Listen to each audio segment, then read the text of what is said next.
We also had the privilege of hearing from global thought leaders, including Giorgio, David Tate, the forever young Anil Kapoor, Bollywood star Yami Gautam, trailblazing actor and parliamentarian Kangana Ranaut, and the sporting legends and Olympic medalists Saina Nehwal and PR Shrijesh. And then we had the privilege of hearing from thought leaders, global CEOs, financial market titans, top policy makers, and global ambassadors. We heard them give their insights on the emerging geopolitical calculus about India's imminent rise as an economic superpower, about globalization, and about what sport teaches about leadership. We learned about India's connectivity and new economy infrastructure, about the challenges and headwinds that businesses could run into, about India's rap music scene, and about the world's great trade reset. Today promises to be just as exciting, with a power-packed lineup of thought leaders, government leaders, policy makers, technology pioneers who will share their vision for the future. We will also have the honor of hosting Srimati Rekha Gupta, Honorable Chief Minister of Delhi. You will also be hearing from cricket icons, military historians, culinary exemplars, authors, geopolitical strategists, and India's AI champs, the ones powering the tech that's turning the future on its head, amongst several others. So let's dive into another day of stimulating discussions, debates, and insights. Get ready to be inspired, informed, and energized. As we open day 2 of this summit, we would also like to express a heartfelt appreciation to our partners. Your unwavering support has enabled us to bring together the brightest minds and most innovative ideas. Thank you, our presenting partner, Geo Financial Services, co-presenting partner, PhonePe and DS Group, our powered by partner, Pernorica India, and our Bharat growth partner, ITC. Your support has been invaluable. We also appreciate the contributions of our driven by partner Kia Seltos, our state partners Uttar Pradesh, Chhattisgarh and Uttarakhand governments, our workspace partner WeWork India, our logistics partner DTDC, our energy partner Vikram Solar, our transformation partners SR, and our associate partners NSE, M3M Foundation and Reliance Industries Limited. Thank you for being an integral part of the News18 Network's Rising Bharat Summit. And while you're soaking in the insights of a rising Bharat, do not miss out on the experience, the future of finance itself. Head over to the GeoFinance Experience Zone at the back, get early access to the all-new GeoFinance app, and be among the first to try the next-gen features. The future of finance is here, so don't forget to check it out. Well, ladies and gentlemen, as we kick off day 2 of Rising Bharat 2026, let's ground ourselves in something deeper. In a world of noise, what's the power of the inner voice? Amidst global shifts and digital buzz, how do we find stillness? In today's chaos, ancient practices such as kirtan, bhakti, and meditation are the real anchors. They cut through noise, calm the mind, and connect us to something bigger. Have you ever wondered how these powerful tools can transform everyday life? Our speaker for the inaugural session of day 2 is a guide who's made these practices his life's work. Let's speak to him to know how these ancient paths are the keys to modern peace. Ladies and gentlemen, please welcome Radhika Das, bhajan clubbing artist and bhakti yoga teacher, in conversation with Anand Narasimhan for a session on Sound of Strength Within.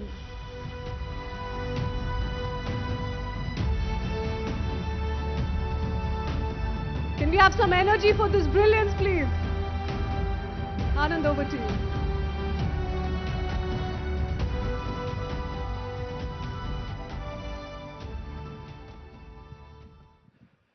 Namaste, Jai Hind, Vande Mataram. Are you all right?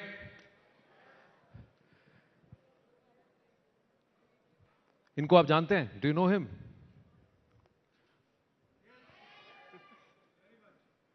इनको देख के what do you feel like saying? Sitaram, Bhajman Radhe, Radhe. Govinda. Radhe Govinda. So, Radhika Das ji, Hare Krishna. Hare Krishna, thank you so much for having me. Now, the power of Kirtan. Mhm. Why is it so important? What does Kirtan do to a person? Srila Prabhupada said sing, dance and pray, but why? On the very base level, chanting helps us to transcend the mind. Mantra. Man means the mind, and tra is short for trayate, which means to free the mind, to overcome the mind.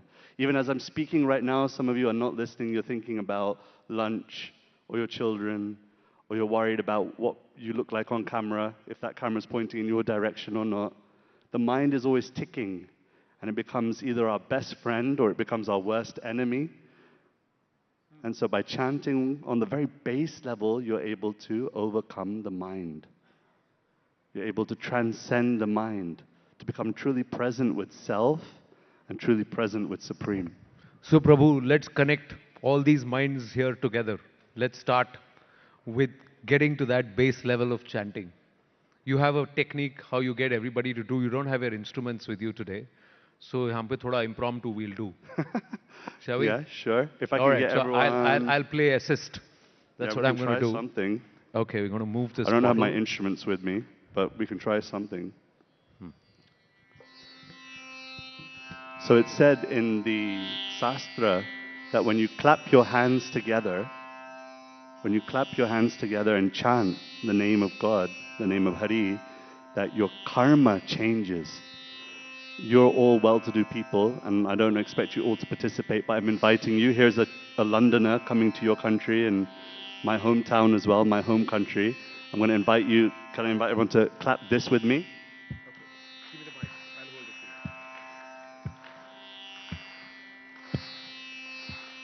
Bhajamana Radhe Radhe Govinda Govinda Radhe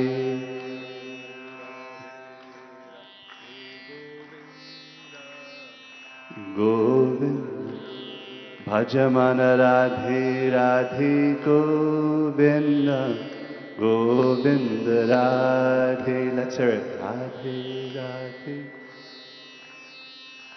Govinda Radhe Radhe Radhe Govinda Govinda Radhe.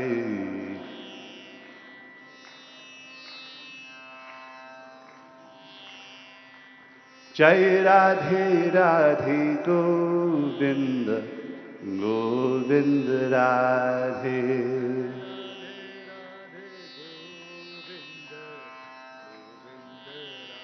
Bhajaman Radhe Radhe Govinda Govinda Radhe. Govinda Radhe. Thank you. Give yourselves a round of applause. Thank you so much.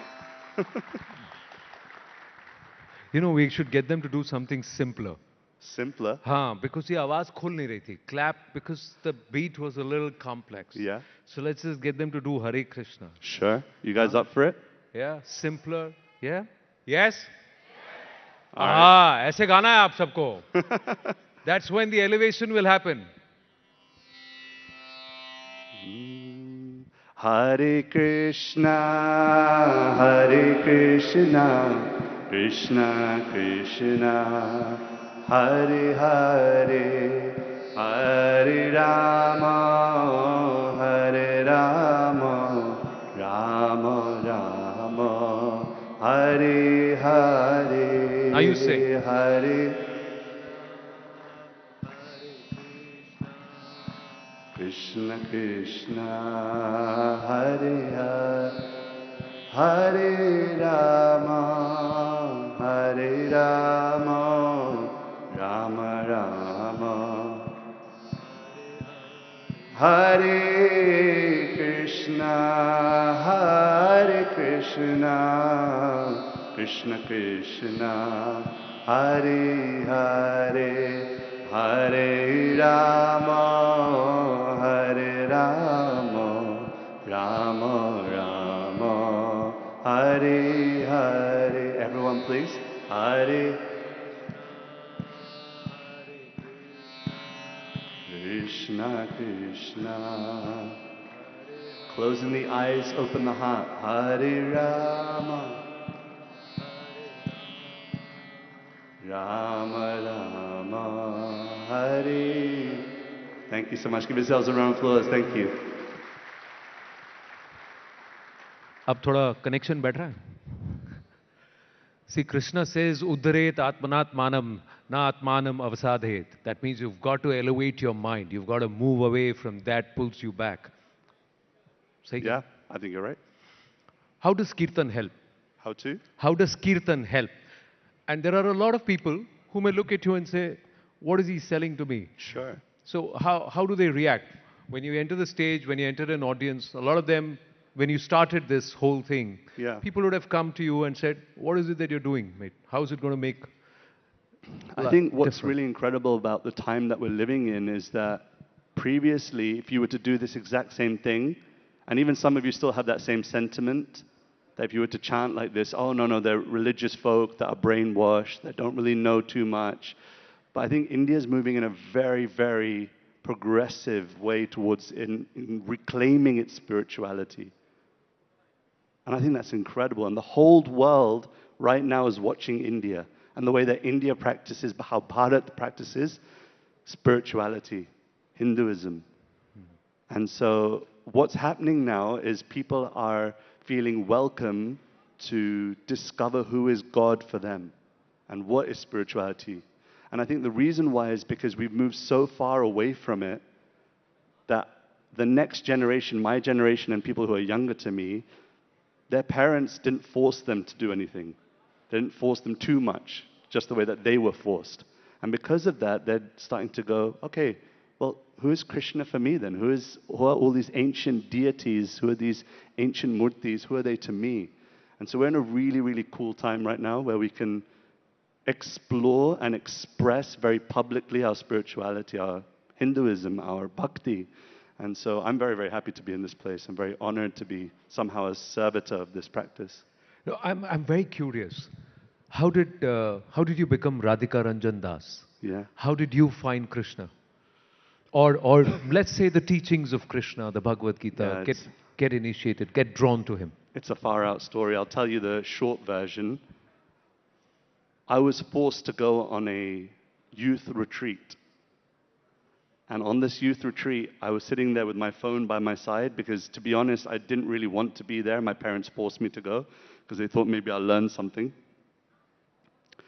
And as I'm sitting in the kirtan, I'm sitting at the right at the back of the room. And my phone starts buzzing, and it's my girlfriend. And she texts me saying, it's over. Breaking up with me on text message. I was heartbroken. And the way I saw it at that moment in time, I had only 2 or 3 options. I could either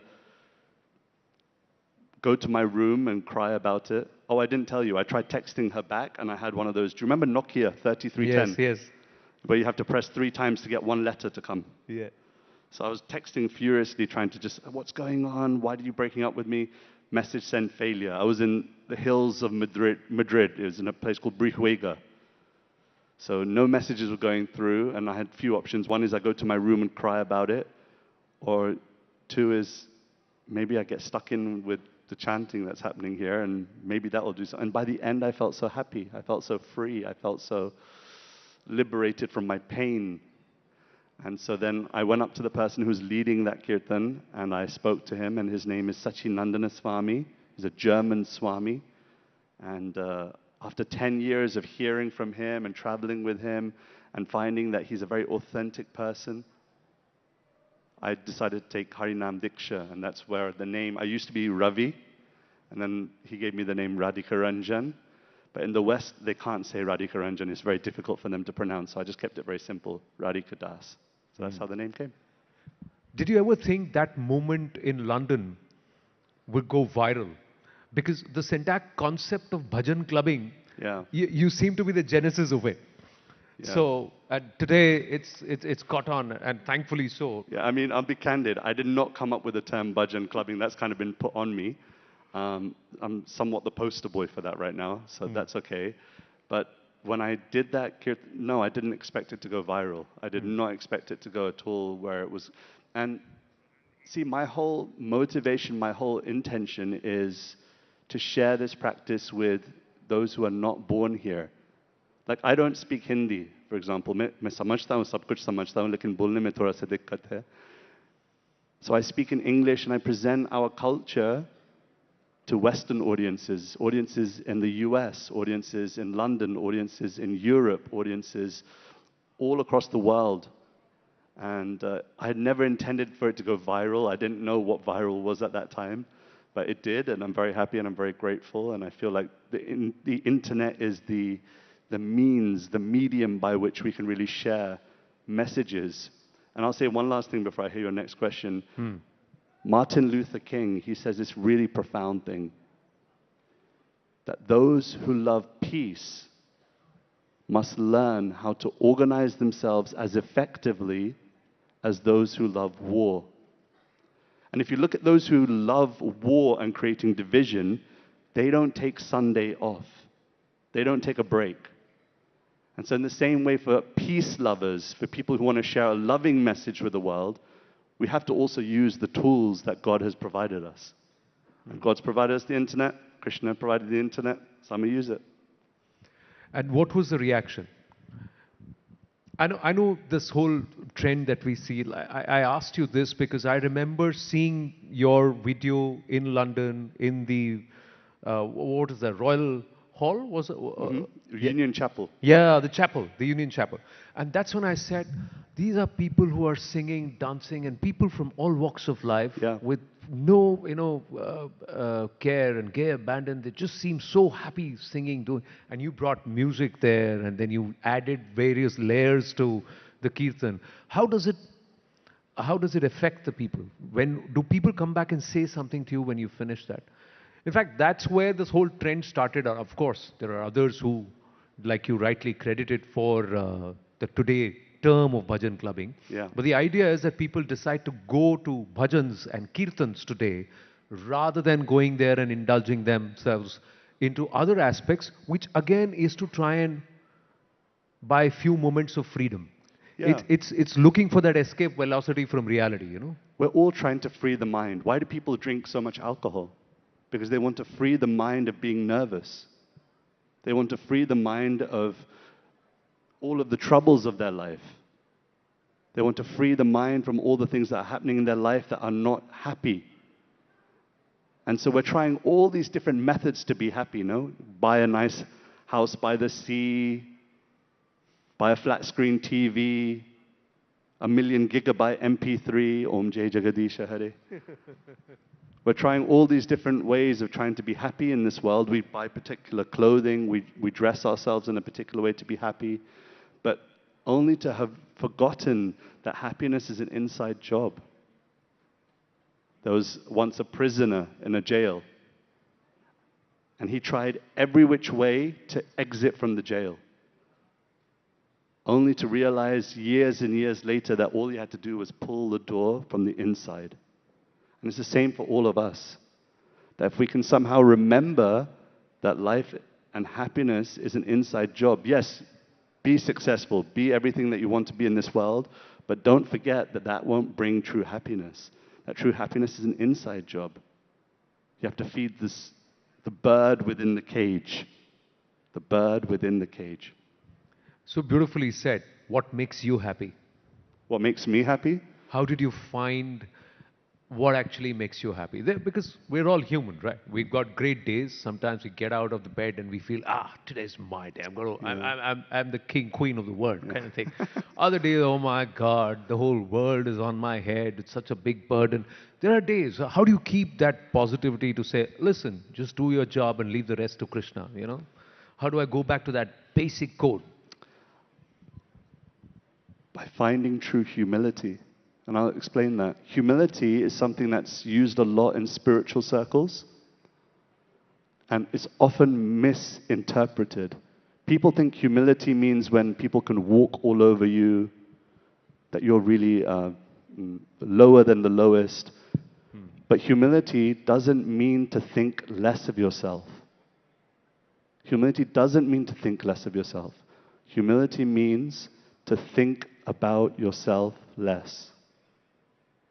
Beautiful. When we're so self-absorbed, when we're so internally connected with me, my, self, self, self. How do I look? How do I speak? How do I present? How do I? That's the source of our unhappiness. So you ask me, how do I be happy? By trying to think about myself less, by not being so self-absorbed. That's the... So the true interpretation of Aham Brahmasmi is not that I am God, but God is within me. Yeah. So when you're thinking about yourself less, then Yes. naturally you have more time to think about others. You have more time to think about God. You have more time to think about the higher things of life. But the truth is, we're usually so self-absorbed. And it's not something that I want to critique about people. It's more a case of, I do it too. I mean, this beard line doesn't do itself in the morning. No? I'm thinking about myself when I do it. But if we can dedicate more and more time to being less self-absorbed and thinking with humility about greater things, then I think there's happiness waiting for us. You're doing concerts. You're coming to Bharat so often. Has there been ever a time when you got a packed audience and you just don't feel like singing? Yeah, of course. How do you turn around and say, listen, I want to do this?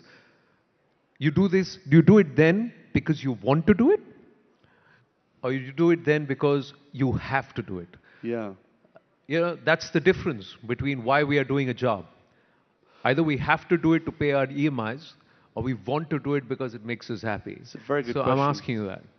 Of course, there's times where I'm presenting and there's 10,000, 15,000 people in the audience and I'm not feeling anything. There's nothing going on. And so it's sometimes the case that it's not that I'm loving what I'm doing, but that I love the person that I'm doing it for more. It's like in a relationship with your wife. Lovely, beautiful. It's like a relationship with your wife or your husband or your partner. Sometimes you might, you don't necessarily love them every time you buy them a present. But you love them so much that, okay, no, I'm going to dedicate my time, my energy, my everything in that resource towards that person. And so, yeah, of course there's times when I'm sitting there on a stage, I'm not feeling anything, but I just try and remember the person I'm doing it for. And based on the audience, let's say if it's a younger audience, it's an older audience, does the music change? Of course, yeah. I think that's been a big point in what I'm trying to share is that you can be spiritual in suit and tie. You can be a bhakta in suit and tie. You can be a spiritualist wearing jeans and trainers. Because ultimately it's between you and your God.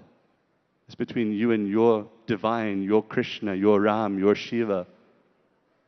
It was never between you and them anyway. And I think that's what I'm trying to share is that, yes, I might change the detail. I might change it to have a guitar playing, and I might have it with a drum kit, or I might have a saxophone playing in the kirtan. But the point is that if the essence is love of God, prema bhakti, if that's the essence, then the detail can change. All right.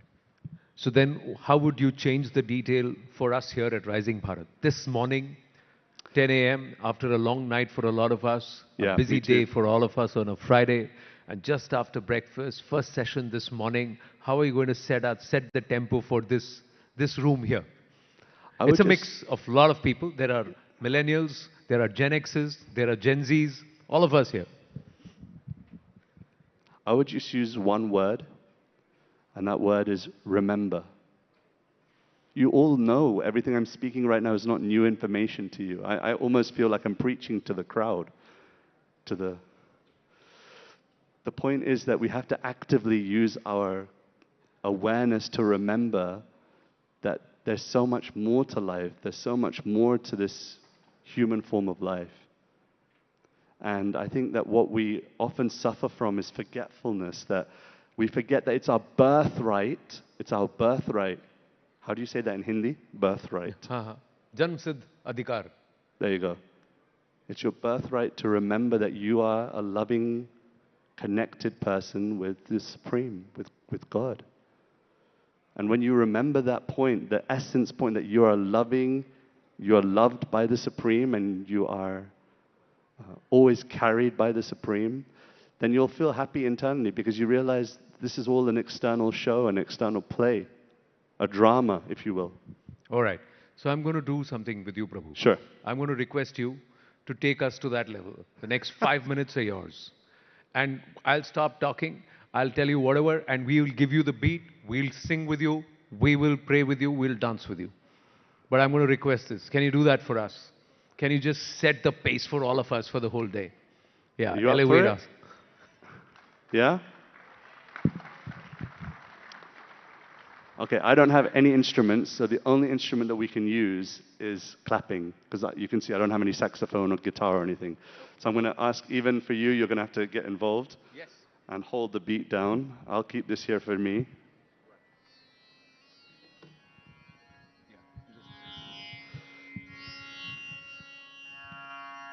Can you guys hear? Does that sound okay? Okay.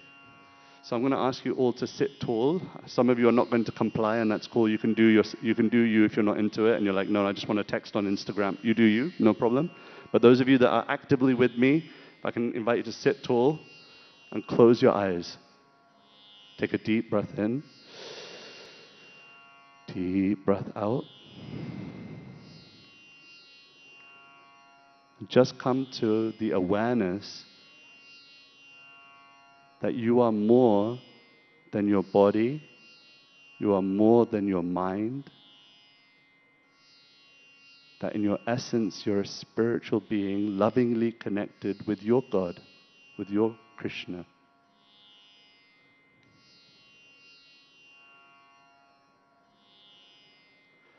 And in one voice, just to set the tone, let's chant the one syllable, Om.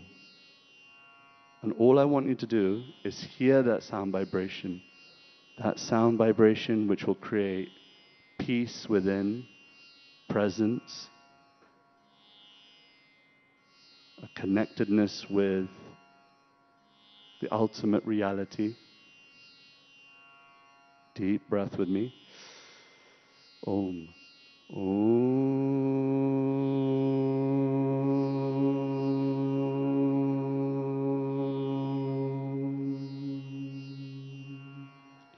Deep breath twice more.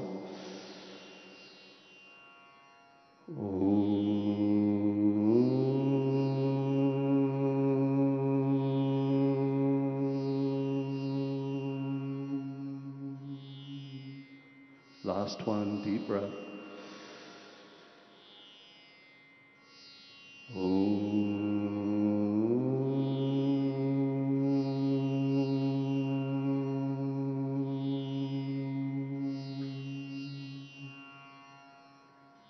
Deep breath in, deep breath out.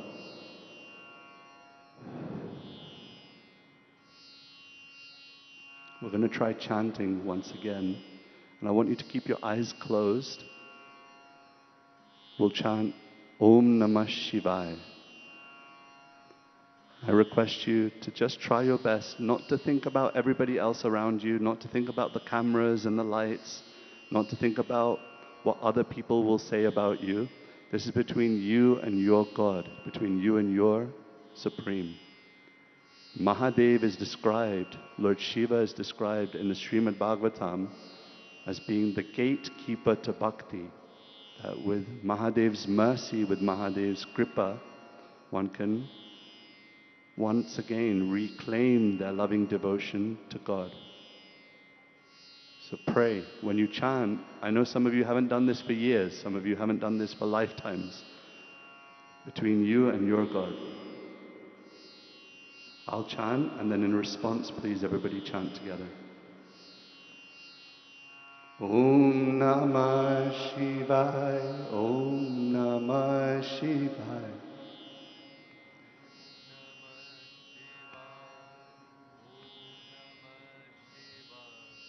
Om Namah Shivaya, Om Namah Shivaya.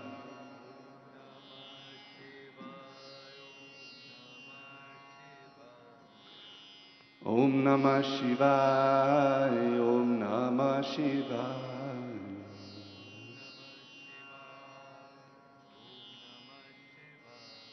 Hare Hare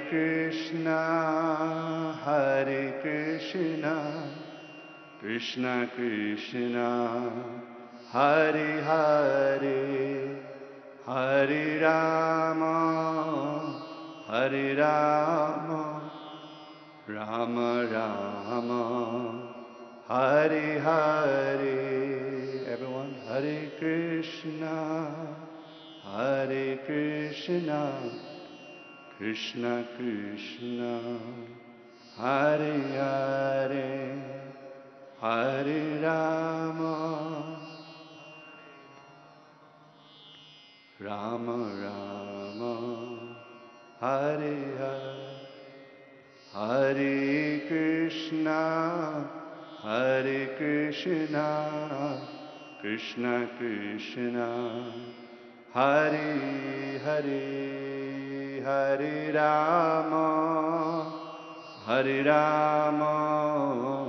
Rama Rama, Hare Hare. Everyone please. Hare Krishna,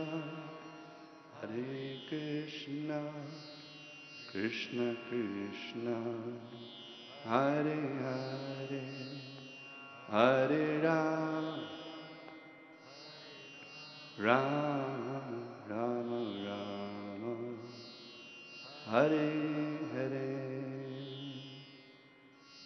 Hare Nam, Hare Nam, Eva Kevalam, Kalor Nasti, Vanasti, Eva Katiranyata, Shri Harinam Sankirtan Ki Jai.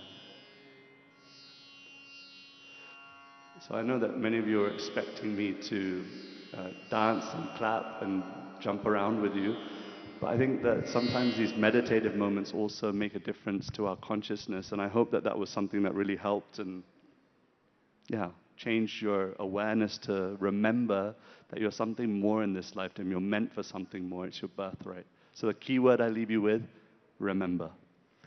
Fantastic. Do you all feel better?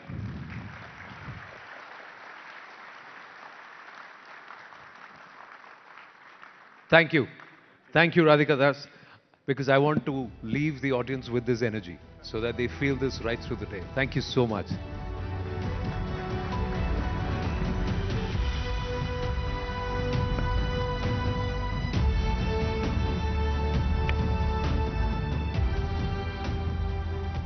Thank you, Radhika Das, for that beautiful reminder to pause, reflect, and realign. I'm sure all of us here are feeling a lot more centered this morning. Okay, on that note, from the realm of devotion and community with Kirtan singer Radhika Das, let's ground ourselves in a different kind of harmony, the symphony of finance and technology, where trust meets tech, barriers break, and possibilities unfold. In India's digital leap, lending is undergoing a revolution, making credit more accessible, faster, and trustworthy. The stage is now set for currency of lending, trust, tech, transactions. Let's dive into how India's lending landscape is getting a tech makeover and becoming more inclusive. Please welcome Kamlesh Chandra Vashni, whole-time member SEBI, Mr. Hemant Gala, CEO of PhonePe Lending, Mr. Ashok Hariharan, CEO of ID5, and Mr. Aditya B. Chatterjee, MD, Equifax India. In conversation with Chandra R. Srikant. Thank you, gentlemen. Can we have a huge round of applause, please? Chandra, the stage is yours. Thank you for that. From the spiritual realm to the financial realm. Thank you very much for joining us on Rising Bharat. And I think I want to start with an anecdote that Emmanuel Macron shared last week at the AI Impact Summit, where he said in 2014, a tea seller in Mumbai did not have a bank account, did not have access to credit. But in just 10 years, because of the UPI revolution, he's now able to just use a scanner and accept payments. So he called it a transformational moment for India, something that no other country has been able to do in terms of giving a digital identity to 1.4 billion people. So I guess that's the biggest win as far as Rising Bharat is concerned. But with every technological advancement also come attached risks. So while we've seen rapid strides in digital payments, digital credit, we've also seen instances of digital arrests, cyber frauds, especially for people over 60, over 70, senior citizens, hard-earned savings being lost this way. So today we will discuss how far we have come, but also what we should prepare for going forward, and we have the perfect blend for that. We have a regulator view, a lender view, a credit view, and the risk view. So, a very good mix of all four. But let's start with the regulator view. We are talking about Rising Bharat, sir, and I just want to ask you, SEBI has been talking a lot about leveraging technology, leveraging AI for investor protection, for user protection. But what really separates what we are doing in India, how we are able to do this better than other countries? Because the scale is so huge, the scope is so huge. I'm sure the amount of complaints that you have to deal with are exponentially higher than what other countries face. So take us through that. Yeah, thank you, Chandra. And really a very entertaining and session we had just before this one, talking about what we are doing at SEBI. So SEBI regulate capital market, and we can proudly say that there are some initiative which we have taken to protect investors' interest, to develop market, to deepen market integrity, which no other country has done. And after we have done that, other countries are taking steps. So this is exactly what Prime Minister was referring yesterday, Rising Bharat, something that we are doing on our own. So I will just give 3 examples. There are more examples, but just to touch 3 examples. The first one relates to how we do settlement, trading, and everything. So we were the first country to have T+1 settlement. And, it is only after us, US came out with T+1 settlement. And by that time, we were experimenting with T+0 settlement, which means faster settlement. You sell your stock today, you will get money tomorrow. Or the other way around, you pay money today, you will get your stock tomorrow, which brings a lot of efficiency in the market, reduces chances for manipulations. So this is one thing. And not only that, in the case of settlement, there was one case which we had many years ago when brokers who was handling client securities pledged that security with banks, and then that broker went bankrupt. Now, who will lose the security? Banks will say, I want to encash this security. If you and bank encashes that security, the investor lose their security without their fault. So that case is still going on in Supreme Court. SAT has given a verdict, but somebody has to lose. So, but that's not ideal for the market. So you must have sufficient system in place that nobody loses. And therefore, SEBI came out using technology with a system where there is a system of pledging, repledging, but security remains in customer account. Even when customer sells the security, we have come out with a system where is upstreaming of fund and direct payout of securities, where the fund and securities go directly to the client's account and not through broker's account. This kind of system is nowhere in the world. We are the first one to do it so that the fraud doesn't take place. We have a unique system where clearing corporation has full visibility of the client level visibility, not broker level visibility. All other countries only know brokers level visibility. That means broker can use one client fund against another client's obligations. This cannot happen in India. So once again, this prevents fraud. So we can proudly say the way our stock market works, settlement, margining system, pledging, repledging is unique in the world. And many countries came us, we showed it to them, and they were hugely impressed, and they want to implement that system in their country. So that is one part.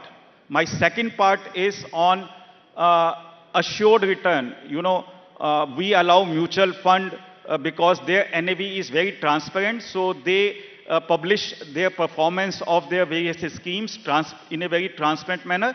But if there is an algo provider, if there is an investment analyst, research analyst, they cannot publish their result because they can pick and choose whatever advice they are giving. If their advice has worked, they will say, I will only show that advice. If that advice did not work, they will not show that advice. But therefore, we prevented them from publishing their result. So they came out to us that how can you prevent us? How will I win my clients? So once again, using technology, we have come out with a system which is unique in the world. No other country has this system. What we have a Parva, NSE and CARE together have developed a system which is right now on trial basis. More than 25 people have already registered in that system. So in that system, algo provider or IARA, they come on board right from the beginning. So whatever is their advice, performance gets monitored on real-time basis, and then after a period of 3 months or 6 months, a result is published, whether their advice did well or did not do well, or how much return it gave, or algorithm, how much return it generated. So that is a transparent way of publishing your result. That pilot project will get over in March or April, and from May or June, we will actually have a full-fledged system, which I can proudly say is nowhere else in the world.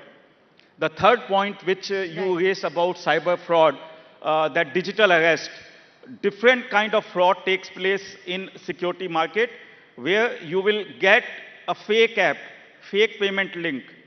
So lot of people have lost money, and it is not uneducated people. Many of people who are well educated and professional like you, doctors, engineers, chartered accountants, they all highly placed professionals, retired people, have lost crores of rupees because they think that app is genuine. It is Zerodha app or it is Grow app, but it is a fake app. So they put their money over there through a payment link, which is not a verified payment link, and they lose money immediately because the money goes to the scamster. What they show you in fake app is completely fake system, and you think your money is going up. When you want to withdraw, then they disappear. Lot of people have lost crores of rupees in this. So what SEBI has come out using technology is a SEBI check. So this SEBI check can be, there is a link which can be through an app. So we have an app also, Sarthi 2.0, investors can download. Or if they don't want to download the app, there is a link on our website. You use that link and you scan the QR code of the payment link. It will show you it is a genuine or a fake one. Genuine means only from security market perspective. So, and that, or there is another system there that you can enter bank account number and IFSC number in that SEBI check. If this bank account is of a market intermediary, capital market intermediary, then it will say, yes, you can make the payment. It is verified.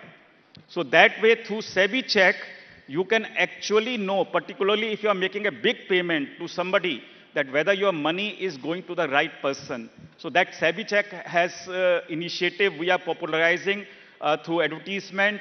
We are going to all colleges, universities, telling students, actually demonstrating that SEBI check to them. Yesterday also I was in quite a big university, thousands of students. We demonstrated how this SEBI check is to be used. Because this is one thing we feel that, once again, this is not anywhere else. We have also done very important step, which is right now only with Google Play Store, not with Apple Play Store, is if you open your Android phone, Play Store, and you type any, want to download any capital market, security market intermediaries, let's say Grow, Zerodha, Motilal, anybody's app, it will show verified. Now that verified tick is available only on those apps which have been verified by SEBI. Right. So that is a very important step which has been taken. We are very thankful to Google who has helped us in doing this. We are still negotiating with Apple because we want to tell them one simple thing. You know, in this digital world, there is a good use of technology and bad And a use bad of use. technology. It Correct. is important that all these people who are using technology for good should come together and pool their resources. Got it. That is how we convinced Google.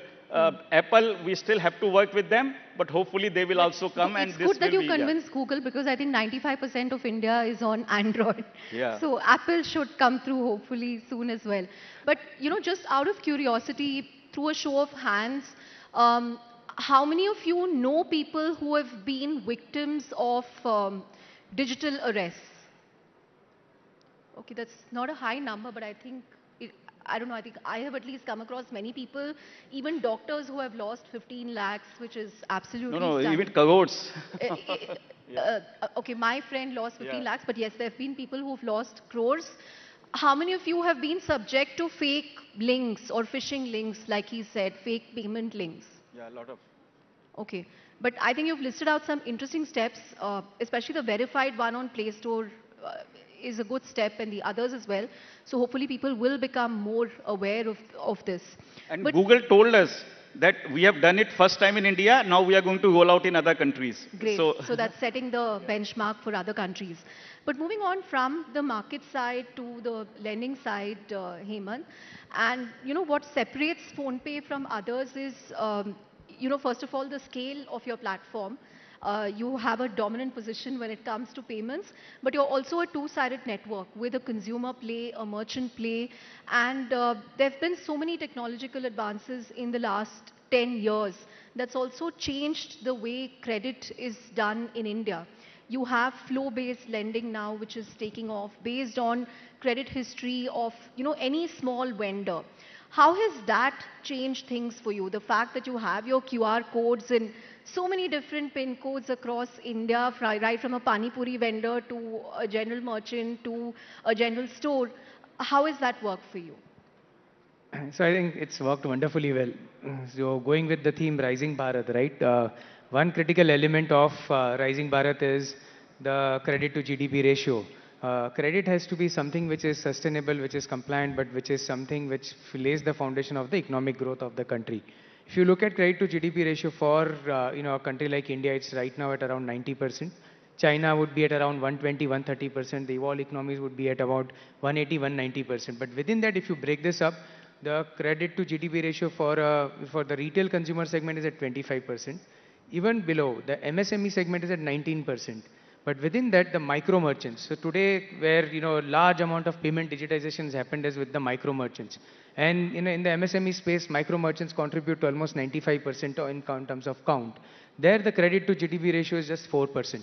So there's been a big gap in the entire credit adoption if you go across segments. And if we see what has happened in last 10 years, if I broadly divide it in phases, I would say from 2015 to 2020 was the entire digitization phase, which led to a trust being built. Like sir was saying, the T+1 settlement, the flow of money, the fact that my money will come, the fact that if I make payment, it will get paid, the fact that I've given mandate, the entire trust got built on the digitization journey that we created. The entire ecosystem which jointly created on UPI, on GST, and a lot more other things. The second phase was around the data and the formalization phase, which meant that people who were not in the formal digital ecosystem or who couldn't understand, or the ecosystem couldn't understand their credit standing and all. That formalization phase has come in, which has led to data understanding of structured data formats to be able to figure out what is the credit standing, how to lend, and how to give money to people. And with such growth and this thing comes rightfully the regulatory intervention because it brings in the right structures. RBI has played a fantastic role in bringing out digital lending guidelines, which has helped look at it in a very structured way. It has helped looking at ensuring the money goes in the customer's bank account. There's key fact statements. The privacy elements have got taken care of. Sorry, this context, given this context, right, the digitization, the formalization, and the regulatory intervention is now poised for a fantastic growth because when we see our two-sided networks, India is, while we are on in tier 1 city, but India, I would say, there's India and then there's Bharat 1, Bharat 2, Bharat 3, and which is This is like the, how VCs like to divide it, like yes. India 1, India 2, India Yes, 3. and Yeah. in there, the micro merchant segment, which is essentially was on the fringe of the financial inclusion, never saw, intense amount of ability to access credit. And that is what we are trying to unlock, because with the QRs being there, there's an understanding of the business that the merchant is doing. There's understanding of the credit standing, and the digital payments have played a supporting role, because, for example, what we do today is in terms of lending to small merchants through our partners is a daily repayment. A small kirana store, a small corner store doesn't have needs. So there is a concept of survival credit and growth credit. So medium and small enterprises would need growth credit, but a lot, 95% of MSME is survival credit, which means they need money to be able to run their business the next day, or the next month, or to be able to sustain festive period. So that is what we have led, unlocked, because with the flow-based lending, with the digital payments, which means there's mandates, UPI-based mandates where there is daily repayments, with the bureau guardrails improving, with the regulatory intervention coming in, which means that instead of a 45-day update or 30-day, it is now a weekly cycle with which, there is updates on the bureau. Customers have been able to understand what a credit score really means, why it is important. So there is element of, even in a tier 3, 4, 5 cities where the merchants or consumers who are taking loan realize that my credit score has to be good. That means I have to pay. I have to, and there is a, an issue resolution mechanism which has been put in place within 30 days. So there is so much of work that is happening that I think we are rightly poised. And that is what we are leveraging at PhonePe in a very sustainable way, where, ensuring that customers, not just in tier 1, but 3, 4, 5 cities, towns, villages get access to credit. Likewise, merchants who were not being able to, in a very formal way, access credit, have a sustainable flow of credit because of the transactions, because of digitization, because of GST and account aggregator, which gives a way better view of the merchants to us now. Right. Aditya, if I can just come to you, and this is a two-part question. One segment of credit that was very buzzy a couple of years ago, till RBI came out with its digital lending guidelines, was the whole BNPL segment. What have we learned from that experience in terms of how credit is being underwritten for that segment? By BNPL, I mean the buy now, pay later loans that all of us would have seen on various apps. And secondly, we also talk about a thin credit file. So how can, transactions alone help us understand such customers better in terms of repayment guarantees? Hemant touched upon some parts of it, but if you can tell us. Sure, thanks. So coming to the first part, the BNPL or the low ticket PL, right? That was a rage, say, for 3-4 years. For the right reasons, RBI did come very strongly on it last 18 months. And these have become a lot more controlled now. And as a bureau, we feel that this is the right step because it has a direct effect on delinquency. We had seen that these low-ticket loans, and when I say low-ticket, let's take, say, 50,000, 0 to 50,000 as the bracket. In these low-ticket loans, the delinquencies, which is 30 plus, you haven't paid more than 30 days, goes as high as 26%, which is an immensely high delinquency. Good delinquencies are 2 to 3%. So this used to go up to 26%. So this had a very vicious cycle because what lenders started doing is they started pricing in the delinquency. So the interest rates would also go up to, say, 40, 50%, which should be up to 10, 11%. The good news is that we see that stopped now. Right? Everybody has become very cautious in terms of this segment. The growth, the standard growth that we see in the low-ticket PL or BNPL, that segment is around 15 to 20%, which was trending 40, 50% 2 to 3 years back. All the lenders have become very cautious not to breach the 15, 20% growth level. They have become very cautious on the ticket size. We have seen that there is a direct effect of the ticket size and delinquency. Again, 0 to 50,000 has a very high delinquency. But if we go to a loan above 1 lakh or 2 lakh, it becomes very secure, right? So there's a direct effect of the ticket size. So right now we see that the low ticket or the BNPL is much more controlled, And thanks to the RBI and thanks to the lenders for making that happen. Coming to the second part Yeah. of your question, so there are three parts to a credit journey, right? One is NTC, new to credit. There, the lenders look at various other parameters like maybe your telco usage, your utility usage, your cohort in the bureau. So that is the new to credit. In India, just to give you a number, we have about 300 to 350 million bureau active, which is obviously one of the largest in the world. A UK would be 30 million, so we'll be about 10x the size of any other developed country. But a thin file comes after new to credit, which is, again, a rule of thumb is that bureau presence of just 6 months or you just have one small loan. The good part of a thin file is that it starts the credit journey, right? And there are also ways to underwrite thin files. Things like gold loan, two-wheeler, MFI are the ones where the thin file becomes the most. So that is also very closely tracked.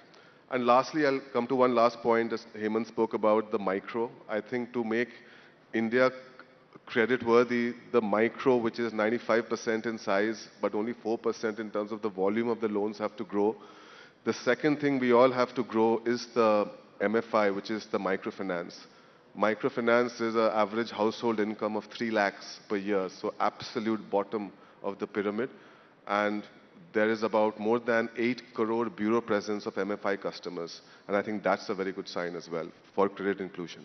Wow, that's an amazing statistic. 95% in terms of size, but only 4% in terms of credit, the micro market. So you actually have a very large market to go after, Hemant. But Ashok, Identify plays a very important role in the whole digital KYC, background verification space. And I want to understand, is AI helping you or harming you? Because it's become significantly easier to create fake profiles which look extremely original. So has it made your work tougher or easier? So I think fraud keeps me up all night, right? And in terms of scams, just a broad number. And it gets more and more Yeah. inventive, right? Right, If you've seen Jamtara. Yeah, and I'm the one guy who's looking forward to fraud, right? Everybody else is like, hey, we need fraud to stop. These guys will not be so happy about that. I'm like, yeah, if fraud goes up, my business goes up, right? Probably I'm the only guy who's excited about it. But anyway, but the SEBI person is not too happy.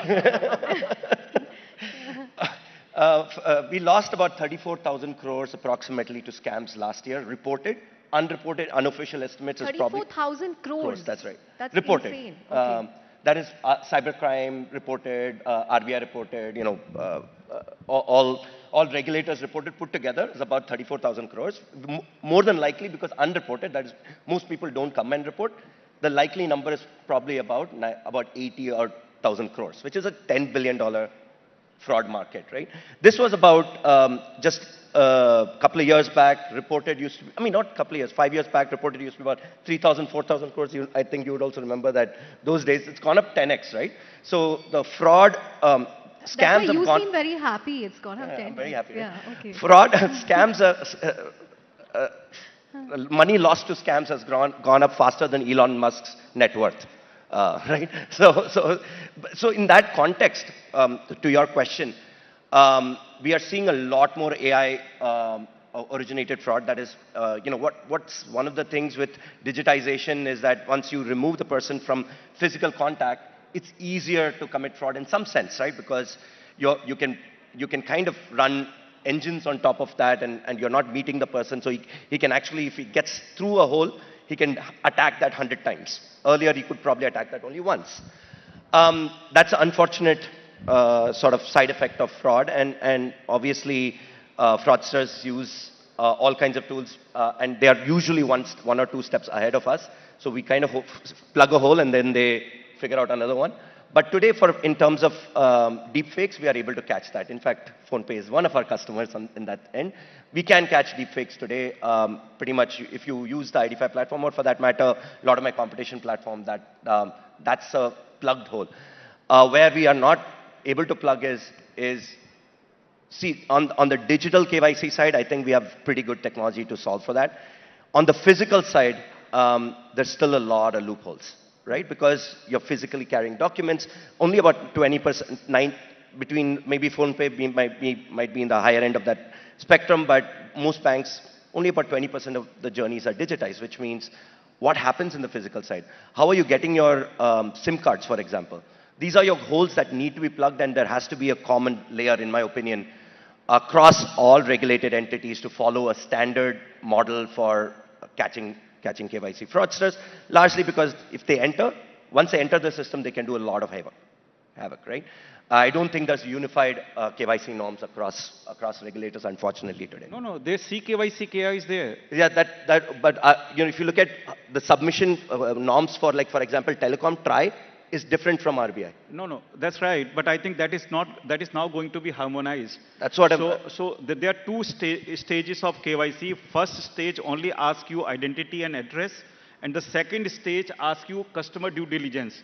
So customer due diligence will differ from a service entity. That will differ. And that's my point. Yeah. Is that if your norms on the banking norms is higher than telecom, right, and the telecom guys are allowing people through, then you have a SIM card with a number. You can do anything today, and then open a bank account right after because you'll rely on a CKYC submission, which the telcos did, which is a weaker submission in general. Then your whole system is actually, is broken to some extent. Right. Last 3 minutes. So I'm just going to ask each of you, what is the one thing that you do to ensure that you're safe digitally, or what's the one or two checks that you do?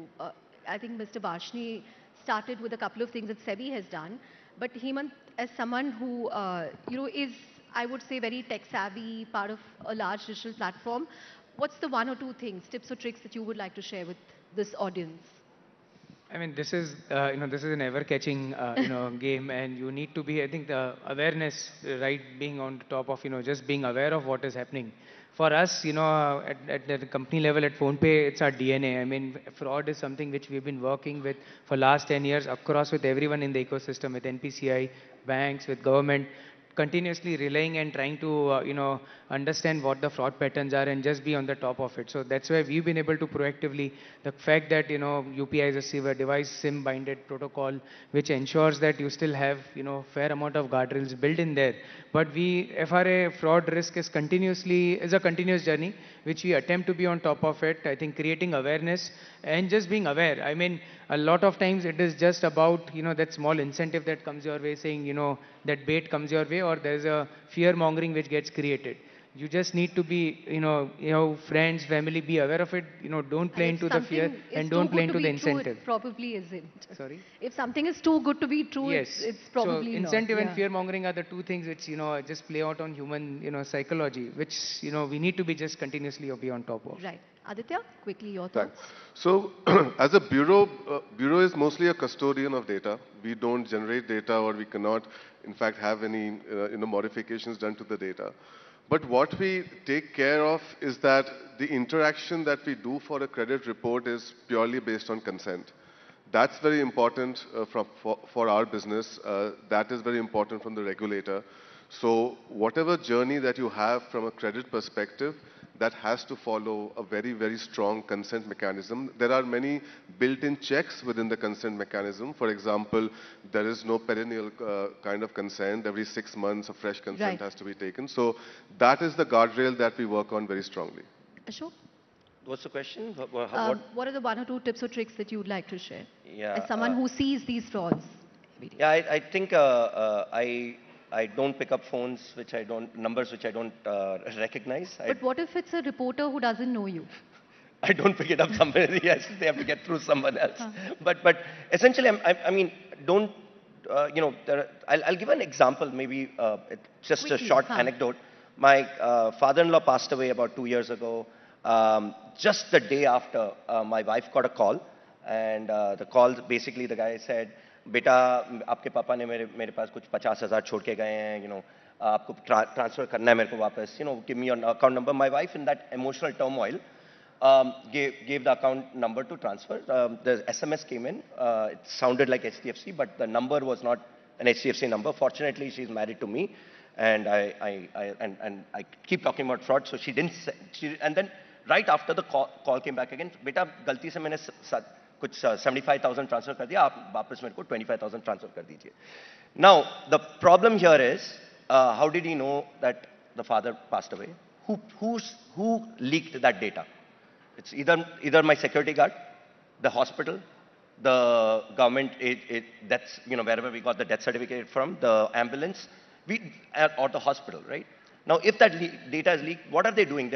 They are attacking you at the most emotionally distraught state, because you're not going to be thinking normally.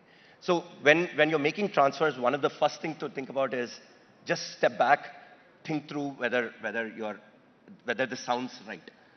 It's not just about greed. Like, there are 3-4 things. One is greed, other one is emotional turmoil, the other one is stupidity. These are the 3 reasons that fraudsters use, right? So We're out of time, sir, but final word to you. Anything that you would like to say in 10-15 seconds on how people should be more aware and vigilant? No, I think from SEBI perspective, probably technology, I have already touched upon what steps we are taking and we will continue to take.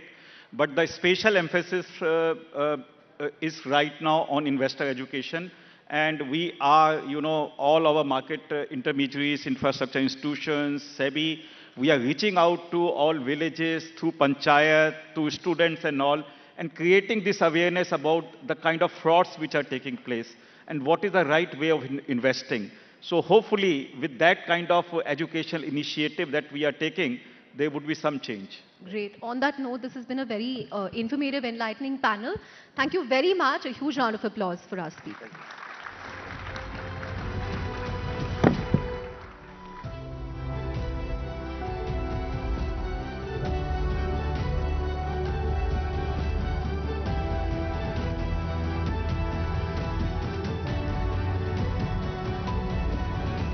Well, thank you to all the guests for enriching us with all those insights. It's been wonderful hearing that conversation. Truly honest, to say the least.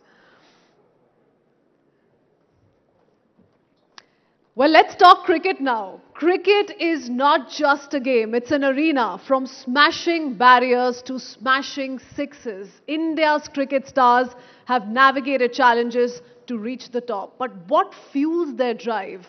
What battles did they fight on and off the field? For the next session, joining us are trailblazers. We will dive into their journeys, their grit and their triumphs. From maiden test caps to record-breaking innings to match-winning bowl spells, they have written India's cricketing story over and over again.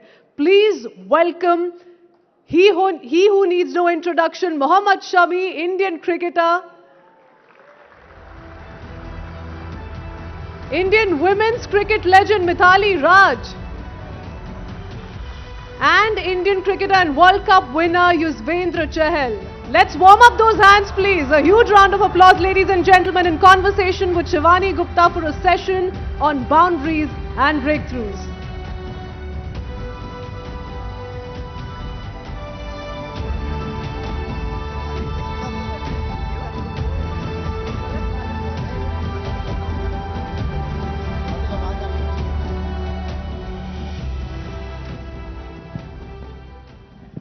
Thank you, everyone. A big round of applause, please, for our amazing cricketers on the stage. This is going to be a tough one for me because I already see they have not followed the nameplates. So I don't know whether they're going to follow any direction that I give to this panel.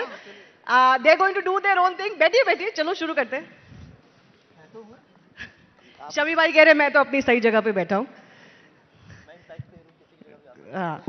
So, it's so wonderful to have them here, so much experience between them. Our lady captain is also here. But I want to start, of course, with Shami bhai, because मैंने उनको पहले ही बोल दिया था, ready रहे. Shami bhai, सबसे ज़्यादा जो सब सुनना चाहेंगे आपसे, वो है 2023 वर्ल्ड कप की यादें. बहुत ही रेयरली ऐसा होता है कि कोई वर्ल्ड कप इंडिया ना जीते या कोई टीम ना जीते और फाइनल में जाके उनको हार्ट ब्रेक झेलना पड़े, लेकिन एक प्लेयर की परफॉर्मेंस पूरे देश और पूरी दुनिया को याद रहती है, वो परफॉर्मेंस थी आपकी इस वर्ल्ड कप में. Big round of applause for Mohammed Shami, who was the man of the tournament really as far as the 2023 world cup is concern. India couldn't win the title, but अब आप उस 2023 वर्ल्ड कप के बारे में सोचते हैं तो क्या सोचते हैं, क्या याद आता है? फर्स्ट ऑफ ऑल तो यार कि सबसे पहले हम लोगों ने जो वो फील किया, वो जो आप लोगों का प्यार दिखा वहाँ पे, और वो जो एक होता है ना कि जज्बा दिखाई देता है लोगों में भी, वो एक अलग पंप करता है हमें एज ए प्लेयर, क्योंकि जब हम ग्राउंड में होते हैं तो क्राउड का सपोर्ट एक नेक्स्ट लेवल ले जाता है हमें. तो वो भी एक अलग लेवल का नज़र आ रहा था 2023 में. और जहाँ तक परफॉर्मेंस की सवाल है, कहते हैं ना कि एक ड्रीम होता है कि इंसान ऐसा ऐसा करना चाहता है क्रिकेट में, या फिर मैं ऐसा बॉल डालना चाहता हूँ, या मैं बॉल से बात करना चाहता हूँ. सो उस तरीके का वो परफॉर्मेंस चल रहा था, क्योंकि हमेशा आईसीसी इवेंट में मैं फर्स्ट मैचेस में मैं रेस्ट पे रहा हूँ हमेशा. मैंने पानी पिला के कंट्रीब्यूट किया है. तो मैं हमेशा वेट करता रहता था कि जब आपका टर्न आएगा, जब आपको मौका मिलेगा, जब आपको टीम को ज़रूरत होगी, आप कितने प्रिपेयर हैं, कितने तैयार हैं उस चीज़ के लिए, आप कितना हंगर हैं आप विकेट लेने के लिए. तो वो मैं हमेशा वेट करता था. लेकिन 2023 वर्ल्ड कप में जो पहली परफॉर्मेंस आई मेरी धर्मशाला में, उसके बाद मुझे ऐसा लग रहा था कि लाइफ में एक मोमेंट आता है ना कि मैं ये ऊंचाइयां छूना चाहता हूँ. मैं बॉल के साथ वो फील कर रहा था, बॉल हाथ में लेके, कि मैं इससे जो चाहे कर सकता हूँ. वाह. तो ये एक टाइम पे आता है, ऐसे बैट्समैन भी आता है कि हाँ हमारा टच ऐसा होता है कि इन द जोन जिसे कहते हैं. नहीं, किसी दिन ऐसा होता है कि आप एज ए बैट्समैन भी अगर आप चाहें कि हाँ कि मैं ना मारना चाहूँ, लेकिन वो बैट में आके लगती है. तो वैसा ही वो फील चल रहा था. और जो मोमेंटम था टीम का वो आपने देखा ही है, और जो क्रेज पब्लिक में था, जो सपने सबको दिखते थे, उससे ज़्यादा तो हमें दिखते थे. रात को नींद नहीं आती थी. लेकिन कहते हैं ना, नसीब को कोई नहीं बदल सकता. लेकिन मैंने वो बॉल के साथ वो फील किया है, ऐसा लगता था जैसे मैं बात कर रहा हूँ बॉल के साथ, और बॉल मेरे हिसाब से चल रही है. तो वो मेरी लाइफ के बेस्ट दिन रहे हैं वर्ल्ड कप के. वर्ल्ड कप मैंने बहुत खेले हैं, लेकिन वो बॉल के साथ जो कनेक्शन बना था, वो मुझे ऐसा लगता है लाइफ में कभी नहीं बना. Amazing. It was seriously amazing to watch you perform like that. लेकिन जब आप पहले कुछ मैचेस में जब वेट कर रहे थे, जैसे आपने बोला कि पहले एक दो मैचेस में आपको बेंच पे ही बैठना पड़ता है, तब दिमाग में मतलब बहुत नर्वसनेस थी कि मेरा मौका आएगा नहीं आएगा, कब तक आएगा, जब तक आएगा ऐसा ना हो कि मैं जो ये जोन है मेरा जोन ही निकल जाए जब तक मेरे मैच आएगा. नहीं, हिस्ट्री उठाकर देखो, सारे वर्ल्ड कप में ऐसे ही हुआ है मेरे साथ. एक शो में मैंने और भी बोला था कि शायद मुझे उसका फल मिलता हो कि आप उतना वेट कर रहे हैं, आप उतना बेसब्री से इंतज़ार कर रहे हैं कि आप कब खेलेंगे. लेकिन ये पार्ट ऑफ द गेम है. आपकी टीम है, आपकी कंट्री है, आपके लिए आप हर चीज़ के लिए वेट कर सकते हैं. आप उस लेवल में हैं कि 11 ही लोग खेल सकते हैं. तो आपको वो अंडरस्टैंड करना पड़ेगा, वो आपको समझना पड़ेगा. ये जॉब कैप्टन की भी बड़ी डिफ़िकल्ट है. काफ़ी लंबे टाइम तक मिताली ने उसको निभाया है. बट आई अंडरस्टैंड कि हाँ आप 11 प्लेयर खेल सकते हैं, और जो कैप्टन और कोच को जो बेस्ट लगता है वो खिलाते हैं. पहले वो उस ऑप्शन को चूज़ करते हैं, ठीक है. लेकिन जब आपका टाइम आए, आपको वो फिर वो हंगर दिखाना चाहिए. तो मैं उस पर बिलीव करता था कि आज मेरा टाइम शायद नहीं है, जिस दिन आएगा मैं उस चीज़ को आपको शो करके दिखाऊंगा. Amazing, amazing. Before I ask you about what happened after the 2023 World Cup, क्योंकि उसकी भी बहुत चर्चा हो रही है, मैं पूछ ही लेती हूँ आपसे, क्योंकि अभी भी लोग यही पूछते हैं कि भाई शमी कहाँ है, टीम में क्यों नहीं है शमी? मैं तो खेल रहा था. मैं तो रणजी ट्रॉफी खेल रहा हूँ, पूरा सीजन खेल कर आया हूँ. लेकिन हाँ, सीरियस इंजरी थी, 4 साल से उसको कैरी कर रहा था. 19 के वर्ल्ड कप के बाद से वो पेन था हील में, फिर नी में स्वेलिंग आना, वर्ल्ड कप पूरा इंजरी में खेलना, वो सब चीज़ें थोड़ी ज़्यादा बढ़ गई थी. अब ज़्यादा प्रॉब्लम होने लगी थी. इवन अगर मॉर्निंग में मैं तब उठता था तो आई कैंट वॉक, कि हाँ मुझे 10 कदम मुझे वॉशरूम जाने के लिए भी मुझे सोचना पड़ता था फर्स्ट 15-20 मिनट के लिए, जब तक बॉडी वार्म नहीं होती. तो मैं इतना ज़्यादा स्टिफ हो गया था. तो मेरे पास एक लास्ट ऑप्शन था कि आप उसको सर्जरी कराएं. 2023 के वर्ल्ड कप के बाद सर्जरी कराने के लिए फिर मुझे वो साल भर लग गया. फिर चैंपियंस ट्रॉफी में आया, थोड़ा हैवी था, थोड़ा वेट था, लेकिन उसको कम किया, ट्रेनिंग किया, अपने स्किल पे बिलीव किया, दोबारा से बैक किया, रणजी ट्रॉफी खेला, अच्छा गया, टचवुड सीजन भी बहुत अच्छा गया है। होपफुली आगे देखते हैं क्या होता है। नहीं, बट मन में थोड़ा रहता है, सिलेक्टर्स ने जैसे बीच में बोल दिया था कि वो फिट होते तो उन्हें ले लेते, और आपने बोला था मैं तो तैयार हूँ। यार ये मैं पहले भी बोल चुका हूँ, ये सब चीज़ें मेरे हाथ में नहीं है। मेरे हाथ में एक ही काम है कि मैं अपनी परफॉर्मेंस दिखाऊँ आपको, आपको ग्राउंड पे आकर दिखाऊँ, आपको भाग कर दिखाऊँ मैं आपको। मैं किसी को ब्लेम नहीं करता हमेशा, ना मैंने पहले किया ना मैं अब करता हूँ। आपका काम है एज ए स्पोर्ट्समैन, आप मेहनत करते रहिए। आप अपना माथा कितना मार सकते हैं वहाँ पे, बार बार आप कितना रिपीट कर सकते हैं, कितना पेशेंस रख सकते हैं, वो मैटर करता है आपकी लाइफ में। और लाइफ यही है यार, आप सुबह उठते हैं, हार्डवर्क करते हैं, शाम को घर वापस चले जाते हैं, वेट करते हैं अपने टर्न का। तो मैं हमेशा उसी पे बिलीव करता हूँ कि आप हार्ड वर्क करते रहिए, लक को आप नहीं छीन सकते। Yuzi, is it tough sometimes to have that expectation that you have to keep performing? You have to keep showing that you are worth it. How do you handle that as a cricketer, where you have to keep proving yourself again and again and again? That's our job. That's why we are professional cricketers. Because एक चीज़ आपके हाथ में रहती है, वो आपकी performance है। बाहर क्या चल रहा है, क्योंकि मैं चेस भी खेला हूँ, तो मेरे को वहाँ से थोड़ा सा पेशेंस मिला है। और जब फिर डैड वगैरह से सीखा कि जो चीज़ आपके हाथ में नहीं है उसके बारे में नहीं सोचना चाहिए। जैसे आप क्रिकेट खेलते हैं, बारिश होगी, क्या होगा, विकेट कैसी होगी, वो चीज़ आपके हाथ में नहीं है। तो it's better you can focus जो आपके हाथ में है, और मैं हमेशा उस चीज़ को फॉलो करता हूँ। बट जैसे बहुत ये कमेंट्री जैसे होती है कि अभी फॉर एग्जांपल जो हो रहा है, अब तो आप कमेंटेटर हैं, आप बात कर सकते हैं, कि बातचीत नहीं होती प्लेयर्स और सेलेक्टर्स के बीच में, या कम्युनिकेशन सही नहीं है। आपने नोटिस किया है क्या ये है प्रॉब्लम? शामी भाई, आपकी होती है?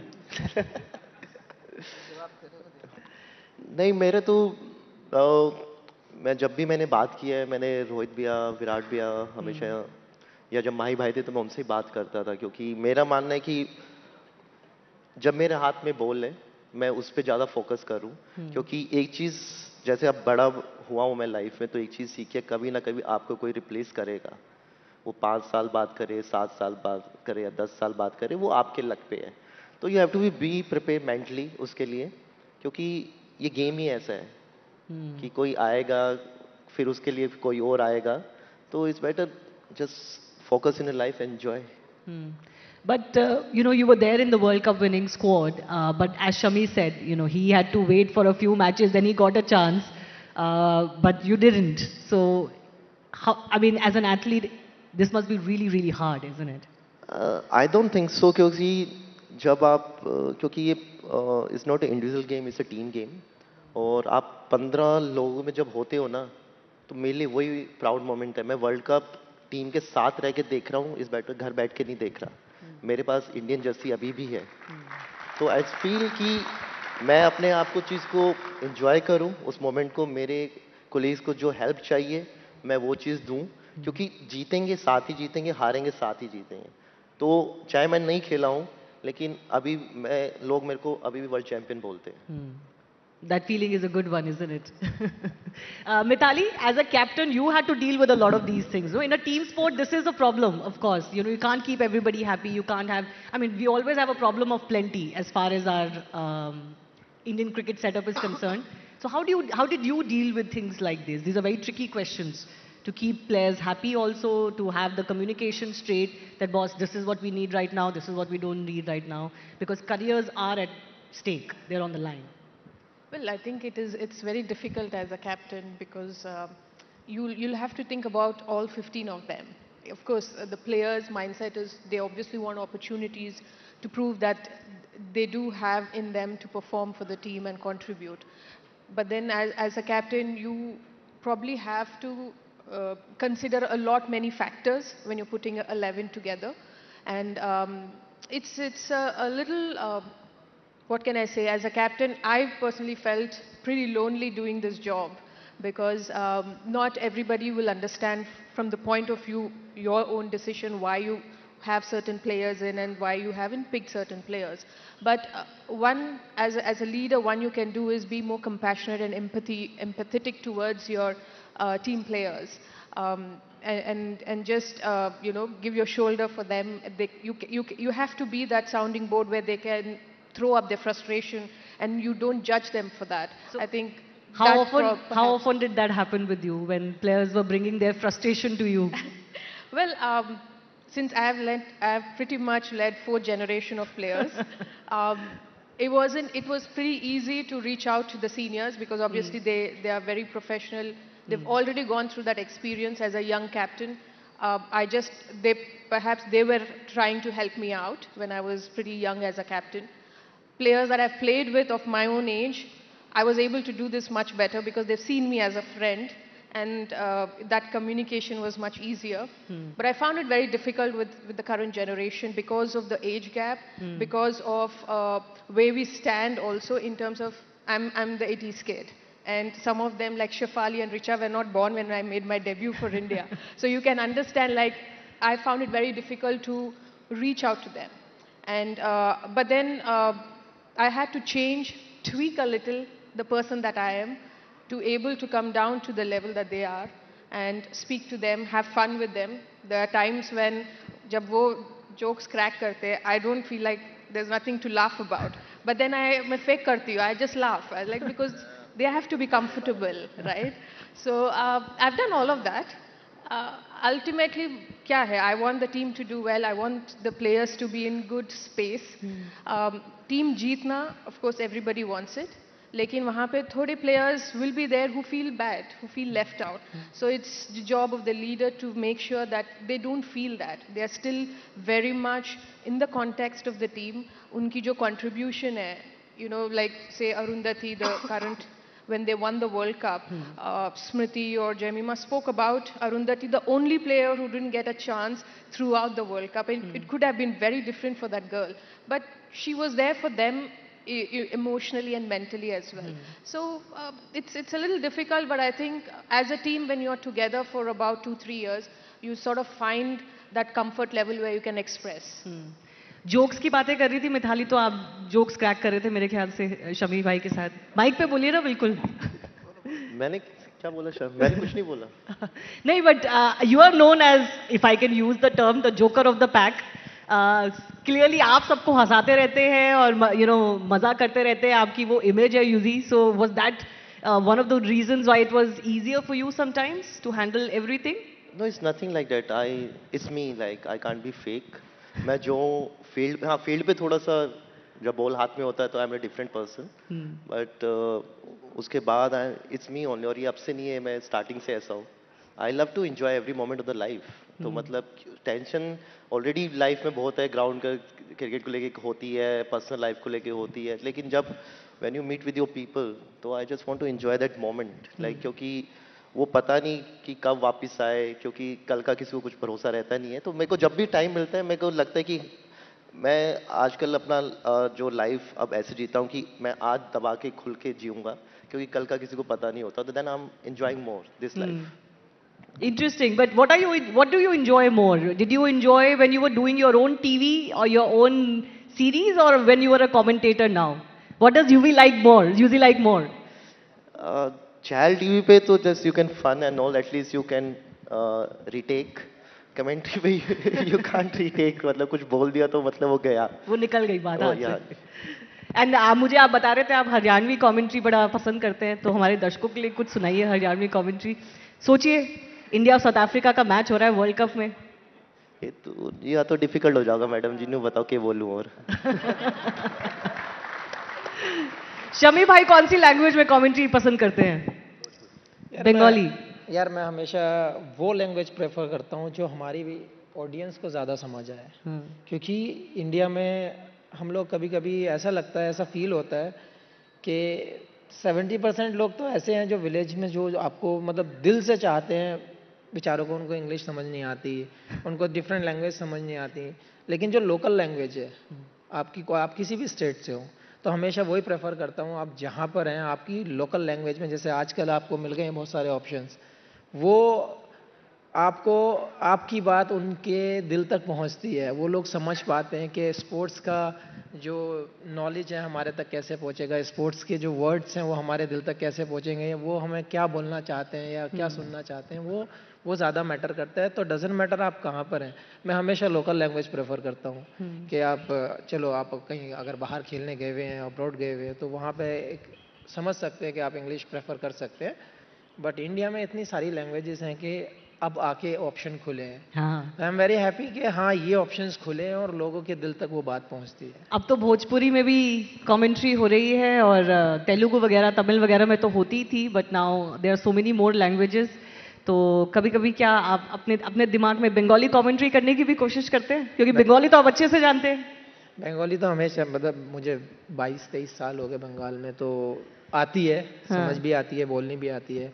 बट हरियाणवी और जो हम लोग अभी भोजपुरी की बात कर रहे थे, वहाँ पे जो वो लैंग्वेज थ्रो करते हैं कि हाँ डिफरेंट टाइप का एक उनका बोलने का तरीका होता है, वो बहुत मज़ा होता है। मैं हमेशा जब भी टीवी पे ऑन करता हूँ तो बीच बीच में मैं वो भोजपुरी लगा देता हूँ, तो सारे घर वाले ये क्या है बट फन के लिए वो अच्छी चीज़ है कि आप कौन सी लैंग्वेज में सुनना पसंद करेंगे। और हरियाणवी तो जैसे ये जानते हैं, ये बोल के नहीं दिखा रहा है, वो बात अलग है। बट शमी भाई थोड़ा सा माइक ऊपर कर लीजिए। बट मज़ा आता है उसमें। इसको आती है, बताना आपके लिए नहीं कह रहे हैं चाहता। हरियाणवी बोल के सुना दीजिए और थोड़ा सा। के सुनोगे शामी भाई, बताओ हैं? बोलना तुझे कमेंट। शामी भाई बैटिंग न्यू करा करें, जनो बॉल का उड़ता तीर बनाता करे ना, क्यों शामी भाई? मैं इसकी एक बात बताता हूँ, जब हम ग्राउंड पे होते हैं, टफ सिचुएशन होती है ना, हम लोग मैच खेल रहे होते हैं, चल रहा होता है मैच, ये देखेगा कि मुझे, मैं कभी जैसे चाय लेने जा रहा हूँ या फिर अंदर ड्रेसिंग रूम में जा रहा हूँ, देखेगा शमी भाई इधर आओ, बोले क्या, बहुत पीटूंगा तो मैं। तो मुझे ऐसा लगता है, मैं अपना शरीर देखता हूँ और इसका शरीर देखता हूँ, नहीं यार क्या है, बोला कोने में ले जाकर मारूंगा मैं आपको। तो ऐसे ऐसे जॉक करता है ये। बट वो एक डिफरेंट जोन होता है, मुझे लगता है वो सारे प्लेयर्स के बीच किसी ना किसी के बीच में किसी ना किसी के साथ होता है, तो वो बाउंडिंग रहनी चाहिए। जैसे हम लोगों की है, ईशांत की है, भुवी है, तो जी हमारा जो बॉलिंग यूनिट है ना, आप, मुझे लगता है आप लोग नहीं झेल पाएंगे वो सब मजाक भी, और वो जैसे हम लोग एक दूसरे को खींचते हैं, वो सबके बस की नहीं है मुझे तो लगता कौन बेस्ट करता है ये आपकी बॉलिंग? ये जो पूरा ग्रुप आपने जो बताया, उसमें सबसे ज्यादा मजेदार कौन है और किसके साथ मजा आता है? एक्चुअली फिर हम काउंट नहीं करते, लेकिन डेंजरस से शांत हो जाता है, क्योंकि अब सीनियर जूनियर वाला हिसाब तो रहा नहीं वहाँ पे। लेकिन जो हमारी कंपनी होती है, जब हम साथ में डिनर कर रहे होते हैं, उसके बाद जो 1 घंटा हमारा पास होता है, वो मुझे लगता है वो हमारा बेस्ट टाइम होता है। और नेक्स्ट डे की प्रिपरेशन भी वहीं हो जाती है और हंसी मजाक भी वहीं हो जाती है। तो ये चीज़, ये बाउंडिंग बहुत ज़रूरी है प्लेयर्स के बीच में। जैसे मिताली ने भी कहा कि मैं, बात होती नहीं है लेकिन हंस देती हूँ। उन्हें तो जेनजी जो इनके नए मिलेनियल प्लेयर्स थे, उनके लिए करना पड़ा बट हमारे बीच में ऐसा है नहीं, आप नहीं भी हंसोगे तो हंसना आ जाता है वहाँ पे, क्योंकि बातें वैसी चल रही होती है। बिल्कुल बिल्कुल, because it's so stressful isn't it Yuzi to be in this competitive sport and competitive cricket with the Indian team. जैसे आपने बोला हर वक्त स्ट्रेस है, लाइफ में बहुत दिक्कतें हैं, तो it's important to have a laugh and share a laugh, isn't it? So who's your best mate and who do you think is the greatest sport when it comes to off camera or off field in the Indian cricket team that you enjoyed the most? I enjoy with Kuldeep a lot and Shami bhai, इसलिए नहीं बोल रहा, आप यहाँ बैठे हो। Shami bhai is there and Rohit bhaiya।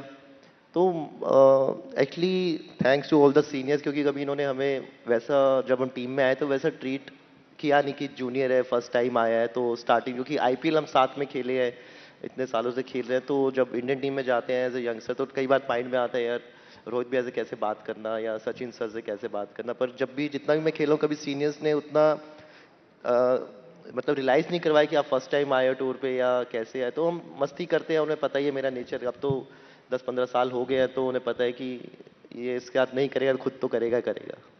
चलिए, because we have a few final minutes, I do want to talk about the current world cup that is going on. तो यूजी मैं आपसे ही शुरू करना चाहती हूँ क्योंकि आप बहुत एक्सपीरियंस कमेंटेटर हैं अब, तो आप बताइए what do you make of the Indian performance so far in the world cup? I think amazing, मतलब अच्छा, सब कुछ अच्छा चल रहा है, क्योंकि आपको वेस्ट इंडीज के साथ खेलना is like a quarter final match. आप, क्योंकि ये सब क्या कहते हैं कि वर्ल्ड कप में ना, सब कहते हैं सारी टीमें जाती है, सब कंट्री जाती है कि उनकी टीम जीते जीते जीते, लेकिन आप अच्छा खेल के जब हारते हो ना, तो इतना बुरा नहीं लगता है। और वो इंडियन टीम कर रही है, और लास्ट टाइम के हम चैंपियन हैं और जितनी बायलैटरल सीरीज हमने पहले करी है सब टीमों को वन साइडेड हराया है और वो कॉन्फिडेंस है और जिस हिसाब से टीम खेल रही है तो ये तो चैंपियन टीम है, ये हारेगी तो खुद ही हारेगी, इसे कोई हरा नहीं सकता। नहीं, बट अभी तक चैंपियन टीम लगी है आपको? तभी तो मैम आगे तक सुपर 8 तक आए हैं मैम। आपको कंट्रोवर्सी चाहिए तो मुझे बताओ। एक टाइम के लिए तो थोड़ा सा प्रॉब्लम हो गया आप कंट्रोवर्सी के लिए तब से बैठे हो, मैं नहीं दूंगा। मैं आपसे एक ऑनेस्ट रिव्यू चाह रही हूँ, अब ये मत सोचिए कि आप कमेंट्री बॉक्स में बैठे हैं। ऑनेस्ट रिव्यू तो वही दे रहा हूँ ना, क्योंकि इस फील्ड से हम खेल चुके हैं और अभी भी खेल रहे हैं, तो बाहर से ना क्रिकेट बहुत इजी लगती है। बाहर से ना कई लोग हैं जो शामी भाई को बता देंगे आउट स्विंग कैसे डालनी है, इन स्विंग कैसे डालनी है, लेकिन उस प्रेशर पे डालना वो टीम हमारी अच्छे से कर रही है, तभी आज वो 15 लोग वहां पे हैं। ठीक है, मैं नहीं दूंगा। ये नहीं बोलेगा। आपको क्या लगता है? नो सीरियसली, थोड़ा सा सेमीफाइनल में आने के लिए जो रास्ता था थोड़ा सा ट्रिकी हो गया था, अभी वो रास्ता थोड़ा क्लियर हो गया है, बट अभी भी एक मैच जीतना है। It's a virtual quarter final और थोड़ा सा प्लेइंग 11 को लेके इस टीम में भी बड़ी बात हुई है कि क्या प्लेइंग 11 सही है क्या नहीं था। जो साउथ अफ्रीका के अगेंस्ट जो लॉस था उसके बाद obviously the team had to rethink. तो what do you think honestly? मैं एग्री करता हूँ चहल के साथ कि आप जब ऐसे इवेंट खेलते हैं, जब आप आईसीसी जाते हैं, तो जो आपका बेस्ट 11 होता है, आपको बेस्ट गेम खेलना पड़ेगा उस लेवल में, क्योंकि जो इंडियन टीम है, जो हम लास्ट के कई सालों से देखते आ रहे हैं, जो T20 फॉर्मेट में जो परफॉर्मेंस दिखी है, मुझे लगता है टू बी ऑनेस्ट अभी भी आना बाकी है वो। और मैं चाहता हूँ कि सुपर 8 में वो परफॉर्मेंस आए। जैसे बहुत लोग अभिषेक को ट्रोल कर रहे हैं, या फिर तिलक हो, सूर्या हो, जितने भी हमारे बैट्समैन हैं, देखो ट्रोल करना बड़ा आसान काम है। मैं अभी मीम बनाऊंगा, आपके ऊपर बना के डाल दूंगा, 50 लोग चिपका देंगे उसके ऊपर कुछ ना कुछ। बड़ा आसान है दूसरे को ऊपर से नीचे खींचना। लेकिन मैं एक ही रिक्वेस्ट करता हूं, जब आप अगर दिल से चाहते हो क्रिकेट, किसी भी स्पोर्ट्स को अगर आप सपोर्ट करते हो, पसंद करते हो, तो आपको उसके साथ रहना चाहिए, आप अच्छे में भी खराब में भी। मैं मानता हूं कि इंडियन टीम की वो परफॉर्मेंस नहीं आई है जो परफॉर्मेंस हम एक्सपेक्ट करते हैं, जो इंडियन क्रिकेट टीम ने खेला है वो परफॉर्मेंस अभी नहीं आई है। मैं चाहता हूं कि आने वाले मैचेस में इंडियन टीम वो परफॉर्म करे, क्योंकि अभिषेक के ऊपर इतने सारे मीम्स बना डाले आपने, सूर्या को उसने आप लोगों ने उसको पीछे पड़ गए हैं। तो मुझे लगता है आपको अपने प्लेयर्स की सपोर्ट करनी चाहिए ऐसे टाइम में, और हमें होप करनी चाहिए कि इंडियन टीम वैसा खेले जैसा हम चाहते हैं। तो अभी भी परफॉर्मेंस बाकी है और सुपर 8 में मुझे लगता है कि अच्छी परफॉर्मेंस आएंगी। छोड़ दीजिए, आपके हाथ में नहीं है, हमारे हाथ में नहीं है बेस्ट 11 क्या होगी, 15 कौन रहेंगे, क्या करेंगे। बस आप एक ही चीज़ कीजिए, जो हमारे 11 प्लेयर टीम के ग्राउंड के अंदर हैं वो हमारा बेस्ट दें, वो हमारी कंट्री को जीत दिलाएं। यही मैं बोल रही थी, तो यूजी मुझे कह रहे थे आप कंट्रोवर्सी ढूंढ रहे हो। नहीं, मुझे आदत हो गई है, मुझे फर्क नहीं पड़ता आप लोग क्या बोलेंगे। But Mithali, does it look like a champion team to you so far? I'm sure you must be catching some of the action. Lots of expectations. You know, we've just had the T20 World Cup win, the ODI World Cup final, the T20 World Cup win, then the Women's ODI World Cup trophy, and now, you know, Indian fans are so hungry they want another title. And this one could be at home. Well, I feel that when you're doing well, there is no harm in raising that expectation you expect from people who perform. So naturally, everybody wants our team to do well, and it's a home World Cup. But then I do agree with what Shami said, is that, you know, in a tournament like this, you want to feed your best team, best 11, and the performers who've been doing well. It's easy to judge from outside because we've all been there, we know what goes into that. But at the end of the day, we all want the Indian team to do well. So perhaps they are keeping their best for the knockouts, for those, you know, the virtual quarterfinal. That can be risky, you know, if you save well, it for a little. sports is risk. There is no guarantee in sports that despite scoring 100 today, tomorrow you might get out of the first ball. So there is no guarantee in that. But what you can do best is that you can back them, back a team that, you know, you all are representative, you all are ambassadors, and you'll have been doing well. In life, there is a lot of fluctuation. Sometimes you're peaking and sometimes you're in the valley. But that doesn't take out anything that our team is, you know, not the best. Certainly, as far as the Indian cricket team is concerned, there is very little room for error, isn't it? Yuzi, वो तो आपने भी notice किया होगा जो शमी भाई बोल रहे थे कि 2 मैच में performance नहीं आती, 3 मैच में performance नहीं आती, तो वो कह रहे हैं ना, meme बन जाता है आपका, troll हो जाते हैं आप. नहीं बिल्कुल, क्योंकि जब आप बायलैटरल सीरीज खेलते हैं ना, उसमें अगर बायलैटरल सीरीज बात है तो एक और बायलैटरल सीरीज रहती है। वर्ल्ड कप क्या है कि 2 साल के बाद 4 साल के बाद वो चीज़ आती है, तो और इसमें मार्जिन ऑफ एरर बहुत कम होता है। अब जैसे हम इतने अच्छी क्रिकेट खेलते आए हैं सारे वर्ल्ड कप में, 2023 का वो फाइनल और अभी अगेंस्ट साउथ अफ्रीका, अगर वो 25 मैचों में से अगर कोई एक बार वो वैसा मैच आ रहा है, पर वो ऐसा मैच आ रहा है कि वो फाइनल हो गया। No, but it was not just the loss. I think it was also the way we lost in that match, right? फिर तो मैम ऑस्ट्रेलिया को तो फिर तो T20 में कभी आना ही नहीं चाहिए, क्योंकि वो तो आई थिंक एक उनका रिकॉर्ड आप उठा के देख लीजिए, लेकिन सबसे ज़्यादा ट्रॉफीज उनके पास है। हम वही कहते हैं ना कि हम अच्छी क्रिकेट खेल के आ रहे हैं, क्योंकि दूसरी टीम भी प्रिपेयर कर रही है। आप उस टीम से आ रहे हैं जो लास्ट ईयर रनर अप थी, जो 2 साल में बहुत इंप्रूव हुई है, तो क्रेडिट आपको उनको भी देना चाहिए। एक आधा दिन आता है, ठीक है, वो अच्छी चीज़ है, वो पहले ही आ गया। और we are the champion team. Like अगर आप किसी का भी नाम उठा के देख लीजिए, वो अपने दम पे इतना रखते हैं कि जिस दिन वो करेंगे ना, वो अकेले ही मैच जिता देंगे। So we have to just focus on that कि जब भी वो खेलें, just support them, believe on them. But how did you, like when you were there in the team, how did you deal with these pressures? कि बाहर लोग क्या बोलेंगे, फैंस क्या बोल रहे हैं, क्रिकेटर्स ये पढ़ते हैं सब कुछ ट्विटर टाइमलाइन पे, उनका इंस्टा पे रील चेक करते हैं क्या बोल रहे हैं सब? मैं तो मुझे तो फर्क नहीं पड़ता, देखो मेरे तो मीम बनते हैं, मैं तो मेरे को अच्छे लगते हैं, उन्हें सेव भी कर लेता हूँ और आगे फॉरवर्ड भी कर लेता हूँ, तो आई जस्ट एंजॉय। जब मैंने सोशल मीडिया प्रोफाइल ना, जब आपकी सोशल मीडिया प्रोफाइल ओपन होती है, तो आपने सबको परमिशन दे रखी है कि कोई भी आके उस पर कर सकता है। अगर किसी को ज्यादा प्रॉब्लम है वो प्राइवेट कर दे, पर लोगों का काम है बोलने का। आप ऐसा नहीं है कि सब बोलते हैं, आपको सपोर्ट भी करेंगे, लेकिन कुछ लोग होते हैं जिनका यही काम है सोशल मीडिया पे सबको गाली देना, उनके बारे में खराब बोलना। वो हर एक के कमेंट सेक्शन में मिलेंगे आपको। तो जो लोग आपकी लाइफ में वैल्यू नहीं रखते, जिनका नाम कुछ और होता है, डीपी अलग होती है, आप उनके बारे में सोच के अपना माइंड क्यों खराब करें, जब पता ही नहीं वो है कौन उस फेस के पीछे। तो मुझे कोई फर्क नहीं पड़ता, जिसको जो लिखना है बिंदास लिखो, मैं पढ़ता भी हूँ, मेरे को कोई फर्क नहीं पड़ता। चलिए quick rapid fire questions. Yuzi you start. Sundar और नो सुंदर इन द प्लेइंग 11? सुंदर वॉशिंगटन सुंदर और नो सुंदर इन द प्लेइंग 11? मैं मुझे बोल रहे आप सुंदर और नो सुंदर, मैं कर लो। आई थिंक जो जिम्बाब्वे के अगेंस्ट टीम खेली, आई थिंक वही प्लेइंग 11 आगे रहेगी। शबी भाई, सैमसन और no Samson in the playing 11? ये यार मैं चाहता हूँ, देखो हमेशा वही बात होती है, 11 की बात आ जाती है लास्ट में, लेकिन संजू सैमसंग होने चाहिए मेरे हिसाब से। Who's your bet as far as this World Cup is concerned? Who's your bet as far as this World Cup is concerned? From the Indian team, the one player that you think is going to be the most crucial? One player who's going to be crucial in a team sport. I would not pick one player. There are match winners in a team. T20 format is something that one day you're really doing well, suddenly you get the form. But then I would pick the entire team. That's too diplomatic, Mithali. बहुत safe. देखिए वो कह रहे हैं आपने left कर दिया बिल्कुल. आप आंसर दो. हाँ. मैं अपना दे चुका. नहीं वापस दो. Well, if I have to pick, then I'll pick the captain. Surya. Yeah.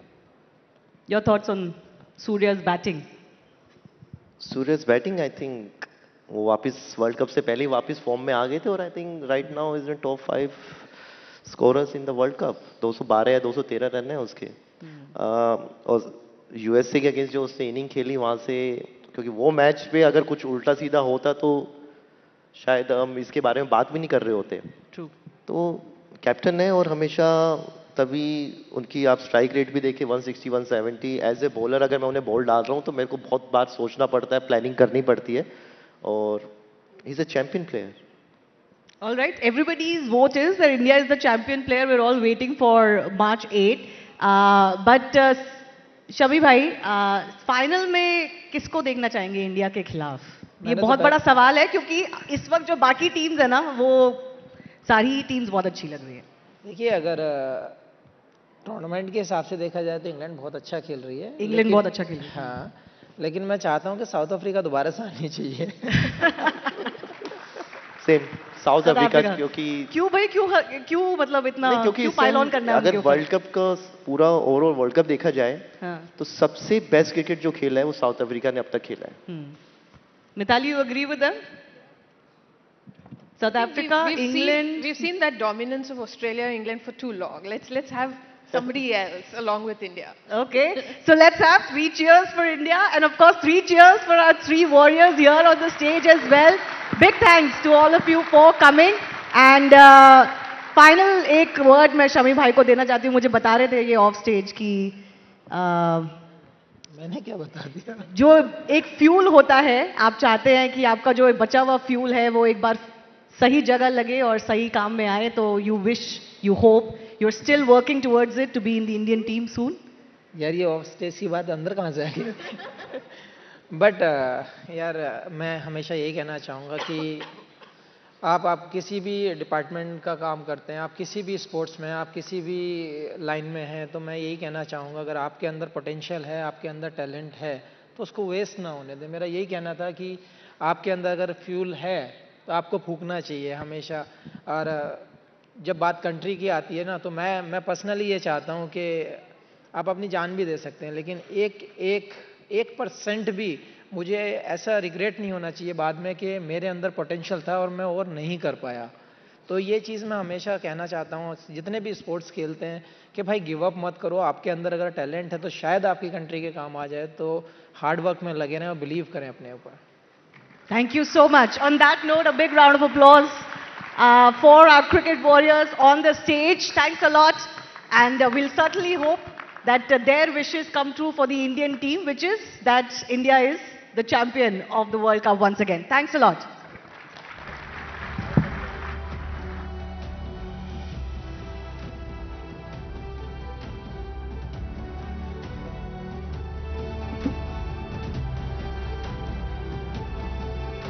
Well, can we have one more loud cheer for the incredible champions? The heroes who've made the entire country proud and continue to inspire the entire nation. What we just witnessed was the power of teamwork and strategy on the cricket field. But let's shift gears to a different kind of winning play, tapping into one of the world's most dynamic conversations around what consumer markets are looking like. And yes, this is a conversation around India's role in this sphere. With its growing middle class, young population and increasing aspirations, India is no longer just a market. It is a global growth driver. For global brands, India's moment is now. A time to innovate, localize and connect with a consumer base that's hungry for quality, value and experiences. Let's understand how global brands can succeed in this vibrant market. Please welcome Jean Taboul, CEO of Pernod Ricard India, for a conversation on India's consumer landscape, growth opportunities and what it takes to win in this exciting market. In conversation with Anand Narasimhan for a session on India's turn, global brands bet big. Over to you, Anand.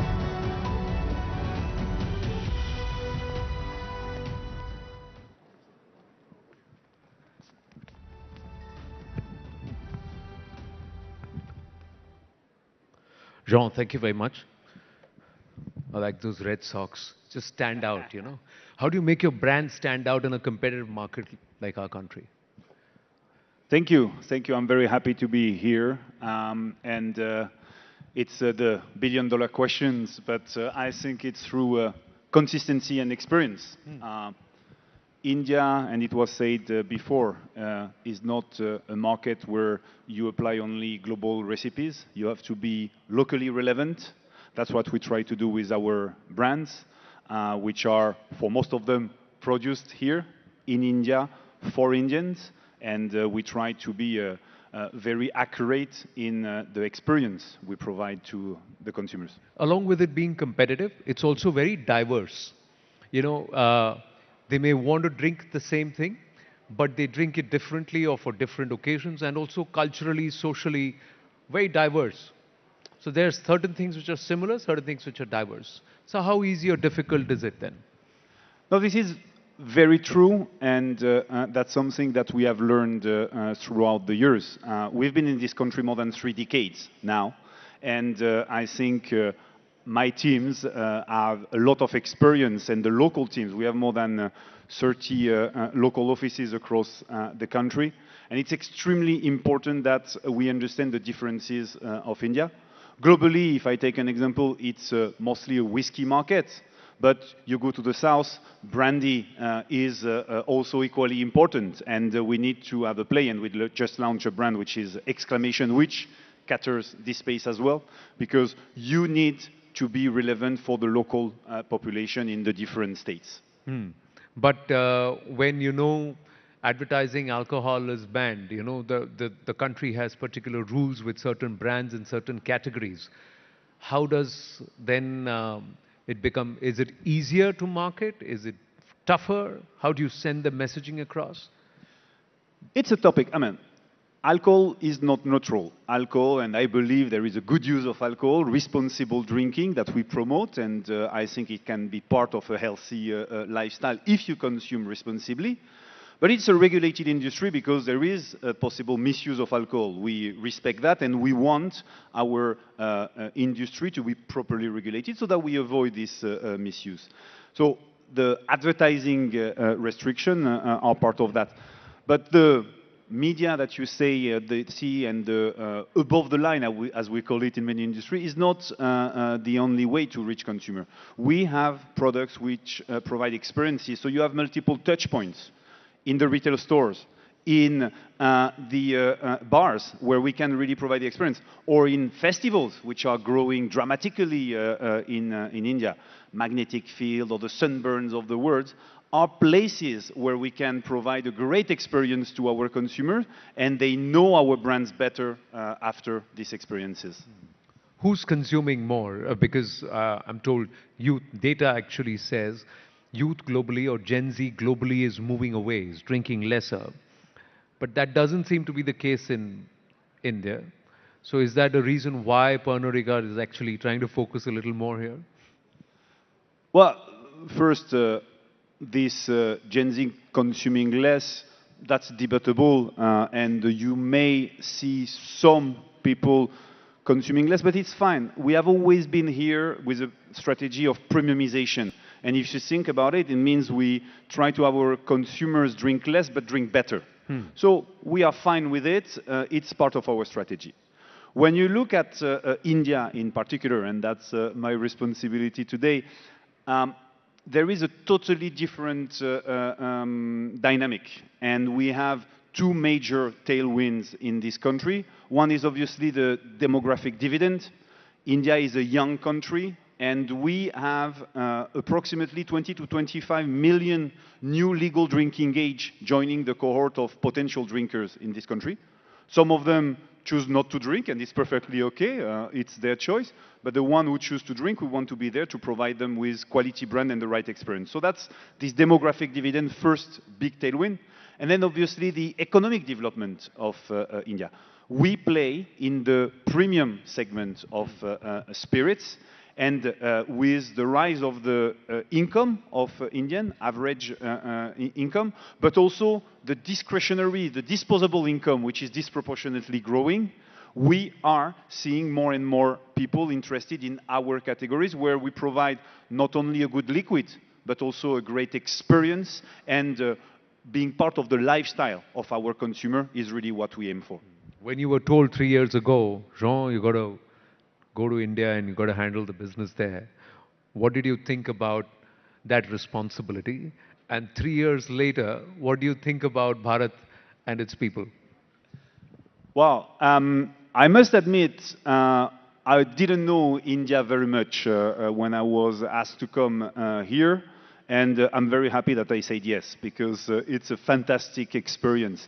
I knew the position was great, the opportunities were there. What I didn't realize before, and that I'm learning every day about, is the diversities of these opportunities and the richness of India. So as I said, we have 30 commercial offices, we have 19 plants across the country because we need to produce in various states. And I constantly travel in the country. I was in Bangalore yesterday, I was in Vizag the day before, just to get the pulse of India and understand how we can be relevant in each of the states, what are the preferences of the consumers, how we can take a global brand and make it relevant in one particular state, how we can take our giant brands like Rostag or Blender's Pride and adapt sometimes the liquid, sometimes the variant that we bring to the local taste and making sure that it is, again, relevant there. He's a master at his craft, isn't it? How beautifully in 2 answers he's plugged so many of his brands. Yeah, Jean, I have to credit you there. But, you know, this FTA that's going to be signed, Bharat is signing a lot of trade deals. And one of the conditions was to reduce the entry barriers for foreign spirits. So be it UK, be it the FTA or the mother of all deals with the European Union, how's that going to impact your business, your approach to Bharat? And does that mean that you're going to be making less in our country and bringing more from the outside? So it's very positive. And as an international businessman, I'm always supportive of free trade agreements. And I think it's really bring opportunities both ways. This UK FTA and the EU FTA that will come later, the text was just published yesterday, are great opportunities, of course, for the UK or for European Union to trade with India, but also the other way around. And we do produce in India and sell in India 97% of our volume, but we also export these brands. So there will be these opportunities. At the end of the day, we're talking about different opportunities at different price levels. So we should not see the imported brands as competition to the local brand. It's actually different segments that are catered. And even if the small friction of competition happen at some point, having competitors is great because it pushes you to be better. I think the fantastic rise of Indian single malt that we see today, probably some of it is inspired and pushed by the great Scottish single malt that used to exist, but also the example that Japan has been doing, or Taiwan with their brands, and Indians are jumping in with their own touch. We have one brand, I will name it also, Longitude 77 in that space, and this is really something that benefits both ways. And Indian bringing their local touch to this segment is an addition to the enjoyment for consumers.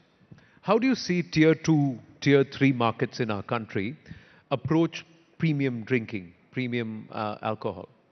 It's extremely important for us. As I said, we've been 30 years in the country. We have some of the biggest whiskey brands in particular in this country. So we cannot rely only on Metro. Metro are important for us, but it's not enough. So we do cater to the entire country, and you see disproportionate growth there. So this is really, really a strategy that we have.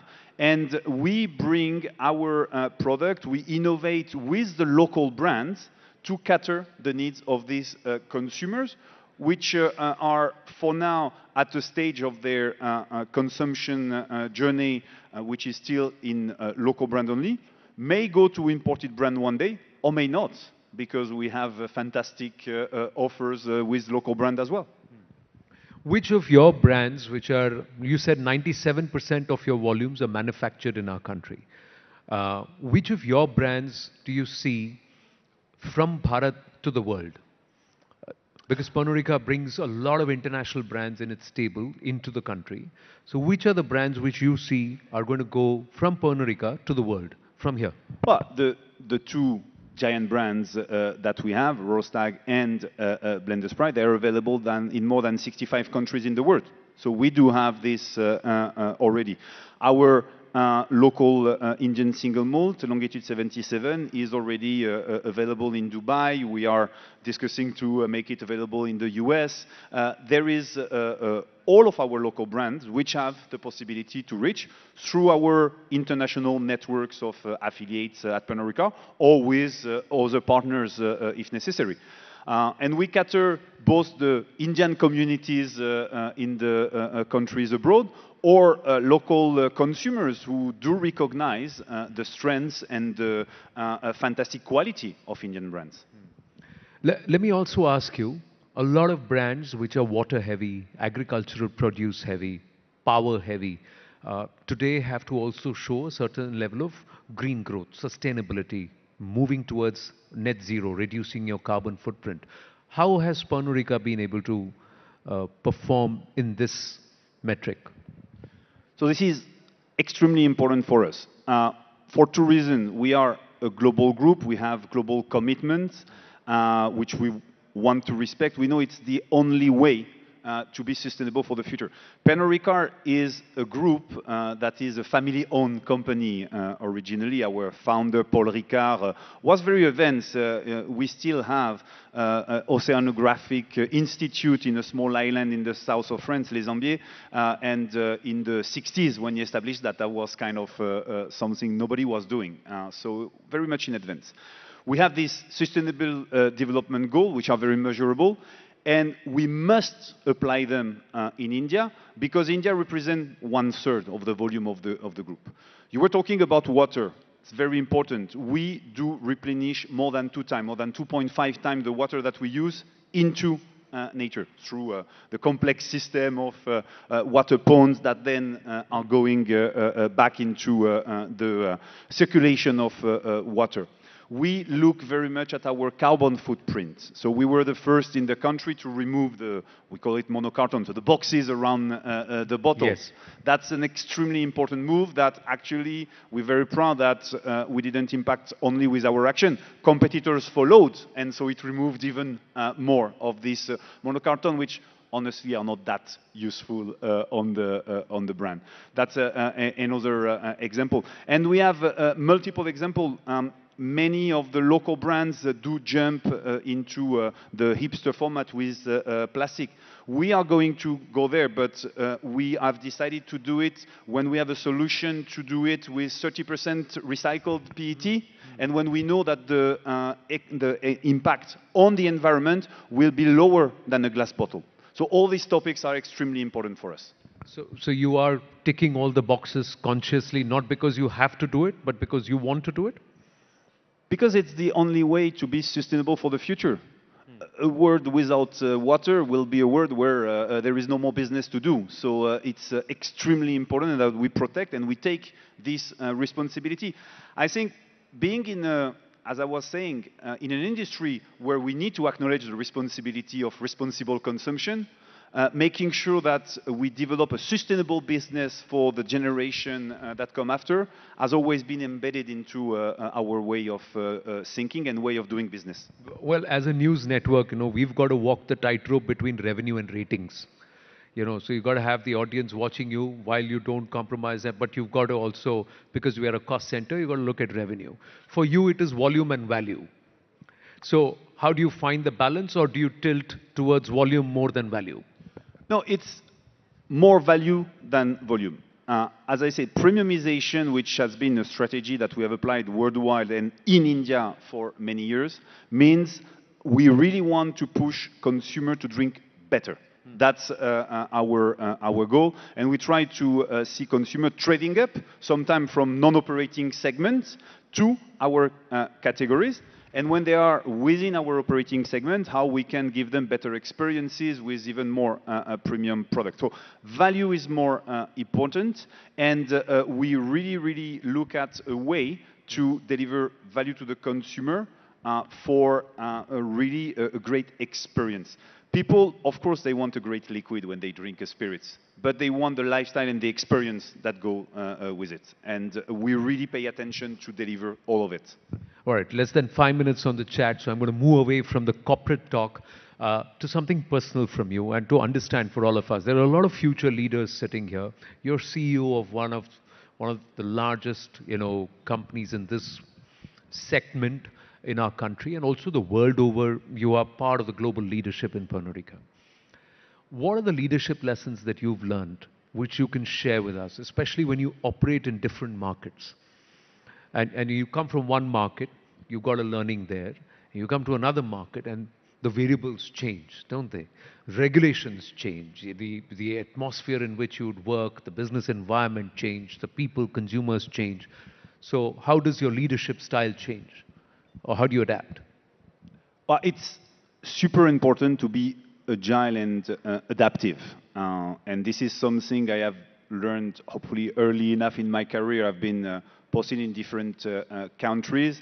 And when you arrive, even as the CEO in a new country, there is a few elements that you can drive and you can bring your style. But there is a lot of adaptation, understanding of the culture of the country. And I think when you come to India, it's the next level because you don't have to understand one culture, but several cultures, which makes it even more interesting. So you were asking what advice I can give. It's be bold and be agile. Adapt yourself. And you will always go into a job with a job description that tells you what to do. But look at what you can do more outside of this job description, how you can contribute to your organization even more than what is on paper. If you do that, you will be noticed and you will have more opportunities. And my experience working with Indian is the workforce is extremely well educated, so you have people that are really able to do that. We, as a group, source talent from India to send them abroad. And sometimes they come back to contribute again to the Indian business.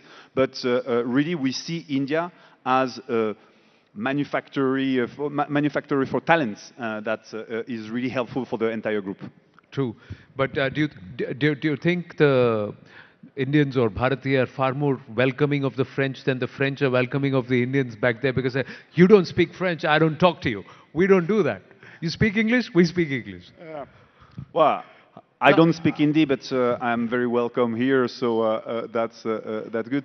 No, it's a mindset. Yes, Indians are very welcoming, and I have had a fantastic experience in this country on the almost 3 years I've spent here so far.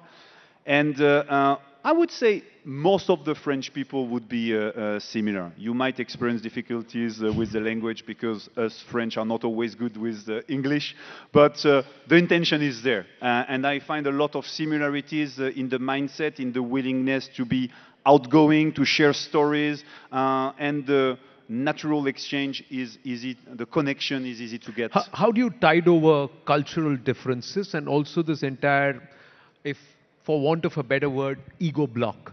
Who's he to tell me? Why do I have him to come and tell me what I should do? It happens to every leader. And on the other hand, you as a leader also have to show a certain level of humility to say, listen, I need to learn from them because they work this market more than I have. So how do you figure that out? And how much time does that take? 6 months, 1 year, 6 weeks, or it varies? Forever. It's no, but that's probably the easiest question of all. I come here, I know nothing about the Indian market, and I have a lot to learn. And I have excellent teams who know the market and who teach me. My role is to stitch the things together, to push them to do even better. But I'm not here to teach anybody about the Indian markets. I have people who know much better than me. And I learn from them, I try to understand, and again, I push them to work better together, I push them to exceed the expectation, but I'm not the one who will teach anybody about India. So what are you going to be doing? And what do you learn? Well, so far I've learned so much about how to do business differently in India.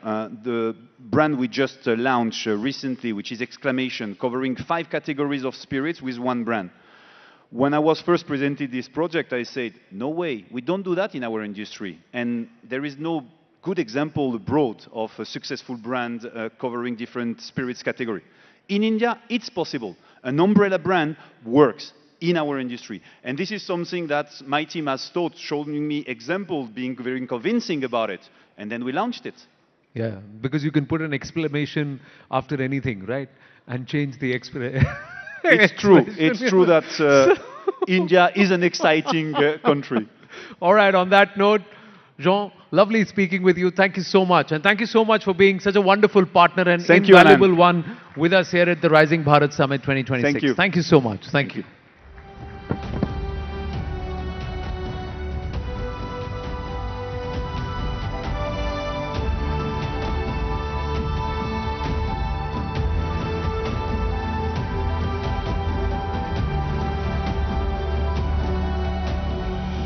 Thank you, John. Thank you for your time, your insights, and for elevating this conversation. Thank you, Anand. Ladies and gentlemen, we've just heard from Jean Tabol on how global brands are tapping into India's consumer pulse.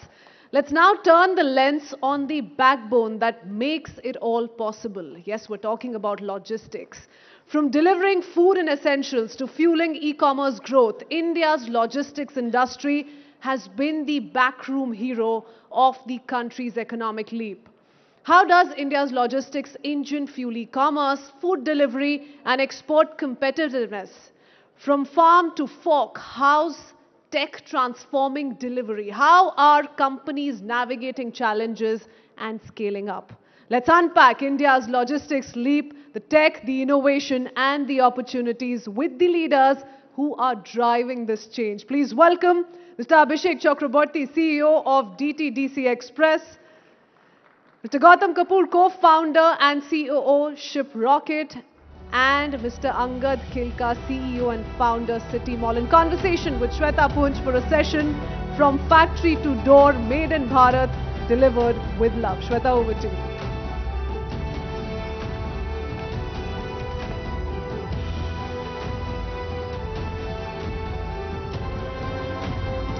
Good afternoon, everyone.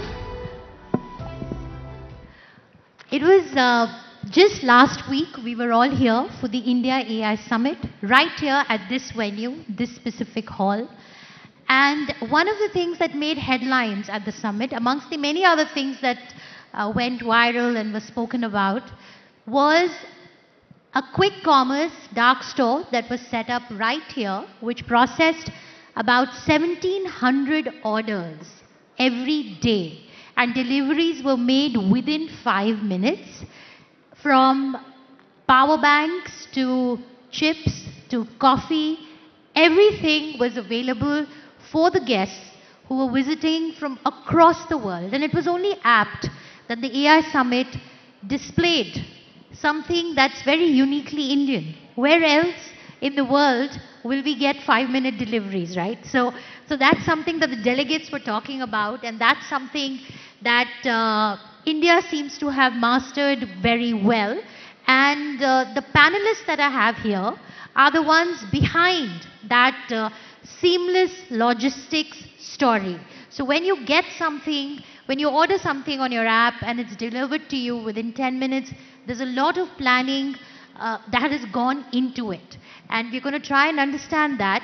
Also, the fact that AI is here for all of us to embrace. We'll also get a sense on how the logistics industry is integrating AI to ensure that our manufacturing story is supported by our logistics story. So a big welcome to all our panelists.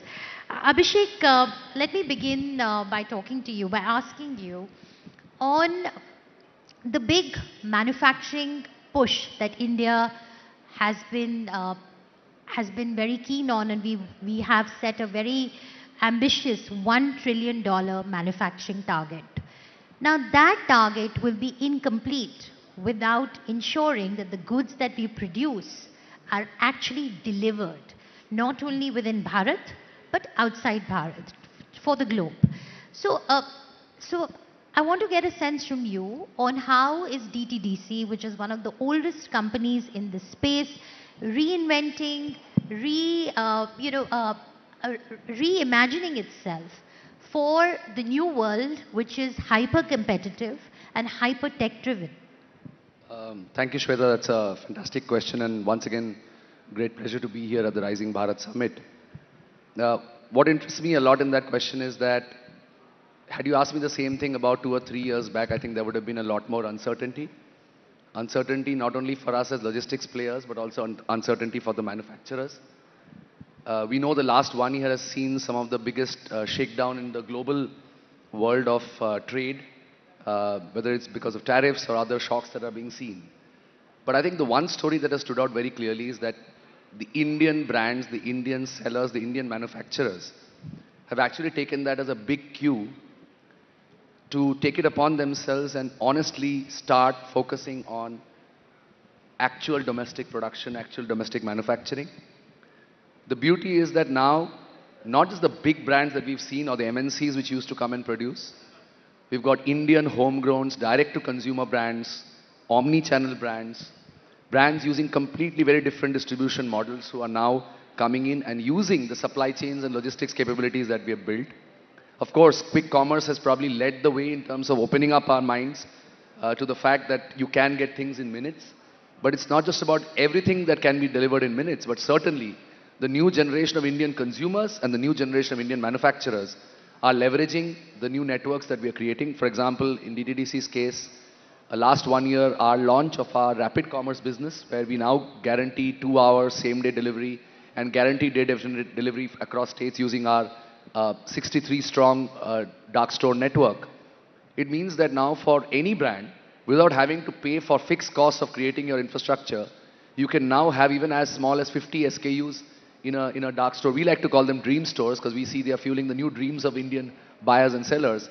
You can now have your product available. A lady could be seeing in Instagram your product. She could click on there and directly go and make a trade. And it will be a DTDC dream store that will be making that delivery on same-day basis. And therefore, the fact that the gap between aspiration, desire, and getting things in your hands, it's not factory to door, it's literally factory to the hands of the consumer that has now changed. And we are fueling that with our capability. So that's what I see is so amazingly transforming in India and about Indian manufacturing and also about Indian consumers. Fascinating. Gautam, you work with several vendors. You work with, not vendors actually, brands, right? Brands, micro businesses. Do you see a change in how they are approaching the Indian market?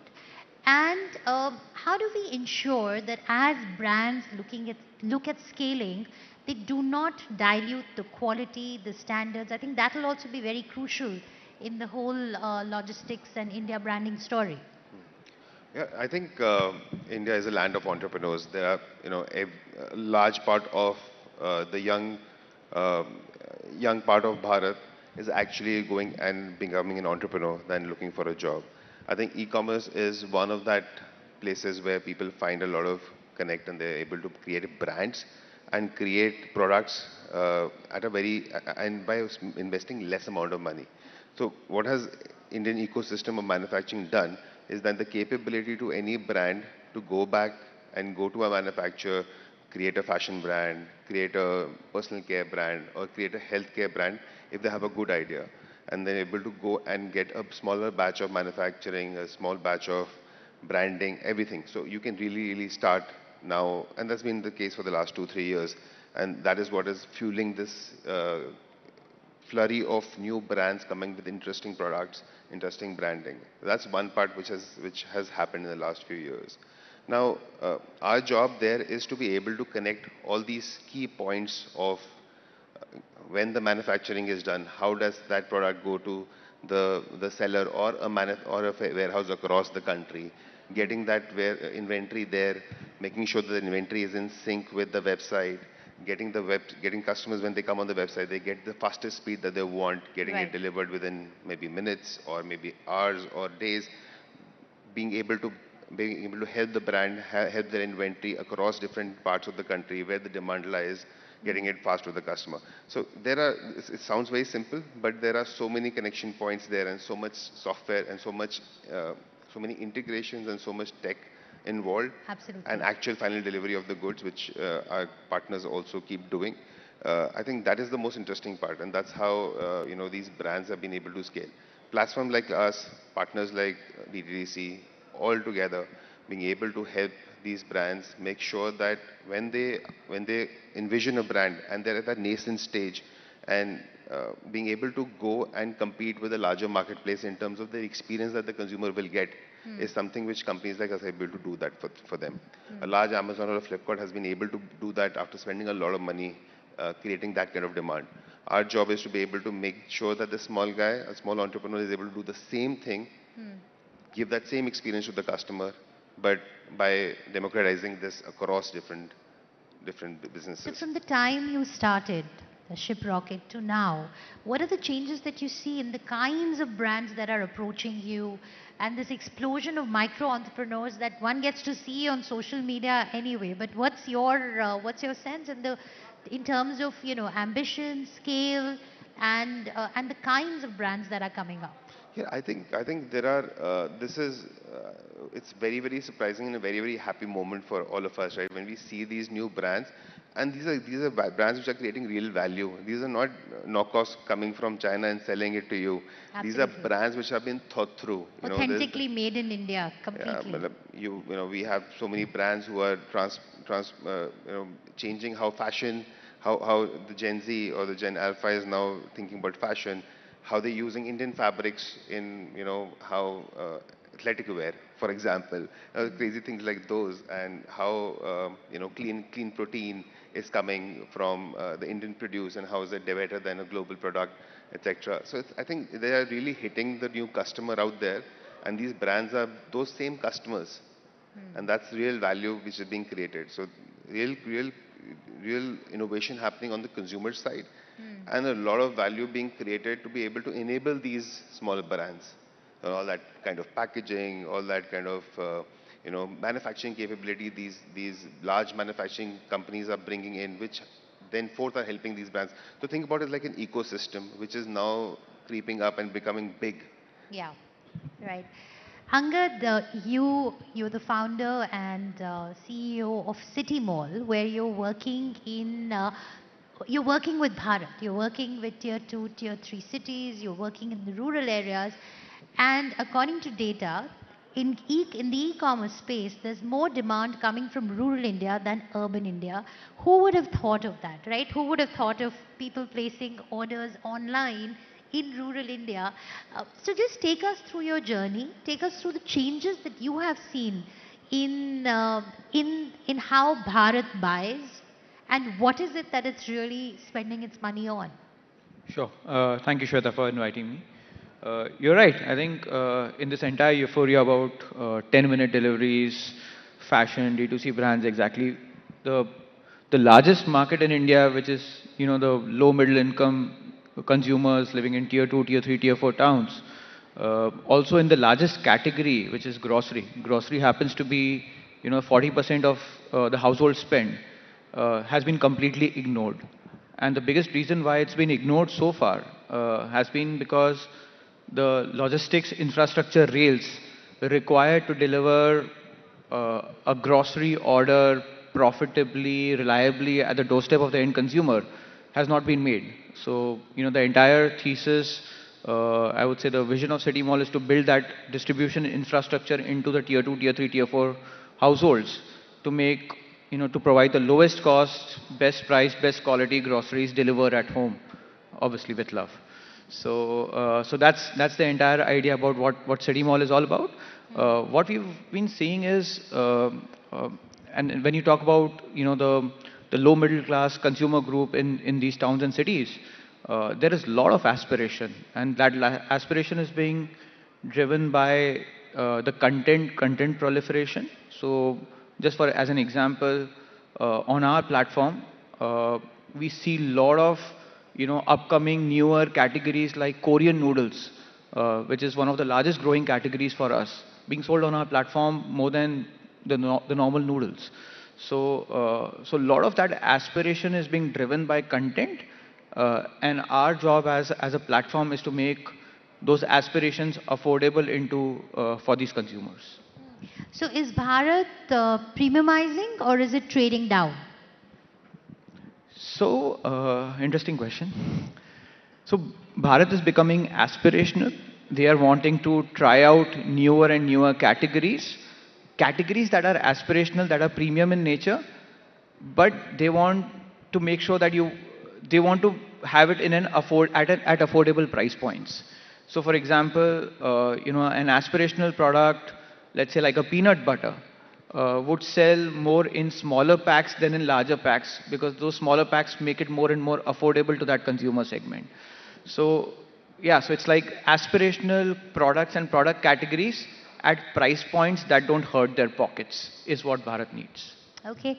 I want to talk about data, because data is the new infrastructure behind delivery and logistics.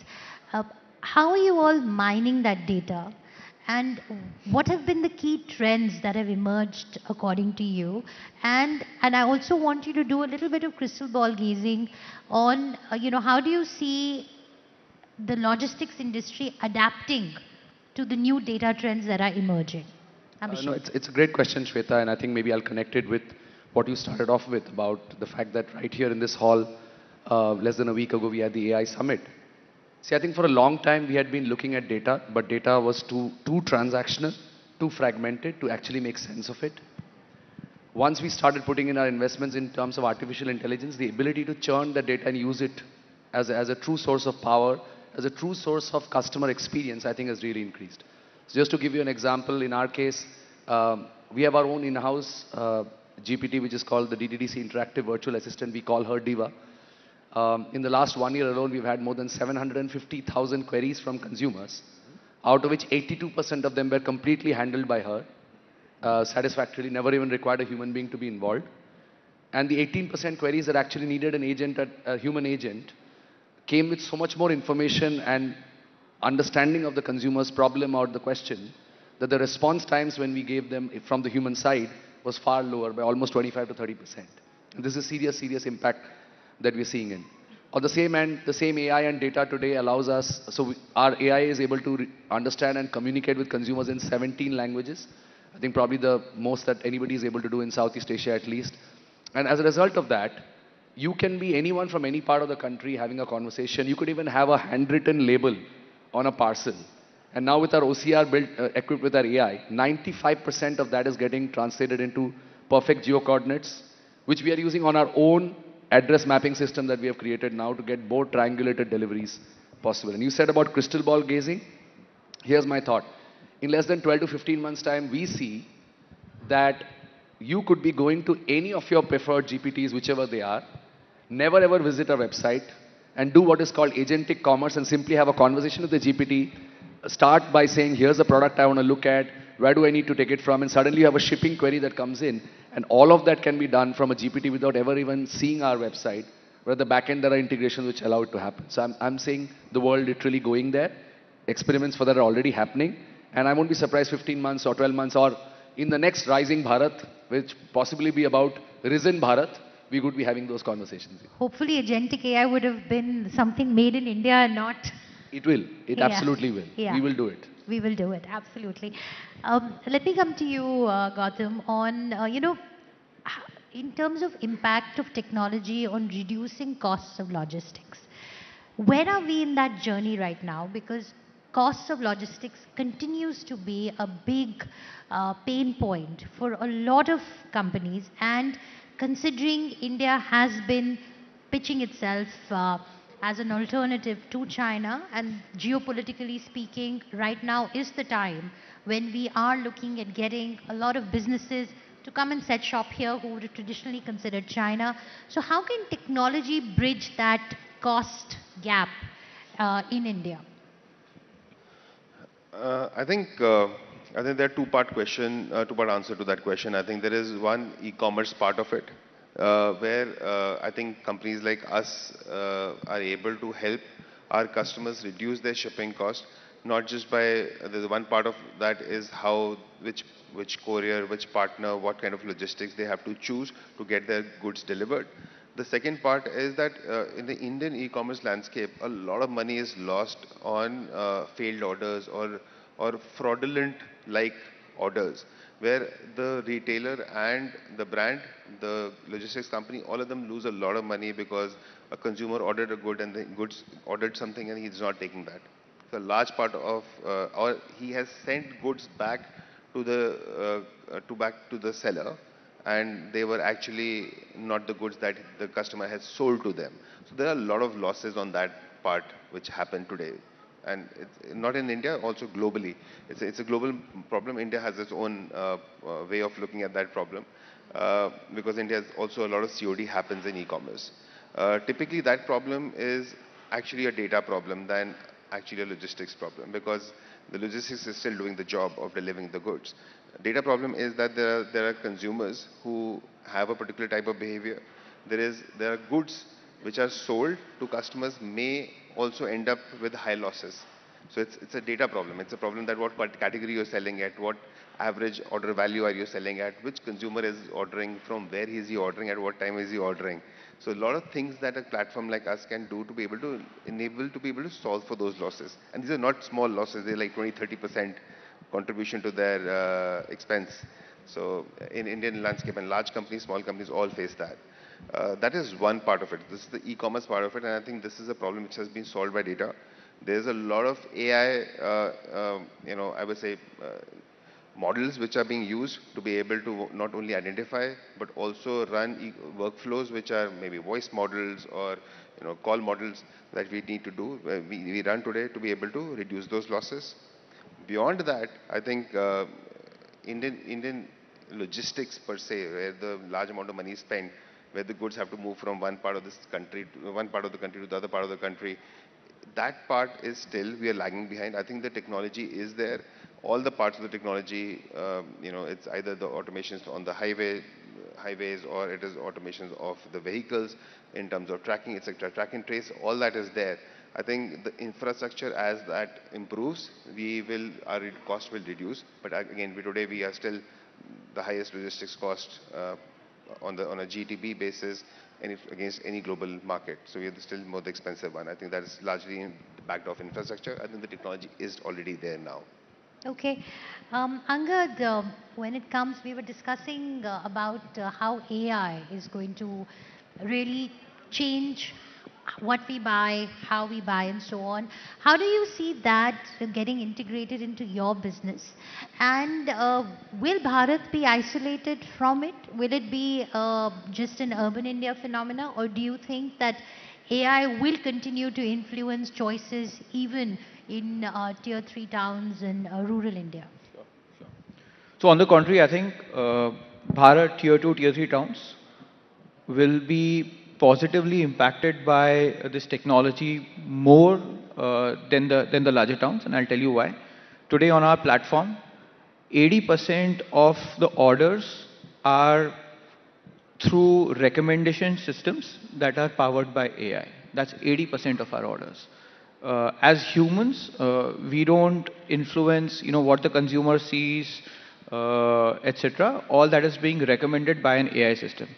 And an AI model is significantly more efficient as compared to a human doing it, because they can be more hyper personalized for every user. What is the right product at this point in time, given what they have purchased earlier, etc., etc., can be done much better through an AI system than a human doing it. And obviously, as you go into like tier 2, tier 3, tier 4 towns, your propensity to normally browse the app the way we do it is lesser as compared to the more affluent consumers. Hence, using technology to get the right products recommended to you at the right point in time is much higher for that consumer groups. And now with voice AI coming in, it's going to be completely different. I think from a behavioral shift perspective of how the offline world works to how an online world works is going to collapse. The difference is going to collapse completely. You're going to order through your mobile app just how you would go and order in an offline world. And all this is possible only because of the the developments that are happening in this technology. So the next question, which I'm sure is also probably on everyone's minds, is on the impact of AI on jobs in the logistics industry. This is an industry that employs lakhs of people, And Abhishek, I was reading about a new dark center that you've started, which is completely run by women. Now, if we were to look at what's happening in China, where they have zero human intervention in their dark centers, they're fully automated. Do we see India also following that path? And what are the kind of jobs that you think will be done away with? And what will the new jobs structure look like? See, I think this debate has come up many times through many cycles of technology development that have happened over the years. Ours is an industry where the human touch and the human impact was always very critical, because at the end of the day, we are talking about physical delivery, physical pickups, and physical transaction of products. Yes, But there robots do deliver. Yeah, they do. And it's They do. happening already. They do, but I think India is still some distance away from probably getting to that, simply because our markets, our cities, our urban and semi-urban places are not yet as homogeneous to be able to introduce that. I think labor costs still are quite favorable for us to still see more value in certain parts of our business. What I do see is that repetitive jobs in certain parts of the supply chain, especially the middle mile part of it, for example, sortation, picking and packing of products, computer vision, which can be used to now see where a package should be moving. I think those are areas in which human intervention will be lesser, which means AI will be more of an agent supporting, assisting, enabling the human beings to be more efficient. But at the same time, for the same reasons that I'm sure Gautam Angad, we all of us believe, as more and more Bharat penetration of services and requirements is going to go in, we know that we have not even seen 10 or 15% of the total market. So you will have probably the need for resources and people enabled with technology going far more deeper. And I think as you quoted China, as China grew and China achieved success and became more automated, it did not mean that people were jobless. It did not mean that people were not being engaged. It just means that people are engaged more meaningfully with more value being added. Gautam, your thoughts on this? I think nothing very different from what what Abhishek is saying. But think about it like this. What will AI do? AI will just fuel the consumer being able to buy more. The consumerism of the Bharat to be able, more people to buy more, produce at a lower cost, that will happen. But what will happen is that when people buy more, there'll be more logistics. Look at any developed economy or developing economy, the logistics still happens by people. Robotics is absolutely on the back end, but from the front end perspective is largely people. That's the most efficient way of doing it, even beyond robots or using drones. Indian ecosystem, all the cities are tightly knit to each other, right? They're densely populated. People is the most efficient, still the most efficient way. This is what happened with fast delivery, 10-minute delivery coming in. There was more employment there. You had e-commerce coming. There was more employment there. So all the last mile of people going online and buying actually is directly proportionate to number of people being on the job and delivering goods to you. I think that's why it's more people. I think it's going to be more employment with more AI coming into at least consumer products. Okay, Angad? I think the people who are involved in sort of moving atoms and the physical labor, they won't be impacted by AI. But the entire layer in the delivery ecosystem that enables that, they will become 10x more efficient. So the same person would be able to do 10 times more than what they would be. Then you'll need fewer people to do that job, right? Either that or the size of the pie needs to go up. Or expansion. Yes. Okay. I think the pipe will expand more than that's always. I think we all believe in that. The pie is always happens. Very quickly, we're out of time. But one quick wish list from the government on what can be done to enable more efficiency in our logistics space. Very quickly, Abhishek, you. Just remove any hurdles for domestic or international trade. Specific. You have to be specific. You can't say any hurdles. Even faster and more brighter execution of all the FTA deals. Okay. Make sure that Indian products can reach the hands of people across the world. So more FTAs. Gautam? I think there's something interesting which has already happened, where how the new law in terms of helping Indian exporters through the e-commerce mode, being able to sell to global markets, being able to get their goods back. Earlier it was considered as a new import. Now you can actually get it back without paying the additional import duty on your own goods that you had sent forward. So all those things are very interesting. I think there are small little things left around it in terms of helping Indian companies sell to global markets.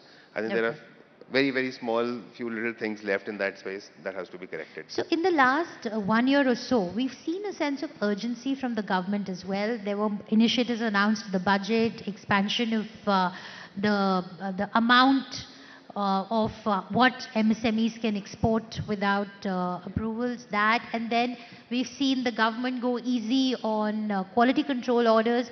So, but we've seen that happening in the last 1 year.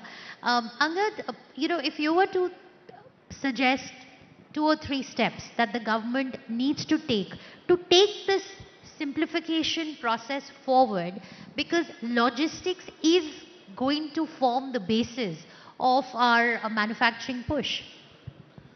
I think I would say just, integration of technology into all the government processes, whether it is compliances, regulations, GST bills, etc., etc. Just the integration of technology into government will help companies like us a lot to be more and more efficient. Integration of technology into government. Yes. Okay. All right. I have some more time. So I want to talk to you all about the big elephant in the room, which is China, because there are inevitable comparisons that are drawn between India and China. For India to ride this manufacturing wave, there is so much that China has already done. Is it viable for us to copy the Chinese playbook where logistics is concerned, or do you think India will need its unique solutions, which could use a bit from China, but we'll have to devise our own models that lend us efficiency? Abhishek. I think we have to have a reality check that China has had the credit of policies and systems that have been developed over 3 decades that has allowed them to become the dominant force that they are in terms of what they do in manufacturing or global supply chains. India's journey has just begun. But I think what I'm most encouraged by is in the short time that we've had, how Indian manufacturers, how Indian logistics companies, the whole ecosystem, including the government being a big part of it, the way we are moving and the pace at which we are moving, I think we must give a lot of credit to ourselves. And I'm a strong believer that India is not a homogeneous market. India is a very heterogeneous market. Our demographic dividend even within the country and the potential of using that across the world is very unique. And that means that how Indian manufacturers and Indian logistics companies are going to find solutions for distribution or getting products in the hands of people within India and across the world. They might be inspired to some extent by what China has done, but I think we will find our own unique way to do it. I think we have taken Jugaad also to the next level. It's no longer the helplessness that Jugaad used to be. I think there's true innovation that's now happening. And the Indian way of innovating is going to be different than any other way of innovating. And I think that's what works best for India and Indians and Bharat as well. And I'm very confident about that. Gautam, Indian way of innovation. I think all the markets change very quickly.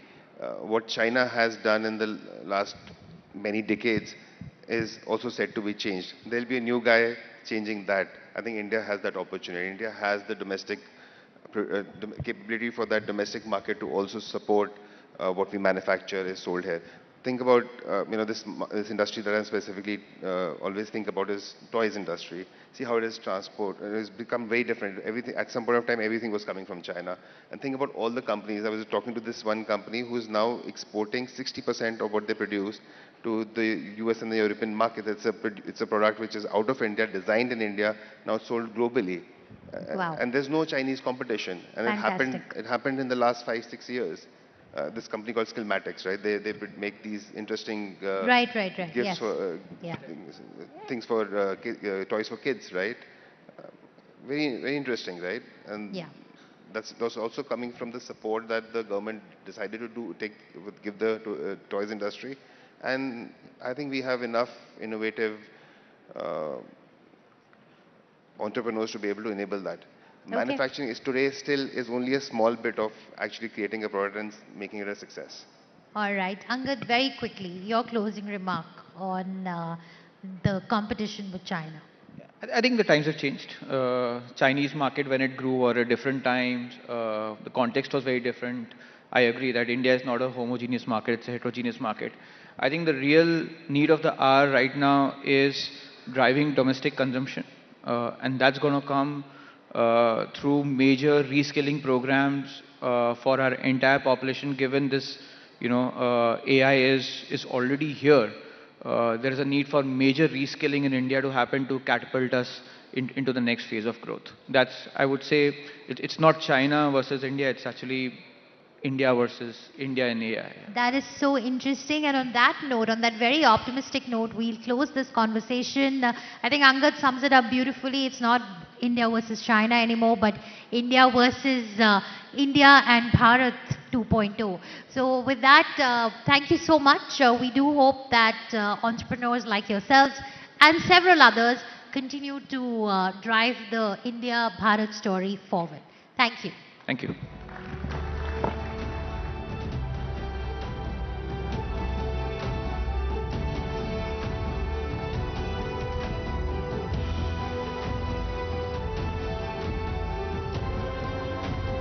Well, thank you to our distinguished panel for bringing in clarity, depth and honesty to this very important conversation. While the logistics leaders, we have just through their voices seen, they've shown us how India's infrastructure is driving growth. Now, let's explore a different kind of frontier where nations navigate the complex game of defense, diplomacy and strategy, where the stakes are very high and the playbook is evolving. Joining us to decode this complex landscape is an expert who has tracked these shifts in global conflict and cooperation. With his expertise, we will dive into the intersections of defense, diplomacy and technology. Please welcome Adrian Fontanellas, military historian and author, for a thought-provoking discussion on Disruptor's Dilemma, Defense, Diplomacy and the Future of War, in conversation with Rahul Shivshankar. We need some energy in here. Please, a huge round of applause, ladies and gentlemen. Rahul, the floor is yours.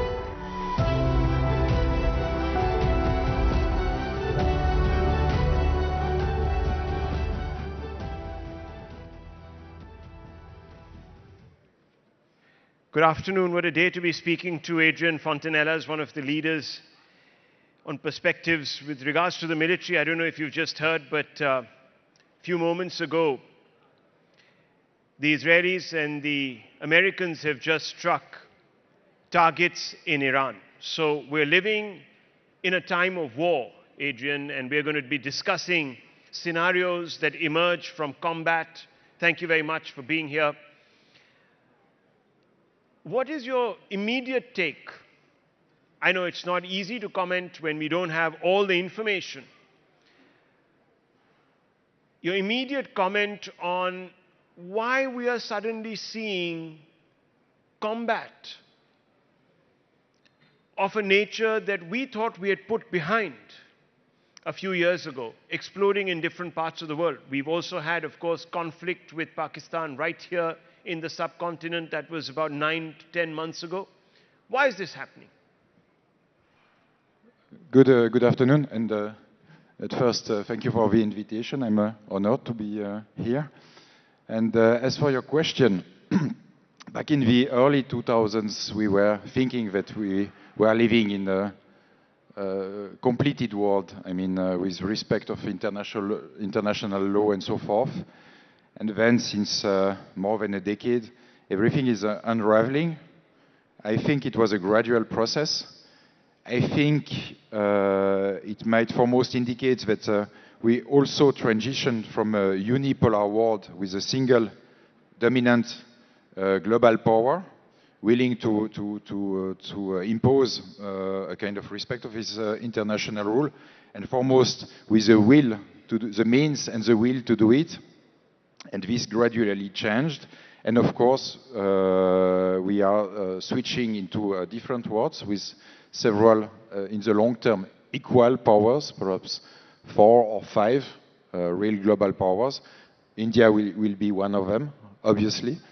And I think during this transition, we are seeing frictions. We are seeing this kind of reshuffling of the cards, and this is generating also conflicts. I'm thinking about the Russo-Ukrainian war, for example. Sindoor might be. I think Sindoor is not related directly to that, but otherwise, yes, we are back into a conflicted world until a new paradigm consolidate and emerge. So Trump has said that he is not a president that wants to go to war, that he's a president for peace. That's what he says about himself, and he takes great pride in ensuring that nations that are warring, and there have been about 7 or 8 by his own admission, how he sort of brought peace to those regions. But here you're seeing, in regards to Iran, the US and Israel coming together. Now, do you believe that there is a legitimate reason here, or is this power projection to prove a point really to domestic audiences? How do you read the American sudden pivot? And he also, of course, called the Ministry there of Defense into the Ministry of War. So it's quite interesting that he sort of plays around with these nomenclatures. I see this as a highly risky situation, frankly. It's almost like President Trump is reminding me of Vladimir Putin, in the sense as you are making coup, and you are succeeding into your military coup without entering into any protracted, damaging war. So Putin had a easy 6 days war against Georgia in 2008. He won without any trouble. And then annexation of Crimea in 2014, no bloodshed, he got it. The Donbass was a kind of disguise affair, no problem at all. So he won at each time. Intervention in Syria, he also won. It was not an expensive engagement from the Russians. It was 50 aircraft, a few thousand troops, and appearing as a new power player in the Middle East for such a low cost. And then he overstepped, and then out of hubris, he thought he could repeat a short operations against entire Ukraine, and now both Russia, Ukraine, and Western Europe are stuck into a protracted conflict without an end and without any political solution in view to stop it. And now we see Trump in power, and I think I lost the count already of armed intervention since he began his second term, but we had against Iran last year. Okay, he got it very cleanly. I mean, just this single strike. Most of the work was done by the Israeli Air Force beforehand, and the Iranian opted for a kind of a demonstration, diplomatic retaliation with this wave of 14 short-range missiles against US base in Qatar. So it was not a retaliation to kill. It was a retaliation to demonstrate. It was signaling. And then, of course, Venezuela. Fantastic PR military operation. You kidnap a president, you bring him home. So far for him, military operations were easy, well under control, scoring a lot of PR points. And the danger this time with going against again Iran is there is no control about what the Iranian will do. They have plenty of different ways to try to retaliate. So you think this could escalate unpredictably? Absolutely. At least they depend on the adversary to keep reasonable and not escalate too much, because Iran has several serious options to retaliate. For example, they could target American ships in the Persian Gulf. They have, according to the Israeli, at least 1,000 long-range ballistic missiles in stock, according to what Tel Aviv published. They have also thousands of shorter-range missiles.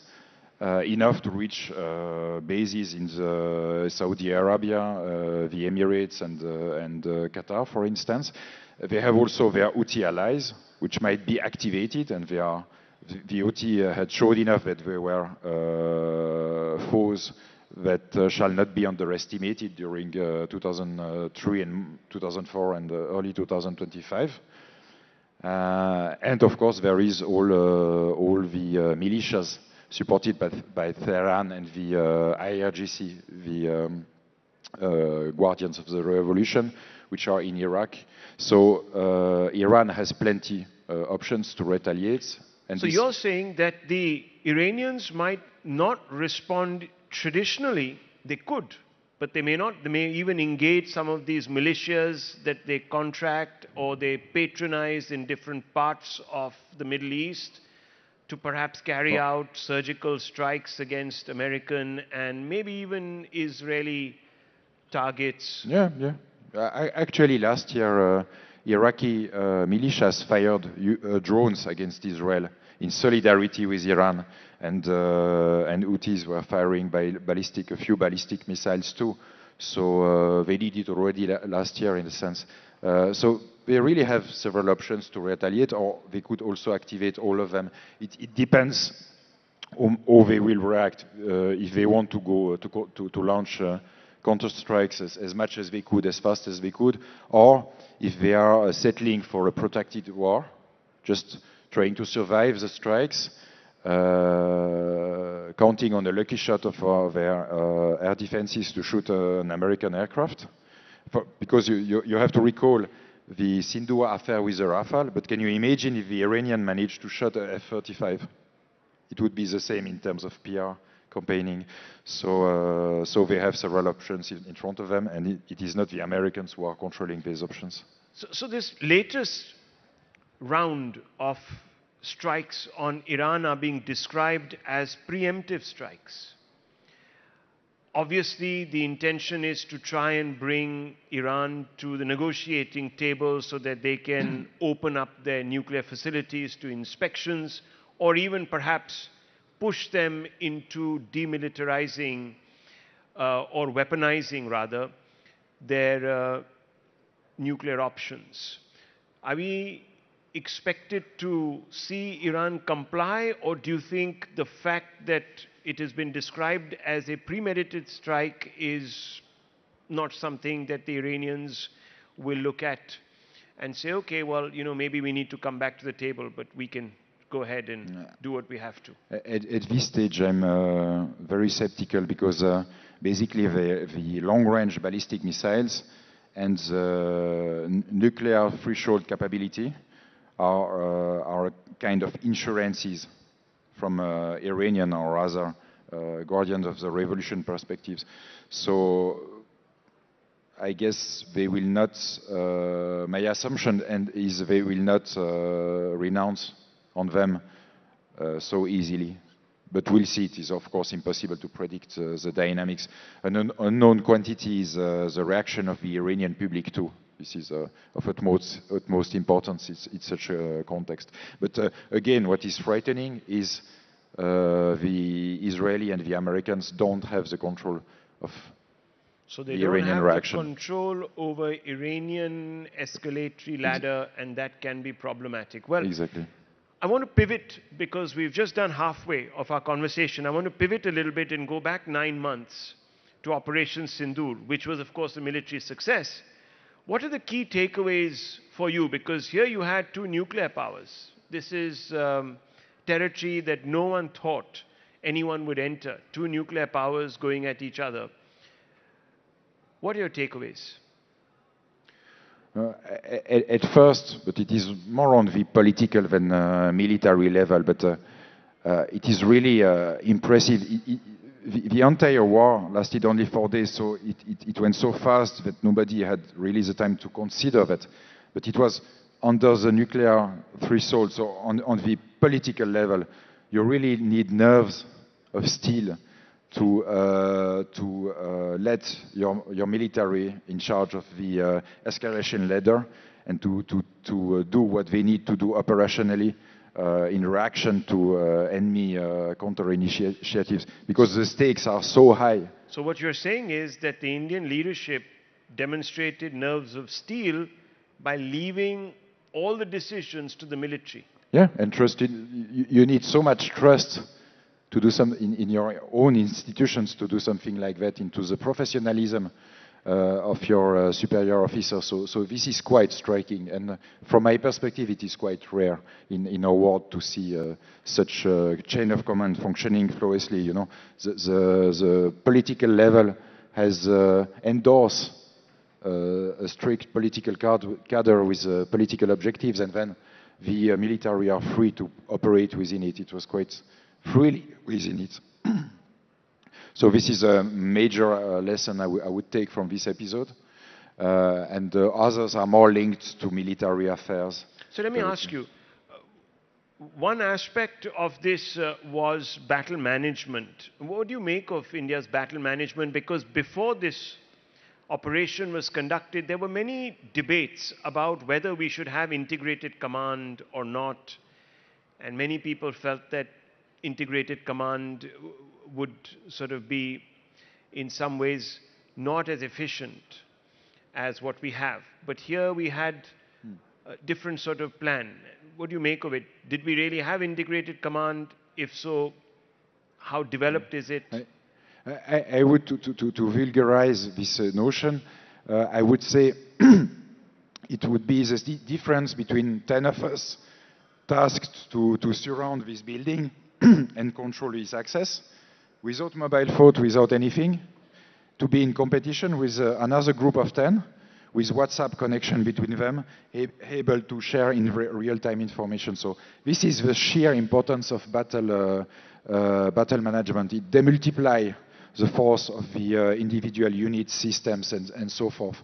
And indeed, in the case of India, what Indian air defenses in particular, and the integrated air command and control system of the Indian Air Force plus the Akash Tir system of the army faced was quite a massive challenges, because it was hundreds of UAVs at the same time, supported by long-range rocket artillery fire, plus aero-ballistic missiles fired by Pakistani GF-17 jets.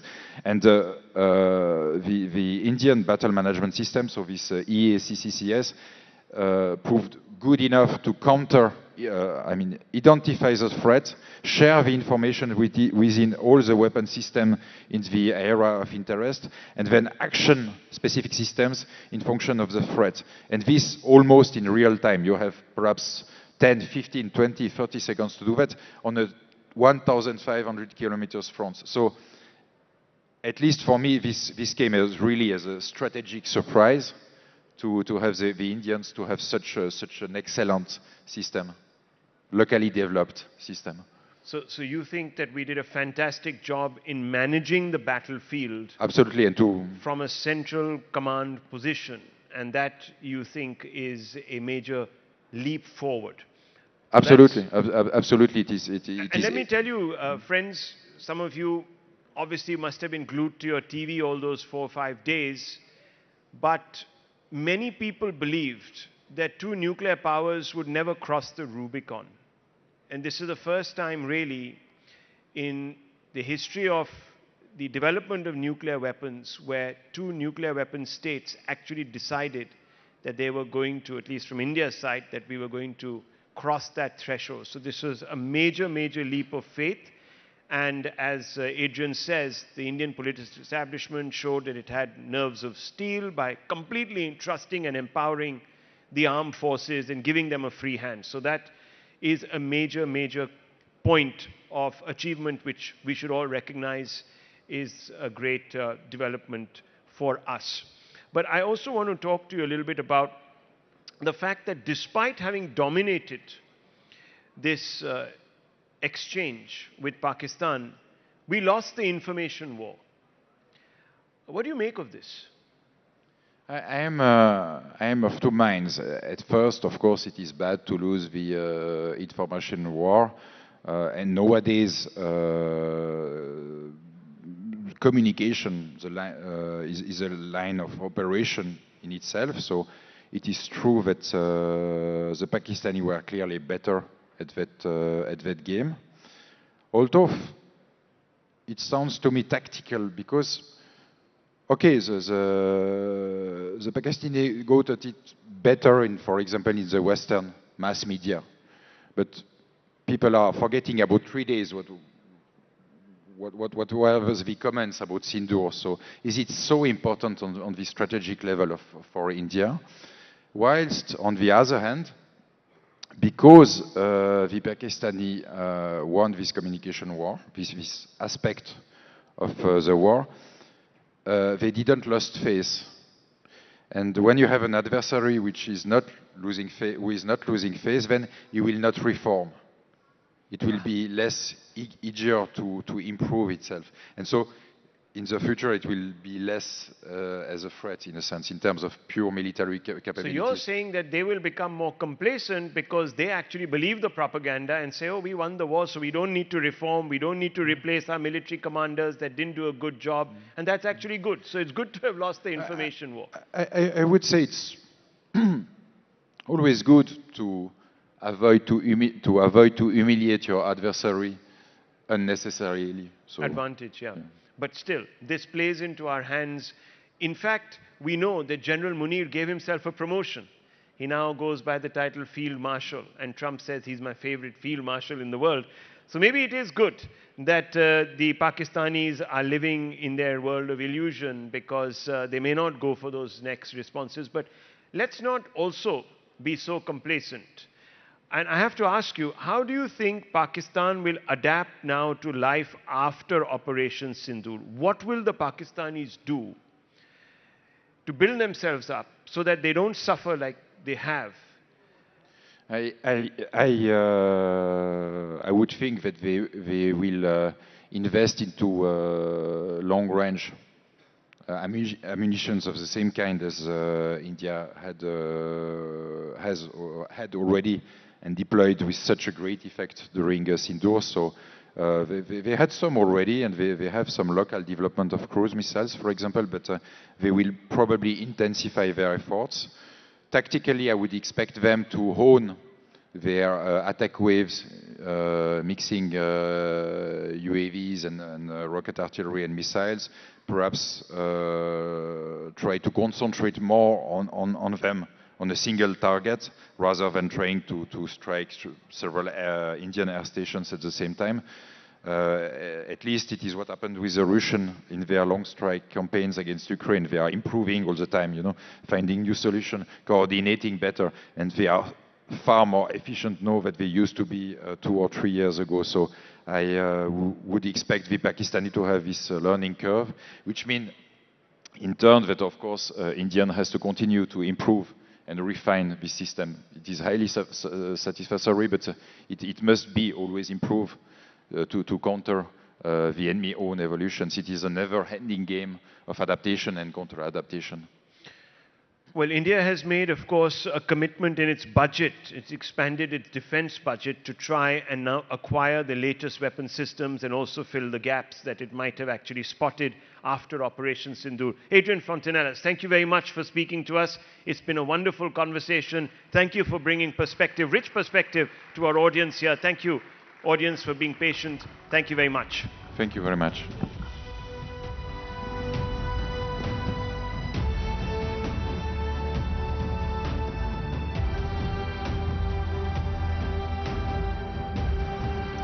Thank you so much for that engaging and thought-provoking session. Ladies and gentlemen, with that, as we break for lunch, we would also like to express our heartfelt appreciation to our partners. Your unwavering support has enabled us to bring together the brightest minds and most innovative ideas. Thank you.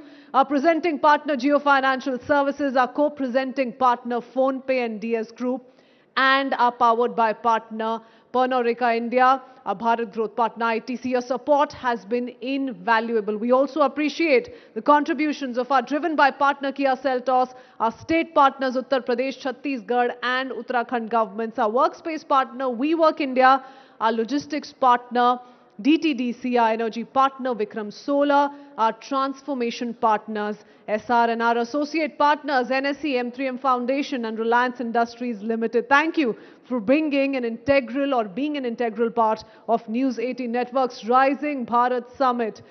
And while you're soaking in the insights of a Rising Bharat, once again, a humble reminder, do not miss out on experiencing the future of finance itself.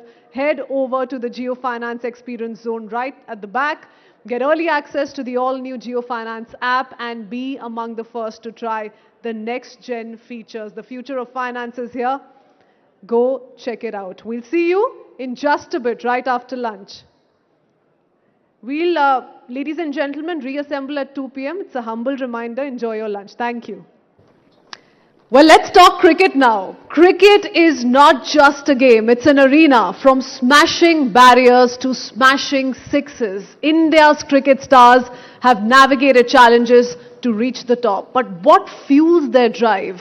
What battles did they fight on and off the field? For the next session, joining us are trailblazers. We will dive into their journeys, their grit, and their triumphs. From maiden test caps to record-breaking innings to match-winning bowl spells, they have written India's cricketing story over and over again. Please welcome he who needs no introduction, Mohammad Shami, Indian cricketer, Indian women's cricket legend Mithali Raj, and Indian cricketer and World Cup winner Yuzvendra Chahal. Let's warm up those hands, please. A huge round of applause, ladies and gentlemen, in conversation with Shivani Gupta for a session on boundaries and breakthroughs.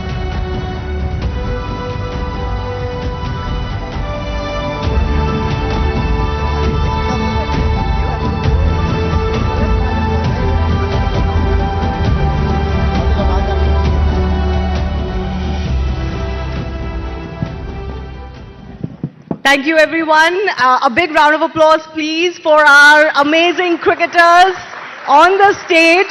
This is going to be a tough one for me because I already see they have not followed the nameplates. So I don't know whether they're going to follow any direction that I give to this panel. They're going to do their own thing. बैठिए, चलो शुरू करते हैं. शमी भाई कह रहे मैं तो अपनी सही जगह पे बैठा हूँ. So, you know, it's so wonderful to have them here, so much experience between them. Our lady captain is also here. But I want to start, of course, with Shami Bhai, because मैंने उनको पहले ही बोल दिया था, ready रहे. You know, Shami Bhai, सबसे ज़्यादा जो सब सुनना चाहेंगे आपसे, वो है 2023 वर्ल्ड कप की यादें. बहुत ही रेयरली ऐसा होता है कि कोई वर्ल्ड कप इंडिया ना जीते या कोई टीम ना जीते और फाइनल में जाके उनको हार्ट ब्रेक झेलना पड़े, लेकिन एक प्लेयर की परफॉर्मेंस पूरे देश और पूरी दुनिया को याद रहती है. वो परफॉर्मेंस थी आपकी इस वर्ल्ड कप में. Big round of applause for Mohammed Shami, who was the man of the tournament really as far as the 2023 world cup is concern. India couldn't win the title, but अब आप उस 2023 वर्ल्ड कप के बारे में सोचते हैं तो क्या सोचते हैं, क्या याद आता है? फर्स्ट ऑफ ऑल तो यार कि सबसे पहले हम लोगों ने जो वो फील किया, वो जो आप लोगों का प्यार दिखा वहाँ पे, और वो जो एक होता है ना कि जज्बा दिखाई देता है लोगों में भी, वो एक अलग पंप करता है हमें एज ए प्लेयर. क्योंकि जब हम ग्राउंड में होते हैं तो क्राउड का सपोर्ट एक नेक्स्ट लेवल ले जाता है हमें. तो वो भी एक अलग लेवल का नज़र आ रहा था 2023 में. और जहाँ तक परफॉर्मेंस की सवाल है, कहते हैं ना कि एक ड्रीम होता है कि इंसान ऐसा करना चाहता है क्रिकेट में, या फिर मैं ऐसा बॉल डालना चाहता हूँ, या मैं बॉल से बात करना चाहता हूँ. सो उस तरीके का वो परफॉर्मेंस चल रहा था. क्योंकि हमेशा आईसीसी इवेंट में मैं फर्स्ट मैचेस में मैं रेस्ट रहा हूँ. हमेशा मैंने पानी पिला के कंट्रीब्यूट किया है. तो मैं हमेशा वेट करता रहता था कि जब आपका टर्न आएगा, जब आपको मौका मिलेगा, जब आपको टीम को ज़रूरत होगी, आप कितने प्रिपेयर हैं, कितने तैयार हैं उस चीज़ के लिए, आप कितना हंगर हैं आप विकेट लेने के लिए. तो वो मैं हमेशा वेट करता था. लेकिन 2023 वर्ल्ड कप में जो पहली परफॉर्मेंस आई मेरी धर्मशाला में, उसके बाद मुझे ऐसा लग रहा था कि लाइफ में एक मोमेंट आता है ना कि मैं ये ऊंचाइयां छूना चाहता हूँ। मैं बॉल के साथ वो फील कर रहा था, बॉल हाथ में लेके, कि मैं इससे जो चाहे कर सकता हूँ। वाह। तो ये एक टाइम पे आता है, ऐसे बैट्समैन भी आता है कि हाँ हमारा टच ऐसा होता है कि इन द जोन जिसे कहते हैं। नहीं, किसी दिन ऐसा होता है कि आप एज ए बैट्समैन भी अगर आप चाहें कि हाँ कि मैं ना मारना चाहूँ लेकिन वो बैट में आके लगती है। तो वैसा ही वो फील चल रहा था। और जो मोमेंटम था टीम का वो आपने देखा ही है, और जो क्रेज पब्लिक में था, जो जो सपने सबको दिखते थे उससे ज़्यादा तो हमें दिखते थे, रात को नींद नहीं आती थी। लेकिन कहते हैं ना नसीब को कोई नहीं बदल सकता, लेकिन मैंने वो बॉल के साथ वो फील किया है, ऐसा लगता था जैसे मैं बात कर रहा हूँ बॉल के साथ और बॉल मेरे हिसाब से चल रही है। तो वो मेरी लाइफ के बेस्ट दिन रहे हैं वर्ल्ड कप के। वर्ल्ड कप मैंने बहुत खेले हैं, लेकिन वो बॉल के साथ जो कनेक्शन बना था वो मुझे ऐसा लगता है लाइफ में कभी नहीं बना। Amazing. It was seriously amazing to watch you perform like that. लेकिन जब आप पहले कुछ मैचेस में जब वेट कर रहे थे, जैसे आपने बोला कि पहले एक दो मैचेस में आपको बेंच पे ही बैठना पड़ता है, तब दिमाग में मतलब बहुत नर्वसनेस थी कि मेरा मौका आएगा नहीं आएगा, कब तक आएगा, जब तक आएगा ऐसा ना हो कि मैं जो ये जोन है मेरा जोन ही निकल जाए जब तक मेरे मैच आएगा। नहीं, हिस्ट्री उठाकर देखो, सारे वर्ल्ड कप में ऐसे ही हुआ है मेरे साथ। एक शो में मैंने और भी बोला था कि शायद मुझे उसका फल मिलता हो कि आप उतना वेट कर रहे हैं, आप उतना बेसब्री से इंतजार कर रहे हैं कि आप कब खेलेंगे। लेकिन ये पार्ट ऑफ द गेम है, आपकी टीम है, आपकी कंट्री है, आपके लिए आप हर चीज़ के लिए वेट कर सकते हैं। आप उस लेवल में हैं कि 11 ही लोग खेल सकते हैं, तो आपको वो अंडरस्टैंड करना पड़ेगा, वो आपको समझना पड़ेगा। ये जॉब कैप्टन की भी बड़ी डिफिकल्ट है, काफ़ी लंबे टाइम तक मिताली ने उसको निभाया है। बट आई अंडरस्टैंड कि हाँ आप 11 प्लेयर खेल सकते हैं और जो कैप्टन और कोच को जो बेस्ट लगता है वो खिलाते हैं, पहले वो उस ऑप्शन को चूज़ करते हैं, ठीक है। लेकिन जब आपका टाइम आए आपको वो फिर वो हंगर दिखाना चाहिए। तो मैं उस पर बिलीव करता था कि आज मेरा टाइम शायद नहीं है, जिस दिन आएगा मैं उस चीज़ को आपको शो करके दिखाऊंगा। Amazing, amazing. Before I ask you about what happened after the 2023 World Cup, क्योंकि उसकी भी बहुत चर्चा हो रही है, मैं पूछ ही लेती हूँ आपसे, क्योंकि अभी भी लोग यही पूछते हैं कि भाई शमी कहाँ है, टीम में क्यों नहीं है शमी? मैं तो खेल रहा था। मैं तो रणजी ट्रॉफी खेल रहा हूँ, पूरा सीजन खेल कर आया हूँ। लेकिन हाँ, सीरियस इंजरी थी, 4 साल से उसको कैरी कर रहा था। 19 के वर्ल्ड कप के बाद से वो पेन था हील में, फिर नी में स्वेलिंग आना, वर्ल्ड कप पूरा इंजरी में खेलना, वो सब चीज़ें थोड़ी ज़्यादा बढ़ गई थी। अब ज़्यादा प्रॉब्लम होने लगी थी। इवन अगर मॉर्निंग में मैं तब उठता था तो आई कैंट वॉक, कि हाँ मुझे 10 कदम मुझे वॉशरूम जाने के लिए भी मुझे सोचना पड़ता था फर्स्ट 15-20 मिनट के लिए, जब तक बॉडी वार्म नहीं होती। तो मैं इतना ज़्यादा स्टिफ हो गया था, तो मेरे पास एक लास्ट ऑप्शन था कि आप उसको सर्जरी कराएं। 2023 के वर्ल्ड कप के बाद सर्जरी कराने के लिए फिर मुझे वो साल भर लग गया। फिर चैंपियंस ट्रॉफी में आया, थोड़ा हैवी था, थोड़ा वेट था, लेकिन उसको कम किया, ट्रेनिंग किया, अपने स्किल पे बिलीव किया, दोबारा से बैक किया। रणजी ट्रॉफी खेला, अच्छा गया, टचवुड सीजन भी बहुत अच्छा गया है। होपफुली आगे देखते हैं क्या होता है। नहीं, बट मन में थोड़ा रहता है, सिलेक्टर्स ने जैसे बीच में बोल दिया था कि वो फिट होते तो उन्हें ले लेते, और आपने बोला था मैं तो तैयार हूँ। यार ये मैं पहले भी बोल चुका हूँ, ये सब चीज़ें मेरे हाथ में नहीं है। मेरे हाथ में एक ही काम है कि मैं अपनी परफॉर्मेंस दिखाऊं आपको ग्राउंड पे आकर दिखाऊं, आपको भाग कर दिखाऊं। मैं किसी को ब्लेम नहीं करता हमेशा, ना मैंने पहले किया ना मैं अब करता हूँ।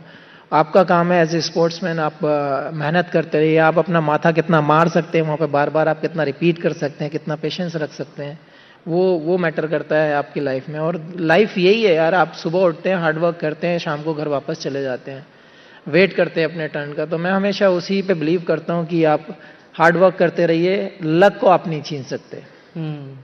Yuzi, is it tough sometimes to have that expectation that you have to keep performing?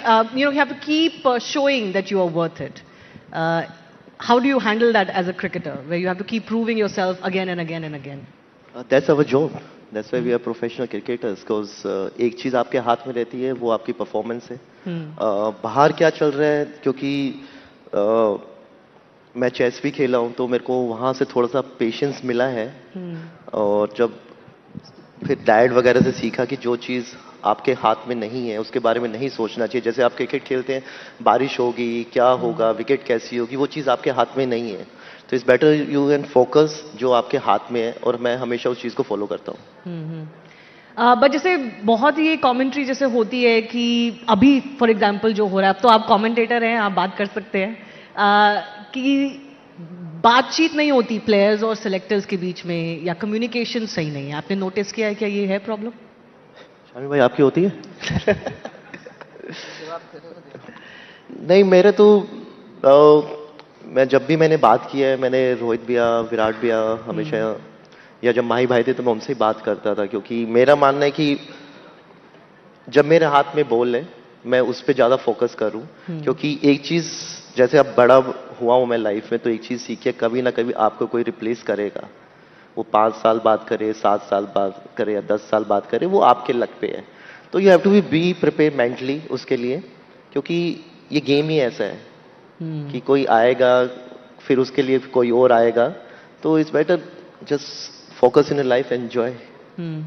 But you were there in the World Cup winning squad. But as Shami said, he had to wait for a few matches, then he got a chance.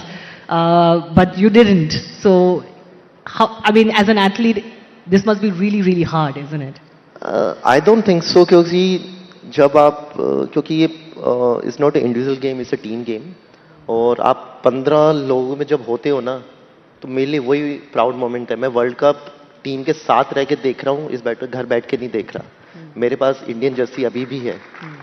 तो I feel कि मैं अपने आप को चीज़ को enjoy करूँ, उस moment को, मेरे कोलीग्स को जो हेल्प चाहिए मैं वो चीज़ दूँ, क्योंकि जीतेंगे साथ ही जीतेंगे, हारेंगे साथ ही जीतेंगे।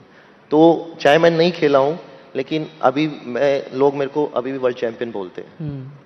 That feeling is a good one, isn't it?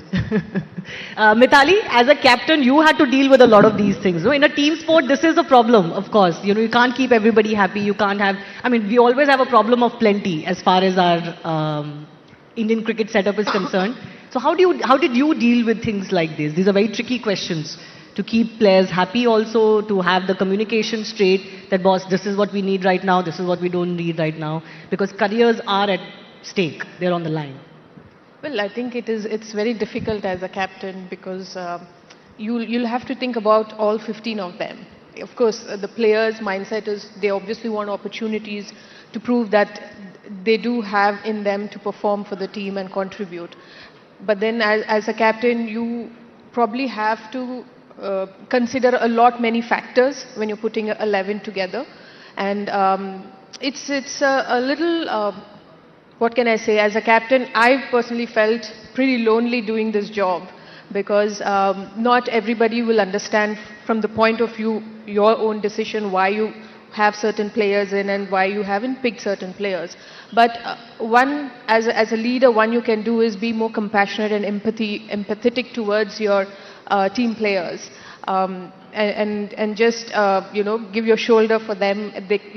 You have to be that sounding board where they can throw up their frustration and you don't judge them for that. So I think how often did that happen with you when players were bringing their frustration to you? Well, since I have pretty much led 4 generation of players, it was pretty easy to reach out to the seniors because obviously they are very professional. They've already gone through that experience as a young captain. Perhaps they were trying to help me out when I was pretty young as a captain. Players that I've played with of my own age, I was able to do this much better because they've seen me as a friend and that communication was much easier. But I found it very difficult with the current generation because of the age gap, because of where we stand also in terms of, I'm the 80s kid. And some of them like Shefali and Richa were not born when I made my debut for India. So you can understand, I found it very difficult to reach out to them. And but then I had to tweak a little the person that I am to able to come down to the level that they are and speak to them, have fun with them. There are times when jab wo jokes crack karte, I don't feel like there's nothing to laugh about. But then I fake karti hu, I just laugh. Because they have to be comfortable, right? So I've done all of that. ultimately क्या है, I want the team to do well, I want the players to be in good space. Team जीतना, of course everybody wants it, लेकिन वहाँ पे थोड़े players will be there who feel bad, who feel left out. So it's the job of the leader to make sure that they don't feel that. They are still very much in the context of the team. उनकी जो contribution है, you know, like say Arundhati, the current, when they won the World Cup, Smriti or Jemima spoke about Arundhati, the only player who didn't get a chance throughout the World Cup. And it could have been very different for that girl. But she was there for them emotionally and mentally as well. So it's a little difficult, but I think as a team, when you're together for about 2-3 years, you sort of find that comfort level where you can express. Jokes की बातें कर रही थी मिताली, तो आप jokes crack कर रहे थे मेरे ख्याल से शमी भाई के साथ. माइक पे बोलिए ना बिल्कुल. मैंने क्या बोला सर? मैंने कुछ नहीं बोला. नहीं, but you are known as, if I can use the term, the joker of the pack. Clearly आप सबको हंसाते रहते हैं और यू नो मजाक करते रहते हैं, आपकी वो इमेज है Yuzi. So was that one of the reasons why it was easier for you sometimes to handle everything? No, it's nothing like that. It's me. Like I can't be fake. मैं जो field पे थोड़ा सा जब ball हाथ में होता है तो I am a different person, but उसके बाद इट्स मी ओनली. और ये अब से नहीं है, मैं स्टार्टिंग से ऐसा हूँ. I love to enjoy every moment of the life. तो मतलब टेंशन ऑलरेडी लाइफ में बहुत है, ग्राउंड का क्रिकेट को लेके होती है, पर्सनल लाइफ को लेके होती है, लेकिन जब when you meet with your people तो I just want to enjoy that moment. Like क्योंकि वो पता नहीं कि कब वापस आए, क्योंकि कल का किसी को कुछ भरोसा रहता नहीं है. तो मेरे को जब भी टाइम मिलता है, मेरे को लगता है कि मैं आजकल अपना जो लाइफ अब ऐसे जीता हूँ कि मैं आज दबा के खुल के जीऊंगा, क्योंकि कल का किसी को पता नहीं होता. तो then I am enjoying more this life. Interesting. But what do you enjoy more? Did you enjoy when you were doing your own TV or your own series, or when you were a commentator now? What does Yuvi like more? Child TV पे तो just you can fun and all, at least you can retake. Commentary पे you can't retake, मतलब कुछ बोल दिया तो मतलब वो गया, वो निकल गई बात. एंड मुझे आप बता रहे थे आप हरियाणवी कमेंट्री बड़ा पसंद करते हैं, तो हमारे दर्शकों के लिए कुछ सुनाइए हरियाणवी कमेंट्री. सोचिए इंडिया साउथ अफ्रीका का मैच हो रहा है वर्ल्ड कप में. ये तो डिफिकल्ट हो जाएगा मैडम जी, ने बताओ क्या बोलूं. और शमी भाई कौन सी लैंग्वेज में कमेंट्री पसंद करते हैं? बंगाली. यार मैं हमेशा वो लैंग्वेज प्रेफर करता हूँ जो हमारी भी ऑडियंस को ज़्यादा समझ आए.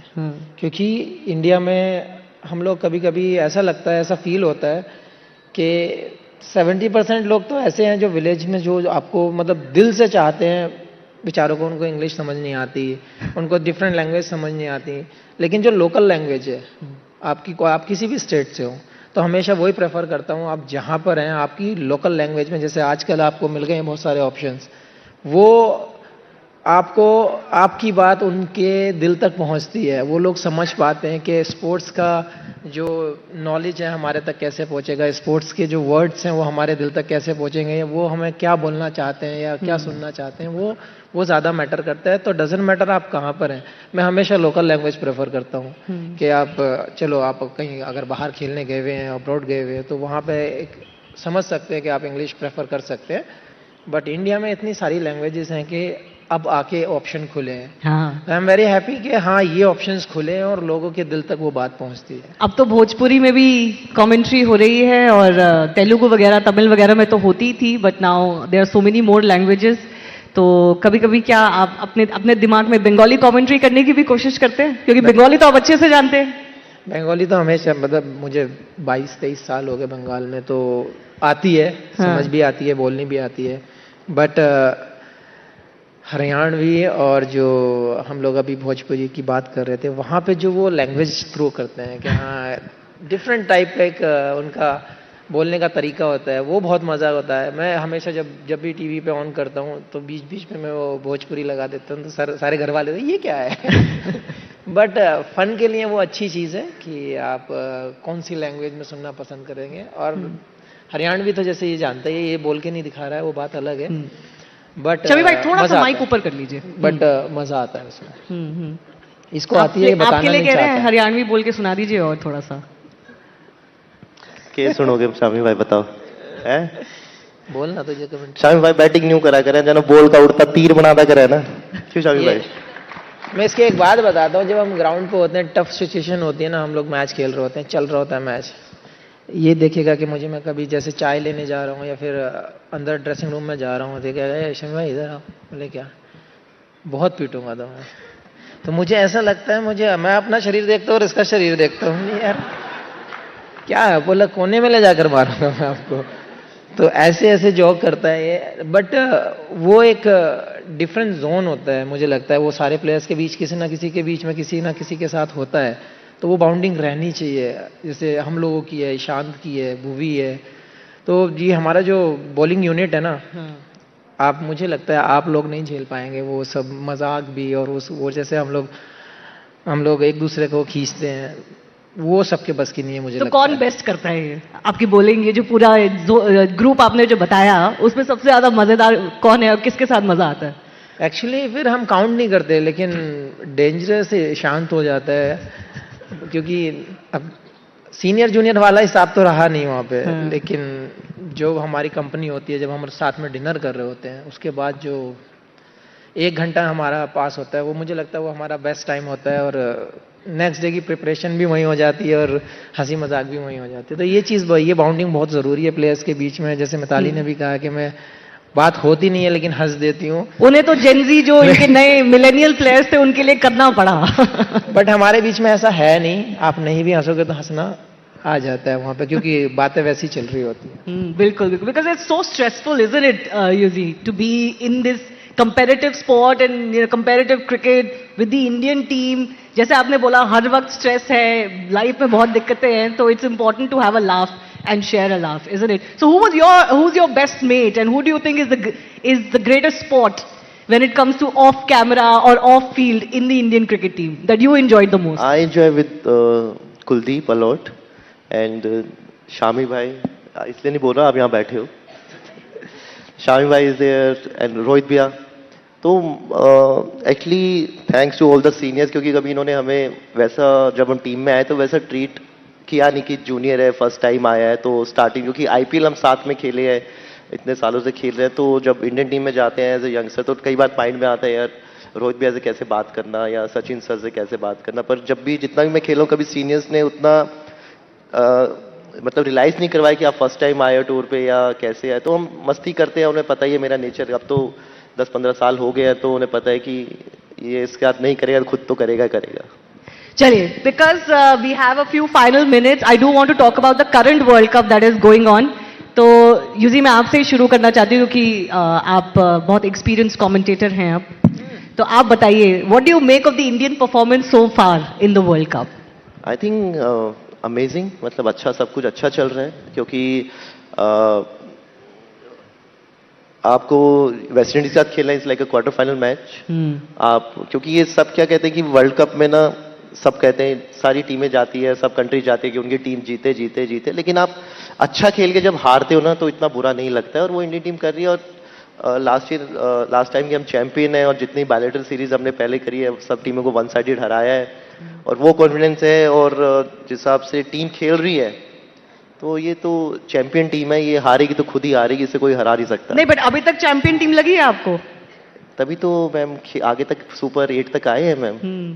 आपको कंट्रोवर्सी चाहिए तो मुझे बताओ। एक टाइम के लिए तो थोड़ा सा प्रॉब्लम हो आप गया था। कंट्रोवर्सी के लिए तब से बैठे हो, मैं नहीं दूंगा। मैं आपसे एक ऑनेस्ट रिव्यू चाह रही हूँ, अब ये मत सोचिए कि आप कमेंट्री बॉक्स में बैठे। ऑनेस्ट रिव्यू तो वही दे रहा हूँ ना, क्योंकि इस फील्ड से हम खेल चुके हैं और अभी भी खेल रहे हैं, तो बाहर से ना क्रिकेट बहुत इजी लगती है। बाहर से ना कई लोग हैं जो शामी भाई को बता देंगे आउट स्विंग कैसे डालनी है, इन स्विंग कैसे डालनी है, लेकिन उस प्रेशर पे डालना वो टीम हमारी अच्छे से कर रही है, तभी आज वो 15 लोग वहां पे हैं। ठीक है, मैं नहीं दूंगा। ये नहीं बोलेगा। आपको क्या लगता है? तो सीरियसली थोड़ा सा सेमीफाइनल में आने के लिए जो रास्ता था थोड़ा सा ट्रिकी हो गया था, अभी वो रास्ता थोड़ा क्लियर हो गया है, बट अभी भी एक मैच जीतना है, it's a virtual quarter final.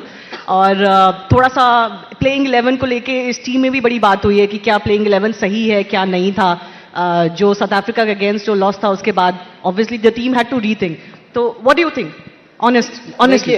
मैं एग्री करता हूँ चहल के साथ कि आप जब ऐसे इवेंट खेलते हैं, जब आप आईसीसी जाते हैं, तो जो आपका बेस्ट 11 होता है, आपको बेस्ट गेम खेलना पड़ेगा उस लेवल में, क्योंकि जो इंडियन टीम है, जो हम लास्ट के कई सालों से देखते आ रहे हैं, जो T20 फॉर्मेट में जो परफॉर्मेंस दिखी है, मुझे लगता है टू बी ऑनेस्ट अभी भी आना बाकी है वो। और मैं चाहता हूं कि सुपर 8 में वो परफॉर्मेंस आए। जैसे बहुत लोग अभिषेक को ट्रोल कर रहे हैं, या फिर तिलक हो, सूर्या हो, जितने भी हमारे बैट्समैन हैं। देखो, ट्रोल करना बड़ा आसान काम है। मैं अभी मीम बनाऊंगा, आपके ऊपर बना के डाल दूंगा, 50 लोग चिपका देंगे उसके ऊपर कुछ ना कुछ। बड़ा आसान है दूसरे को ऊपर से नीचे खींचना। लेकिन मैं एक ही रिक्वेस्ट करता हूं, जब आप अगर दिल से चाहते हो क्रिकेट, किसी भी स्पोर्ट्स को अगर आप सपोर्ट करते हो, पसंद करते हो, तो आपको उसके साथ रहना चाहिए, आप अच्छे में भी खराब में भी। मैं मानता हूं कि इंडियन टीम की वो परफॉर्मेंस नहीं आई है जो परफॉर्मेंस हम एक्सपेक्ट करते हैं, जो इंडियन क्रिकेट टीम ने खेला है, वो परफॉर्मेंस अभी नहीं आई है। मैं चाहता हूं कि आने वाले मैचेस में इंडियन टीम वो परफॉर्म करे, क्योंकि अभिषेक के ऊपर इतने सारे मीम्स बना डाले आपने, सूर्य को उसने, आप लोगों ने उसको पीछे पड़ गए हैं। तो मुझे लगता है आपको अपने प्लेयर्स की सपोर्ट करनी चाहिए ऐसे टाइम में, और हमें होप करनी चाहिए कि इंडियन टीम वैसा खेले जैसा हम चाहते हैं। तो अभी भी परफॉर्मेंस बाकी है, और सुपर 8 में मुझे लगता है कि अच्छी परफॉर्मेंस आएंगी। छोड़ दीजिए, आपके हाथ में नहीं है, हमारे हाथ में नहीं है बेस्ट 11 क्या होगी, 15 कौन रहेंगे, क्या करेंगे। बस आप एक ही चीज कीजिए, जो हमारे 11 प्लेयर टीम के ग्राउंड के अंदर हैं, वो हमारा बेस्ट दें, वो हमारी कंट्री को जीत दिलाएं। यही मैं बोल रही थी, तो यूजी मुझे कह रहे थे आप कंट्रोवर्सी ढूंढ रहे हो। नहीं, मुझे आदत हो गई है, मुझे फर्क नहीं पड़ता आप लोग क्या बोलेंगे। But Mithali, does it look like a champion team to you so far? I'm sure you must be catching some of the action. Lots of expectations. You know, we've just had the T20 World Cup win, the ODI World Cup final, the T20 World Cup win, then the Women's ODI World Cup trophy, and now, you know, Indian fans are so hungry they want another title. And this one could be at home. Well, I feel that when you're doing well, there is no harm in raising that expectation you expect from people who perform. So naturally, everybody wants our team to do well, and it's a home World Cup. But then I do agree with what Shami said, is that, you know, in a tournament like this, you want to feed your best team, best 11, and the performers who've been doing well. It's easy to judge from outside because we've all been there, we know what goes into that. But at the end of the day, we all want the Indian team to do well. So perhaps they are keeping their best for the knockouts, for those, you know, the virtual quarterfinal. That can be risky, you know, if you save well, it for a little. Sports is risk. There is no guarantee in sports that despite scoring 100 today, tomorrow you might get out of the first ball. So there is no guarantee in that. But what you can do best is that you can back them, back a team that, you know, you all are representative, you all are ambassadors, and you'll have been doing well. It's in life, there is a lot of fluctuation. Sometimes you're peaking and sometimes you're in the valley. But that doesn't take out anything that our team is, you know, not the best. Certainly, as far as the Indian cricket team is concerned, there is very little room for error, isn't it? Usually, वो तो आपने भी notice किया होगा, जो शमी भाई बोल रहे थे कि 2 मैच में performance नहीं आती, 3 मैच में performance नहीं आती, तो वो कह रहे हैं ना, मीम बन जाता है आपका, ट्रोल हो जाते हैं आप। नहीं, बिल्कुल, क्योंकि जब आप बायलैटरल सीरीज खेलते हैं ना, उसमें अगर बायलैटरल सीरीज बात है तो एक और बायलैटरल सीरीज रहती है। वर्ल्ड कप क्या है कि 2 साल के बाद, 4 साल के बाद वो चीज़ आती है, तो और इसमें मार्जिन ऑफ एरर बहुत कम होता है। अब जैसे हम इतने अच्छी क्रिकेट खेलते आए हैं सारे वर्ल्ड कप में, 2023 का वो फाइनल और अभी अगेंस्ट साउथ अफ्रीका, अगर वो 25 मैचों में से अगर कोई एक बार वो वैसा मैच आ रहा है, पर वो ऐसा मैच आ रहा है कि वो फाइनल हो गया। No, but it was not just the loss. I think it was also the way we lost in that match, right? फिर तो मैम ऑस्ट्रेलिया को तो फिर तो T20 में कभी आना ही नहीं चाहिए, क्योंकि वो तो आई थिंक एक उनका रिकॉर्ड आप उठा के देख लीजिए, लेकिन सबसे ज़्यादा ट्रॉफीज उनके पास है। हम वही कहते हैं ना कि हम अच्छी क्रिकेट खेल के आ रहे हैं, क्योंकि दूसरी टीम भी प्रिपेयर कर रही है। आप उस टीम से आ रहे हैं जो लास्ट ईयर रनर अप थी, जो 2 साल में बहुत इंप्रूव हुई है, तो क्रेडिट आपको उनको भी देना चाहिए। एक आधा दिन आता है, ठीक है, वो अच्छी चीज है, वो पहले ही आ गया। और we are the champion team. Like अगर आप किसी का भी नाम उठा के देख लीजिए, वो अपने दम पे इतना रखते हैं कि जिस दिन वो करेंगे ना, वो अकेले ही मैच जिता देंगे। So we have to just focus on that कि जब भी वो खेलें, just support them, believe on them. But how did you, like when you were there in the team, how did you deal with these pressures? कि बाहर लोग क्या बोलेंगे, फैंस क्या बोल रहे हैं, क्रिकेटर्स ये पढ़ते हैं सब कुछ ट्विटर टाइमलाइन पे, उनका इंस्टा पे रील चेक करते हैं क्या बोल रहे हैं सब। मैं तो मुझे तो फर्क नहीं पड़ता, देखो मेरे तो मीम बनते हैं, मैं तो मेरे को अच्छे लगते हैं, उन्हें सेव भी कर लेता हूँ और आगे फॉरवर्ड भी कर लेता हूँ, तो आई जस्ट एंजॉय। जब मैंने सोशल मीडिया प्रोफाइल ना, जब आपकी सोशल मीडिया प्रोफाइल ओपन होती है तो आपने सबको परमिशन दे रखी है कि कोई भी आके उस पर कर सकता है। अगर किसी को ज्यादा प्रॉब्लम है वो प्राइवेट कर दे, पर लोगों का काम है बोलने के। आप ऐसा नहीं है कि सब बोलते हैं, आपको सपोर्ट भी करेंगे, लेकिन कुछ लोग होते हैं जिनका यही काम है सोशल मीडिया पे सबको गाली देना, उनके बारे में खराब बोलना। वो हर एक के कमेंट सेक्शन में मिलेंगे आपको। तो जो लोग आपकी लाइफ में वैल्यू नहीं रखते, जिनका नाम कुछ और होता है, डीपी अलग होती है, आप उनके बारे में सोच के अपना माइंड क्यों खराब करें, जब पता ही नहीं वो है कौन उस फेस के पीछे। तो मुझे कोई फर्क नहीं पड़ता, जिसको जो लिखना है बिंदास लिखो, मैं पढ़ता भी हूँ, मेरे को कोई फर्क नहीं पड़ता। चलिए, quick rapid fire questions. Yuzi, you start. Sundar और नो सुंदर इन द प्लेइंग 11? सुंदर वॉशिंगटन सुंदर और नो सुंदर इन द प्लेइंग 11? मैं मुझे बोल रहे आप सुंदर और नो सुंदर, मैं कर लो। आई थिंक जो जिम्बाब्वे के अगेंस्ट टीम खेली, आई थिंक वही प्लेइंग 11 आगे रहेगी।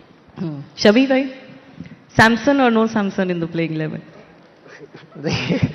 ये यार मैं चाहता हूँ, देखो हमेशा वही बात होती है, 11 की बात आ जाती है लास्ट में, लेकिन संजू सैमसंग होने चाहिए मेरे हिसाब से।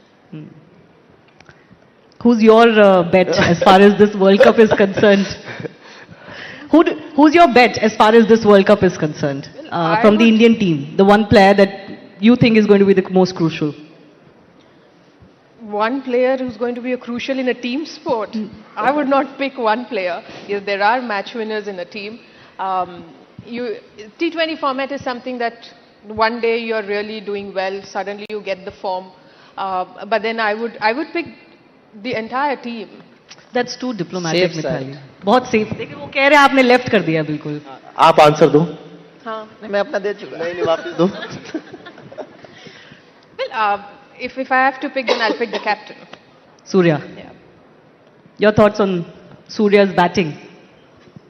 Surya's batting, I think वो वापस वर्ल्ड कप से पहले ही वापस फॉर्म में आ गए थे, और I think right now is in top 5 scorers in the world cup. 212 या 213 रन है उसके। और यूएसए के अगेंस्ट जो उसने इनिंग खेली वहां से, क्योंकि वो मैच पे अगर कुछ उल्टा सीधा होता तो शायद हम इसके बारे में बात भी नहीं कर रहे होते। True.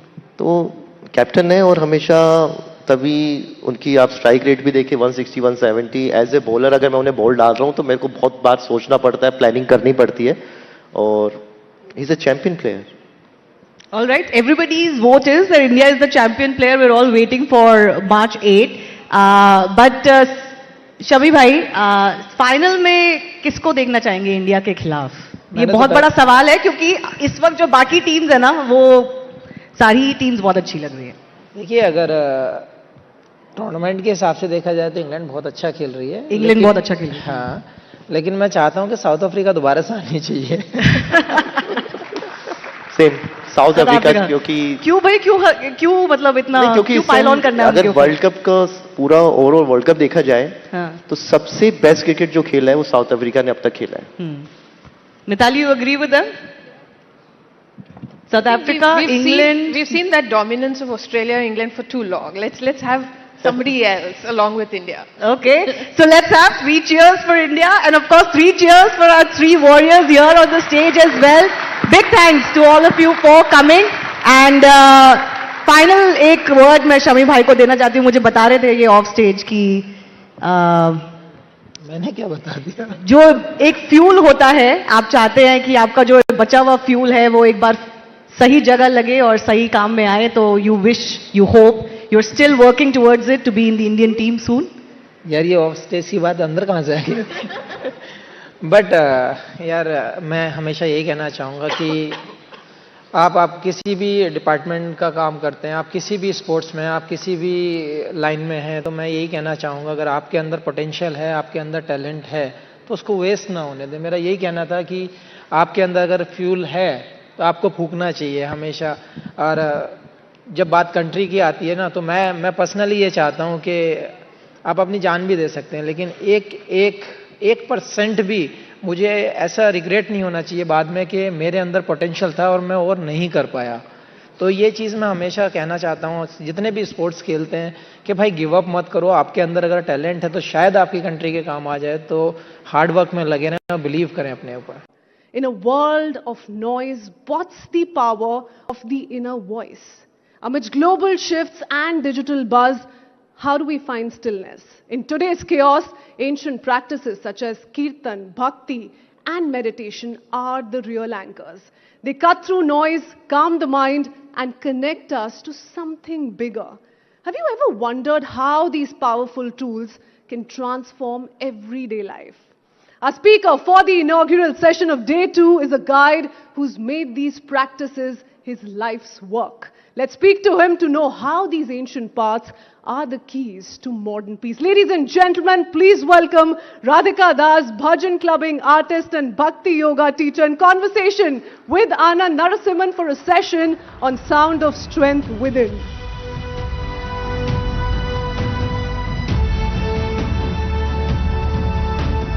Can we have some energy for this brilliance, please? Anand, over to you.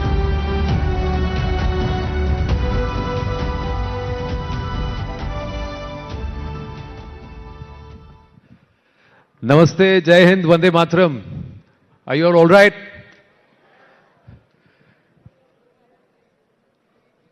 इनको आप जानते हैं? Do you know him?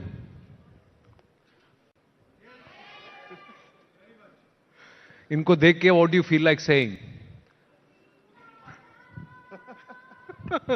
Sitaram, भज मन Radhe Radhe Govinda. Radhe Govinda. So, Radhika Das ji, Hare Krishna. Hare Krishna, thank you so much for having me. Now, the power of Kirtan.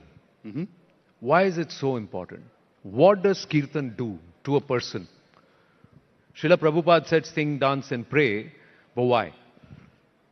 On the very base level, chanting helps us to transcend the mind. Mantra. Man means the mind. And tra is short for trayate, which means to free the mind, to overcome the mind. Even as I'm speaking right now, some of you are not listening, you're thinking about lunch, or your children, or you're worried about what you look like on camera, if that camera's pointing in your direction or not. The mind is always ticking, and it becomes either our best friend or it becomes our worst enemy. And so by chanting on the very base level, you're able to overcome the mind. You're able to transcend the mind, to become truly present with self and truly present with Supreme. So, Prabhu, let's connect all these minds here together. Let's start with getting to that base level of chanting. You have a technique how you get everybody to do. You don't have your instruments with you today. So, यहाँ पे थोड़ा impromptu we'll do. Shall we? Yeah, sure. If I All can right, get so everyone... I'll play assist. That's what I'm going to do. Something. Okay, we're going to move this I don't have my bottle. instruments with me, but we can try something. So it's said in the Shastra that when you clap your hands together, and chant the name of God, the name of Hari, that your karma changes. You're all well-to-do people, and I don't expect you all to participate, but I'm inviting you. Here's a Londoner coming to your country, and my hometown as well, my home country. I'm going to invite you, can I invite everyone to clap this with me?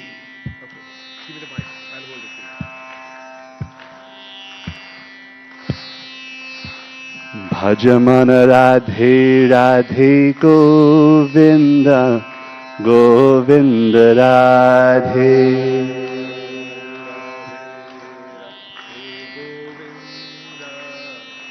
Govinda Bhajamana Radhe Radhe Govinda Govinda Radhe. Let's hear it. Radhe Radhe Govinda Radhe Radhe Radhe Govinda Govinda Radhe.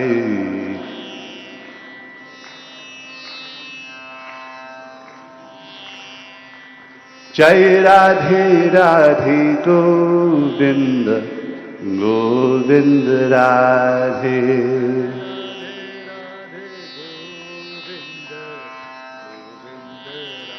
Bhajaman Radhe Radhe Govinda Govind Radhe.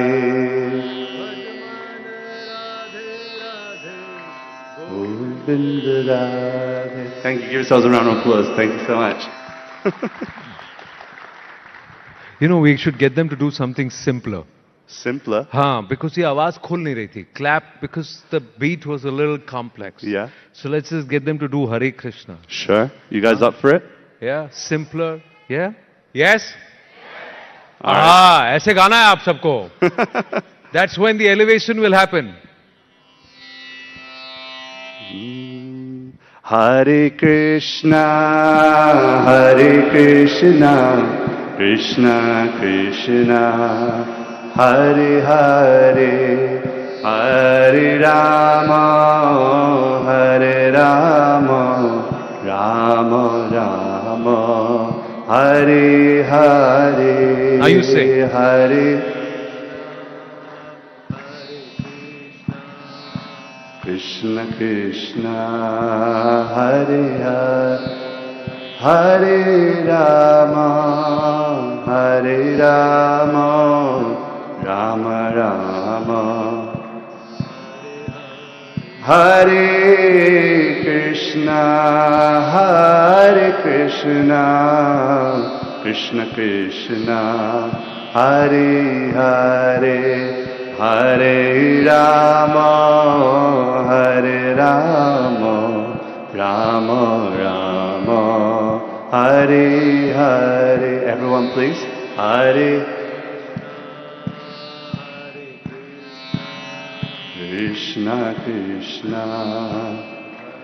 Closing the eyes, open the heart. Hare Rama, Rama Rama, Hare. Thank you so much. Give yourselves a round of applause. Thank you. अब थोड़ा connection बैठ रहा है. See, Krishna says, Uddaret Atmanat Manam, Na Atmanam Avasadhet. That means you've got to elevate your mind. You've got to move away from that pulls you back. Say, Yeah, I think you're right. how does Kirtan help? How to? How does Kirtan help? And there are a lot of people who may look at you and say, what is he selling to me? Sure. So how do they react? When you enter the stage, when you enter an audience, a lot of them, when you started this whole thing, Yeah. people would have come to you and said, what is it that you're doing, mate? How is it going to make I think what's really incredible about the time that we're living in is that previously, if you were to do this exact same thing, and even some of you still have that same sentiment, that if you were to chant like this, oh, no, they're religious folk that are brainwashed, that don't really know too much. But I think India is moving in a very, very progressive way towards in reclaiming its spirituality. And I think that's incredible. And the whole world right now is watching India and the way that India practices, how Bharat practices spirituality, Hinduism. And so what's happening now is people are feeling welcome to discover who is God for them and what is spirituality. And I think the reason why is because we've moved so far away from it that the next generation, my generation and people who are younger to me, their parents didn't force them to do anything. They didn't force them too much, just the way that they were forced. And because of that, they're starting to go, okay, well, who is Krishna for me then? Who are all these ancient deities? Who are these ancient murtis? Who are they to me? And so we're in a really, really cool time right now where we can explore and express very publicly our spirituality, our Hinduism, our bhakti. And so I'm very, very happy to be in this place. I'm very honored to be somehow a servitor of this practice. No, I'm very curious. How did you become Radhika Ranjan Das? Yeah. How did you find Krishna? Or let's say the teachings of Krishna, the Bhagavad Gita, get initiated, get drawn to him. It's a far out story. I'll tell you the short version. I was forced to go on a youth retreat. And on this youth retreat, I was sitting there with my phone by my side because, to be honest, I didn't really want to be there. My parents forced me to go because they thought maybe I'll learn something. And as I'm sitting in the kirtan, I'm sitting at the right at the back of the room.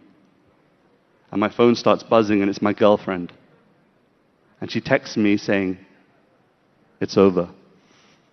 Breaking up with me on text message. I was heartbroken.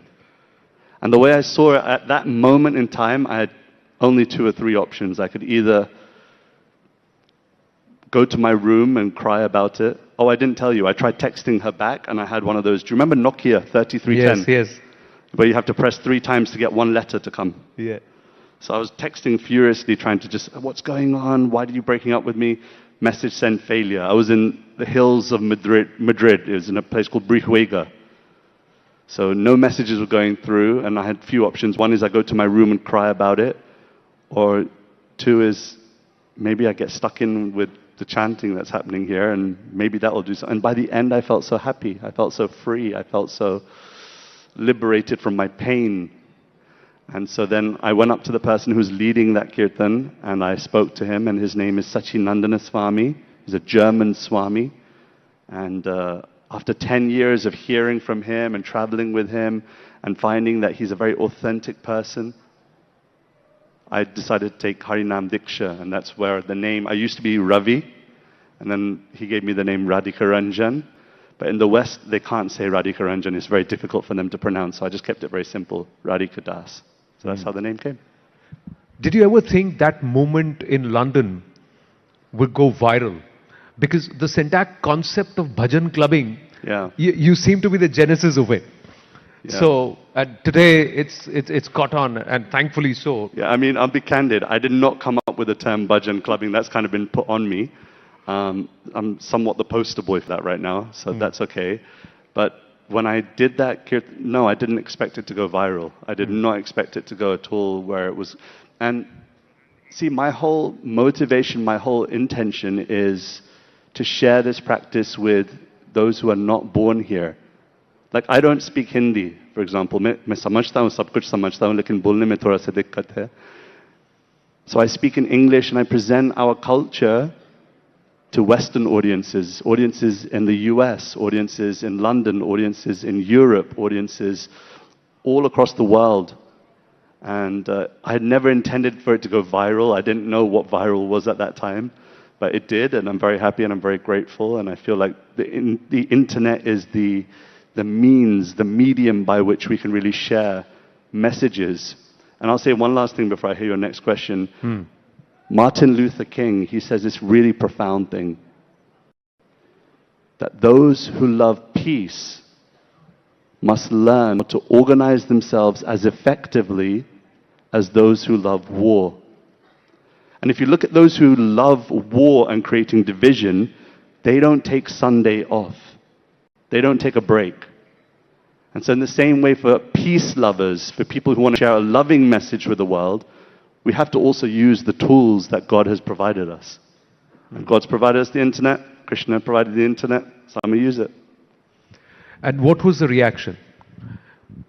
I know this whole trend that we see. I asked you this because I remember seeing your video in London in the, what is that, Royal Hall? Was it?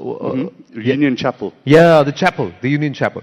And that's when I said, these are people who are singing, dancing, and people from all walks of life with no, care and gay abandon. They just seem so happy singing, doing. And you brought music there, and then you added various layers to the kirtan. How does it affect the people? When do people come back and say something to you when you finish that? In fact, that's where this whole trend started. Of course, there are others who, like you rightly credited for the today term of bhajan clubbing. Yeah. But the idea is that people decide to go to bhajans and kirtans today rather than going there and indulging themselves into other aspects, which again is to try and buy a few moments of freedom. Yeah. It's looking for that escape velocity from reality, you know. We're all trying to free the mind. Why do people drink so much alcohol? Because they want to free the mind of being nervous. They want to free the mind of all of the troubles of their life. They want to free the mind from all the things that are happening in their life that are not happy. And so we're trying all these different methods to be happy, Buy a nice house by the sea, buy a flat screen TV, 1 million gigabyte MP3, Om Jai Jagadisha Hare. We're trying all these different ways of trying to be happy in this world. We buy particular clothing, we dress ourselves in a particular way to be happy, but only to have forgotten that happiness is an inside job. There was once a prisoner in a jail, and he tried every which way to exit from the jail, only to realize years and years later that all he had to do was pull the door from the inside. And it's the same for all of us. That if we can somehow remember that life and happiness is an inside job. Yes, be successful, be everything that you want to be in this world, but don't forget that that won't bring true happiness. That true happiness is an inside job. You have to feed the bird within the cage. The bird within the cage. So beautifully said. What makes you happy? What makes me happy? How did you find what actually makes you happy? Because we're all human, right? We've got great days. Sometimes we get out of the bed and we feel, today's my day. I'm the king, queen of the world kind of thing. Other days, oh my God, the whole world is on my head. It's such a big burden. There are days. How do you keep that positivity to say, listen, just do your job and leave the rest to Krishna, you know? How do I go back to that basic code? By finding true humility. And I'll explain that. Humility is something that's used a lot in spiritual circles, and it's often misinterpreted. People think humility means when people can walk all over you, that you're really lower than the lowest. But humility doesn't mean to think less of yourself. Humility doesn't mean to think less of yourself. Humility means to think about yourself less. Beautiful. When we're so self-absorbed, when we're so internally connected with me, my, self, how do I look, how do I speak, how do I present, how do I, that's the source of our unhappiness. So you ask me, how do I be happy? By trying to think about myself less, by not being so self-absorbed. That's the... So the true interpretation of Aham Brahmasmi, not that I am God, but God is within me. Yeah. So when you're thinking about yourself less, then naturally you have more time to think about others. You have more time to think about God. You have more time to think about the higher things of life. But the truth is, we're usually so self-absorbed. And it's not something that I want to critique about people. It's more a case of, I do it too. I mean, this beard line doesn't do itself in the morning. No? I'm thinking about myself when I do it. But if we can dedicate more and more time to being less self-absorbed and thinking with humility about greater things, then I think there's happiness waiting for us. You're doing concerts. You're coming to Bharat so often. Has there been ever a time when you got a packed audience and you just don't feel like singing? Yeah, of course. How do you turn around and say, listen, I got to do this. You do this. Do you do it then because you want to do it? Or you do it then because you have to do it? Yeah. You know, that's the difference between why we are doing a job. Either we have to do it to pay our EMIs, or we want to do it because it makes us happy. It's a very good question. So I'm asking you that. Of course, there's times where I'm presenting and there's 10,000, 15,000 people in the audience and I'm not feeling anything. There's nothing going on. And so it's sometimes the case that it's not that I'm loving what I'm doing, but that I love the person that I'm doing it for more. It's like in a relationship with your wife. Lovely, beautiful. It's like a relationship with your wife or your husband or your partner. Sometimes you might, you don't necessarily love them every time you buy them a present. But you love them so much that, okay, no, I'm going to dedicate my time, my energy, my everything in that resource towards that person. And so, yeah, of course there's times when I'm sitting there on a stage, I'm not feeling anything, but I just try and remember the person I'm doing it for. And based on the audience, let's say if it's a younger audience, it's an older audience, does the music change? Of course, yeah. I think that's been a big point in what I'm trying to share is that you can be spiritual in suit and tie. You can be a bhakta in suit and tie. You can be a spiritualist wearing jeans and trainers. Because ultimately it's between you and your God. It's between you and your divine, your Krishna, your Ram, your Shiva. It was never between you and them anyway. And I think that's what I'm trying to share is that, yes, I might change the detail. I might change it to have a guitar playing, and I might have it with a drum kit, or I might have a saxophone playing in the kirtan. But the point is that if the essence is love of God, prema bhakti, if that's the essence, then the detail can change. All right.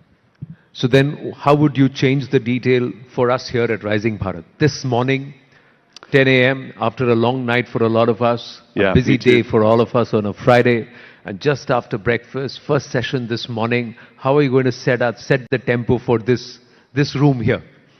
It's a mix of a lot of people. There are millennials, there are Gen Xs, there are Gen Zs, all of us here.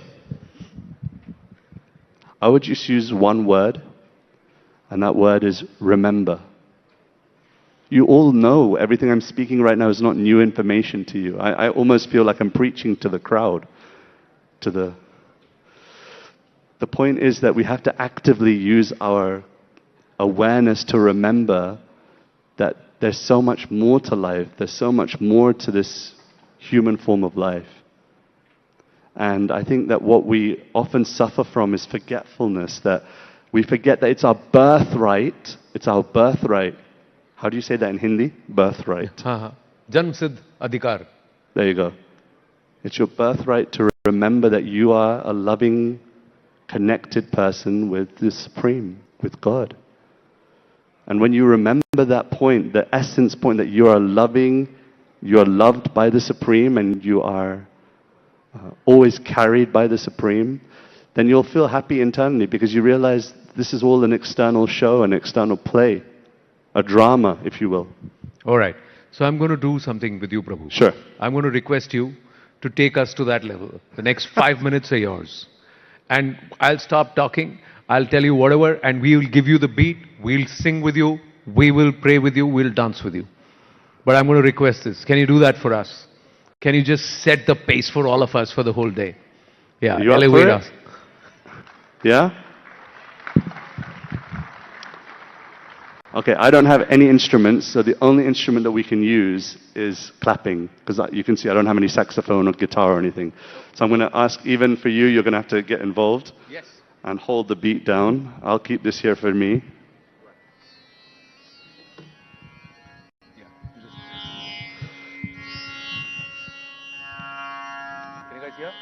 Does that sound okay?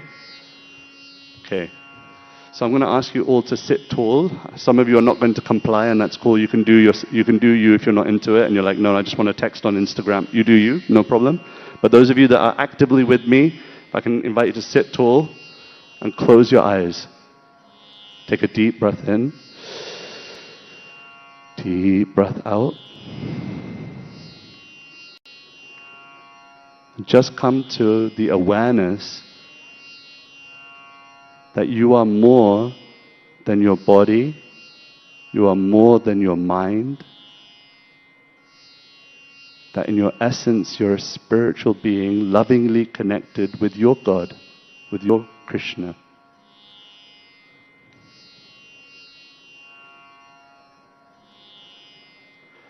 And in one voice, just to set the tone, let's chant the one syllable, Om. And all I want you to do is hear that sound vibration which will create peace within, presence, a connectedness with the ultimate reality. Deep breath with me. Om.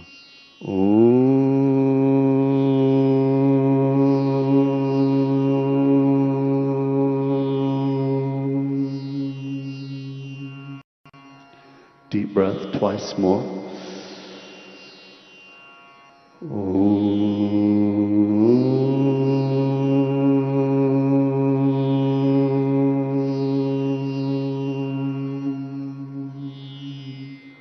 Last one, deep breath.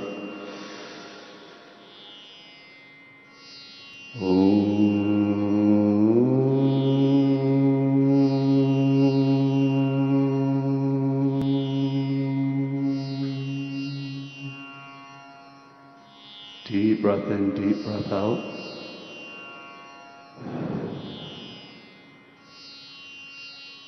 We're going to try chanting once again. And I want you to keep your eyes closed. We'll chant Om Namah Shivaya. I request you to just try your best not to think about everybody else around you, not to think about the cameras and the lights, not to think about what other people will say about you. This is between you and your God, between you and your Supreme. Mahadev is described, Lord Shiva is described in the Srimad Bhagavatam as being the gatekeeper to bhakti. That with Mahadev's mercy, with Mahadev's kripa, one can once again reclaim their loving devotion to God. So pray. When you chant, I know some of you haven't done this for years, some of you haven't done this for lifetimes. Between you and your God.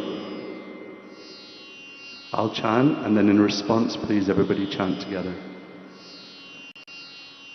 Om Namah Shivaya, Om Namah Shivaya.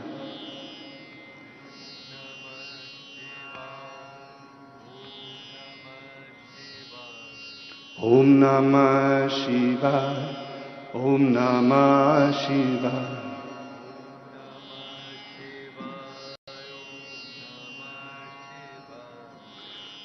Om Namah Shivaya, Om Namah Shivaya.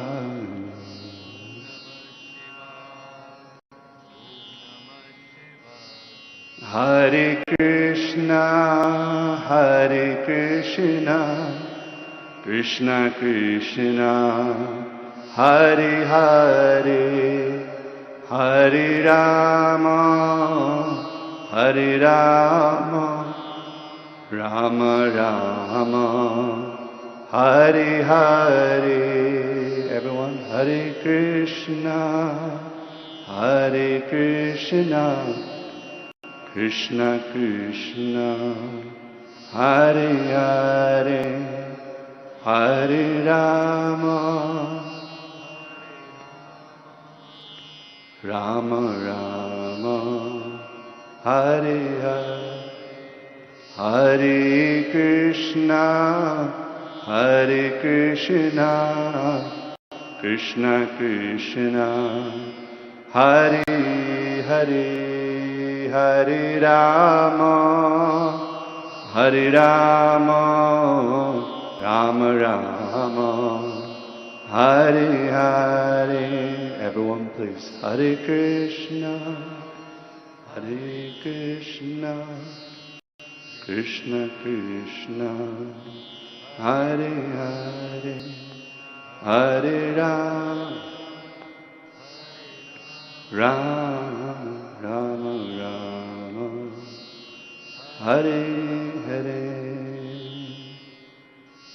Hare Nam, Hare Nam, Hare Nam, Eva Kevalam, Kalor Nasti, Vanasti, Vanasti, Eva Katiranyata, Shri Harinam Sankirtan Ki Jai. So I know that many of you are expecting me to dance, clap, and jump around with you. But I think that sometimes these meditative moments also make a difference to our consciousness, and I hope that that was something that really helped and, changed your awareness to remember that you're something more in this lifetime. You're meant for something more. It's your birth. Fantastic. Do you all feel better? In India's digital leap, lending is undergoing a revolution, making credit more accessible, faster, and trustworthy.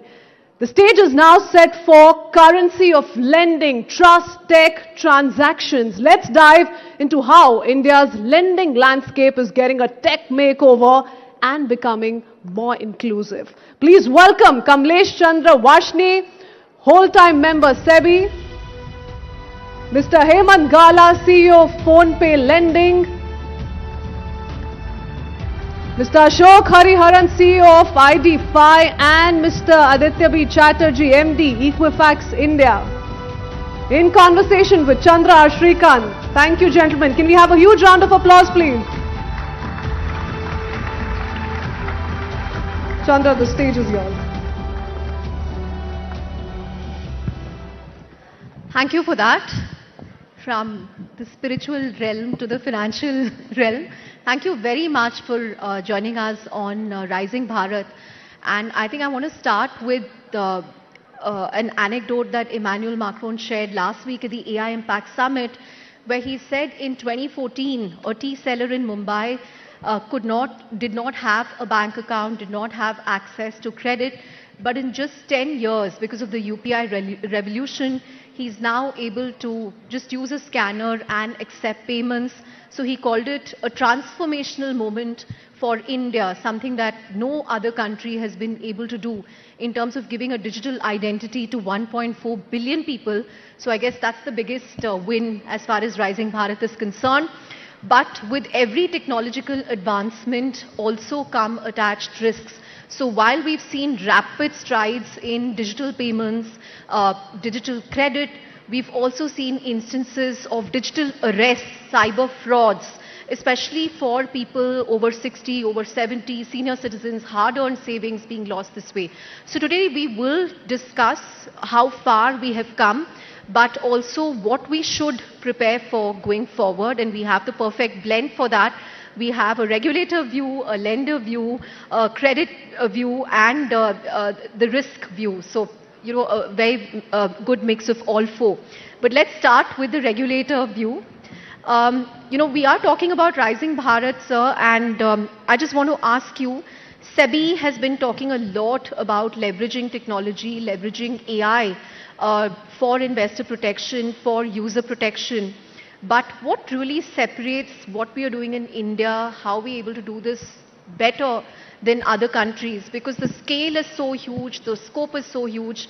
I'm sure the amount of complaints that you have to deal with are exponentially higher than what other countries face. So take us through that. Yeah, thank you, Chandra.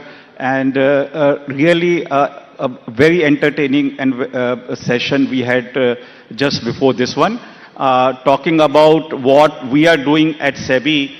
So SEBI regulate capital market, and we can proudly say that there are some initiative which we have taken to protect investor interest, to develop market, to deepen market integrity, which no other country has done. And after we have done that, other countries are taking steps. So this is exactly what Prime Minister was referring yesterday, Rising Bharat, something that we are doing on our own. So I will just give three examples. There are more examples, but just to touch three examples. The first one relates to how we do settlement, trading and everything. So we were the first country to have T+1 settlement. And, you know, it is only after us, US came out with T+1 settlement. And by that time, we were experimenting with T+0 settlement, which means faster settlement.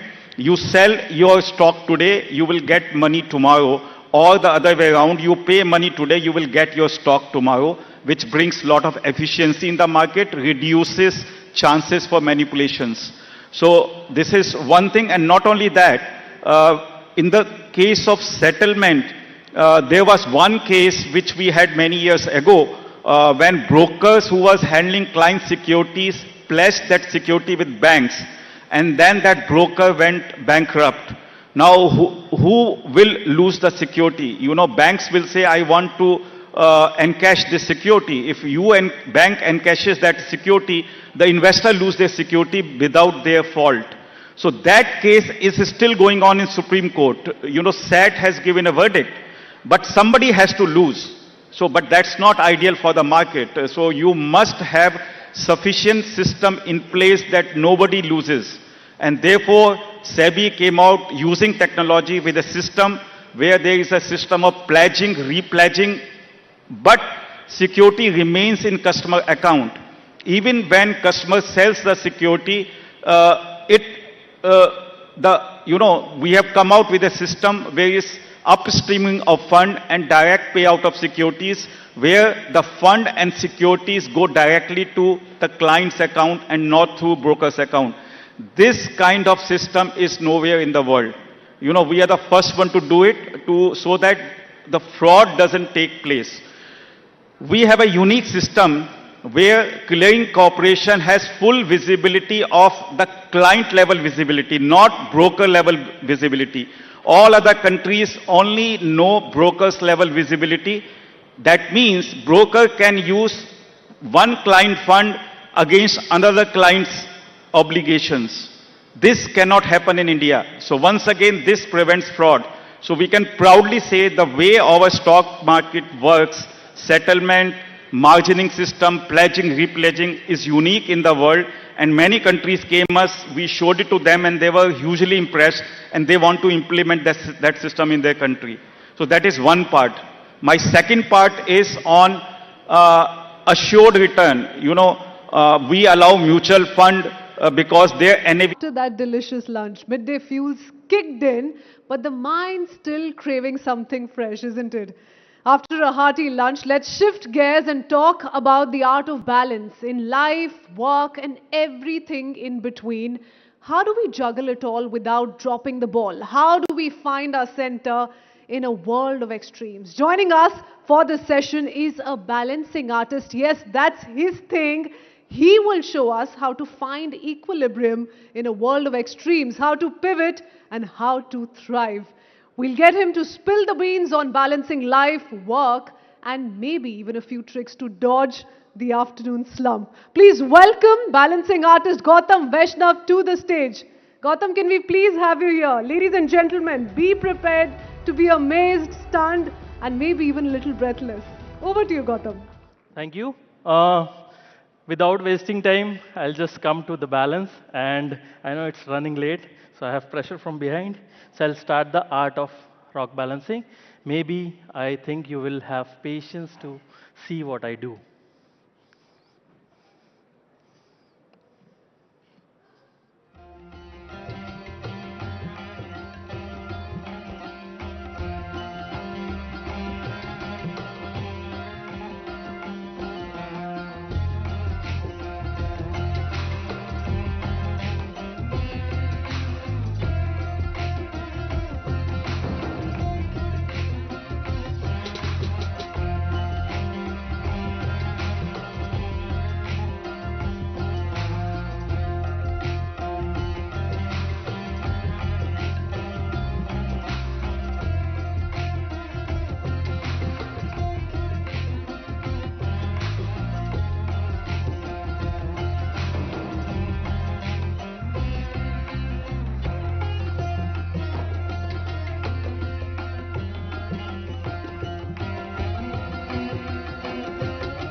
Thank you for having patience in you.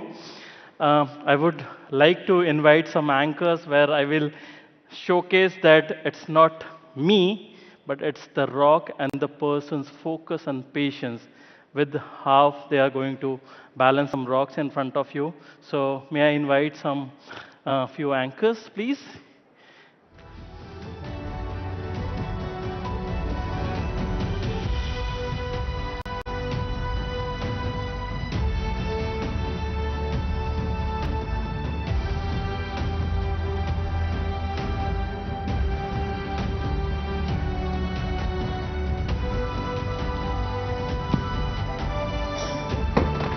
It is just a feeling of letting it go because everything in my life is not permanent. It is just let it go. It's fine. Okay. I have some. Yeah, you can sit. Yeah, you can sit. Okay. So all you have to do is bring these three fingers like this. Okay. And fold them like this. Three. Bring it in front of you. And see, can you see a triangle in it? There's a triangle. A triangle has 3 points. Okay? So physics says anything in this world can be balanced on 3 points. Minimum. Maximum is infinite. So take a small rock from your other hand and try to keep it on the triangle. Yeah? Okay? So now you are feeling that the rock is balanced on 3 points. Okay? But now I want you to balance it on the rock. So the rock base is balanced on 3 points, right? Okay? So now the top rock also you have to balance it on 3 points. Okay? This rock which is in front of your stand, that is pointed on 3 points. Now you have to balance something vertically on this rock straight. Okay? Keep it on the stand only, it's fine. I want you to balance this rock, okay, here straight, like this. It's going this side, this way. That's it. Okay? I want you also. Political balance भी बना लोगे आप. You can use both your hands. उसको निकाल दो और वापस रख दो बस.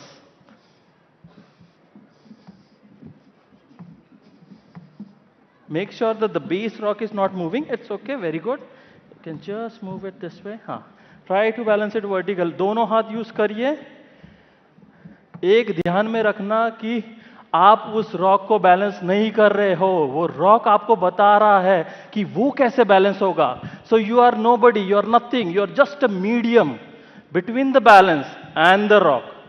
दोनों हाथों को यूज करिए. Yes, very good. It's okay. Okay. What you have to do, you can keep this rock here. Okay.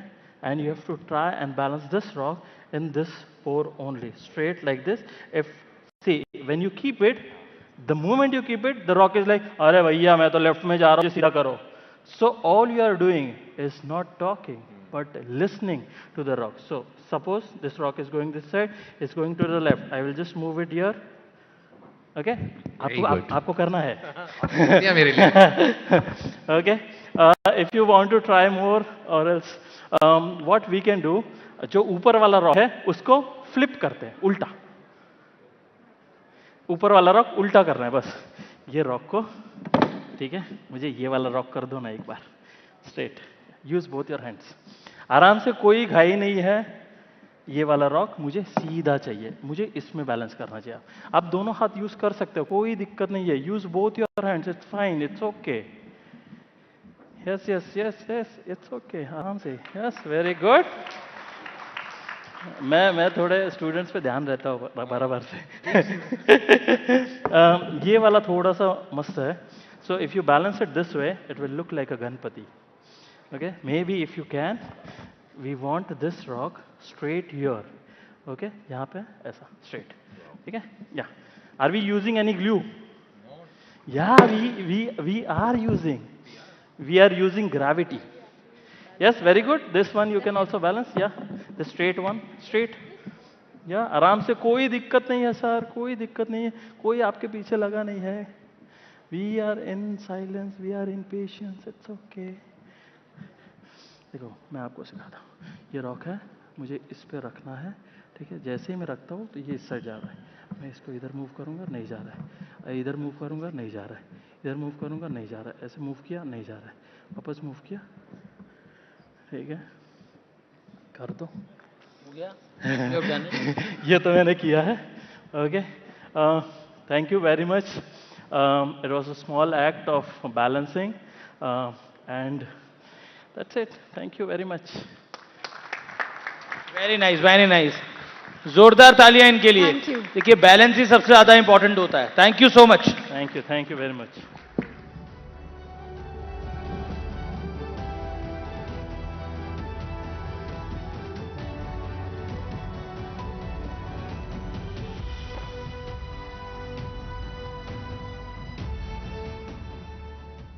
Well, wasn't that just mind-blowing? Can we have hands up in the audience? How stunned were you? So anyone who was shell-shocked on 10, from 1 to 10, 10, hands up. Okay. Okay, great. You know, balancing, as journalists as well, it's something that we talk about every now and then, and how most of us are trying to pull the balancing act on an everyday basis. So this was of great help, Gautam. We're going to try and clear out the floor in just a bit, but one small move, one slight shift, you're going to get it wrong. And Gautam here backstage was having a conversation with me, and he was trying to tell me the same thing, that it's actually the rocks talking to you and not the other way around. And then he gave me a couple of other examples as well. So it's lovely when we see talent like this here on Rising Bharat, and we promise to keep up with that the rest of the day as well. So please be with us. Be patient.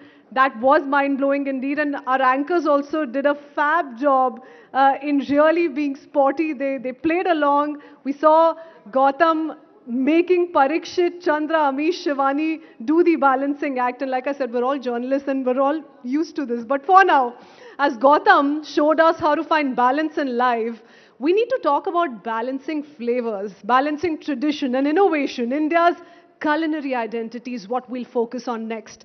So from street food to fine dining, India's plates tell stories of culture, history, and creativity. Spices, techniques, regional nuances.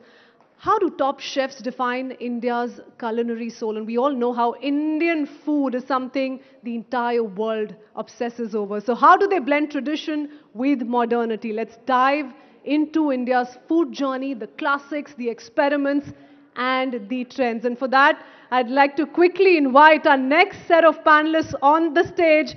Amninder Sandhu, chef and culinary entrepreneur, is our first guest joining us. Can we please have a huge round of applause? Also to take that conversation forward is Manish Mehrotra, celebrity chef, head chef, Nisaba, and author as well. In conversation with popular food blogger Arjun Madan, this is a session titled India on the Plate, Reclaiming Culinary Identity. Arjun, thank you for being here. Over to you.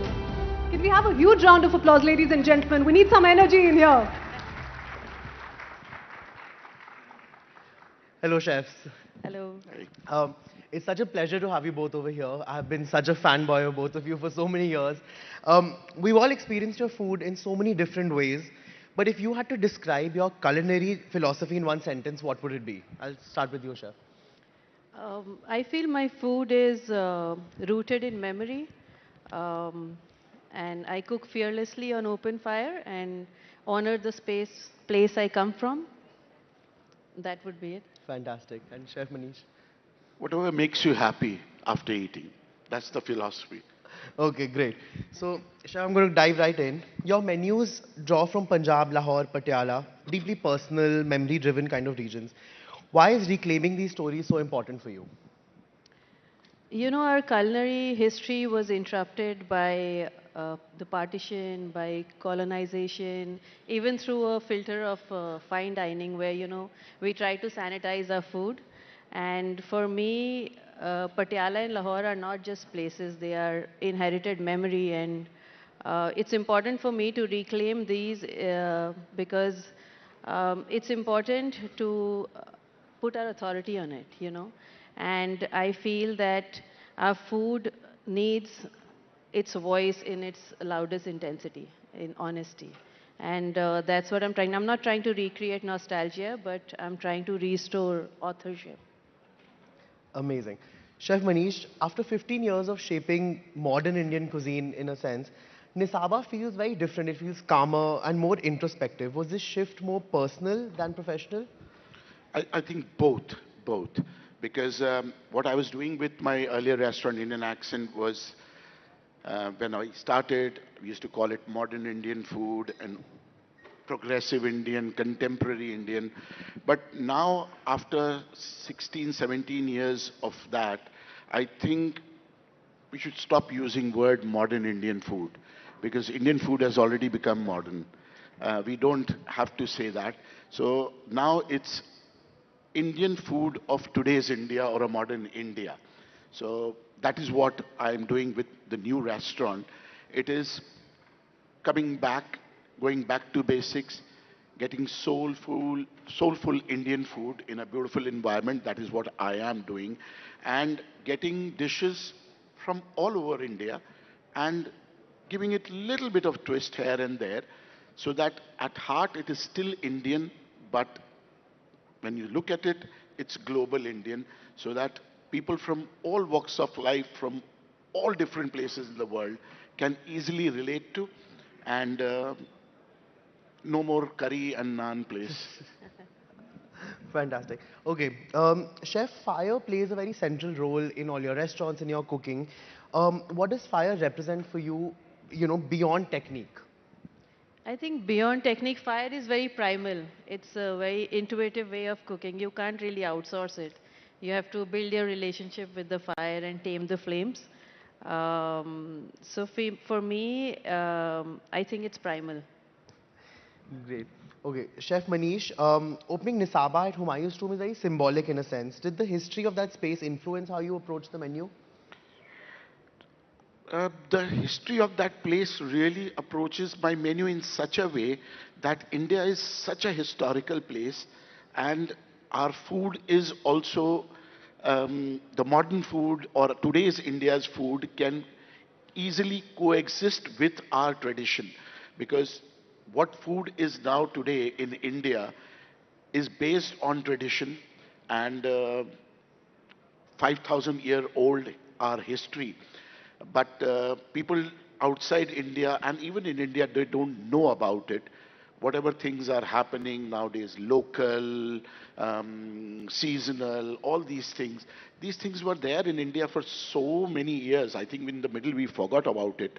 But now things are coming back and we are focusing on all these things. So I think with that historic monument, the history of food can also coexist.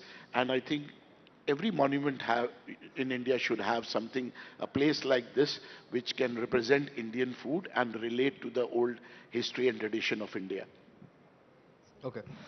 So, Chef, you're known for your bold flavors and bold opinions. What's one food trend that you're secretly rolling your eyes at? Something on Instagram or otherwise? I have to let out a secret. I think I roll my eyes at the word chef being just thrown around very casually, because I feel making content around food is cool. I respect that. But, spending time, doing your time in a professional kitchen is what makes a chef. Craft is built in the grind, not in front of that ring light. I get it. Absolutely. Now, Chef, Indian accent is something that, like, I remember coming to the original one in Manor many, many years ago. But how did you approach Nisaba differently than what you did all those years back? Because I know kuch to farak hai. It feels very different. बहुत फर्क है, बहुत फर्क है. First thing is, it's less intimidating kind of a food. Indian accent was a bit intimidating with the tasting menus and everything. It is more rooted, more approachable and more relatable kind of a food. And you don't need an occasion to come to Nisaba. You can come just to eat good food. That is the difference between Indian accent and Nisaba. No, if I may add, I feel Nisaba is super welcoming, and like every dish is paired with its accompaniment, so you don't even have to think much. You can just get it, and it's just beautiful food. I need to come there. I'm dying to come there. So now, Chef, you've often been cited as one of the leading voices among women chefs of the country. Has that responsibility kind of shaped how you lead today and how you approach your work today? Yes, I think I'm more intentional. I mean, if the next woman who walks into a professional kitchen can do it, feeling more confident because of me, I would feel that I've done something right. Yeah, and I think just riffing off of that, chef, I think I know a lot of people cite you as a inspiration. A lot of young chefs do. So does mentorship now feel as important to you as being, heading a restaurant? It is very, very important because now there are so many young chefs, they are doing some phenomenal work. Only thing is you just have to uh, give a correct path because doing something different and doing something traditional, there's a very thin line. So if you cross that line, it becomes something weird. So tandoori, momos, gelato, something. So that is a thin line you don't have to cross. And what I tell all the young chefs, that when you start working, create your own boundaries, create rules for yourself, and then follow those rules. When I started doing this kind of a food, there are few rules I followed. But one of the simple rule was not two cuisines not in one dish. So there will be never paneer chettinad or idli in makhni sauce, all these things. So I created that rule for myself and I still follow that rule. So I tell all the young chefs that create rules for yourself and work around those boundaries because the moment experimentation crosses the line, it becomes weird. And if you have a reason to mix two things together and it works, I think But that's अगर good. किसी ने आपको इडली मखनी खिलाई तो will you try it? I don't mind trying it, but honestly, it taste में शायद अच्छी होगी. But do you think the cuisine has moved forward? I don't think so. The cuisine will move forward. And we need experimentation so that कि Indian खाना can move forward. कब तक वही चीजों पे हम चलते रहेंगे? Because India is such a large place. You don't have to invent, you just have to explore India. You'll find some hidden gems जो लोगों ने सोचा भी नहीं होगा. Everybody's talking about insects eating, India में है. Fermentation, India में है. Smoking, India में है. और आज से नहीं, कई 100 सालों से है. So we just have to explore India. India is a great place and there are so many hidden gems in people's home. We just have to take them out, brush it a little bit and put it in a restaurant. It will work. I'm sure. Okay. Chef, you have led multiple luxury kitchens. You have also created a dining experience in the wilderness with Tipai. How has your definition of luxury kind of evolved and how do you define it today, luxury dining? I think luxury dining back in the day were imported ingredients, grand dining rooms, very polished, intimidating settings. But luxury for me now is silence. I think it's the crackling of the firewood where your food is cooked slow and you eat it without distraction. And I think that's what happens at Tipai and that's what makes it so beautiful, that we are able to build a connection with our guests. The greatest compliment we've ever got at Tipai is the people of Tipai and the connections they make with the guests. And that is luxury for me. Okay. I think this I'm going to put to both of you out there, but is there a dish or some part of your experience through the years that you remember that, okay, this is a dish I shouldn't have done or something that kind of kuch galti hui hai, and you remember it as a funny incident now, but ऐसी कोई चीज़ है जो आपने बनाई है? बहुत सारी. जैसे कि? बहुत सारी. When I started in 2009, I had a dish on my menu was Chyawanprash cheesecake.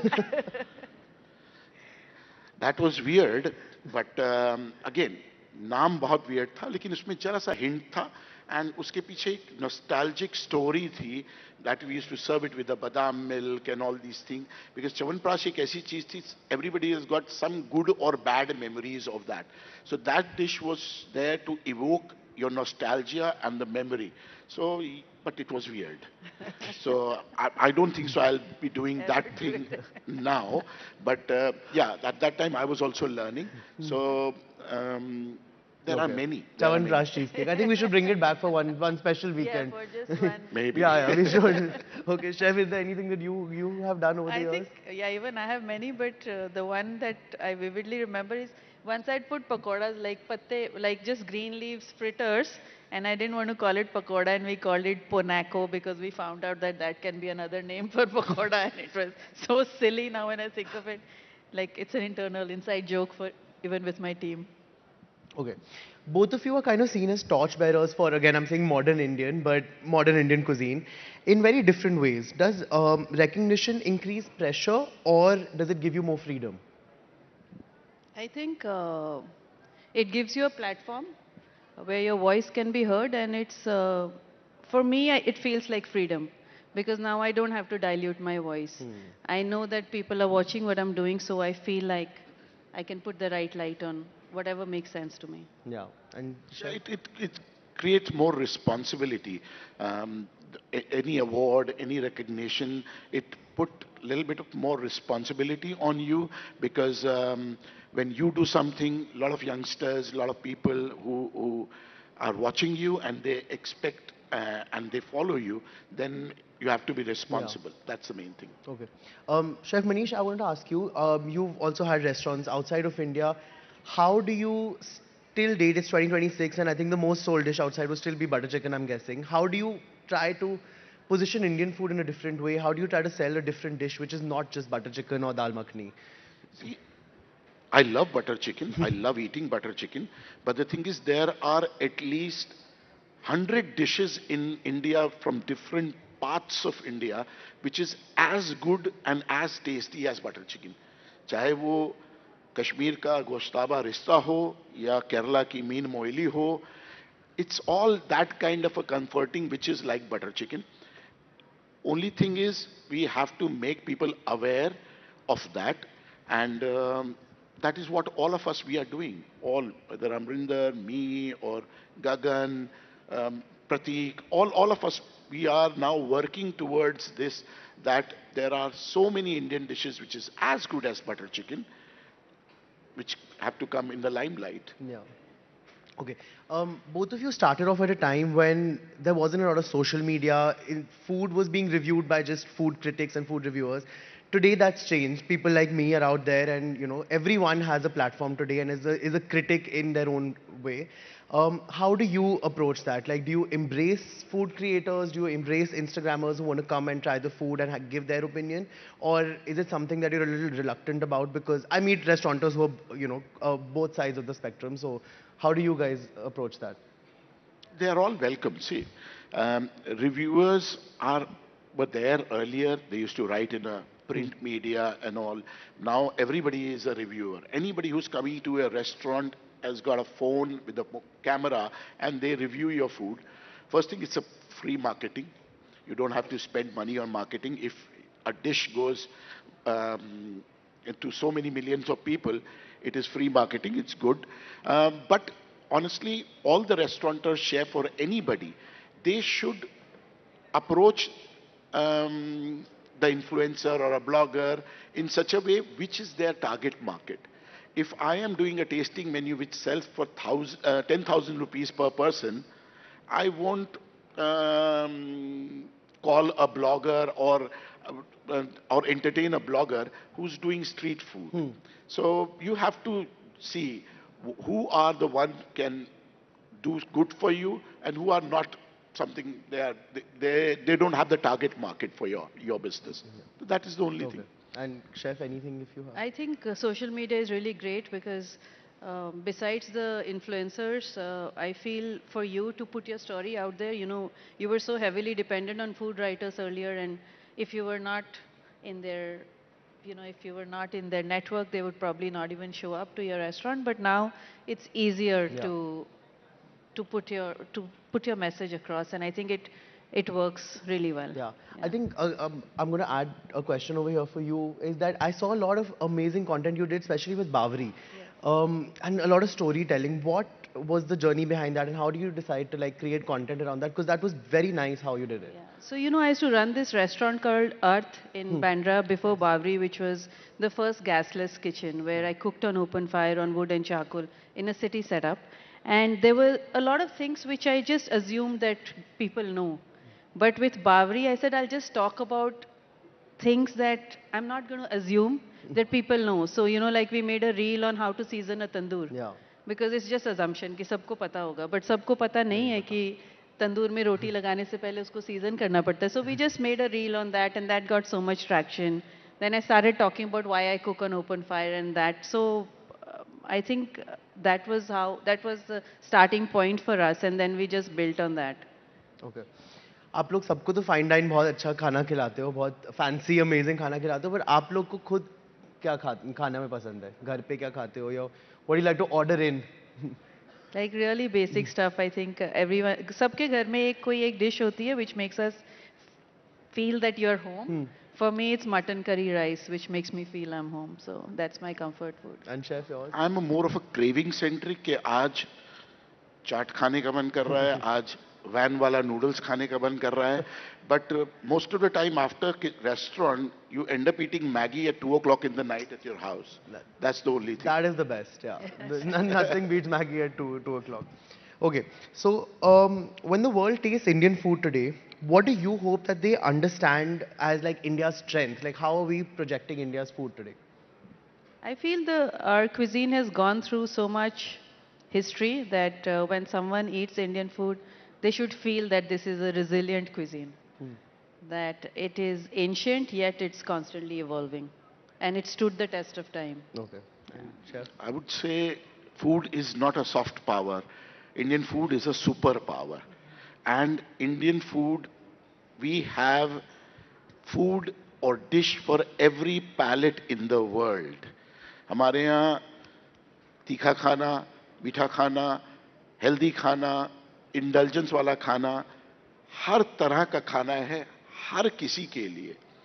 So we are a strong superpower in terms of food, and all of us and so many other chefs are doing some fantastic work all over the world.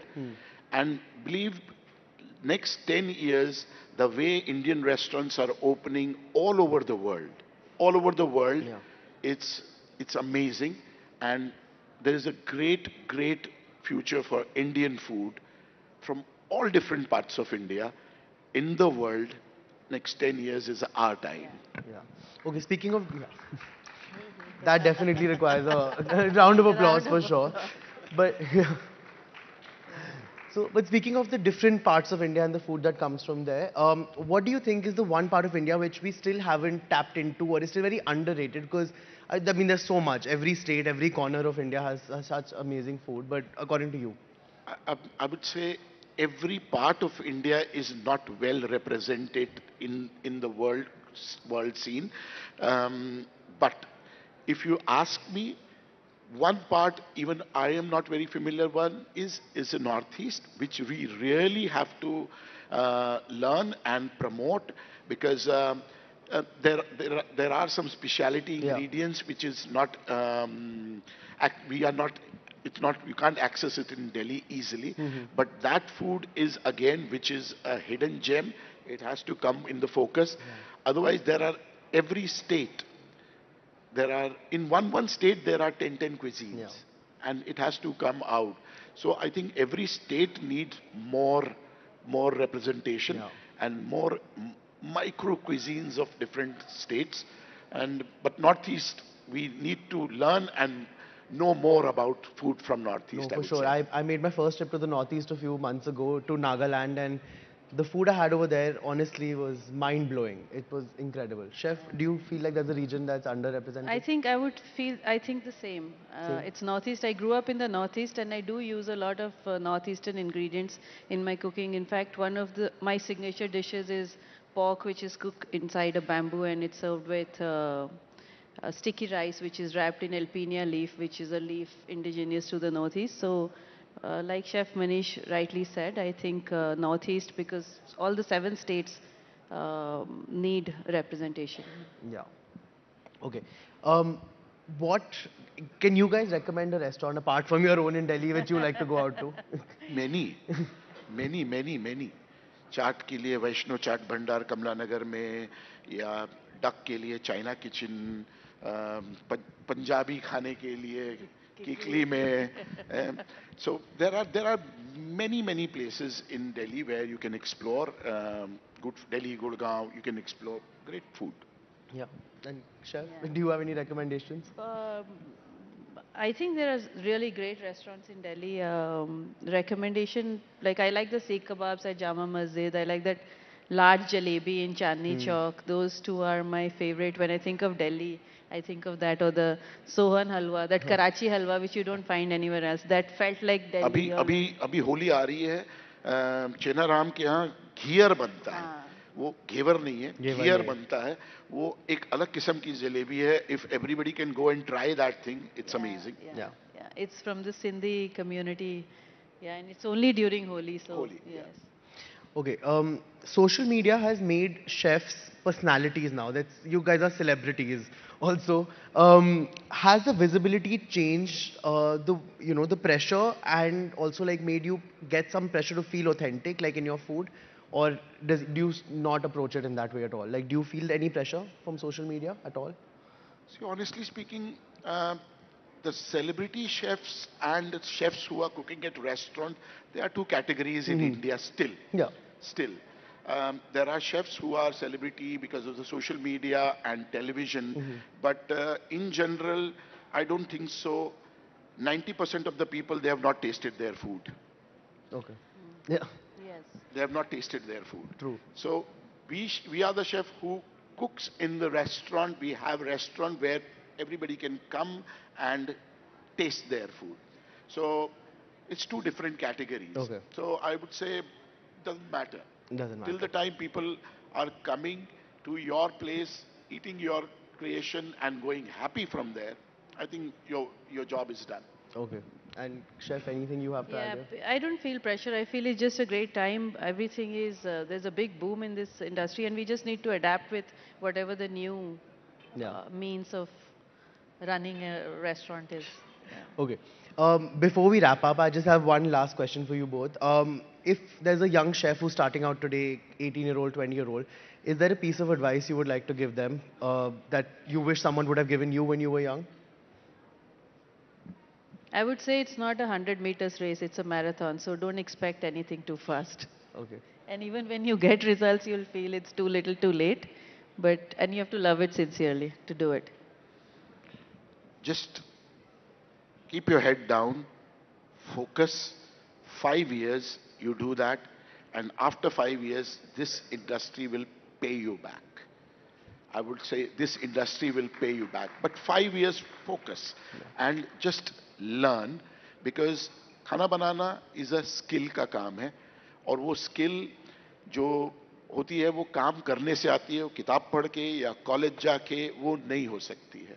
You have to practice, practice, practice. तो first 5 years बहुत कमी है हिंदुस्तान में शेफों की.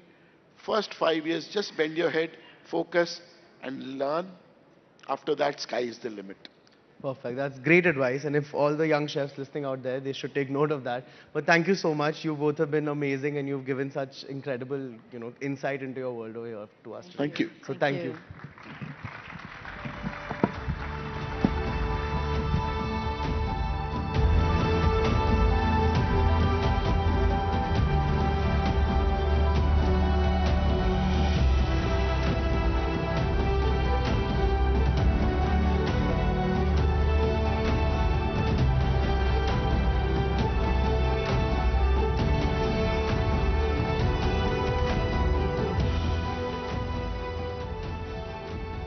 Thank you so much. The flavors of India have never tasted so vibrant thanks to the culinary maestros we've just heard from, reclaiming the country's rich gastronomic history. Just as good dish requires the right blend of spices, understanding global conflicts requires a nuanced reading of the narrative. The real story often lies in the subtleties of strategy, tactics, and human experience. Now, joining us to decode the complexities of war and its narratives is an expert known for his deep dives into the skies of conflict.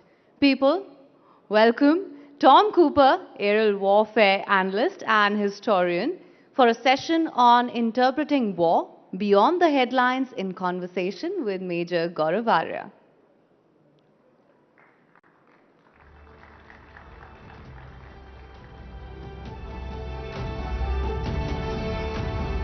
That's a very lukewarm welcome, everyone. Can we please have a huge round of applause?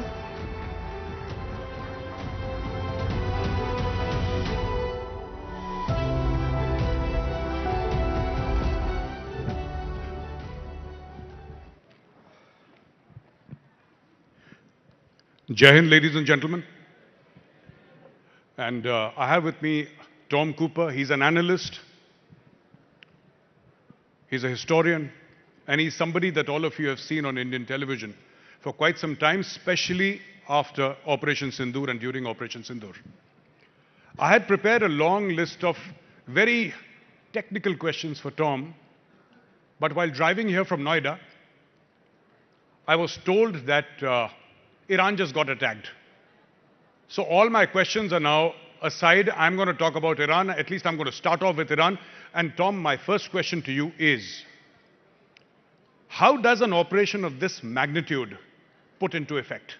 I mean, you have the Al Udeid Air Base, you have Jordan, you have Israel, you have USS Abraham Lincoln floating around somewhere off the bay of, or off the shores of Oman.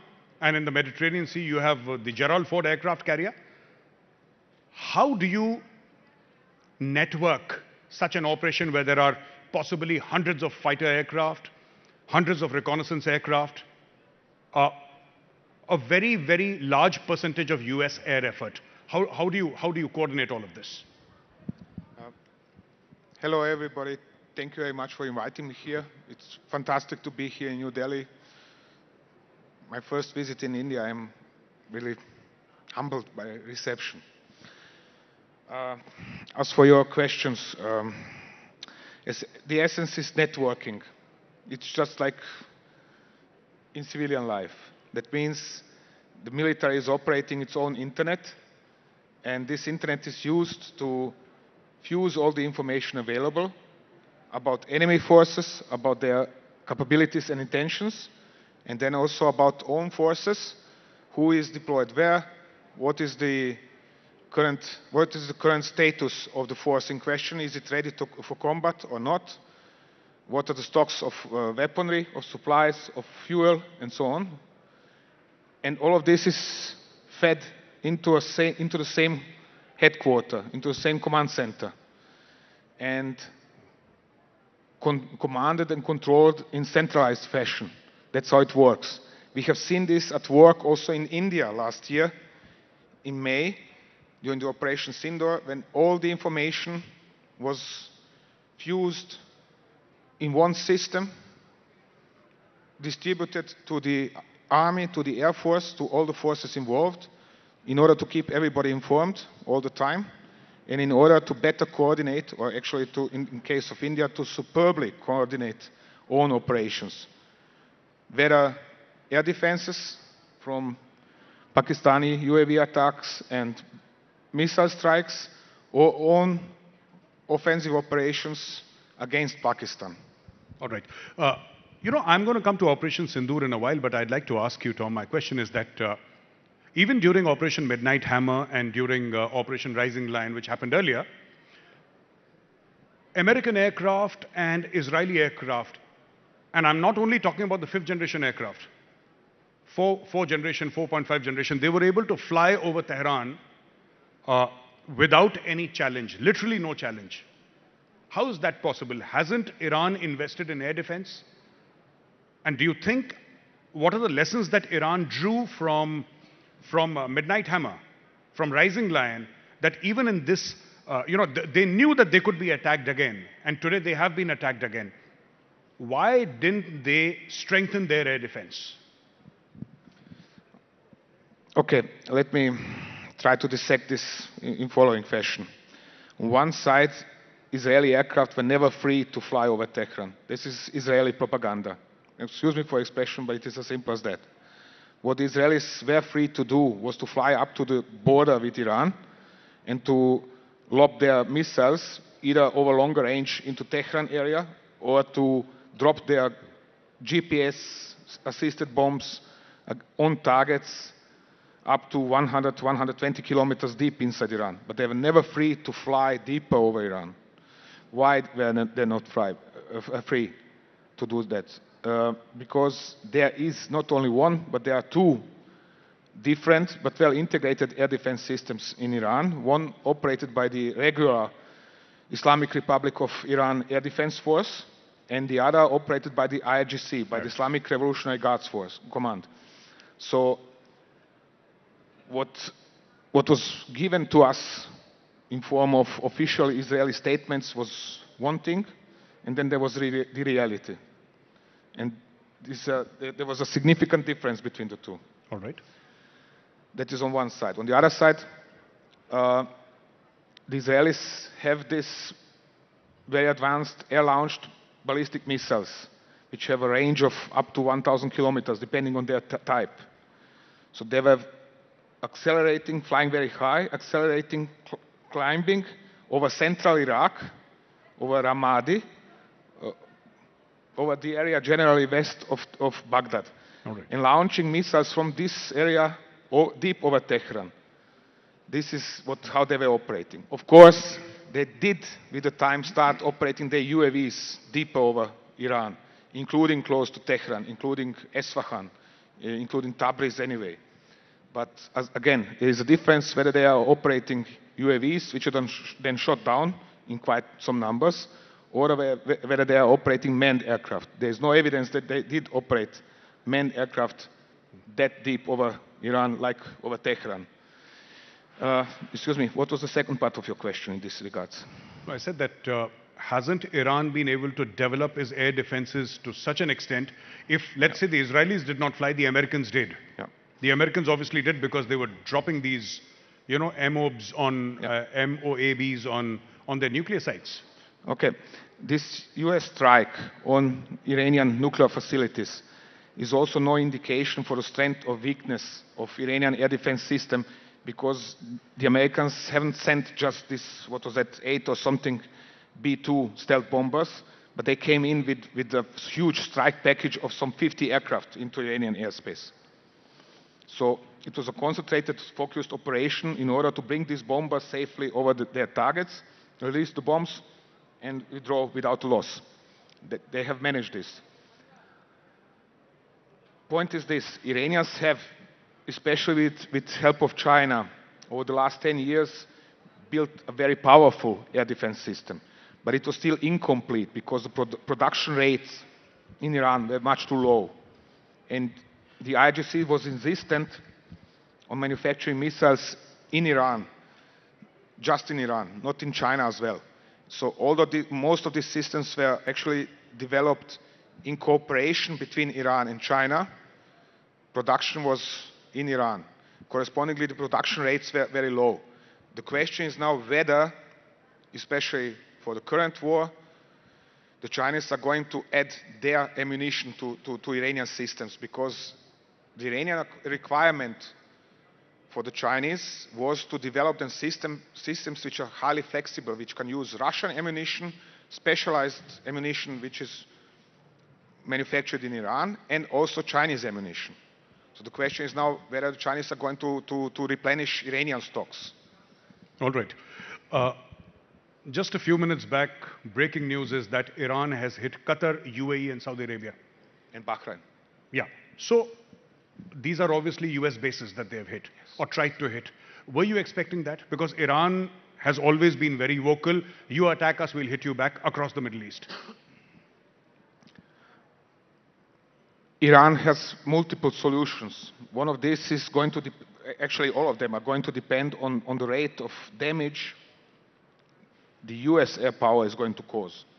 Because last year, the Israelis couldn't cause enough damage to draw some kind of decisive victory.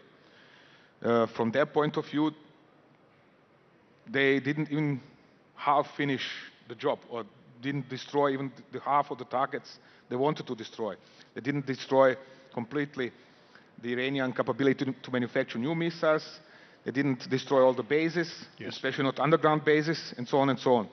Moreover, the Israelis couldn't reach further, with one exception, they couldn't reach further than eastern outskirts of Tehran. Correspondingly, the Iranians were free to move their heavier missiles, to maneuver them around central Iran, around eastern Iran, and fire them from there at Israel. the US air power is now enabling joint command of US and Israeli forces to strike precisely these targets in central Iran and in eastern Iran, because it's relatively close. It's based in Persian Gulf, in Emirates, in Qatar, in Bahrain, in Saudi Arabia. Correspondingly, it can better reach such areas. And the US intelligence, which was playing the crucial role already the last year, is now playing an even more important role. Furthermore, tanker aircraft. These are big airliners converted or purposely built to serve as petrol stations, you can call them, in the air. They are refueling incoming Israeli and US aircraft and stretching their range significantly through this capability. So the Americans are offering an entirely different capability to Israel foremost through this. They are going to support the Israeli airstrikes and support their own strikes. In turn, Iranians have not only some 2,000-something heavier ballistic missiles to strike Israel, but they also have many more short-range ballistic missiles to strike all the possible US bases around the Persian Gulf. They have already hit one US base outside Manama in Bahrain just half an hour ago or something. They're going to strike those in Emirates, in Qatar, in Saudi Arabia as well. Saudi Arabia has been meanwhile hit too by Iranian missiles. So now Iranians now have, let's say, two options to keep it simple. One option is to go all out right from the start. For example, if they are afraid that their missiles might get destroyed by Americans in their underground facilities, in their underground bunkers, shelters, or they go for something like drip feed option, which is to fire every day 15, 20 missiles, and those wait for similar effect like the last year, which is to attrit Israeli stockpiles of anti-ballistic missile defense systems to the level where the Israelis were out of missiles to shoot at incoming Iranian ballistic missiles. So the US Navy then moved its warships close to the Israeli coast and was trying to defend Israel with its own anti-ballistic missile systems. But what happened as a result of this is that the US forces have exhausted something like a production worth of 2 years of ballistic missile defense systems. So now the question is whether the Americans have enough missiles to defend Israel and their own bases for longer than, let's say, 1 week. That is my rough estimate. All right. Now, Tom, I'm going to ask you about Operation Sindoor because that is, I think, what many people would like to know. You were mentioning a little while earlier that one thing that we have not discussed enough is that element of surprise. That when the Indian Air Force or the Indian Armed Forces actually hit Pakistan, Pakistan did not know what happened. And for a certain period of time, they were in a state of maybe shock or indecision. I'd like to hear your views on that, please. One of, for me, actually almost shocking moments from researching about the Operation Sindoor last year is the fact that when comparing official Pakistani statements with what one can track as easily as with help of social media in terms of reports from Pakistani citizens, what have they observed, what have they heard, the two stories are not fitting. During his press conference, quite famous press conference, which was widely accepted in the West as bare money, this is a matter of fact, nothing else happened in this war and nothing else matters. Pakistani Air Vice Marshal was explaining how they were tracking ever more Indian aircraft approaching the border, and they knew in advance what are the Indians going to do, and they have scrambled their fighters on time and then shot down who knows how many. The number is increasing by the month, which is passing ever since, Indian aircraft. So, okay, fine. Then I sat down with several aides and we went through the reporting in the social media of Pakistan, in Urdu foremost, which is something apparently nobody did, at least not in the West. And so it turns out the Indian airstrike came in, hit selected targets in Pakistan, and there was no response from Pakistan. It's as simple as that. There was no reaction for at least 15 minutes. No reports about aircraft engines, somebody hearing aircraft engines, or scrambling jets from air bases. Nothing for 15 minutes. The only report was about the launch of 2 or 3 surface-to-air missiles from Nur Khan Air Base. That was the sole reaction. So whatever happened afterwards happened something like 1 hour later, after the Indian airstrike on terrorist camps inside Pakistan. But during this strike, Indian aircraft have, and not only aircraft, army was involved as well by the means of the UAVs. They have completed their mission and returned safely. Nothing happened to a single Indian. There was absolutely no damage. And on the contrary, conclusion is very simple, or actually on hand. The Pakistanis were taken by surprise, but completely. So alone this press conference by this Pakistani Air Vice Marshal is making absolutely no sense, because it is not fitting with what can be made out on basis of reports in the social media. And I'm not talking about 1 or 2 reports in the social media. There are dozens and dozens. And one says 15 minutes later, after the Indian airstrikes were completed and Indian aircraft were probably back on their bases already, there is then report, engines, jets are starting taking off from this airbase, taking off from another airbase, more SAMs are fired, then movement of low-flying aircraft over this area, over another area, and so on. So obviously the Pakistanis were late with reacting. They were taken by surprise. Then it took them time to comprehend what has happened to them, to make a decision how are they going to react, and then they moved to react.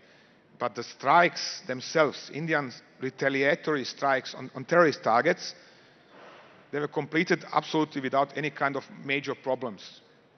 That is the point. And this is something we have addressed with particular care in the book published in January. It's going to become available in India now in early March, 88 Hours War. So I don't know how much you want me to continue in this regard, but that is one of the points from this book, that Pakistan is boasting with something that simply didn't happen the way it is explaining, which arguably is in best traditions of what is Pakistan explaining, or the way Pakistan is treating true, so to say, already for decades. Tom, we have time for one more question. And because the time is running out, I can see the ticker in front of me. The question that I wish to ask you is that when did the downing of Rafales become such a big deal? I mean, even Donald Trump started off with 5 and then 7, then 9. Apparently now 11. 11 are down, and by the time his turn is over, I think the entire Indian Air Force will have been grounded. But what I wanted to ask you was that, did disinformation and misinformation play a very major part during Operation Sindoor? In order to explain this, I have to explain this from the Pakistani point of view. They have nothing to show. They have nothing to show. What can they show? Except we have shot down 4, 5, 6, 7, 11, 3 dots, and then 11 Rafales or whatever in India. And even if, let's say, they have shot down 110 Indian aircraft, the point is they have lost the war. So what they have won is one air battle, theoretically, if they have won. But they have lost the war. That is the point. They have lost the war. And battle is just a part of a war, not an entire war. So they have focused their whole attention on this winning battle, whether they have actually won it or not. And all that matters to them, and all that matters to their supporters, is this one battle, which actually wasn't even one battle, but 3 or 4. But it's a different story. Anyway, the point is this. India is trying to explain we are trying to strike terror targets. Nobody listens to that, at least not outside of India, sadly, or at least it was largely ignored. Therefore, Pakistan was free, or left free, to explain, oh, we have won the war through winning one battle. Nobody cared about these jihadists in Pakistan being the same that were actually plotting already the World Trade Center attacks on 9/11. The same people, the same ideas, the same backgrounds, the same trainers, and so on and so on. This is sadly something where India is not that well connected like Pakistan is in the West. Unfortunately. I hope that in the future you are going to find a way to avoid such situations, because you have won a war, but you didn't win the public narrative, so to say. Thank you very much for your time, Tom, and it was wonderful speaking to you.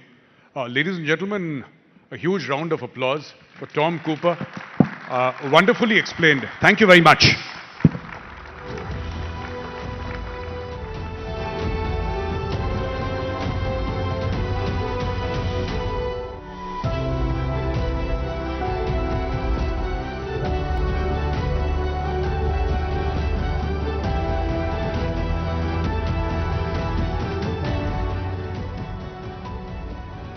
All right, thank you so much, Mr. Cooper and Major Arya. Distinguished guests, let's switch gears. Let's talk about the tech that's redefining the future, AI. How is India building sovereign AI, democratizing innovation, and powering growth? From language models to enterprise solutions, what's the AI play for India? As the global south rises, can India lead the narrative on equitable AI? How will India balance innovation with ethics? How will AI drive inclusive growth? Please welcome Pratyush Kumar, co-founder Sarvam AI, for a peek into what's bubbling inside India's biggest foundation model, followed by a conversation with Chandra Srikanth for a session then on designing the AI age.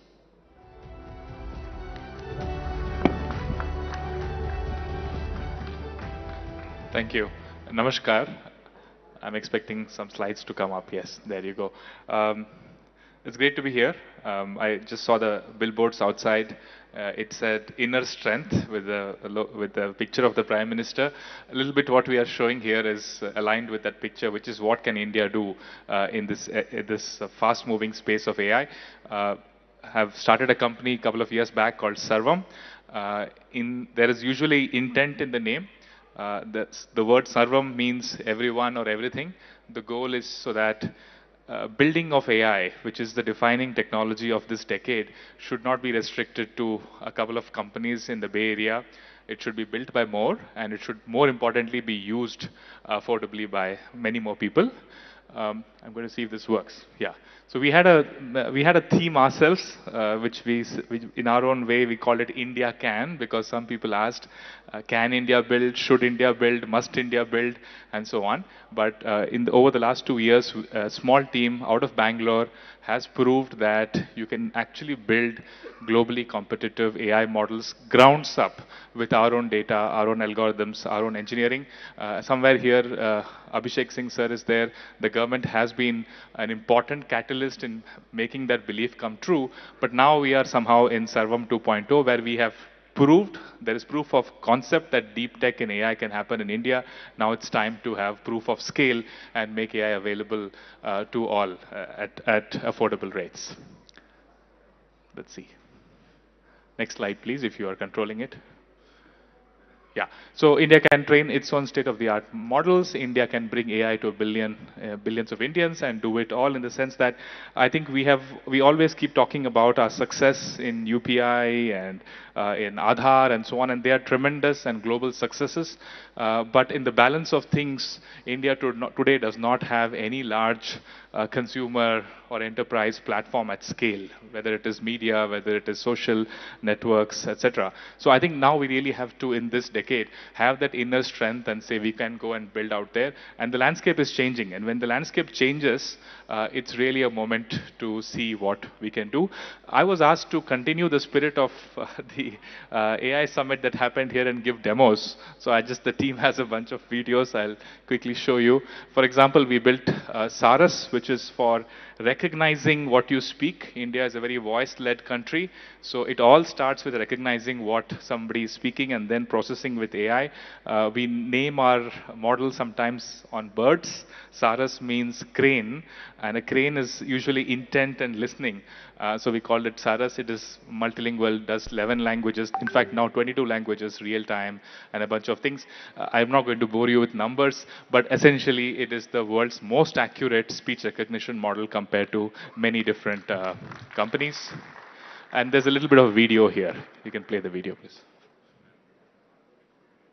There should be audio. अडचणी येत असतात, संकट येत असतात, परंतु संकटांचा अडचणींचा मुकाबला तितकाच निर्धास्तपणे बिनधास्तपणे करायचा असतो आणि संकटांनाही सांगायचं असतं तू कितीही वेळा तुझा सामना करण्यासाठी मी तितक्या ताकदीने तितक्या सामर्थ्याने सज्ज आहे. आणि त्याचंच प्रत्यय पुन्हा जितूच्या माध्यमातून पहिल्या चेंडूवर चौकार गेल्यानंतर लगातार 3 चेंडू निर्धाव टाकत आपली स्ट्रेंथ, आपली ताकद, गोलंदाजीतलं कौशल्यपणाला लावत आपण या क्रिकेट मधलं, या खेळामधलं सामर्थ्य दाखवताना गोलंदाज जितो. No, that is not from, I guess, the Network 18, but that is a stress test of somebody saying something in one language and the model keeping pace with it and actually accurately transcribing it. Again, this is where AI starts in recognizing what somebody is speaking, and we do it across languages. The other one is the opposite of it. We call it bulbul, a bird that sings. This is text to speech. So again, a bunch of languages. Again, on 8 kilohertz, which is what you get on a telephony, we have the most accurate, most high fidelity model out there. And here is a video of it.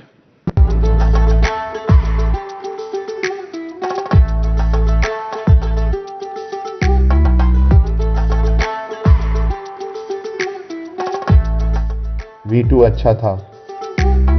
V3 में game बदल दिया. Let me show you how.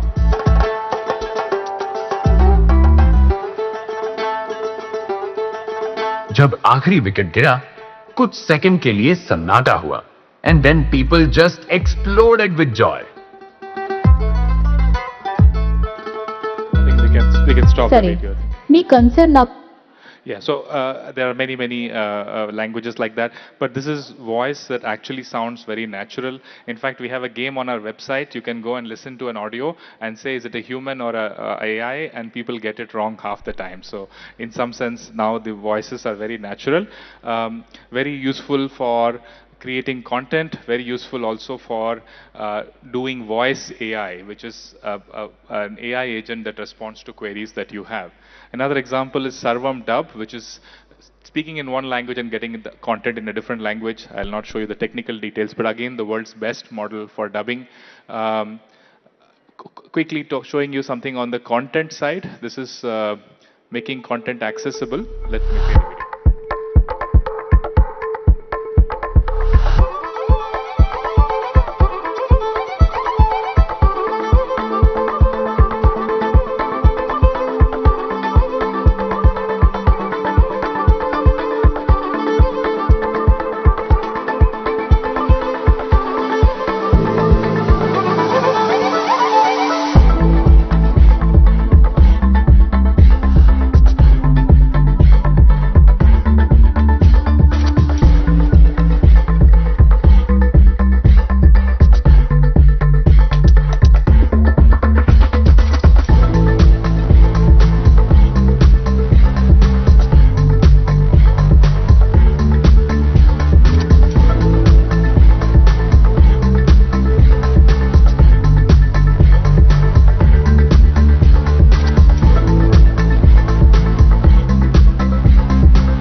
That is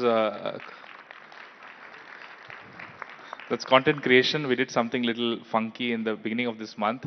The budget speech was live dubbed by us on a network where the finance minister, of course, was speaking in English, but in what sounded like her voice, it came out in Hindi and Kannada.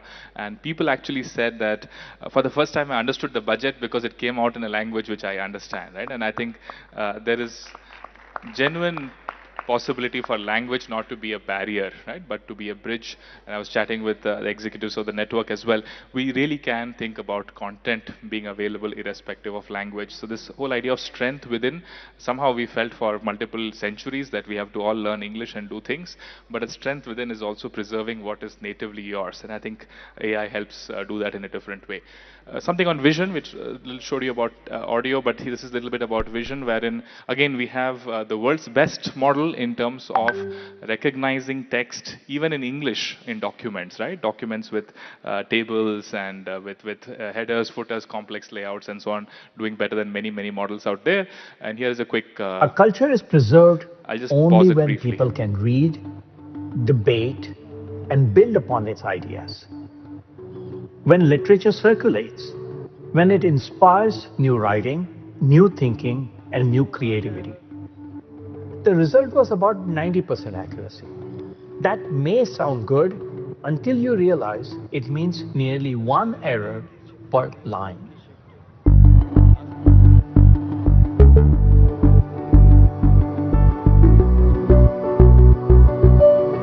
So I'll go through this.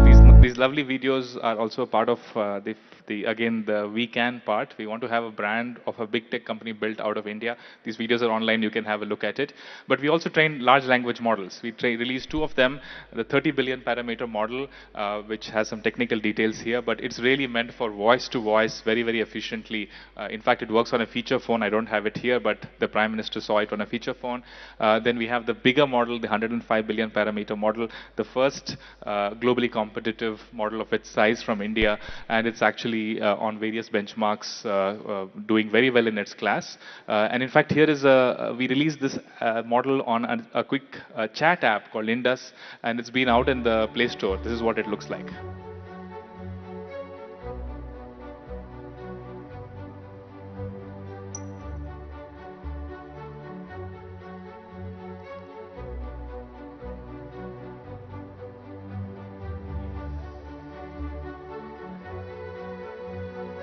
Hello, मेरा wait 60 kg है और मैं 5'1" हूँ। मुझे weight loss करना है। क्या आप मुझे हाई प्रोटीन डाइट प्लान बना सकते हैं?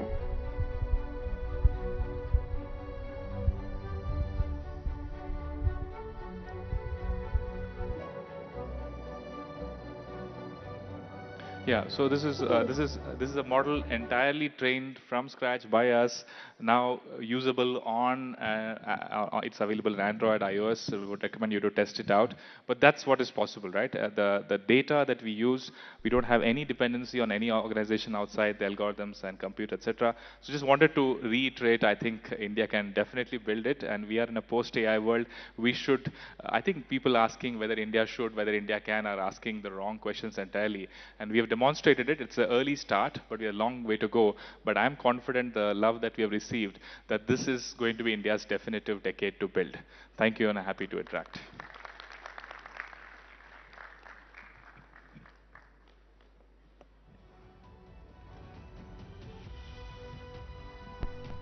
Thank you, Pratyush, for making it to Delhi, and a huge round of applause. This is actually the first model to come out of India. We go on and on about OpenAI and Anthropic, but Sarvam deserves a lot of love, so a bigger round of applause, please. And Pratyush, I think what also makes Sarvam very distinct is that this was completely trained on Indian data, right? If you can take us through that, why it gets languages, why it gets dialects and subtexts right. That would also be one of the factors. Yes, it definitely has language as a key focus, but it also does math and programming. In fact, the team just ran it yesterday on the JEE paper of this year. And on the mains paper, it got all the questions on math right, and I think it missed 2 questions on physics, right? So this is a model that has reasoning, that has programming, that has understanding of the world in general, and better accuracy on Indian languages, right? So on the data side, we have trained it on the world's data, including, of course, data from India. But the key thing is we've done it all in-house. So when a model is being audited for various purposes. Is this the right model to use? The raw material really is data. And we are able to say that, hey, here is the data we have trained it on, and hence this is the model's capabilities, right? So doing that end-to-end is what gives sovereignty. Else you're always dependent on some part of the supply chain on other players. The fact that your model is able to solve JEE paper, how does that make you feel as someone who teaches at IIT Madras? Yeah, no, look, I think for all of us, these models can do most of the things we are doing. Okay, just that is the reality of what it is. But more than what is interesting, actually, the model, we also asked it to teach somebody a few of these questions. And it's going to come out in a blog soon.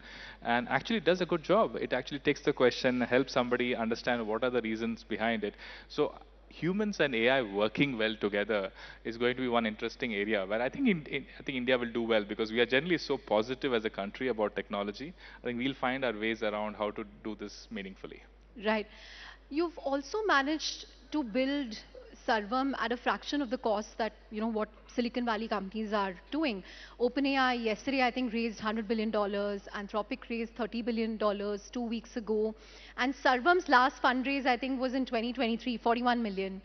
How is it to compete with these large labs with never-ending pockets of money? No, I think different companies are in different phases of their journey. I think comparing it is not that straightforward. I think the bottom line is that AI leads to improved productivity no matter what you're doing, including building AI. And that is the interesting part, right? It's almost like a reactive system that can improve itself, right? And I think, at least for us, the journey is very clear. You can train models very accurately with a lesser amount of resources. But from there, we want to step up. We want to be building larger models that are globally competitive on all fronts, right? And that will require more compute. But the bottom line is it's really crossing the hump of saying that we are in the race, right? As opposed to saying we'll always be users of stuff that frontier companies across other countries would do. Yeah, I think in your opening slide put it very well. Can we, must we, should we, to we can. So I think that's the overriding message. But Pratyush, we are also in somewhat interesting and scary times. If you look at what's playing out in the US, the government is at war with Anthropic over, how, and Anthropic doesn't want their model to be used for surveillance and other purposes. What does this mean for India? Does it sort of all the more make the case for sovereign AI? If they can have such differences with the government there, if they can go at war with them, what will it mean for us?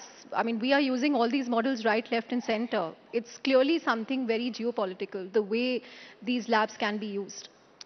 I mean, I think you know it better than me that this is a bit of a theater, right? Different things get done for different reasons. But independent of that, I think that these models are so important that they are geopolitical. In fact, the summit that just concluded in its fourth instance, attracted 100+ countries. Which other technical domain attracts heads of state, right? It's clearly something that is geopolitically relevant. And we are in a post-AI world. It's not like we are going back. So it's really now onwards and upwards in terms of what these models can do. And the fact that most of what we do as individuals, as companies, as countries will first touch these models. They become resources of very high significance, almost national interest, right? And just like in nuclear and in space technologies, we need healthy partnership between private and public, but there is deep national interest. And I think we should think very deeply about how India can have sovereignty across the layers. While we are great users of the tech, we should continue to use them and innovate on top of them. There should be a very, very active thread and increased focus on having a sovereign alternative, which we would need at various places. Right. If you look at how the internet economy has played out in India, the Uber of India is Uber, the Amazon of India is Amazon. But do you think there is a space for Sarvam to become the preeminent AI company in India? We do have Ola and Flipkart, right? So I think we do have options. No, I think, look, I think I believe that this is the decade to change that more meaningfully. The belief in the country that we are builders is there. Developer strength is there. I feel there are a few other things that we typically miss. We need far greater flow of capital, which is chasing much larger outcomes. And we need to bring in distribution in terms of organizations which can absorb innovation. I think that's something that's typically, it's a bit of a premium in India. I think we'll do more of that. I'm convinced, at least at Sarvam, our mission is to be a conduit for getting the talent which is waiting to come back to India to say that, hey, let's go back to India and do it, right? So I'm confident this will happen. There are a few things that need to be in line. But again, platform shifts are great opportunities to disrupt it. Whether it is hardware, whether it is the operating system, whether it is the cloud, whether it is AI, it's all for grabs in the next decade. And we should be playing a very, very strong, with a straight bat and saying we want it all in alternatives, at least in India. Right. The MeitY Additional Secretary Abhishek Singh is here, and I must mention that the government has played an outsized role in ensuring that India has foundational models. We haven't seen a matching level of commitment from the venture capitalists here. In fact, many of them are now looking at bets in the US. They are setting up offices in the US. Are you a little disappointed? Has that behavior changed?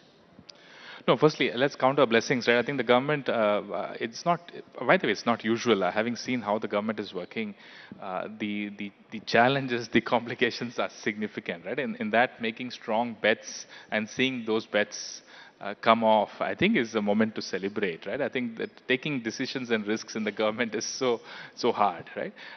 Venture capitalists, I think, see, look, everybody is, I have not met one person who knows with clarity what is happening and will happen, right? So it's everybody's bet, everybody's making bets, and they're reacting to things that as they are coming in. I think once we show potential, things will happen. I think we need more, I think, intent in the country to absorb innovation, because innovation needs playgrounds, right? And that's one thing that we'll have to create more of. But I'm sure it's going to happen in the years to come. Right. Last question, Pratyush. You've demoed, what you've been up to.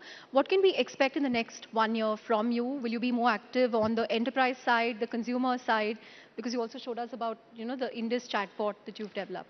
Yeah, no, probably not discuss strategy here with you, but no, the bottom line is this. I think we'll stay true to our name, which is that we want to bring AI to all in India. that's our turf. We want to work on doing that.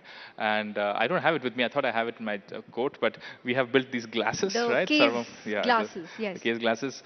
We genuinely believe that we should. It's interesting how many meetings I walk into and say, hey, we built models, and these models are available through these glasses, and everybody's like, okay, when can I get the glasses, right? So I think we need to make AI consumable, and I think these devices will play a major role in that. It's coming out in May. It's being built and manufactured in India, the first glasses to be manufactured in India.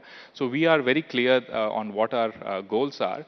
We are also very clear that while we focus on India in the coming years, we also will focus on how India can then be an exporter of AI globally, right? Because our strengths in IT services, when combined with our ability to do R&D in this, will be a potent mixture, and we'll find the right partnerships there to make that happen. Great. On that note, thank you very much, and may you find the strength within. Congratulations. Absolutely. And a huge round of applause for Pratyush. Thank you. Thank you.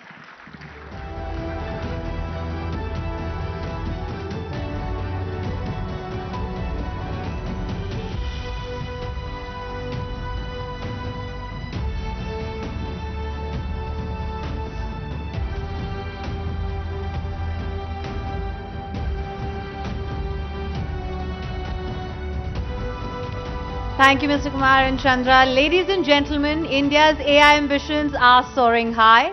Let's stick to the subject a bit more. Let's talk about India's AI ecosystem where sovereign backing meets innovation.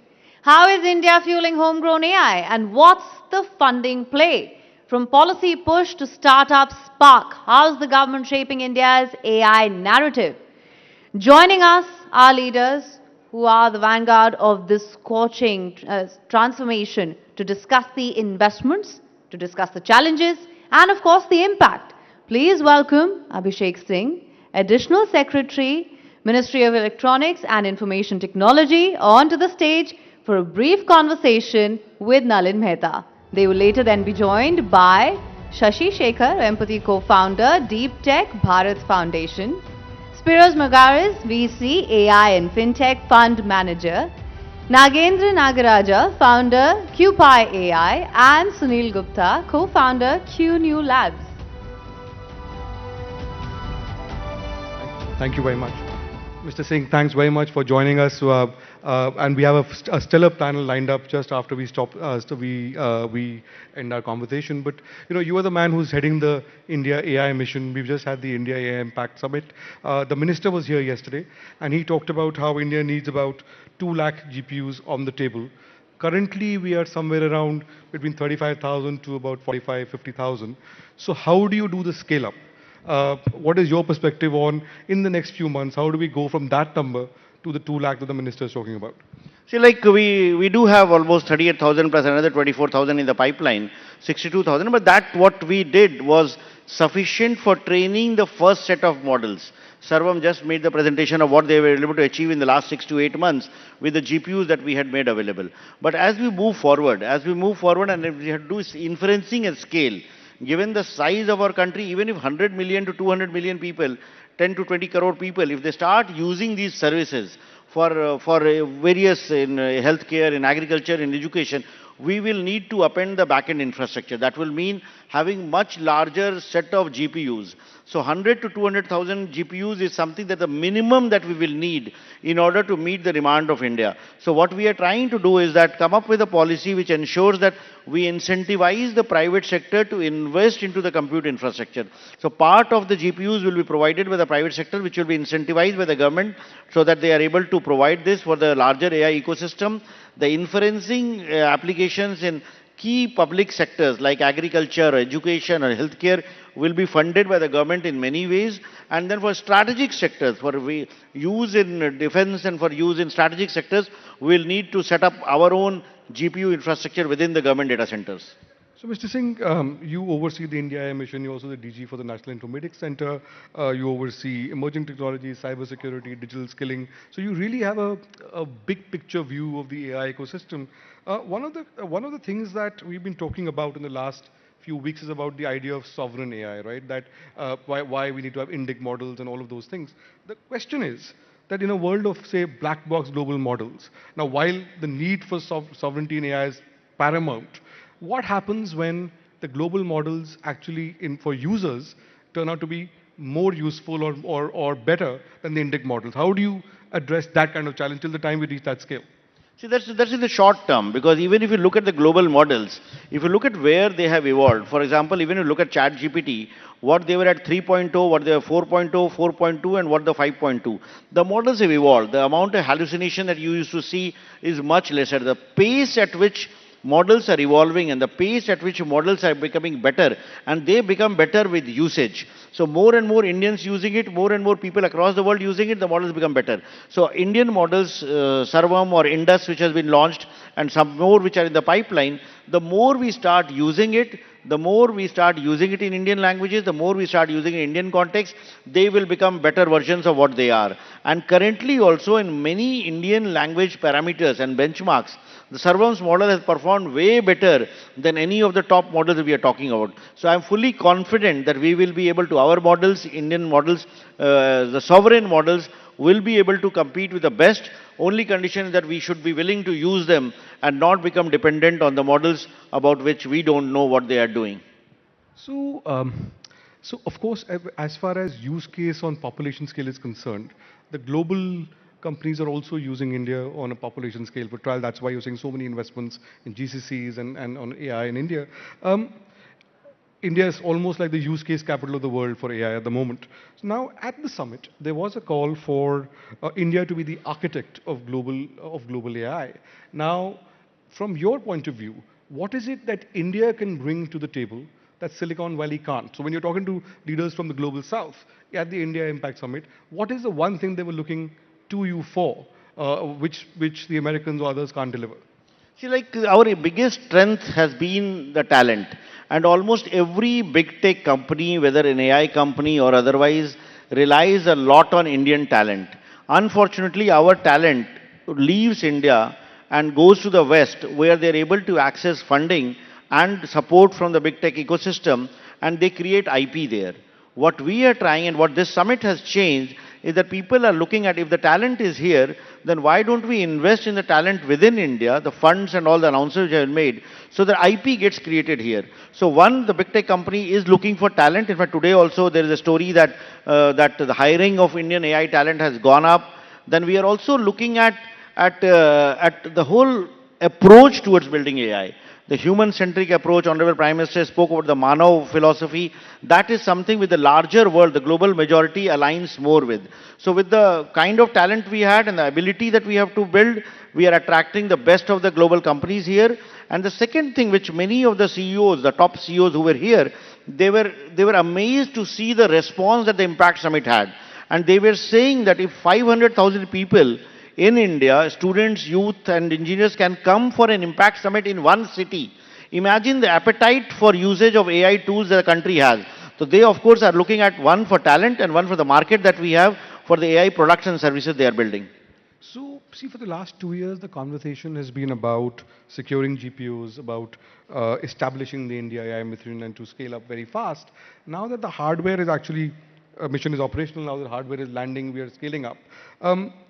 Transitioning from there, from the compute to actual economic value, what are the big challenges there? And I want to ask you specifically about resources, because this year's India AI mission budget is about 1,000 crores. Last year it was 2,000 crores. 2 years ago, for a 5-year period, the cabinet had approved somewhere around 10,500 crores for a 5-year period. When we are talking about India AI mission 2.0, what will that look like and what will that cost? Or what should that cost? Yeah. See, like, I would say that we should not look into these budgetary figures of 1,000, 2,000 crore, because these are money which the government is allocating. But the way we have approached the implementation of the project, of the AI mission, like for example, the 38,000 GPUs which have been set up, they have not been procured by the government. Had we procured it, it would have cost around 20,000 crores. But we came out with a strategy in which we incentivized the private sector to invest into the compute infrastructure. So actual compute expenditure has been in excess of 20,000 crores. And then we also have looked into the investments that that other companies are making. Like at the summit only, we heard investments of $250 billion plus. Google announced an investment of $15 billion in data center. So all of it is actually going into the investment into AI ecosystem. Very often we make the mistake of comparing government's expenditure with what we hear in the West. For example, OpenAI says $500 billion Stargate. But that Stargate investment is not the US government investment. That is the private sector investment, and actually some of the Stargate investment will also come into India. So our investments are no less compared to what's happening elsewhere. And number two, from the government side, for the public services, for the inferencing, for the 200,000 GPUs, we have a commitment of the government that whatever funding is required, we will be able to get that. So I don't see that as an obstacle or a hurdle in realizing our AI dreams. Right. So let me push you a little bit on this. I understand the point about state funding versus private funding, and you're absolutely right on that. But in terms of the wider ecosystem of funding, fundamentally developing AI is hugely costly, right? So where does India stack up in vis-a-vis the Chinese or the Americans right now, in your view, for the wider ecosystem as a whole in terms of resource allocations? And secondly, the AI for all vision was endorsed by about 90 countries at the summit. You were there. When you looking for realities for the global south, what is the one big thing from India which can go global in the way that UPI did, or we have now agreements with several countries for UPI? So from an AI point of view, what is the one big thing that you think will have real legs with the global south at the moment for taking out of India to other countries? See, like when the countries of global south they look at India as a trusted country and a country which has used technology for implementing large-scale digital transformation projects which have been scaled up. So whether it's our identity project or whether it's our payments project or the DigiLocker and the other Diksha, the whole digital public infrastructure. So the whole global south looks up at India as a leader in providing these services. So the natural conclusion is that when it comes to AI and the way India has implemented AI solutions and given our AI skills and talent that we have, there's a lot of trust of the countries of global south in looking at India as a trusted partner for providing AI solutions. And if you look at the declaration that was signed by 92 countries now, other countries also have joined in Colombia, Costa Rica, Guatemala in the last few days. So it brought together the entire, in the current state of geopolitics, getting the United States, China, Russia, Brazil, European Union, UK, all of them come on one table and agree to a draft, it required a lot of effort. It required burning the midnight oil, but our teams were able to do that.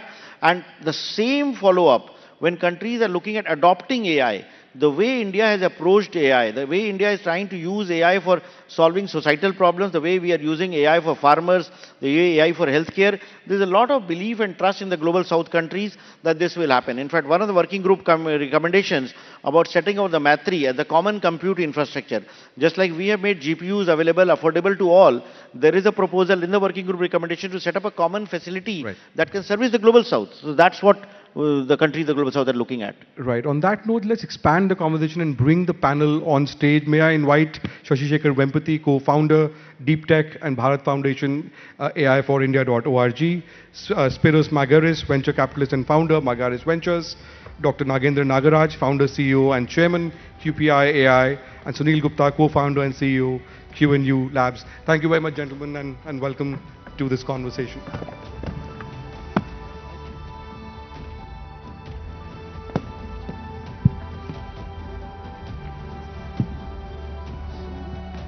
So Shashi, let me begin with you as we expand this conversation. So firstly, welcome to the Rising Bharat Summit. You have often emphasized that AI must be a national capability rooted in Indian languages. How do we move from just training engineers to making AI tools accessible for a farmer or a small business owner in rural India? What is the one human skill that you believe will still remain very valuable in what is increasingly going to be an automated economy? Your perspective on some of these big picture issues. Sure. So I think the language diversity that we have in India, often is looked upon as a barrier. But it's also, I think, a great opportunity, right? Because now you can potentially, with models like what Sarvam that was just demonstrated, what BharatJan is building, and looking at the voice capabilities, you can open up now opportunities to every part of India. For example, All India Radio creates content in almost 100+ dialects, right? And when you look at a region like the Northeast, there are so many languages which probably don't even have a written script. Now, if you could use AI to unlock the commerce potential where, someone living in down south is able to transact without any barriers with, someone in the Northeast, you're looking at, immense economic opportunity there. So that's one aspect that I see from, investing in languages and building AI models in Indian languages. Of course, to the question of, what human capability can be augmented with AI, I think one of the most important things is going to be the very Indian sort of innate, intrinsic, traditional knowledge. What the Prime Minister spoke about in Man Ki Baat on Gyan Bharatam is a great example, where you're unlocking the richness of Indian traditional knowledge using the power of AI.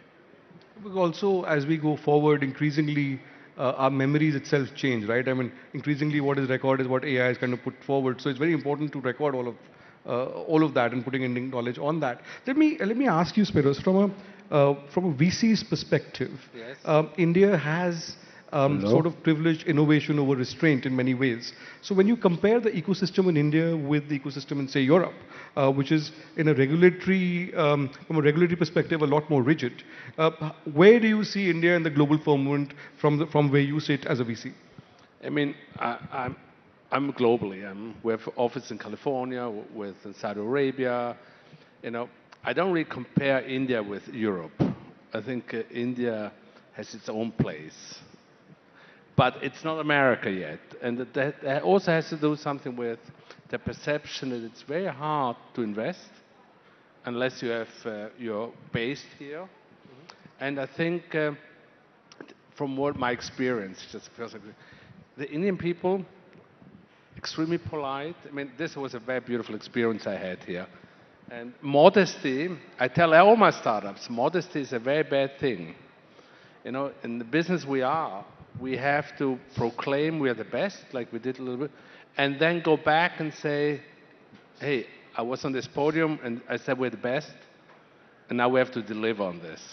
And I think the Americans are just much better at, besides of producing great solutions, but also market it better. And I think that's something that India has to do more.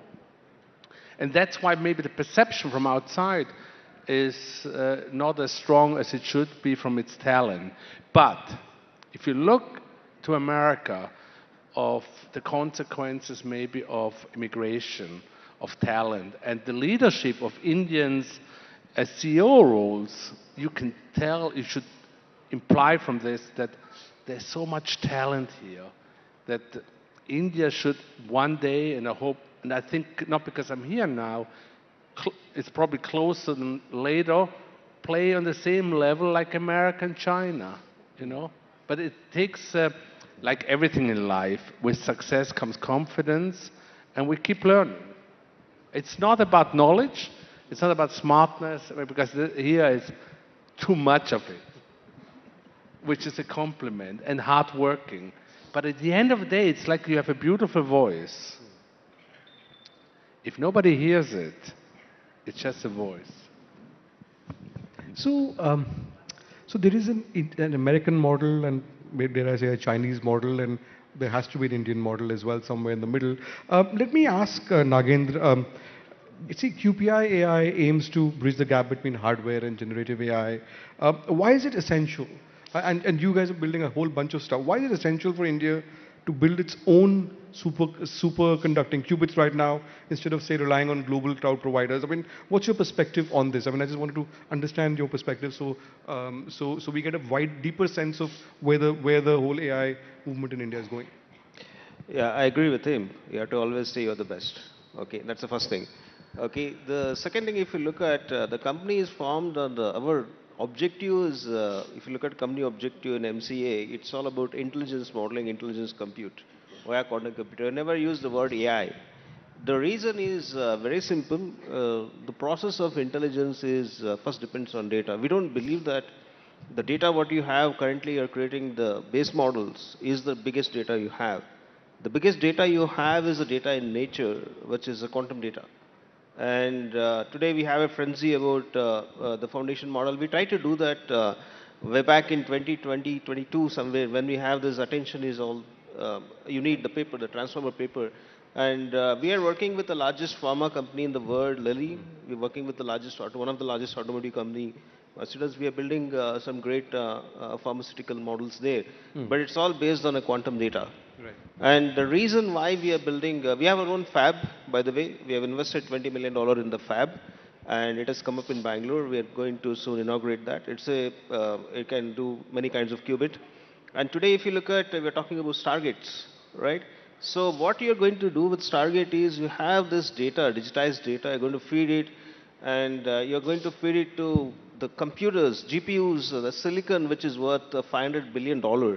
And let me give a perspective of what it can do and what it cannot do. You have a chemical called chemical, which is formed when plant absorb the fertilizers, right? You can put together all the supercomputer together in the world, will not be able to replicate that reaction. And you have photosynthesis, which has 90% energy efficiency conversion. You can put together all those GPUs together, and by the way, I worked in NVIDIA before this, okay? So you will not be able to replicate photosynthesis. The problem we are solving is really making this happen. In addition to that, we're not stopping at the chip. We are forming something called as Quantum Supremacy Center in Bangalore in a 10-acre land. Okay, we just procured the land, which will have around 100,000 qubit machine, and we'll have around 10,000 logical qubits. And you can put Stargate next to QSC, but still we will solve some problem it will not be able to solve. So that's an extent of hardware, software co-integration we are doing. Yeah. So Nagin, you've been like a serial entrepreneur as well as a researcher. So let me ask you, beyond the lab, which sectors is it where we can see the first radical quantum AI breakthrough from where you sit? Is it healthcare, material sciences, finance? What's your perspective on this? Where we likely to see the first real big breakthroughs from a quantum AI point of view? Yes, see, the first applications will be with nature and wherever you have molecules. Okay, so today we know around 10 power 10 molecules, and in future for sustainability and also something like precision medicine and precision manufacturing with precision material, you do require 10 power 50 molecules. So 10 power 10 molecules we took around 5,000 years. So I'm talking about all the real problem. I'm not talking about processing a human language and making automation. These are real problems. and it has a huge impact on the humanity. This will have extremely huge impact on humanity. We require 10 power 50 molecules. You don't have 25,000 years for that. So that's where the application of quantum comes. So today we are doing something in pharma. Also, we did work with largest cosmetic company in the world on the chemicals. Okay, so our aim is to, the reason why we are forming this QSC Quantum Supremacy Center in Bangalore, we are investing 1,300 crores there. Already it is done. Okay, so is to make sure that we solve all these hard problems, and mostly all these problems are pertaining to materials and the chemistry and also security. Okay, financial security as well as cyber security. These are the areas that will be impacted by quantum. Right. So Sunil, if I can bring you into the conversation, at the AI Impact Summit, you were talking about a hybrid quantum network. You focused a lot on cybersecurity in your work. So as sort of AI becomes the brain of our national superstructure, if you can explain to us why quantum safe encryption, for example, is absolutely necessary today as opposed to being a future nice to have luxury. You can give your perspective to us on that aspect of AI. So our perspective is that in the post AI and quantum world, and India is becoming one of the largest economy. There's no digital economy without digital trust. And trust today, if you look at it, AI, the trust is in the models, trust is in the data, trust is the training data. And if you're not able to protect that, then sovereignty is at risk. Yeah.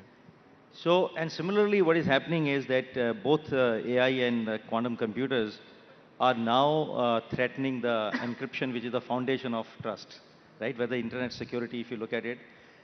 And as you know today, the world is at the verge of one of the biggest migration of its all time, right? Where in the next 3 to 5 years, the whole world will migrate from current encryption to a quantum safe encryption. The mandates have come, timelines have been drawn. And the good part is, and that is where I think India being the leading country in terms of digital economy, I think it becomes very, very important for us to look at security and data security very, very seriously. We also have a thesis that 50 years ago, during the Cold War or around that time, countries used to own nuclear codes. Because whoever owned nuclear codes, they are the... But today, in the digital economy, you need to own encryption keys. And today, if you see the West, what they're trying to do, they drive the standards, they build the products where you drive the store the encryption keys, how the encryption keys are used, where you store them, and they have the monopoly today. Yeah. Right? So India has to play, and around 2016 when we started CUNY Labs, idea was take a very forward call that a time will come when, around this time, when India needs to play a much larger role. And if we miss this window of opportunity, then we may have a AI, we may have a quantum computers and other stuff, but we will not have our sovereignty, right? So Sunil, I come back to you on this, and since on that note on sovereignty, there's been a lot of talk about full stack sovereignty, right? So we are maybe 2, 3, 4 years away from full stack sovereignty, Mr. Singh. So in your view, what is the most critical layer of that stack? Is it chips, is it data, or the models? In your view, how do you see this move towards full stack sovereignty, and when would India be there? Like, I fully agree with them. Quantum capabilities will be required, but if I have to look at only the AI stack, the AI stack, if you look at the 5-layer AI stack as been described by our minister, by Jensen, all of them, we are very much there at the energy level. We have sufficient energy sources to power the AI compute. We are there at the data center layer. The data centers that we are able to make are much cheaper than anywhere else in the world. The chip layer is something that we are dependent on. Currently, we do not have AI compute, but then the whole world is dependent on one company, which in turn is dependent on TSMC in Taiwan, which in turn is dependent on ASML in Netherlands. So the chip ecosystem is much like a part of the global supply chain, in which no country has complete control over that layer. But when it comes to foundation models, we saw what Sarvam has built.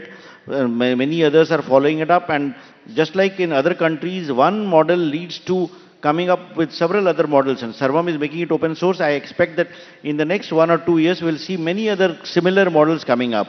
Application layer, we are very much there. Out of the 5-layer stack, we are there at 4 layers other than chip layer. And chip, given that we do have design capabilities, with the DLI scheme, I expect that in the next 3 to 5 years, we should be able to design our own AI chip.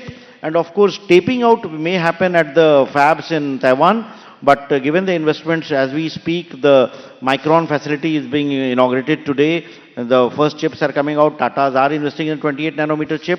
But to go from 28 nanometer to a 3 nanometer, it will, or 2 nanometer, it will be a journey. It may take some time, but ultimately with the right vision, the policy support, we should be able to get there. So currently we are no different from any other country, I would say, when it comes to having a sovereign control over the entire AI stack. So Shashi, there's a lot of fear that AI will replace jobs. It's a real fear, and there are many sectors are being impacted. So given your work on employability and its future, what is the one skill Indian students should focus on so they don't get replaced or they actually get hired? I mean, I know it's an omnibus question, but your thoughts. Yeah. No, I don't think there's one skill, but I think there are probably a few traits which are going to be very important in this AI era. First is, I think, learnability. We've got to continuously keep learning. I think learning can never stop. It has to be a lifelong pursuit. Second is deep domain knowledge. In fact, this is what I've been telling every student that I've been meeting with, that you have to get some, pick a domain area and go deep in it and develop a very deep understanding. A good example that I keep sharing is the Star Wars analogy, where you have C3PO, which is like your LLMs, very prolific in multiple languages, but the real work is done by the droids, the R2D2s, right? So that's where deep domain knowledge becomes very important. The third is, of course, lateral thinking. You've got to connect the dots across diverse domains to find solutions to problems. I think that's going to be very important going forward. And then, of course, have multiple skills so that, even if there is a period of economic turbulence or uncertainty, you have those skills to fall back upon. And then lastly, what the Prime Minister always says, right? Don't just be a job seeker, be a job creator. I think the greatest thing, learning for me from the AI Summit that was organized by India AI and team, Abhishek and team, was that just the sheer number of Indian startups. I think we have to create that startup culture. Spiros, let's talk a little bit about AI and the markets. Around the world, there's been a lot of uncertainty. Well, there's global geopolitical flux, of course, but there is the whole debate about whether this whole AI thing is a bubble or a bust. That's affecting the markets, right? One of the reasons why India's markets have been lukewarm in the last few months is because India doesn't really have those big AI companies of the kind that are in the American markets. So when you look at bubbles in the past, what's your is this a bubble or is it or is somewhere in the middle? What are the opportunities you see in India, and what are from experience, what should we be careful about? All right, I'm a little biased because I have an AI fund as well, and I don't think it's a bubble. And I make it very quickly. I lived the dot-com bubble in America, and that Cisco built an infrastructure for startups, which a lot of those startups didn't survive. We're building here something with AI, infrastructure, etc., for companies that have so much cash flow that it's not a bubble. Expectation, I mean, it's a new time we are now in, that the volatility in the market is just part of it. It's like life. People expect like a line, but life is not like a line. And there's setbacks, but the direction is clear. I mean, and if anyone thinks we're in a bubble, it's nice to say. I mean, as somebody said, the pessimists sound smart, but the optimists win. I mean, it's just going to be volatile, and that's just part of it. And India, with its startup culture, wants to build even further. We will see startups that will go under, but doesn't mean they go under. The good ones get up and do the next one. And it's just, it sounds so simple, but it's so hard to implement. And we are just at the very beginning, and things are moving so fast. And if the smartest guys in the world, the Googles, the Microsofts, you name it, NVIDIA, etc., believe so much in the space. I mean, something is because it's their business, but on the other hand, they put their chips on the table because there will be only few winners out there. And the last thing, optimistic. We all have to become chefs, like in a restaurant. Because the future will be about using different technologies and building cooking a nice meal. Let me ask you a question on this. Shashi's worked in the IT sector. There is a big concern in India at the moment about the IT sector and the impact of AI on that. Infosys, for example, had an AI impact day for investors just this month. The IT services sector contributes is not insignificant part of India's GDP, and there are concerns about that. What is your view on that? With other words, do you think there should be more in it? No. What is your view on how AI will impact the India's services sector? Oh. You know, I could sugarcoat it. It will impact but it impacts the whole world workforce. But I think there will be really a lot of jobs. For instance, just quick, there are a lot of smaller companies that don't have the big consultants who tell them, use Anthropic, use this, use that. So there will be even jobs for translating what's out there for smaller companies. It says, look, you don't have the big consultants, but I can tell you what to do. That's one thing. And second, as I go back to being a chef, maybe those guys think of doing in addition of what they have through AI and say, hey, okay, now coding is not my job anymore, but it's important to understand how to solve a problem for somebody. And then they will use coding indirectly. But I think it would be not good to sugarcoat the situation because nobody would here trust us when we talk. I believe we have to say the truth, but we also have to give a solution for the future, which we also believe. So let me, Nagen, we're running out of time. Your company has worked on Indus, for example, quantum computers. So for the non-technical person, why is having quantum power just as important as having AI compute to make India much more up with the times? If you can explain it to a non-technical audience a little bit. So let me give this example. Like if you want to solve a real problem, see any technology is as valuable as the impact it has, right? So the impact of solving a real problem will be huge in the big country like India. Okay, so quantum computer can focus on some very fundamental problems, like it can solve diseases, it can solve the fertilizer problem of India, which is very important, right? So that's the reason to own up a quantum computer is very important, apart from having in cloud. And also having a sovereign quantum computer is ultimate security. So although I'm not against NVIDIA, I would say that the kind of import we are doing about NVIDIA chips, it's a major part of our deficit, right? So we have our own foundry now, quantum foundry, which we can manufacture the chip, and we have our own data center. As simple as that. I'm not using a jargon like quantum data center, QSC, and all.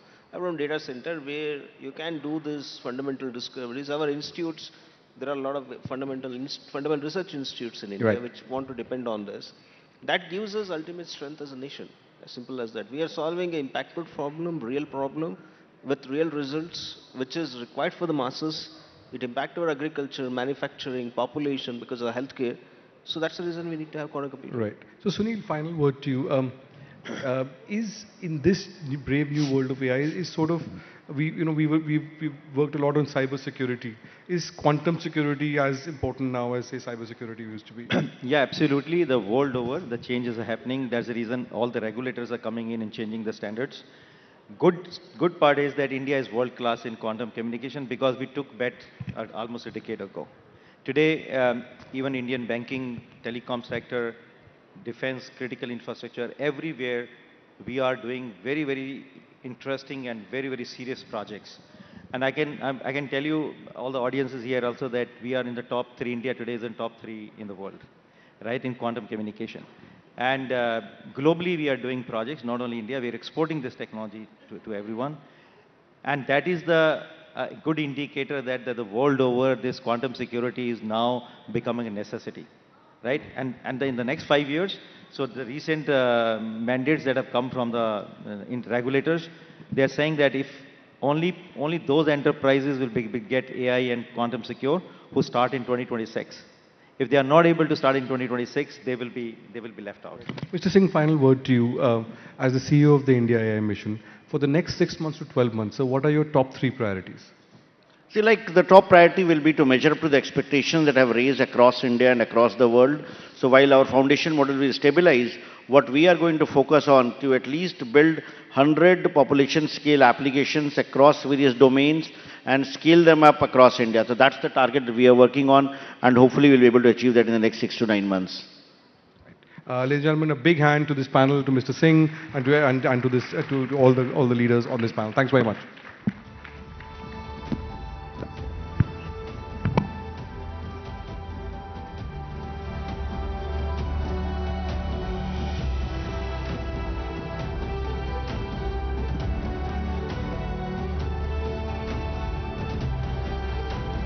Thank you, Mr. Singh, Mr. Empathy, Mr.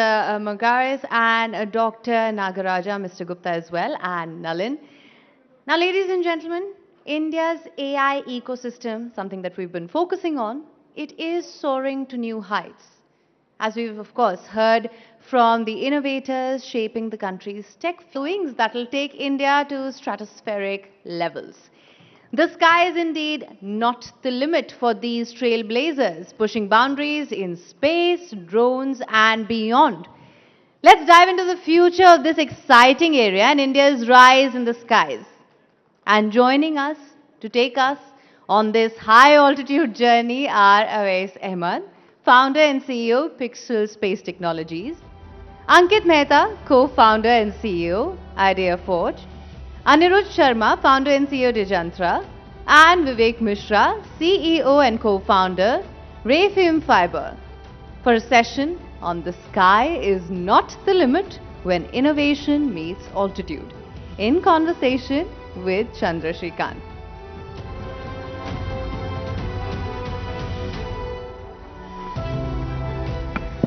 Thank you so much. I know many of you are coming from different cities.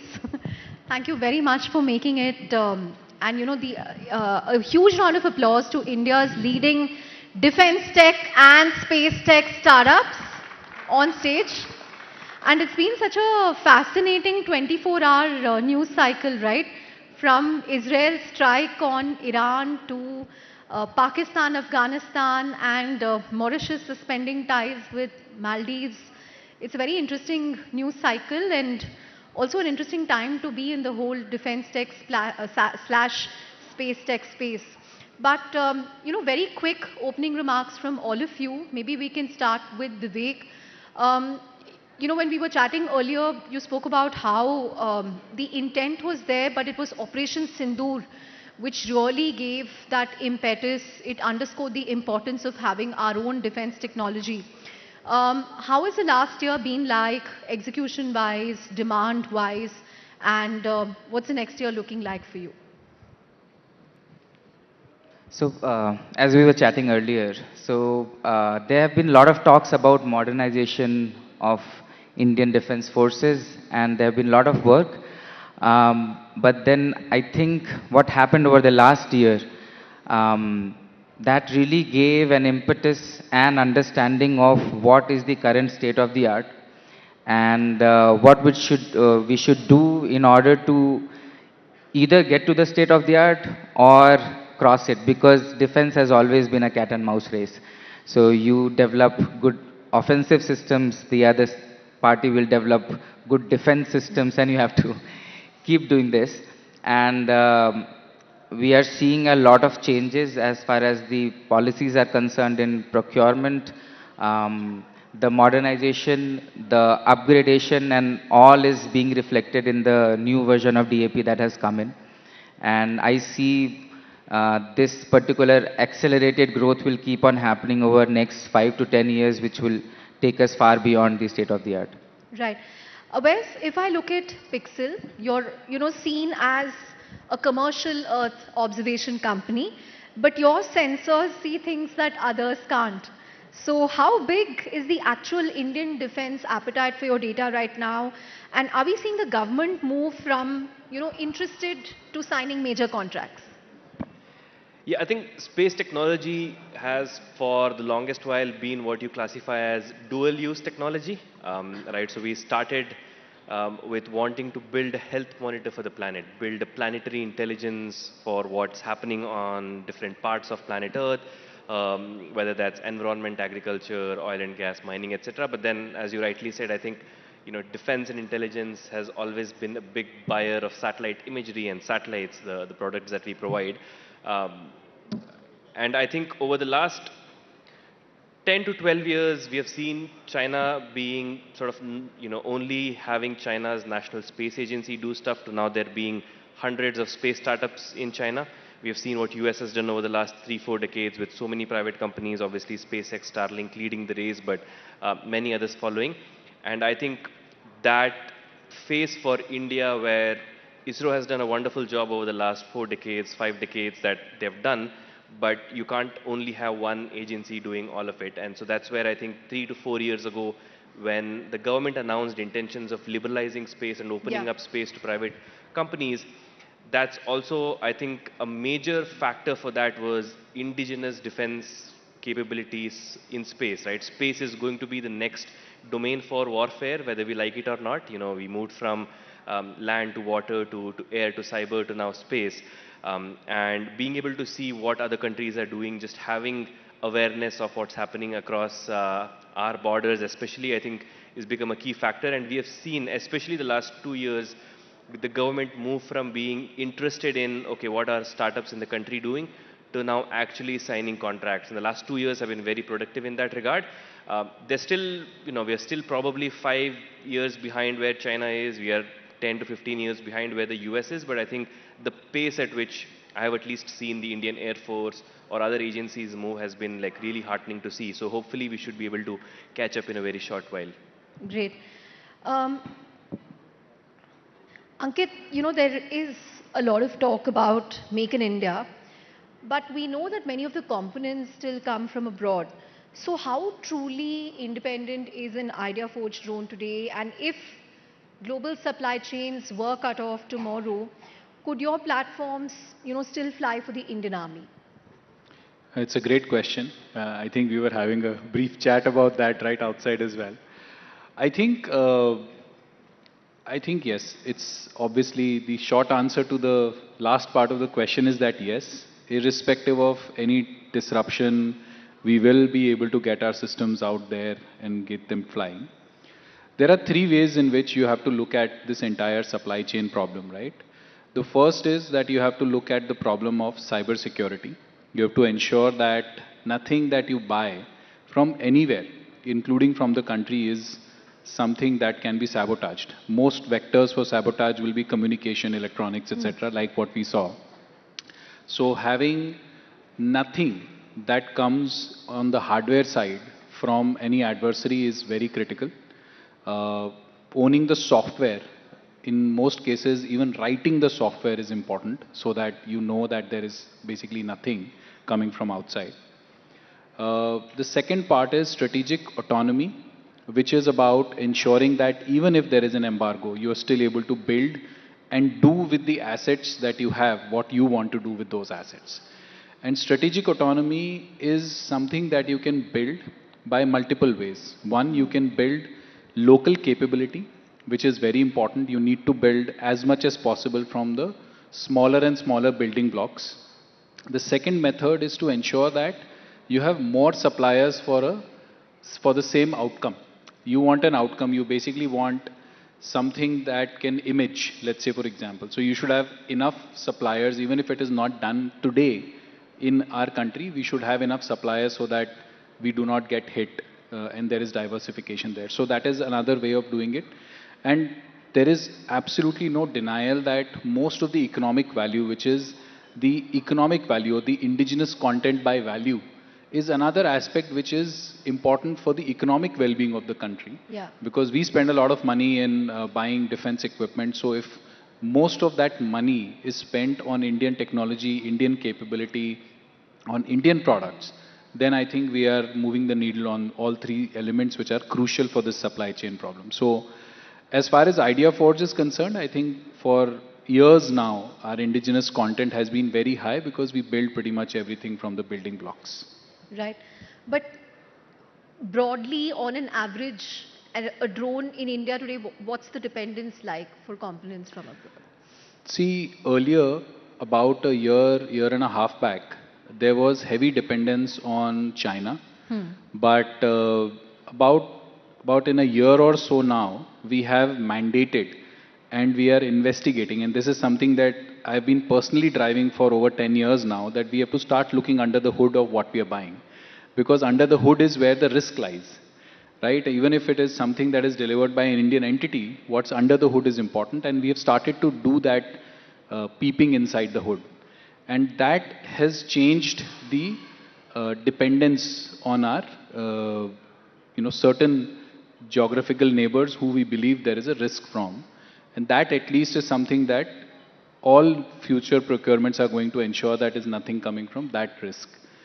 We may still have dependency on the rest of the world for things like chips, maybe the fiber that comes on the carbon fiber, or certain chemicals, certain metals. There will be other things that we may have dependencies on. But like I said, the strategic autonomy is not just achieved by indigenization, it is achieved also by having enough diversification in who you buy from and how you are able to procure things. So it will always be a mix, but increasingly that mix has to be favoring our own country and our own developments. Right. Anirudh, at Digantara, you are building the radar for space. So how critical is it for India to own this sort of specific map of the stars rather than relying on data, from foreign allies like the US? What we've seen in past couple of years is that space is no more a supporting layer for let's say everything that's happening. It's more critical at this point in time. It has become increasingly critical given the modern warfare involves a lot of usage of space capabilities, and we saw that firsthand during Operation Sindoor, and it was the first time Indian agencies realized importance of understanding space and having ability to see what's happening in space. For example, when Operation Sindoor was happening, I think there were a lot of commercial satellites that were aiding in giving data to Pakistan. That led to a lot of changes in the defense procurement mechanisms within the country. When we started the company, we started this company for a particular solution focused towards tracking of space objects. But then we evolved this company more towards defense and intelligence related use cases. That's primarily because we saw that space is now playing a bigger role. And in fact, countries like Germany right now have increased its defense spending, particularly around space security aspects. So we cater to this set of niche customers within a defense ecosystem. So that's what we focus on at this point in time. So we've launched 3 satellites so far, one of which is primarily focused towards tracking of space objects from space. Traditionally, everything around tracking used to happen from ground. So we built a complementary network that is in space, which is seeing objects and understanding where an object is. And the reason it is important is primarily because when there is a change in satellite pattern, you can predict that something can happen on ground, and that will aid for warfare. And this happened during Russia-Ukraine. This is happening right now when you look at what's happening in the Middle East. So all the geopolitical instability that we have seen is now aiding towards building that sovereign solutions, and every country's defense agencies are now focusing heavily towards building their own technologies within their country rather than depending on their partner nations. And that is one thing that led to a lot of surge in what we were doing. When we started this, we didn't know who the end customers were, because what we started was for catering to commercial clients around space industry. But now we have evolved into more defense, given all the changes that we've seen in geopolitics. Right, which brings me to a broader question. Abhay and Anirudh, do you now see yourself as dev tech rather than space tech startups? Or is it dev slash space? I mean, is there a convergence that's happening? And is this, not just for geopolitical reasons that he outlined, but also for commercial reasons that, this is perhaps a bigger business opportunity for you than just over-indexing on business that you could get from an ISRO or a NASA? I think most space tech companies, since space tech companies began, have always been in some part dev tech companies. Even 5 years ago or 6 years ago, when we were having the first conversations with investors, and they would ask us, okay, fast forward 5 years or 10 years, where would you see your revenue coming from? The answer always was 60-40 commercial defense, right? And whether that 60 is commercial or 60 is defense depends on which kind of use case you are in. In our case, I think what I like to say is our data and our satellites help bring more sustainability to the planet, which is the environmental aspect, but they also help bring more transparency to the planet. And the transparency aspect is your defense aspect, right? What's happening across the borders? Is some bad actor building nuclear facilities they're not supposed to be building? Is someone growing illicit crops that they're not supposed to be growing? Is someone doing some kind of chemical, biological weapon testing that they should not be doing? All those are, I think, important aspects of having transparency in the world. When Russia was mobilizing its forces a few years ago at the borders of Ukraine, how did Ukraine know to prepare itself? It's because various different imaging satellites were looking at the borders and knowing that, okay, there's a mobilization happening, which helped Ukraine maintain a semblance of the sovereignty that they're able to sort of fight over the last few years, right? So I think that transparency is important. So in our case, yes, I think, we depends on, we always joke, depends on which investor we are speaking to. If it's a climate investor, we're a climate tech company. If it's a defense investor, we're a def tech company. But all of that is under the umbrella of us being a space tech company. I think that's the core of it. Half of the business or 40% of the business tends to, just by the virtue of who's the buyer, comes from defense tech. Great. Vivek, we've seen drones being used as workhorses in modern conflict, moving fuel, weapons, and food. But are Indian-made drones ready to move from, testing to becoming the primary logistics backbone for our soldiers? So we were the first ones to supply logistics drones to the Indian Army. So it's been around 3 years. There are hundreds of drones that are working at the high altitude where logistics had been a challenge. I don't know, you would have traveled to the northern and eastern borders. So when it starts snowing, there is 40 feet snow.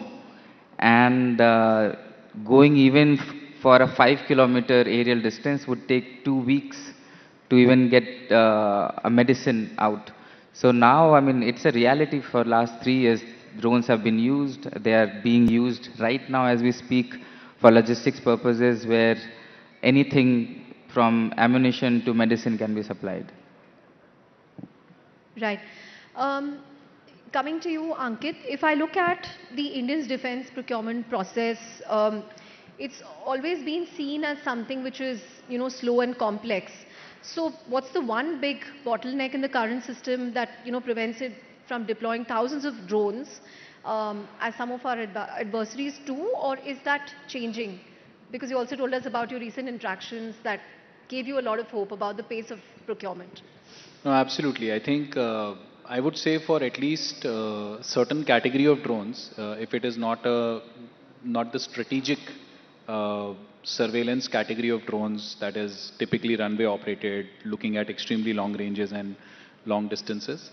I think if it is not that category, then for the last, I think, since actually 2020, there has been a cycle of rapid procurements in that aspect, and those were enabled by DAP 2020, where fast-track procurement, or for example, the way our emergency procurements have happened over the last few years.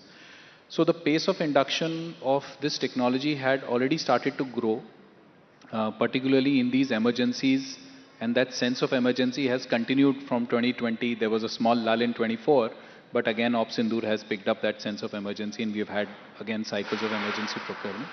But DAP 2020 already enabled another method of procurement, which was fast-track procurement, which is another vector that is leverageable and is likely to be leveraged for more procurement so that, things come to the armed forces faster because they have to fill their needs today in terms of DAP. Again, this is actually being strengthened even further. And this is being looked at as a means of procuring a certain category of systems which are fast moving, where the technology is evolving much faster. The life of the asset is not intended to be the life of many of these strategic assets. Many of these strategic assets in our country have lived with us for 30, 40, 50, even in some cases 60 plus years. If the category of systems is not in that category and the technology is evolving fast, obviously the long strategic buying processes won't stand up to the scrutiny of the needs of our forces. And therefore, the evolution that is hinted in the DAP is also of the same nature, where certain categories will be bought far more aggressively with greater flexibility and a lot more impetus on things being done in India. We need to calibrate how much advantage Indian development should get, but the motivation of the things that are needed to be done are there in the DAP, and as we give feedback as an industry, we will continue to strengthen that intent and make sure that when we go out there, indigenous businesses, Indian businesses are motivated to build technology, to evolve technology as fast as it is required, because the conflict is changing at an unprecedented pace. Right. If you look at the Ukraine-Russia war, they say that now the pace of adaptation is weeks. It's no longer months, and earlier it used to be years. So it is absolutely necessary that we are setting ourselves up for the war of the future, which is going to have these elements. And a lot of impetus on unmanned is going to be very important, because the fight in many cases will be started and finished in some cases when you are defending against unmanned systems, and your evolution on that has to be very rapid. Right. A question for Anirudh and Awais. Now, both Pixel and Digantra have set up bases in the US to cater to defense clients. Now, does building for US ever conflict with, being an Indian origin startup, and how do you sort of ensure that the best of your innovation stays sovereign, for India? So one of the ways that we went about solving for this problem is, from day one, for any space tech company, you have to be global in nature, because that's the nature of this sector given the demand. And the largest market today, even in terms of the number of satellites that you see in orbit, is from the United States. So that's like the end game for us when it comes to building a space tech business. But then with India, we as a company started as an Indian company, building solutions here towards space domain awareness, space situational awareness. But we also saw certain offshoots of our technology that we can use for several other applications. For example, recently we announced our expansion into missile tracking and detection using the same foundation technology layer that we have built for space domain awareness. That's something that we are now doing in the US. So our way of looking at things, given we are more heavy on defense than commercial, within the space industry, when you look at our services and solutions, what we've done is some of our offerings we've restricted to India, given the demand that we see here. So-called, okay. Rather critical, I would say we've divided the sectors. For example, we do more space domain awareness in India, more missile detection and tracking in the US. Given the market there, due to Golden Dome, is much bigger for missile detection applications using similar tech layer. So we've separated the offices, and US is an independent company which primarily works towards US government contracting. And we work with most intelligence agencies in the US, and there is a process where you have to get security clearance for your US entity. So for India, it's mostly towards space domain awareness, serving defense customers. And at the end of the day, when you work with allied nations, I don't think it's a challenge unless you have that alignment with the leadership within the country. And that's how we've been able to sort of navigate this through Ministry of External Affairs sometimes, when we had to decide which countries we can provide this technology to. Oh, wow. Wes? Yeah, so I think from day one, we had an office in California, we had an office in Bangalore. And the reason for that is, look, if you are working in space tech or especially defense tech, especially space tech and imaging, you cannot ignore the US government and the market that they sort of bring in. In our case, I think it has always been very difficult for us to get the same level of contracts that we would have as a US company. So let's say hypothetically this company had been started in the US, we would probably have 10 to 20 times more revenue there just by the virtue of the eligibility criteria. You need to be 51% US owned, and you can go out and sort of get these many kinds of contracts. We were not eligible for any of that. What helped in our case is, I think when we decided we wanted to focus on hyperspectral imaging at Pixel, we decided we would build it because no one else had done that commercially anywhere else in the world. And so when we went and talked to agencies in the US, they looked at our technology and they couldn't find that with any other US company, because they hadn't done that. They couldn't find that with other European companies. And so they kind of had no choice but to figure out some creative ways to buy from us. So I think having technology that is actually truly unique that they can't find locally really sort of help there. But kind of similar to what Anirudh said, I think we have two air-gapped entities now. So what happens in the US stays in the US, what happens in India stays in India. And there's a sort of a firewall Exactly. between So I the think two. the technology development for our hyperspectral satellites started in India. The IP stays here. The satellites are owned here. For the very specific things that we do in the US, like even I do not get to understand what specific projects and programs we work for. That's a specific US team. We just make sure that the data gets provided. So they're very air-gapped entities that way. Got it. Final 2 minutes, so I actually want to get closing remarks from all of you. We are also seeing, the way AI can potentially play a role in geopolitics, in defense systems. If you look at, what's happening in the US, the showdown between the Department of War and Anthropic, because Anthropic doesn't want its tech to be used for certain purposes. How are you seeing the evolution of AI? Is it going to be more and more important to have our own sovereign AI to sort of get around this? Because it's clearly something that's going to become very important from a strategic perspective. Vivek, if you can start. Yeah, I mean, it's a no-brainer that we need our sovereign AI, because there are a lot of things that can be offloaded, and I'm a control scientist, so I prefer things to be done algorithmically. But when I develop an algorithm, then it needs to be coded. Now I can see that things that does not require long chain of thoughts can be easily done using AI. And like you just said, that there is a conflict right now between one company and the government, and we don't want to end up at a place where we start using a certain product where it gives us an edge and suddenly the supply chain stops. So this is where we need to start focusing on development of sovereign AI tech as well, talking about models, building models for India, because when McDonald's came to India as well, they developed a aloo tikki burger, right? It Now they doesn't put work. everything from paneer to aloo tikki. So we have our different challenges in every domain. So the requirement for the AI part would also need to be customized according to what the needs of Indian tech companies, defense forces and governments are. Right. Awais, quick thoughts? Yeah, I think, look, the genie is out of the bottle. There are a lot of these open source models as well. So we don't have to really start from scratch, but it would absolutely be good to own the entire stack wherever possible, right? When we sort of look at chips, there is one company which is in a very small island that could be geopolitically cut off at any point in time, that not just us, but the US and Europeans buy from. And that company depends on a machine made by a single company in Netherlands that could be flooded at any sort of point in time depending on the oceans rising. So it's a very fragile world. So I think we should absolutely make use of the best-in-class capabilities that are there, but not completely depend on that, right? Having companies like Servom build our own internal capabilities, and with the genie being out of the bottle, with a lot of these open source models that we can take and now host on everything. So I think it becomes very critical.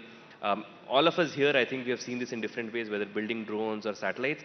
Supply chain has been like a big thing in our minds, that regardless of how cheap or easy it is to buy things from China, we would never do that just because it could be cut off at any point in time. Our customers wouldn't buy from us.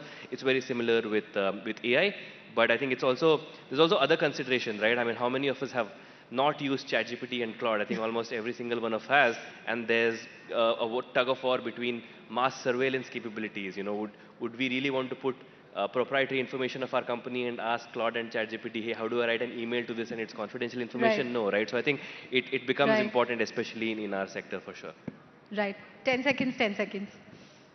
Yeah, I think there are so many India-specific problems that I don't think mere copy and paste will work. In fact, if you look at the companies that are doing work on the India AI mission, many of those problems are so unique to India that we will have to solve those problems ourselves. And therefore, AI, be it being leveraged for operational autonomy, or if it is leveraged for autonomy to deliver an outcome to the end customer, or to make sure that development happens at an incredible pace, I think all of that contextually has to be brought into the country, because nobody else is going to work on our context and represent our context better than us doing it. Anirudh, last word? I think the modern day warfare has changed more towards sovereignty and adaptability. Every country today is focusing towards building sovereign solutions, be it for AI, defense, space. So at the end of the day, it's all about control, and how do you get to control it when there is crisis. Because of that, I think for deterrence, awareness is important. So that's what I would like to say. Great. On that note, a huge round of applause. I don't want to call them rocket boys, but huge round of applause for India's defense tech, space tech startups here. And here's wishing you all the very best. Thank you so much for coming to Rising Bharat.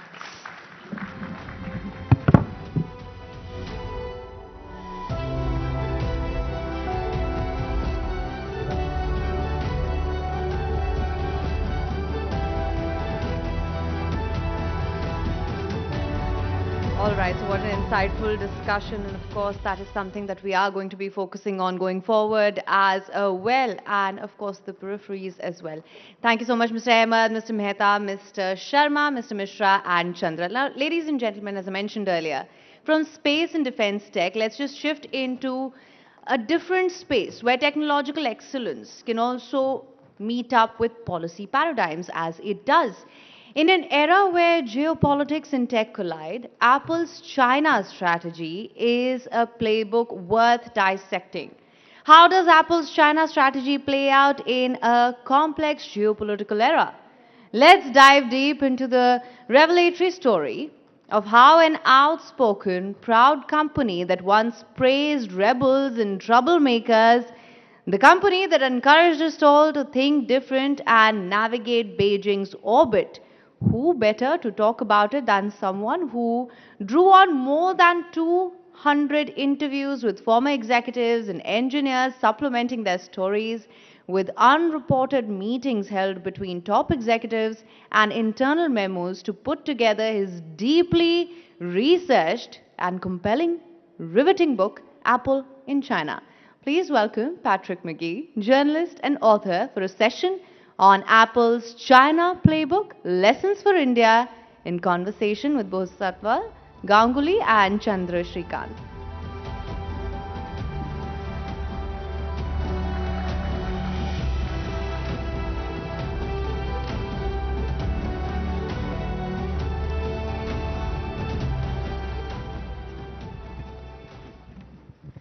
Thank you very much, Patrick, for coming to Rising Bharat.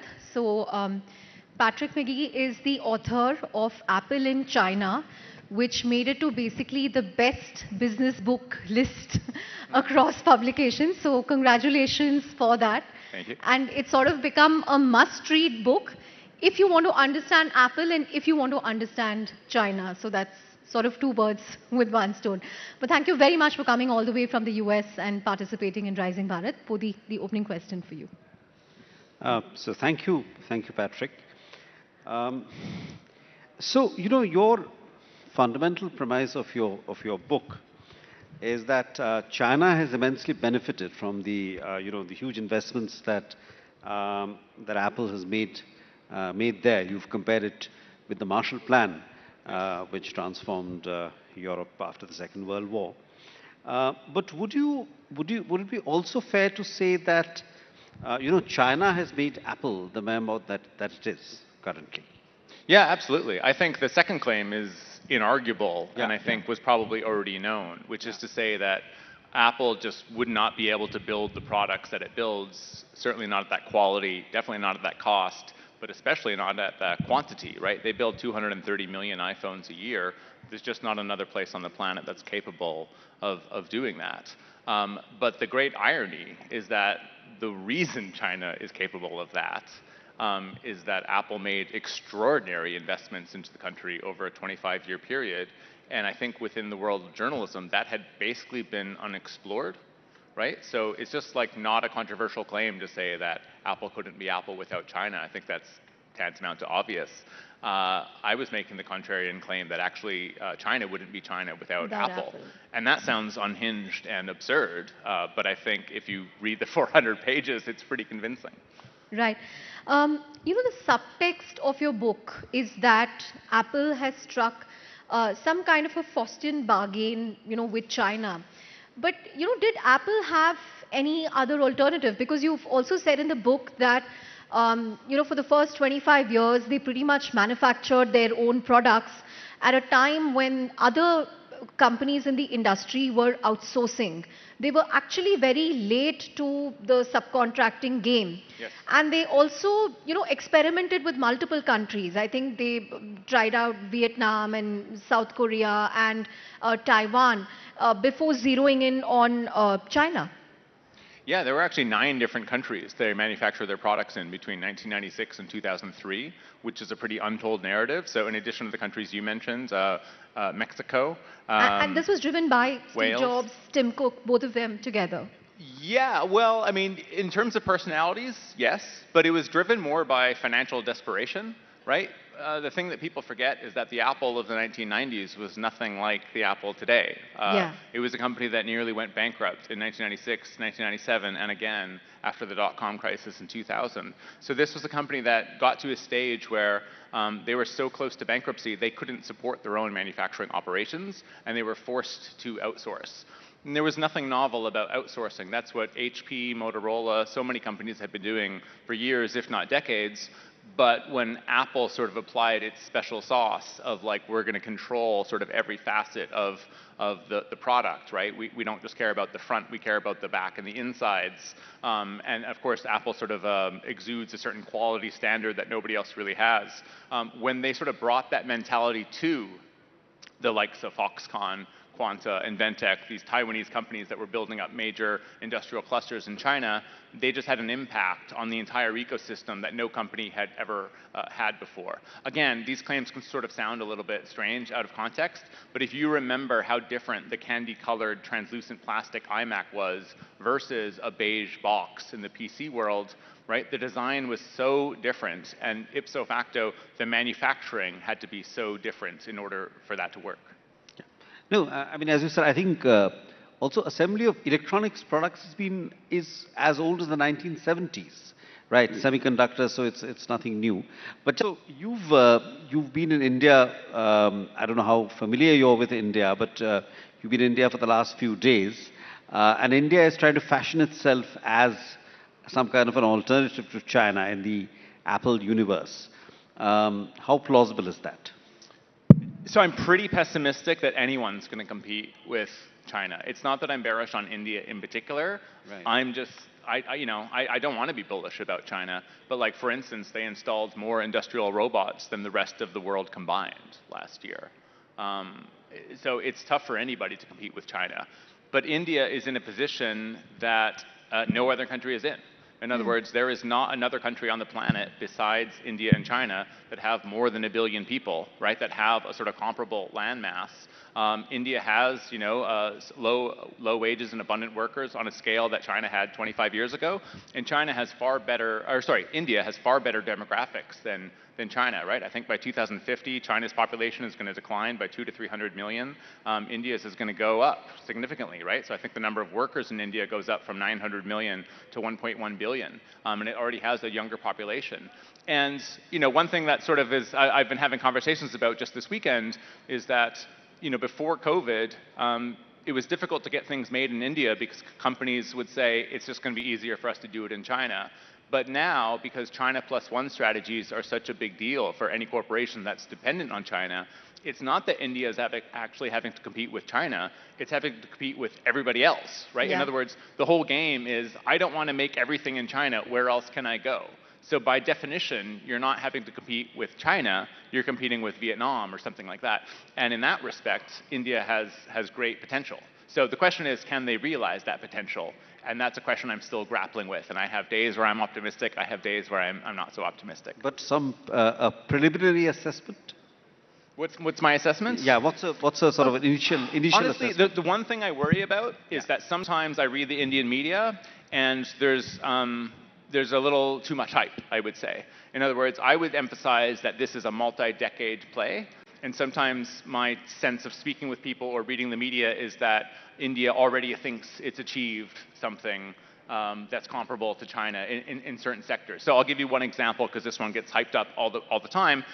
People will talk about iPhone production and they'll give the value of the iPhones that have been exported.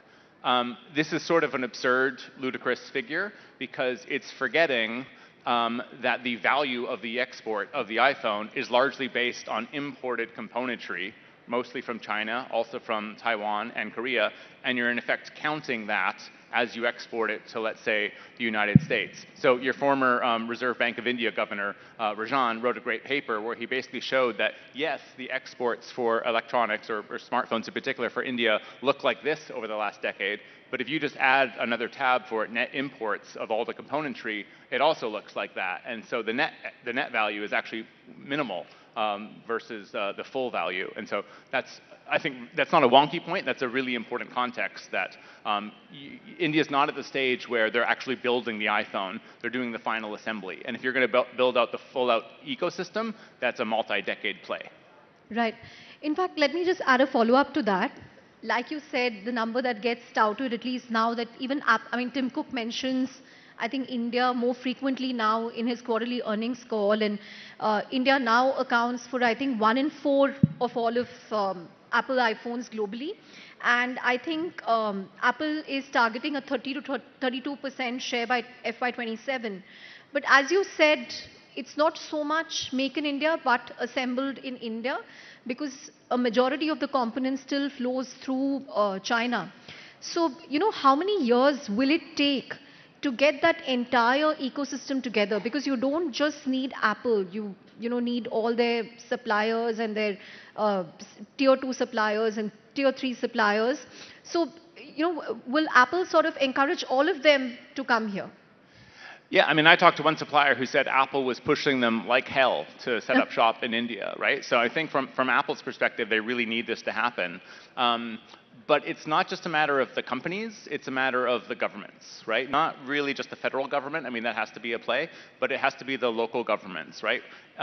Thing that people get wrong about China all the time is they think it's a top-down government where whatever Beijing says is how things operate. I quote someone in the book calling China an RDA, a regionally decentralized authoritarian regime, where the local governments have a lot of say with how they are going to implement the policies that Beijing wants. Now, obviously, you're not going to copy and paste, a communist, template onto India, but I don't see any particular reason why there wouldn't be more cooperation at the local level to sort of get things done, right? So if Modi is going to have a certain plan, Tamil Nadu, Karnataka, the places where you're going to have the Apple supply chain can respond, but they can respond in ways that they see fit. And that's going to be working with the Taiwanese companies. You absolutely need them. I think everybody all over the world should be courting the Taiwanese as much as possible.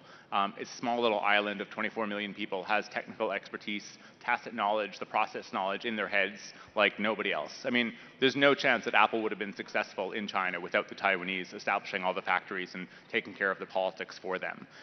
It's really important also that you have an anchor company like Tata, because Foxconn, Wistron, Pegatron, these companies' expertise is not Indian politics, right? In China, they had the advantage of a shared culture, a shared language. They don't have that in India. So you need companies like Tata to step up, which, to be fair, is what's happening. The question is sort of how quickly is it happening? And then gauging how successful it is a little bit tricky, because on the one hand, you'd think, oh, wouldn't Apple really want to tout how much they're doing in India? And some days, yeah, but other days, no, because they're so entangled with China that the last thing they want to do is hype up how quickly they're de-risking. I've always said that the Chinese, I think appropriately, see the iPhone as an indigenous product. It's been made in China since 2007. The closer, or the more that Apple invests in India, the greater risk there is that the $70 billion market in China, right, the 1.2 billion people there, begin to see Apple as the corporate poster child of de-risking from China. That's not good for Apple revenue or profits, and indeed for their relationships with local governments and with Beijing. So everything that's going on in India is a little bit murky because Apple doesn't want to help tell that narrative. So just to kind of follow up to that, how much influence does the Chinese government have over a company like Foxconn, for instance, in terms of, discouraging it from moving to India? It already has moved to India. It has a big presence, and also some of the component supplies. How much of a role could the Chinese government play potentially?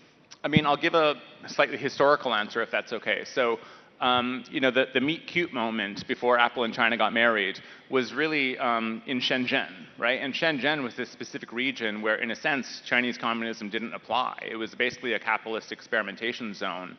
And Apple got comfortable in that environment, not quite realizing that it was not really China in a certain sense. And so in 2013, Xi Jinping comes into power, and this is the opening prologue of the book, where Apple has a real wake-up call, right? This becomes the political awakening for Apple, where they realize that they don't actually understand the country. They don't understand the politics. They don't understand the culture, and they're in crisis, believing that the iPhone and other Apple products might be blacklisted from the country. That's the hostile customer service reviews. Yeah, it's a really complicated episode, and it sort of hadn't been told well before, but it involves way too much complexity for certain things here. But I'll just say the problem extends to like the world of shadowy gangsters in China and distribution across the whole country, and it's a pretty fascinating narrative.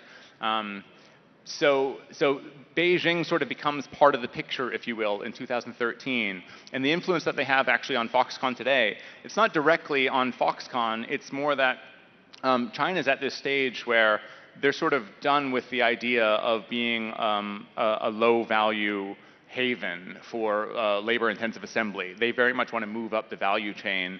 And over the last 25, even 40 years, if you're extending back to the area of textiles, they very much earn their place there. And so they have their own companies that are rivaling the likes of Foxconn. So the last 10 years in particular, Foxconn and other Taiwanese companies have really been sort of squeezed out of the Apple supply chain because Apple is playing the political game there, and it knows they're reading the tea leaves. It makes a lot of sense to choose Luxshare, Gore-Tex, BYD, and WingTech. These are Chinese companies that the Taiwanese call the red supply chain. So the pressure doesn't have to be direct on Foxconn. It's more the wider game and the fact that Apple knows that to build government relationships, it needs to work more closely with the Chinese rather than the Taiwanese.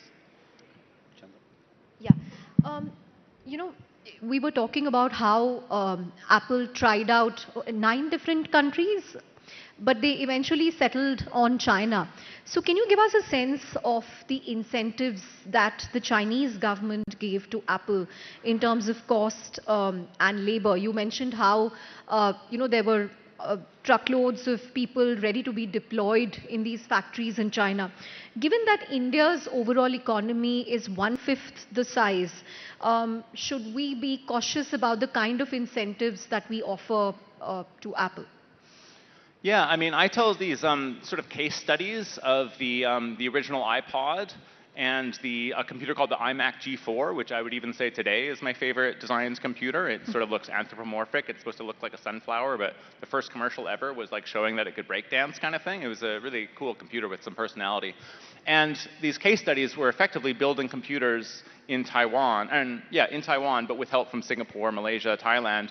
And what happened was, because Apple's this perfectionist company and they would go through something like 19 prototypes for that computer, they were effectively going across bodies of water all the time to sort of fit things together and then be able to fly it all the way to California to show Steve Jobs. And it was just like a real headache to do this. And at the same time, China was really developing what I call next door manufacturing, where if you sort of picture like a hub and spoke model, you might have the Foxconn final assembly, but next door or across the street would be the plastic injection molding, the anodizing, the metal stamping, tool and die making, all sorts of things. So you had the formation of these industrial clusters where just everything was there, and so much of it was basically custom built for the likes of Apple. That just made Taiwan or Vietnam just totally uncompetitive versus what China was capable of doing. But India absolutely has that capability, right? That's why the local officials would have to be involved, because it's not just a matter of one company setting up shop. It's there having to be like an entire bonded zone, right? A scientific park where there might be tax exemptions, right? Because things are being built for export. There might be certain leniency. There might be special domains for the land to be utilized by a range of companies. There might be all sorts of tax exemptions. I know it can be controversial to sort of set up tax exemptions for foreign companies because you want to support your own companies, but I feel like the ladder to get up to the middle value, the higher value, really starts at the lowest rung. And so I do support the efforts of India doing chips, the deal with Micron, that kind of stuff is fantastic. But I also think India has the potential, the capacity that really nobody else has because of India's scale to also do the labor-intensive roles. The problem there is that I say that, and then I fully know that the next question could very well be about, well, what about AI? Isn't AI and machinery sort of, saying goodbye to those labor-intense roles? And yeah, I mean, so you might need a higher paid consultant or something rather than a journalist to tell you exactly what to do, because I'm not sure. But that is a risk there. I mean, it's not a clear answer. You can't just completely replicate what China did, but I do think there's all sorts of lessons from Shenzhen that India could be applying. Yeah. Right. We do have a couple of questions on AI, but just one quick last question on India. Given that India is a democracy and Indian, the Samsung factory in Tamil Nadu, which is also a major site of manufacturing of the iPhone, the Samsung factory has seen prolonged strikes. I think it's now been sorted out, but I think there were two strikes, if I'm not mistaken. So indeed of some of the iPhone facilities, which I guess was absent in China. And even if they did happen, I think didn't last very long. Right. That's certainly a differentiator, perhaps, and not necessarily an advantageous one for India, right? So look, you're absolutely right. I mean, I hate to say that an authoritarian model has certain advantages, and I'm certainly not going to advocate that we try to replicate those. But a democracy that withholds human rights and sorry, not withholds, stands up human rights and so forth, is also going to have advantages on its own. Now maybe they're less obvious, but companies care about what their supply chain looks like, right? They know they're going to be audited. They know there's media reporting on this kind of thing. And so if you are working in democracies where there is reporting on that, maybe that suffers in the short term. Maybe you've got some headlines that as a company you'd rather not have. But on the other hand, the transparency, the ethics of having a clearer supply chain with human rights, I mean, A, that's better for the world, and hopefully that can be better for a company's image. Is it better for the bottom line? I'm not sure. I think, frankly, it is more difficult for Samsung to make phones in Korea than it is for Apple to make phones in China, but I would hate for people to draw the wrong lessons from that. Right. Patrick, there was also a significant announcement where Tim Cook said that Apple will spend more than $500 billion in the US over the next 4 years. They're going to be expanding in Michigan, Texas, California, Arizona, Nevada, and a bunch of other states. They're talking about setting up factories there. Is this optics to keep Trump happy, or, is it real reshoring and build, baby, build that's happening in America? There was also the gold coin. Yeah. Look, I think it's probably 90% optics, maybe 95% optics. I wouldn't say that Apple's doing nothing, right? But the impetus is certainly politics. And I think from the last 12 years of pleasing an authoritarian leader in China has given them the wherewithal to please an authoritarian ruler in Washington. But yeah, the $600 billion figure, it's basically like, it's clear that it's a bullshit figure. How it is bullshit is up for debate. So I have speculated that they're counting their own share buyback program, which itself is more than $100 billion a year. You multiply that by 4 and you're 80% there. It is possible that they're counting other things, but like, for instance, when I count Apple's investments in China, I'm never counting the bill of materials, the aluminum or the glass that's in the phones, that's certainly not the chips, etc. Apple, I think, is counting that when they're adding up the figures in America. So when my colleagues in the journalist world at places like Bloomberg have tried to add up the math and they look beyond Apple, they quickly realize they're doing a bunch of double counting, because TSMC and NVIDIA and an Apple all might be counting the Arizona fab as, in some sense, theirs, with maybe some justification, but not one that would pass by an accounting expert. Right. So you gave the example of in your book of that Apple is like Prometheus, which gave the gift of fire to China. So is there a similar playbook playing out perhaps in AI chips? I mean, there is this debate in the US. Obviously, Jensen Huang wants to sell AI chips to China because his argument is that China is a huge market, which which the US should not lose. There are others like Dario, who is of course in the news for other reasons as of this morning, but who doesn't agree with this. What are your thoughts? So like on NVIDIA being... No, not on NVIDIA, but on AI chips generally, on AI technologies, and how much US companies should collaborate with China and Oh, operate like- in the Chinese market. Yeah. Right. So there was this In big. terms of selling chips to China. Yeah, it's a really difficult one. I mean, I could sort of extend an analogy from the book, which is that Trump 1.0 basically tried to kill Huawei in a certain sense, right? So deprived Huawei in 2019 of Qualcomm chips and 5G technology that was coming out of America, as well as Google services, right? So Google Mail and things like that already were banned in China, but like Huawei had a global business, and if all of a sudden they couldn't have access to the Play Store, to Gmail, to YouTube, no one was going to buy those phones. It, over the long term, I don't think was successful in the slightest. So 2019, people might forget, but Huawei outsold the iPhone, not just in China, but globally. I mean, it was a real threat to Apple's business. And when Trump went after Huawei, it halved their revenue. They went, if memory serves, from $60 billion handset business one year to $30 billion.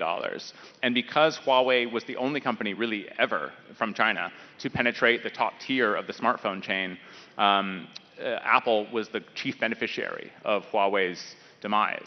However, the demise was not seen all the way through. Huawei sort of knocked their heads together and worked as hard as possible, and now they're sort of back and bigger and better than they're ever. developing the Ascend chips. Well, so my analogy to chips is that if you're a China hawk, you would say, absolutely, let's not give them any access to American chips.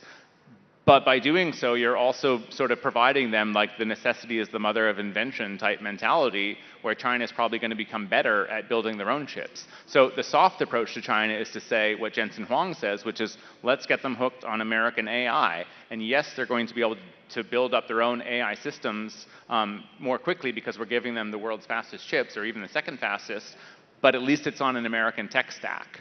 So I honestly think both arguments are pretty good, and if I was a policymaker, I'm not sure exactly how I would do it. The counter-argument to that is China will drop the American tech stack when the Chinese tech stack manages to overtake them. True, but the more wedded you are to the American tech stack, the less quickly you would have the money and impetus to build your own, right? In other words, to just go back to the analogy from earlier, Huawei now has its own operating system called Harmony OS. They never would have built it if they weren't deprived of Android, right? So in the same world, in the chips world, if you deprive them of having any NVIDIA chips whatsoever, that's going to put the Chinese into overdrive to out TSMC to out NVIDIA. If they just have access to those chips, they don't have the same drive. They might still think logically they'd like to do it, but it's a question of sort of degree and urgency. Right. Final question, Patrick, because we're running out of time. If you had to write an Apple in India book today, how many chapters is likely to have? Do you think you will at least have 2 chapters for this book? Well, there is a section on Chapter 40 India. of your Yeah, there you go. book. So that's one chapter written. I've also written a new epilogue for the edition that comes out Yeah. in May, and it has more to say about India. So let's call that 1.5 chapters. But look, the thing I would like to do is the same thing I do in the book. So, arguably, if someone else was writing the Apple and China book, they might have started in the iPhone era. They might have started in what I call the political awakening. But I chose to go way back to the 1980s to explain the rise of contract manufacturing, which actually took place in Alabama. With the IBM PC before the rise of the Taiwanese, before the rise of China. And so I might want to do the same for India. I daydream about writing Apple in China all the time, right? It's too early. I said yesterday to someone in the government that I want to write it by 2035, and they said, it'll be too late. You got to write it by 2029, I mean, I love that mentality. I love the idea that India is going to surprise us with how quickly they can be. But that would be fascinating. But I think you'd want to give the long history of India maybe not being part of the supply chain, explain the reasons why, and maybe that would have me writing about the rise of the software, consultancy, IT sectors, all the things that India did well over the last 25 years as an explanation as to why manufacturing was the missing link in like the civilizational pyramid or something like that, right? So maybe it's not a great idea, but I haven't started the research. We look forward to that if it happens. I mean, look, I'm only going to write it if India achieves excellency in the supply chain, and I'm absolutely cheering for India. So please do it. I would love to write that book. Great. On that note, thank you very much, Patrick, for coming all the way from the US and speaking at the Rising Bharat Summit. Thank you so much. And if you haven't read Apple in China, please check it out. Thank you. Thank you.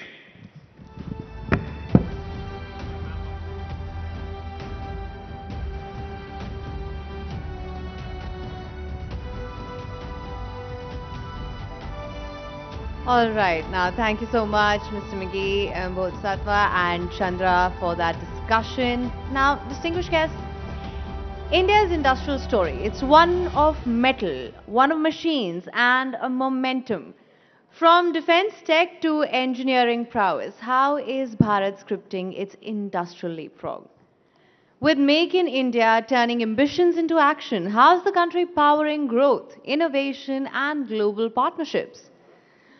Welcome to Boom, Roar, and Thunder, Bharat's industrial leapfrog.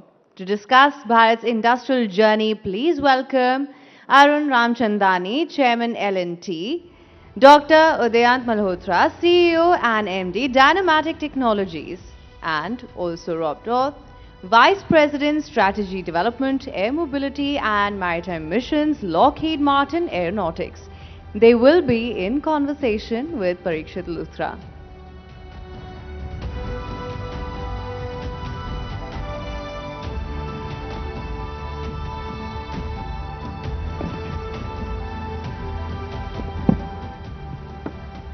Thank you very much, Haim.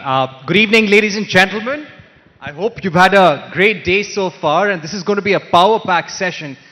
You know why? For two reasons. Foreign affairs, defense, they're going to be the two possibly the most closely watched sectors this year. As we speak, US and Israel are carrying out strikes on Iran. The Russia-Ukraine war rages on.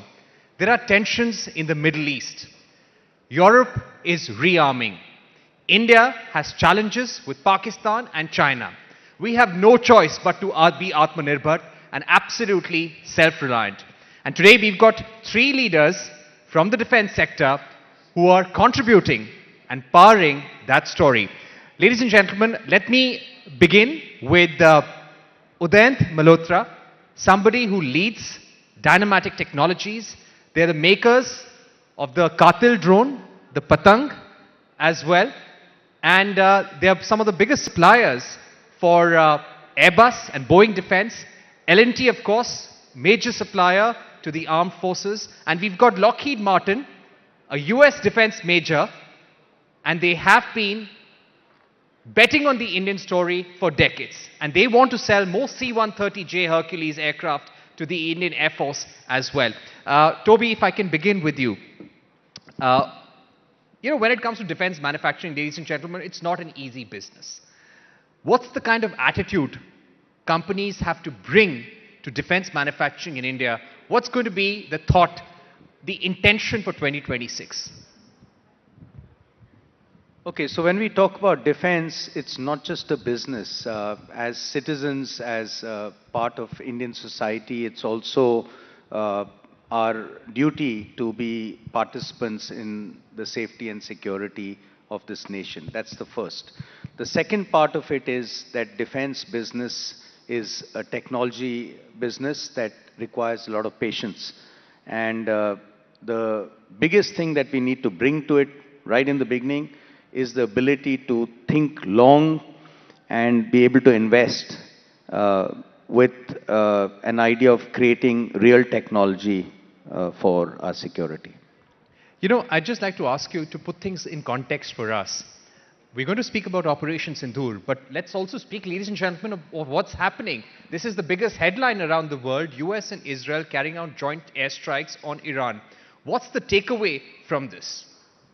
So, if you look at it today, where war was boots on the ground earlier, a decade ago, 20 years ago, today it's all about use of missiles, drones, and standoff air power. So there's a complete change we saw in Sindoor, we see it every day in Ukraine, and we're seeing it unfold in the Middle East. So it will shape the way we all build products for tomorrow in India as well. Right. Thank you. I'm going to come back to you, Toby, but let me also get in Mr. Arun Ramchandani. Mr. Ramchandani, the lessons from Operation Sindoor. There have been headlines, and you might have read this piece of news, that L&T Defense is hoping that their revenue from the defense business will touch $1 billion in this fiscal year. But how did you change gears after Operation Sindoor?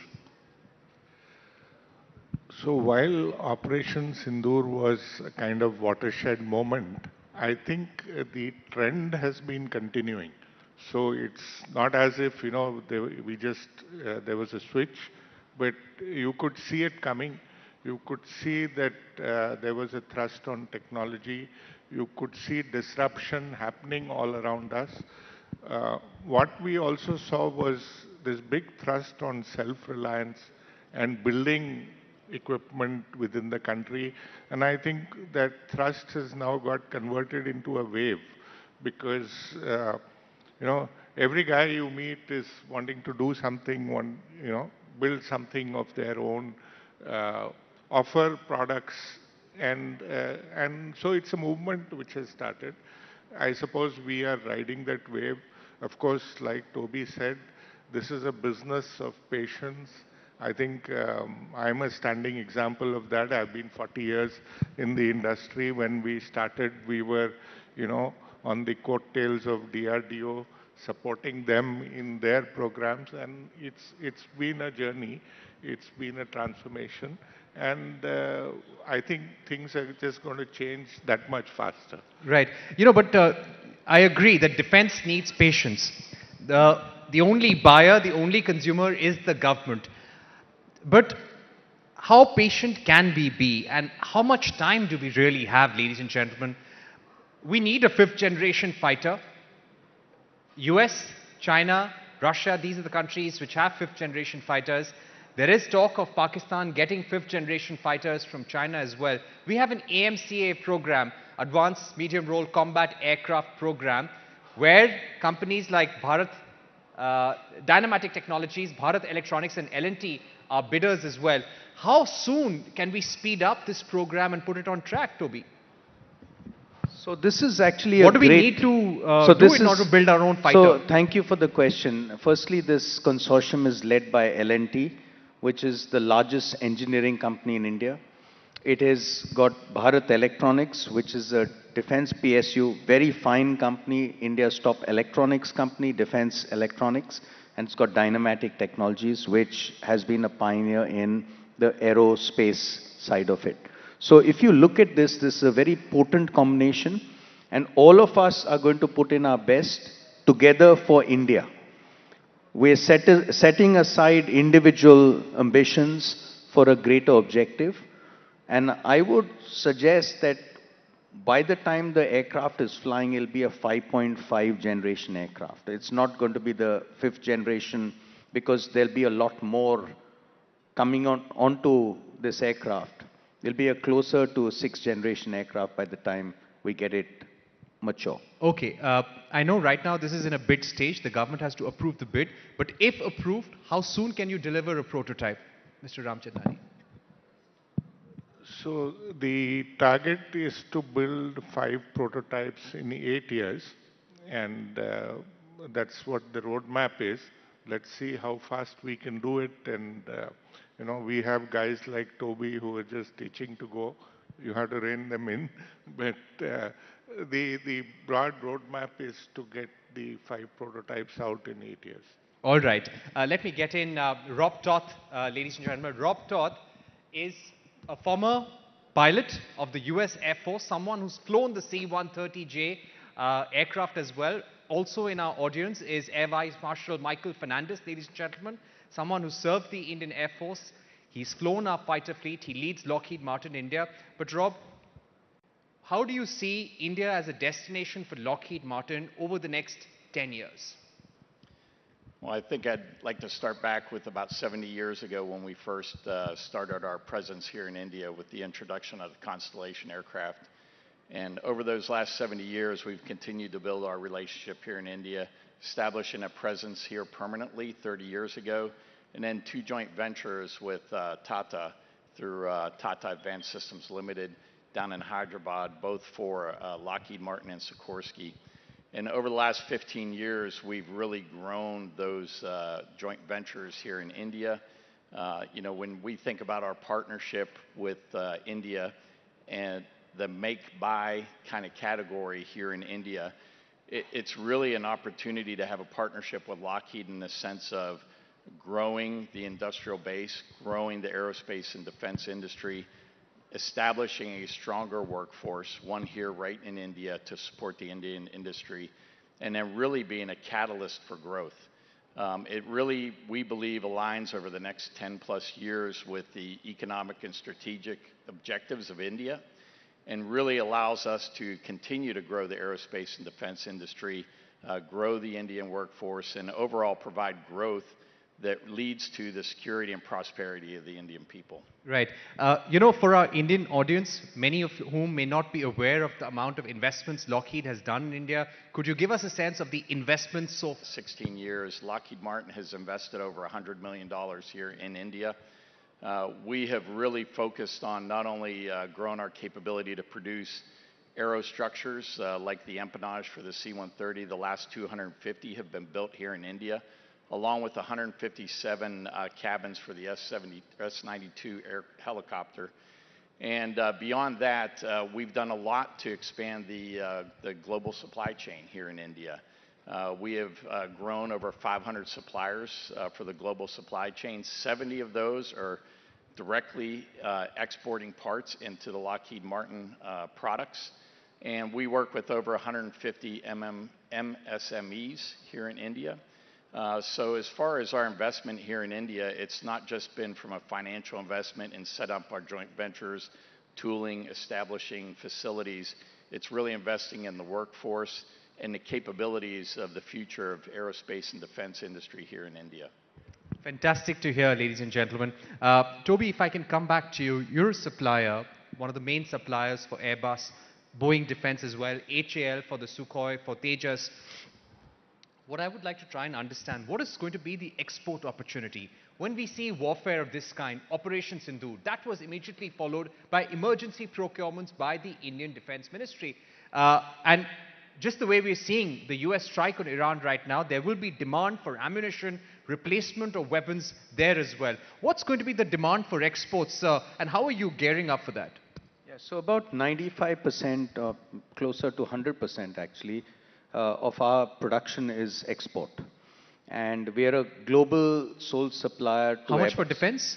It's a mix. It's actually the beauty of aerospace is it's a fusion of commercial and defense. And if it's well designed, your manufacturing lines, these are usually counter-cyclical. So when there's war, you have a lesser sale of commercial and vice versa. This is the first time in the world in the last 50, 60 years where both are rising at the same time. So there's a critical shortage of capability, and that's a great, great opportunity for India in terms of the craftsmen, the skills, the engineering capabilities, and the sheer resilience of the Indian supply chain. So if you look at it, what a lot of Indians don't know is that every Airbus is partly made in India. All the military fighters, the helicopters, the heavy lift, the P-8s for Boeing, partly made in India. Bell helicopter fuselages partly made in India. And Indian companies excelling on the global stage as best of the best. So the beginning is there. The road ahead is phenomenal. Okay, what about you, Mr. Ramchandani? How do you expect defense exports to go up? And what kind of weapons and ammunition will be most in demand? So, of course, whenever there's a war scenario, there is always the need for ammunition. Now, unfortunately, or by design, we don't make ammunition. We build systems. That said, I think today people are recognizing India as a developer of systems and solutions. And that is a new play which we have. Evolving from being a component manufacturer or a subsystem manufacturer to building systems, I think that's the play that is opening up for us. I just returned from Europe and interacted with a couple of countries on, collaborative defense work. And today people are talking about co-development, co-production, which is again an evolution from just being part of a supply chain. So these are transformative things which are happening. What that really calls for, like Toby said, one, of course, is having the right skill sets. That's something which is in demand and which we need to create. Uh, the other is the ability to build our own systems and products, and that's something which, as a country, we haven't done enough of. And I think that is a road that we have to travel. And I'm seeing momentum in that direction. Right. Rob, if I were to ask you, what is the one example that defense manufacturers can learn from the US approach to defense manufacturing for the long term? What have you witnessed, which is something that countries like maybe India can replicate, either in terms of rule or in terms of manufacturing processes? So I think one of the things that... Rob, you can bring the mic a little closer. Oh, yes. Okay. I think one of the things that would really benefit here in India is really the focus on code development. I think, there's a lot of focus currently on co-production, establishing the ability to produce aircraft here in India. But it's really that co-development piece, being able to bring in all of the different technologies, AI, 5G.mil type technologies for communications, advanced systems, and really being able to grow the aerospace and defense capabilities from within rather than just import them from outside. So I believe that moving forward, I think India can really learn a lot from a lot of the companies in America that are doing a lot of development across the wide range of technologies. When we talk about the C-130J, we often talk to partners like India and say, when you buy the C-130J, you're actually getting Lockheed Martin. And Lockheed Martin has technologies across the wide range of our spectrum, operating all the way from subsea all the way to space. And the ability to partner with Lockheed Martin in India and bring that co-development aspect to exploit all of those technologies rather than focusing just on manufacturing, I think is really how you evolve the aerospace and defense force here. Right. That brings us to a very important question, ladies and gentlemen. India currently needs about 80 more medium transport aircraft. We already have the C-130J in our fleet. And you've been seeing images whenever there is a disaster, whenever, even during Galwan, and whenever there is tension at the border with Pakistan, you do see C-130J aircraft being used to transport men, equipment. What's going to be your plan, your pitch to the Indian government in terms of selling more aircraft? I think the number one pitch is that when you look at the Indian Air Force and what the Indian Air Force has done with the C-130J here in India, there's no flight evaluation test needed.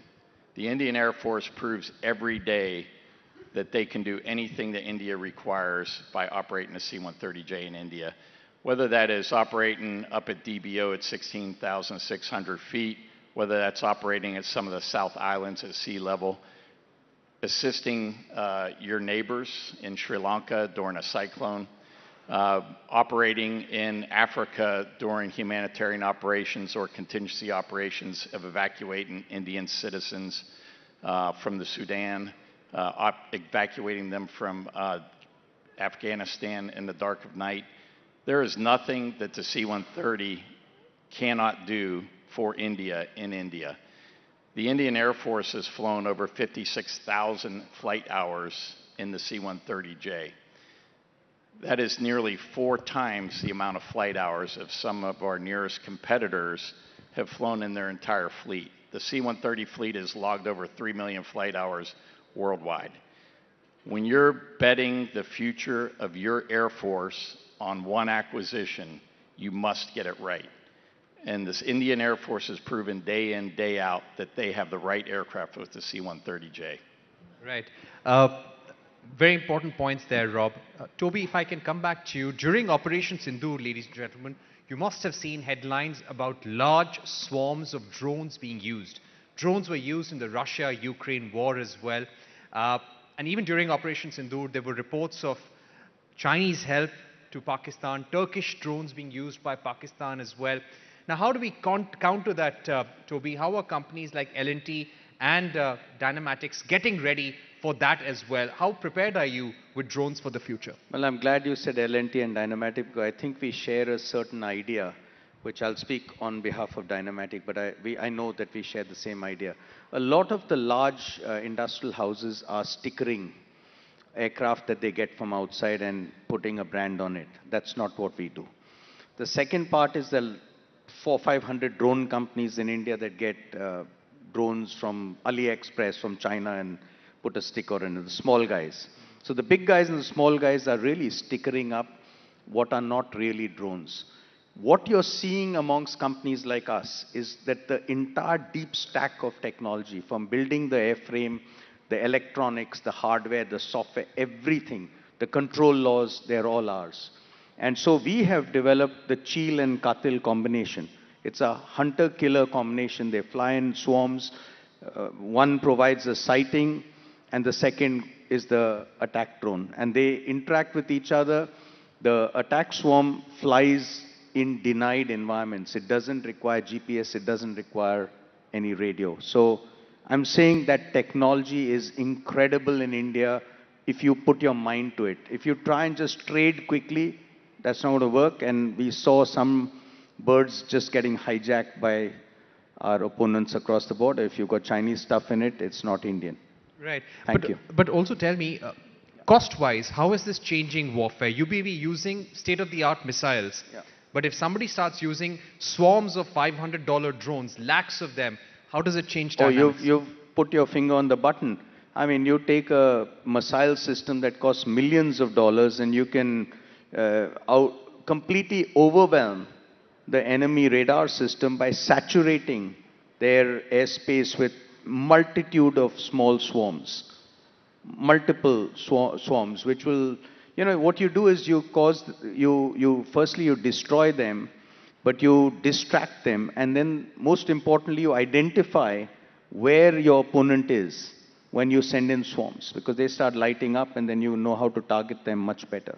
Right. And they waste expensive material fighting your relatively cheap munitions. Right. Thank you. No, thank you so much. And Mr. Ramchandani, when it comes to, let me ask you from an industry body perspective that you lead, the Society of Indian Defence Manufacturers, which is really the nodal body for most defence companies in India. How's the focus changing in terms of new age warfare? How much is L&T doubling down on new age warfare products? So let me talk of L&T first, and then the entire gamut of defense manufacturers that we have in the country today. From our perspective, we've played with or we've worked with big platforms for a long time. And we're not seeing these platforms go away, quickly. They're pretty much part of the entire, the war machine, so to say. And so whether it's battle tanks and battle tanks of the future, you need to make them future ready, and the challenges that they have and how do we integrate tech into that. We work on warships and submarines. Maritime dominance is critical. But again, how do you strengthen it with better sensors, better, domain awareness, underwater domain awareness? All of that is critical. You go into the air platforms. That's what we are stepping into now. So on the one hand, I think we get our muscle and scale from some of, the big toys, so to say. And on the other hand, we have teams that have got an eye on the future, that are looking at how to disrupt what we are building ourselves. New tech. We realize that all of that can't probably be done from within an organization. We need to integrate a much bigger ecosystem into what we are doing if we want to be successful. So these are some of the things that we are looking at, newer models of working. And I think I'm seeing all of that happening in the industry. Right. Rob, when we speak about new age warfare and the future of warfare changing around the world, what's the role that you see for tested but legacy platforms such as the C-130J? Yeah, so I think we're in a great position with the C-130J. You know, it is the longest continuous production line for military airlift in the world. And the production line on the C-130 has been running for nearly 70 years now. But that is not how the airplane looks today, how it started 70 years ago. We have evolved from an A model 70 years ago to the C-130J now, which is the most modern transport airplane in the world. As far as the capabilities, we have evolved them over time by adjusting to the nature of warfare, adjusting to what our operators in 70 different countries who have flown over 2,700 of the airplanes have told us from lessons learned in warfare, in humanitarian operations, in peacetime operations, what is needed to continue to keep up with the evolving pace of warfare. And for that matter, the evolving pace of taking care of your country in times of need like humanitarian crisis. So as we continue to look forward and continue to talk with India and the Indian Air Force, we're looking at how do we further evolve this airplane? How do we potentially co-develop new technologies for the aircraft or capabilities that come onto the aircraft, such as delivering mass effects out of the airplane in order to solve all of the problems that India may face in the future and the evolving nature of warfare as we go forward. Rob, also tell us, now this is an order that the Indian government will consider whether to buy 20, 40 or all 80 from one company. But what is the kind of scale of order that you need to maybe double down, maybe put more manufacturing resources on the ground, maybe invest more in the Indian Lockheed Martin story? What kind of a scale would you need in terms of order from the government? I'd say let me start out with talking about what we're doing now. You know, we have been investing in the C-130 in India for nearly 16 years. We put a lot of investment in here to build the empennage. We are currently looking at other subsystems, subcomponents for the aircraft to move here to India in advance of and independent of the MTA program. We recently, with our partners from Tata, established an MRO facility down in Bangalore. We did the stone laying back in early December, and we are building out that facility to actually have it available by 2027 for the Indian Air Force. So when the first airplane goes through periodic depot maintenance, it will be done here in India by Indians for India in Bangalore. Beyond that, we see that facility growing into a heavy maintenance center for C-130s and being able to establish a regional framework for maintenance here in the Indo-Pacific region. That will not only serve India, potentially the 60 to 80 airplanes that they will buy for MTA, but then also all of the regional partners. And we think it provides a very strategic location for future maintenance for C-130s for the entire Indo-Pacific region that is largely out of harm's way of where potential future conflict may end up here in the Indo-Pacific.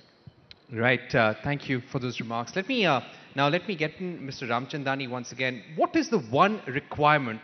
Now, 2025 was a year of reforms in the defense sector.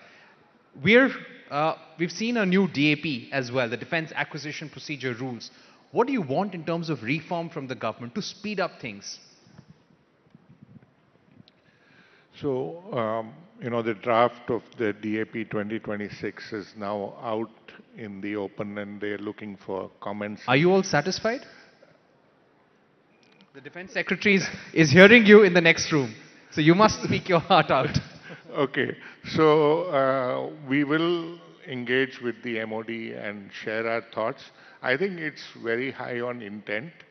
The entire approach is to speed up, to simplify, to make it easier for us to do business, to give more weightage to development. So higher indigenous content is being incentivized, for example.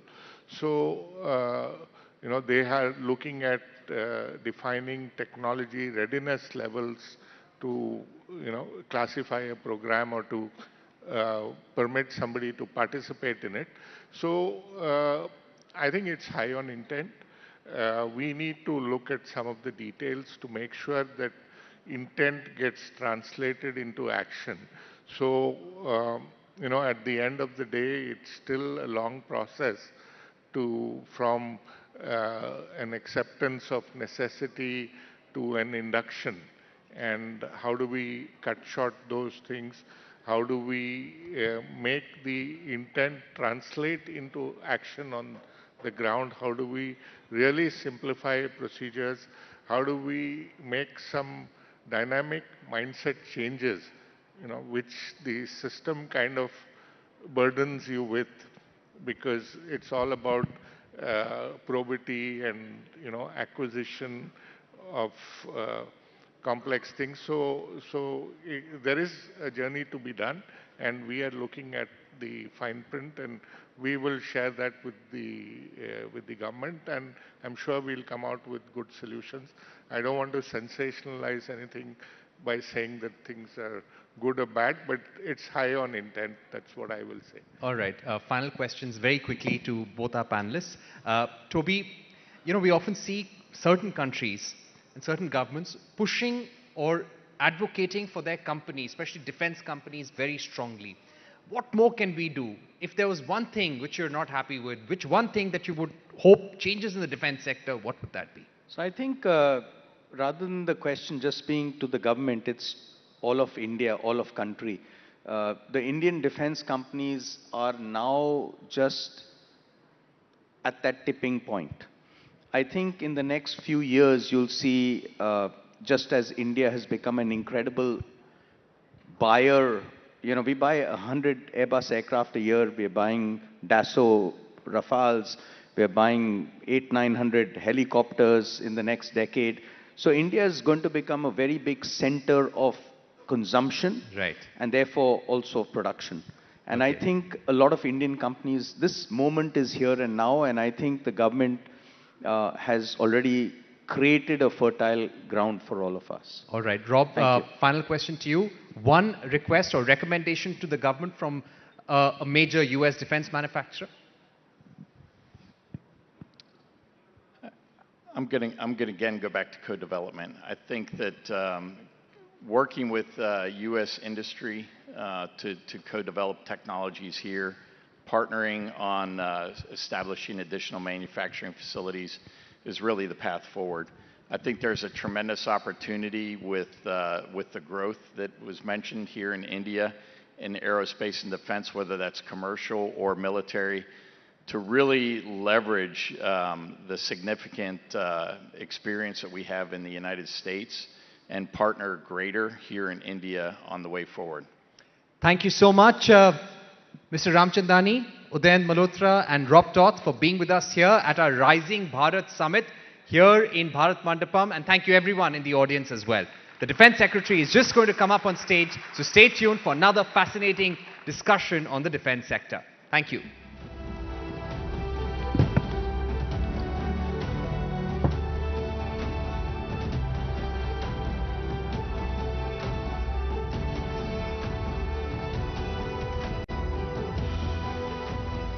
All right. Thank you so much, Mr. Ramchandani, Dr. Malhotra, Mr. Roth, and Parikshit. Thank you so much for that discussion. Now, distinguished guests, India's industrial boom is rewriting global narratives. Let's change focus to India's own security playbook now. In a world of shifting alliances and emerging threats, what's driving Bharat's defense strategy? From border dynamics to tech-driven warfare, how is India shaping its security narrative? The next session is about the Bharat Security Doctrine, no compromise, no concession. Please welcome Rajesh Kumar Singh, Defense Secretary, to India's security priorities, defense reforms and strategic choices, in conversation with Rahul Shivshankar.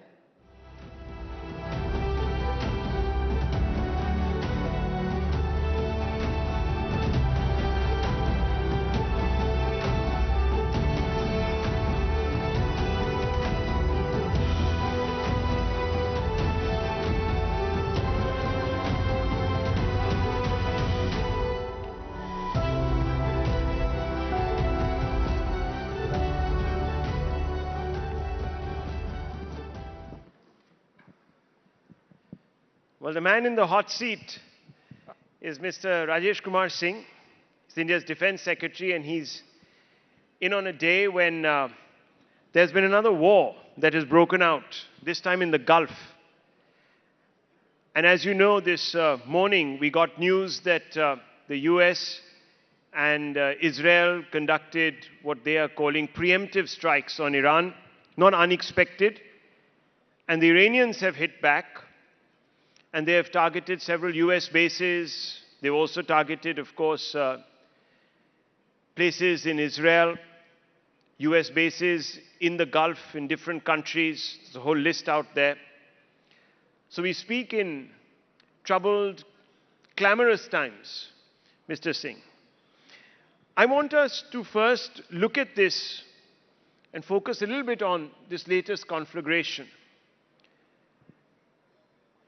India obviously is going to be in focus because we are friends with Tehran and Tel Aviv. How will India approach this?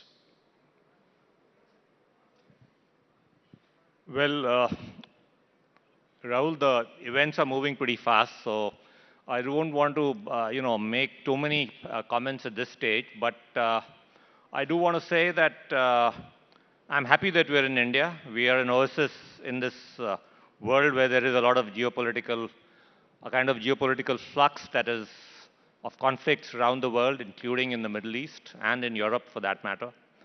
So I think the present government under Prime Minister Modi has given us a level of both macroeconomic as well as geopolitical stability. And I'm happy that we are living in this country. But of course, in the Middle East, we have stakes there. We have a very large diaspora. We'll be watching developments very, very closely. We have strong strategic partnerships with some of those countries.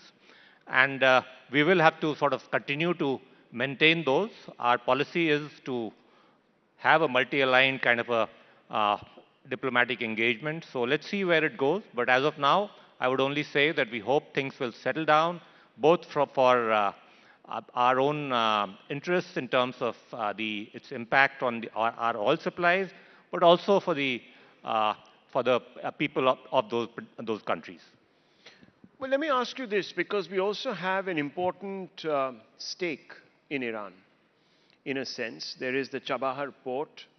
We were, and this is what has come out in the media, that we were asked to pull back from that arrangement that we have, and we secured an exception, which has now, of course, we've been put on notice, so to speak, by Trump.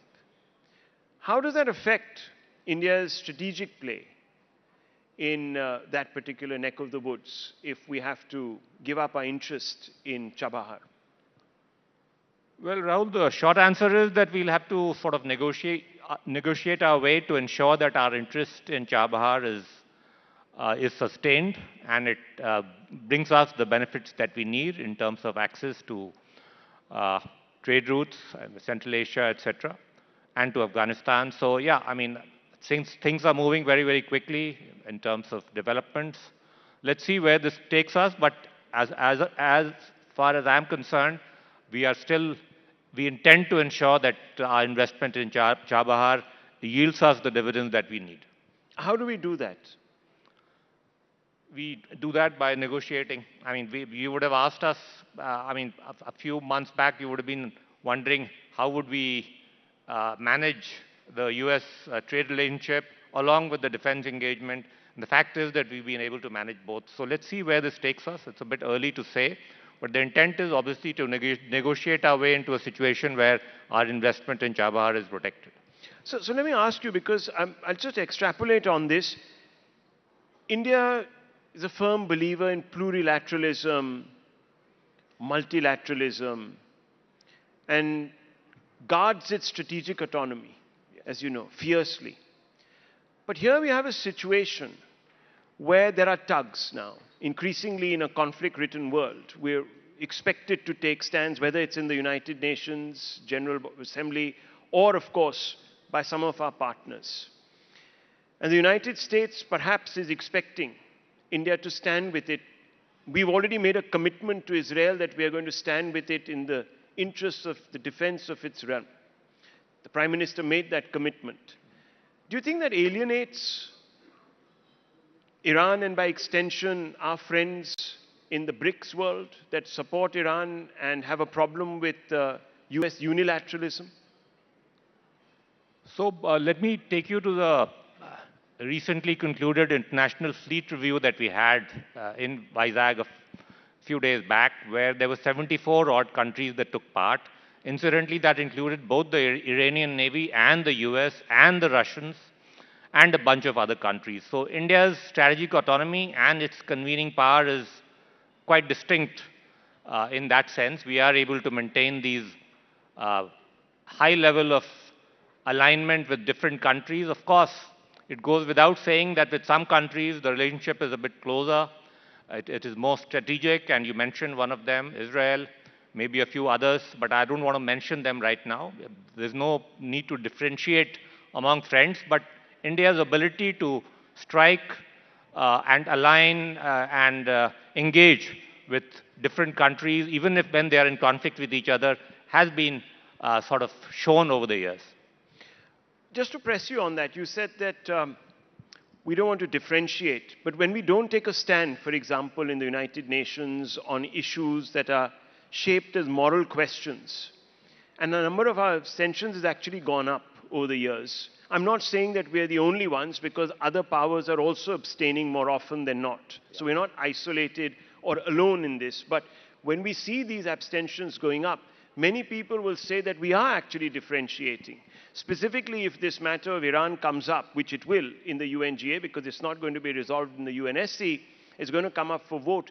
What do you think India should be doing? We haven't heard from the Indian government as of, I checked last about an hour back, so do excuse me if things have overtaken. But fundamentally, should we at least express serious concern? Or should we stand up and say that perhaps it's going a bit too far? We have a political interest also. We have ties with the go back civilizational ties with Iran.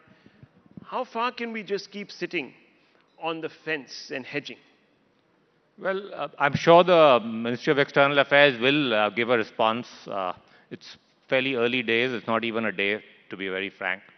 And about taking a stance on every issue, I think this is the time when you have a situation where it is kind of becoming a situation where every man is for himself, where to some extent might is right is resurfacing.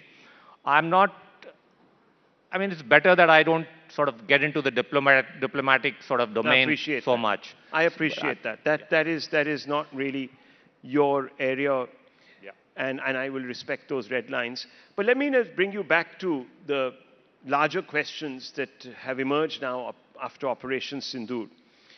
How do you see, after Operation Sindoor, the defense scenario changing? India obviously needs to now take into account its experience in Operation Sindoor. How does it equip itself for the next few decades? What are the learnings? Well, it was an important learning experience. It showed the certain things clearly, the primacy of standoff weapons, of air power, of unmanned systems of different types, both for ISR and for combat. All of those areas revealed certain strengths that we had. They also revealed certain capability voids that were there, and those are being filled up at a very rapid pace. We've created this accelerated green channel for emergency procurements to fill some of those capability voids. In addition, you would have observed that we've got a significant jump in our modernization budget for the year, for the next financial year of 24%. That would enable us to ensure that in different areas for the Air Force, we will need more fighters, more refuelers, and more AWACS. For the Navy, we need more platforms, including underwater platforms. And as I mentioned, we need more unmanned systems of different types for both ISR and for combat.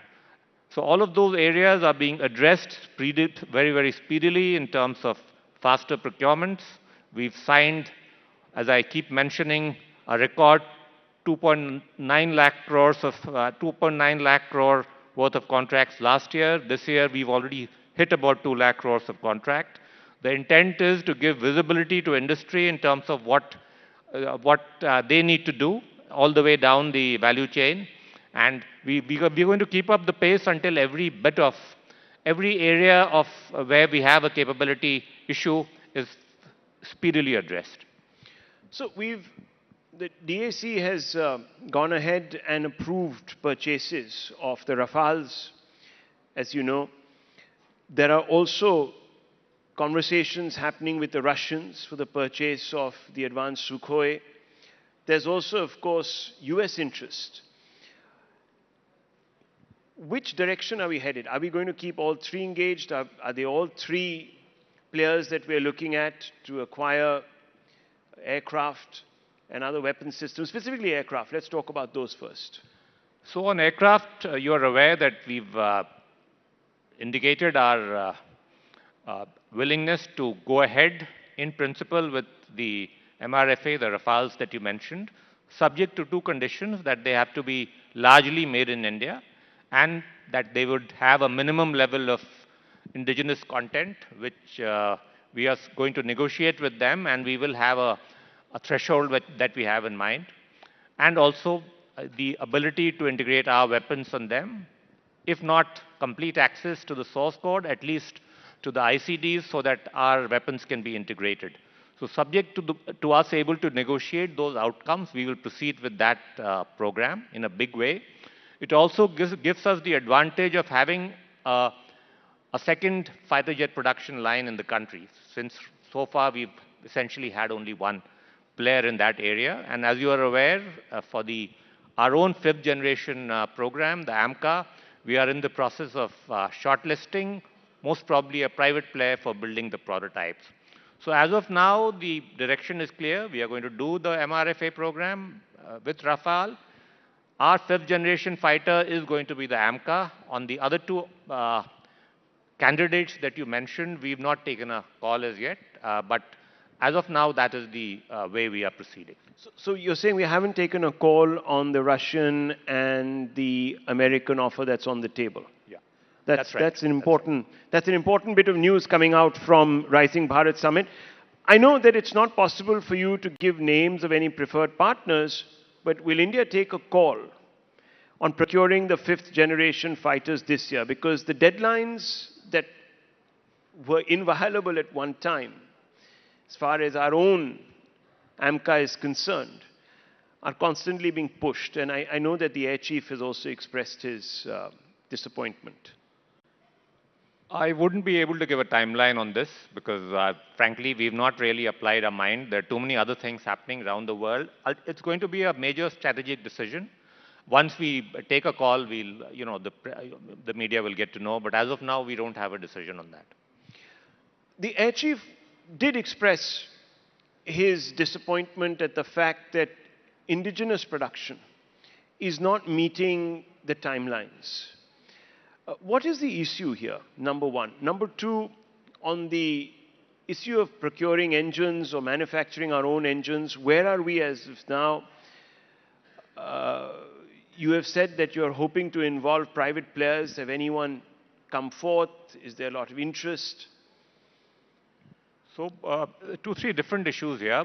I think you were talking about the delays with regard to the Air Chief's statement is, I guess, about the light combat aircraft Tejas' program. That's right. Now, in that program, there is a dependency on the engine, which has caused delays in the past. But 5 engines have come now, and the expectation is that 20 more will come in this calendar year. The delay in terms of taking deliveries right now is in relation to integration of certain weapons and radar and EW systems, which is ongoing. Hopefully, that will get sorted out by April this year. The intent really is that now that HAL has an order for 180 of these LCA Mark 1A aircraft, that they will be able to perfect this as not only it is a very, very safe, very, very dynamic aircraft, But there is an issue in terms of integration of adequate weaponry on it. Hopefully that will be perfected over the course of this order in the next 1 year or so, I would imagine, or even earlier. So that process will enable then this large sort of increase in our fighter aircraft inventory. In addition, when I mentioned the private sector part, I was really talking about the AMCA. For the jet engine program that you mentioned, which is an important import dependency for us, has been for a long time. The government is intending to have one of our labs, the GTRE, a DRDO lab, tie up with an international engine house, subject to the condition that they tire IPR vests within the country. Now that process of taking an approval for that program, which will be a significant and a fairly financially large program, is currently underway. So I'll come back to the Tejas question in just a few moments, but I just want to go back to where we were with Russia, purchase of Sukhoi 57s and so on and so forth. Have sanctions and now, of course, the talks with regards to the framework of a trade deal with the United States in any way impeded on India's interest in acquiring Russian weapon systems, A, B, the Sukhoi 57? I can assure you that that is not the case. There has been no sort of overflow from the trade negotiations on our defense engagement. In fact, we signed a 10-year defense cooperation framework in December, much before the trade deal got finalized. So that's not the case. We continue to take from the Russians equipment that we need, and we will do so with the Americans and the French or anybody else where we identify weapons or platforms that we really need. But more than any of this, we really want to double down on indigenization and try to make sure that either we do it ourselves or at least where the TRL level is a bit low in India, at least we get TOT and do it through the Make in India route. But is the Sukhoi 57 on the table? Because a number of people don't think it's the best. Yeah, so again, which is why I mentioned that we've not taken a call on this yet. And the issue that you mentioned, the comparisons, all of that, I would not be able to really answer. But yes, all of those issues have prevented us from taking a final call on this. Coming back to Tejas, what is the initial feedback on the recent Tejas crash? Well, this was an incident at the ground level. It is a relatively minor accident. It did not involve an ejection. The pilot was safe. There is some damage to the aircraft. But because it involved some level of malfunctioning, that is why there is the entire aircraft fleet is still operational, but meanwhile the precautionary checks are being done with respect to this particular element. So I would say that it's not that serious an accident, but nonetheless, as a precaution, we are ensuring that the safety checks are done, which is why everybody's been saying that they didn't take part in Vayu Shakti, that was the reason. But the aircraft are still operational. But nothing that happened in the Dubai Air Show has led to the decision not to showcase the Tejas? No, nothing to do with that. This was linked to as I mentioned, a ground level incident which happened only much after the Dubai incident. As far as the overall safety record of LCA is concerned, you would see that from 2019 onwards, it has had several thousand hours of flying, and its safety record is one of the most robust in the world. So are you saying that the Dubai incident was an aberration? That's what I'm saying, yes. Correct. And there was no underlying technical issue which would raise red flags? Yes, I mean, that is the indication that we have from the Air Force and from HAL. How do you expect defense production and exports to go up? You said Atmanirbharta is obviously the most important spoke in the wheel now going forward. How do we get to the point where we become Atmanirbhar, and what is the timeline that we have in mind? And let's look across all sectors. Well, I mean, the way you make it happen is by taking certain policy decisions and then sticking to those. One of those is that we don't do any imports until we do them only as an exception, and that too, every such decision goes to the entire Defense Acquisition Council, which means the Raksha Mantri personally has to clear those any imports. The second is that we ensure that we have a normative target in front of us, that every year we'll ensure that at least 75% of our money, the modernization budget, is spent within the country. And we've achieved that over the last 2 years. Last year it was as high as 88%. So this combination of factors, the fact that global buys would be an exception, that your Indian rupee contracts will dominate to the extent of 75%, and the fact that even when you do any import of platforms, you ensure that the bulk of those two are made in India, as you would have observed in respect of the prospective Rafale deal as well. So these sort of policy, this policy framework in a way ensures that that Atmanirbharta is built into the procurement process itself. Now, there are some people who say that one way of sort of making our own industry, specifically the PSUs, more competitive is to perhaps open them up, divest. Yeah. So, are we seeing any roadmap towards the privatization of certain defense PSUs? Is that on the cards at all? Well, I mean, before that, let me say that for a long time we've been hearing that this phrase, the level playing field, and the private sector doesn't get a level playing field. I think over the course of the last couple of years, those complaints have largely disappeared, because we've ensured that whether it is the AMCA project, where we actually opened it up beyond HAL, whether it is in terms of ammunition, where we revised the defense procurement manual to ensure that there is no NOC business from a public sector before you go to a private sector. We've removed product reservations. So all of these areas, the monopoly position of the public sector has already been dismantled. So in that sense, we've taken real steps, and I don't think the private sector will have any complaints to say. We've removed the issue of nomination of any orders being guided towards a particular PSU. All that is over. We are doing everything, almost everything through tendering, through competitive bidding, where the private sector, gets to play a role. The only area that is different is that the private sector industry in defense needs a license, whereas the PSU, obviously, because it is fully owned by government, doesn't need a license. Everything else is probably the same for both categories.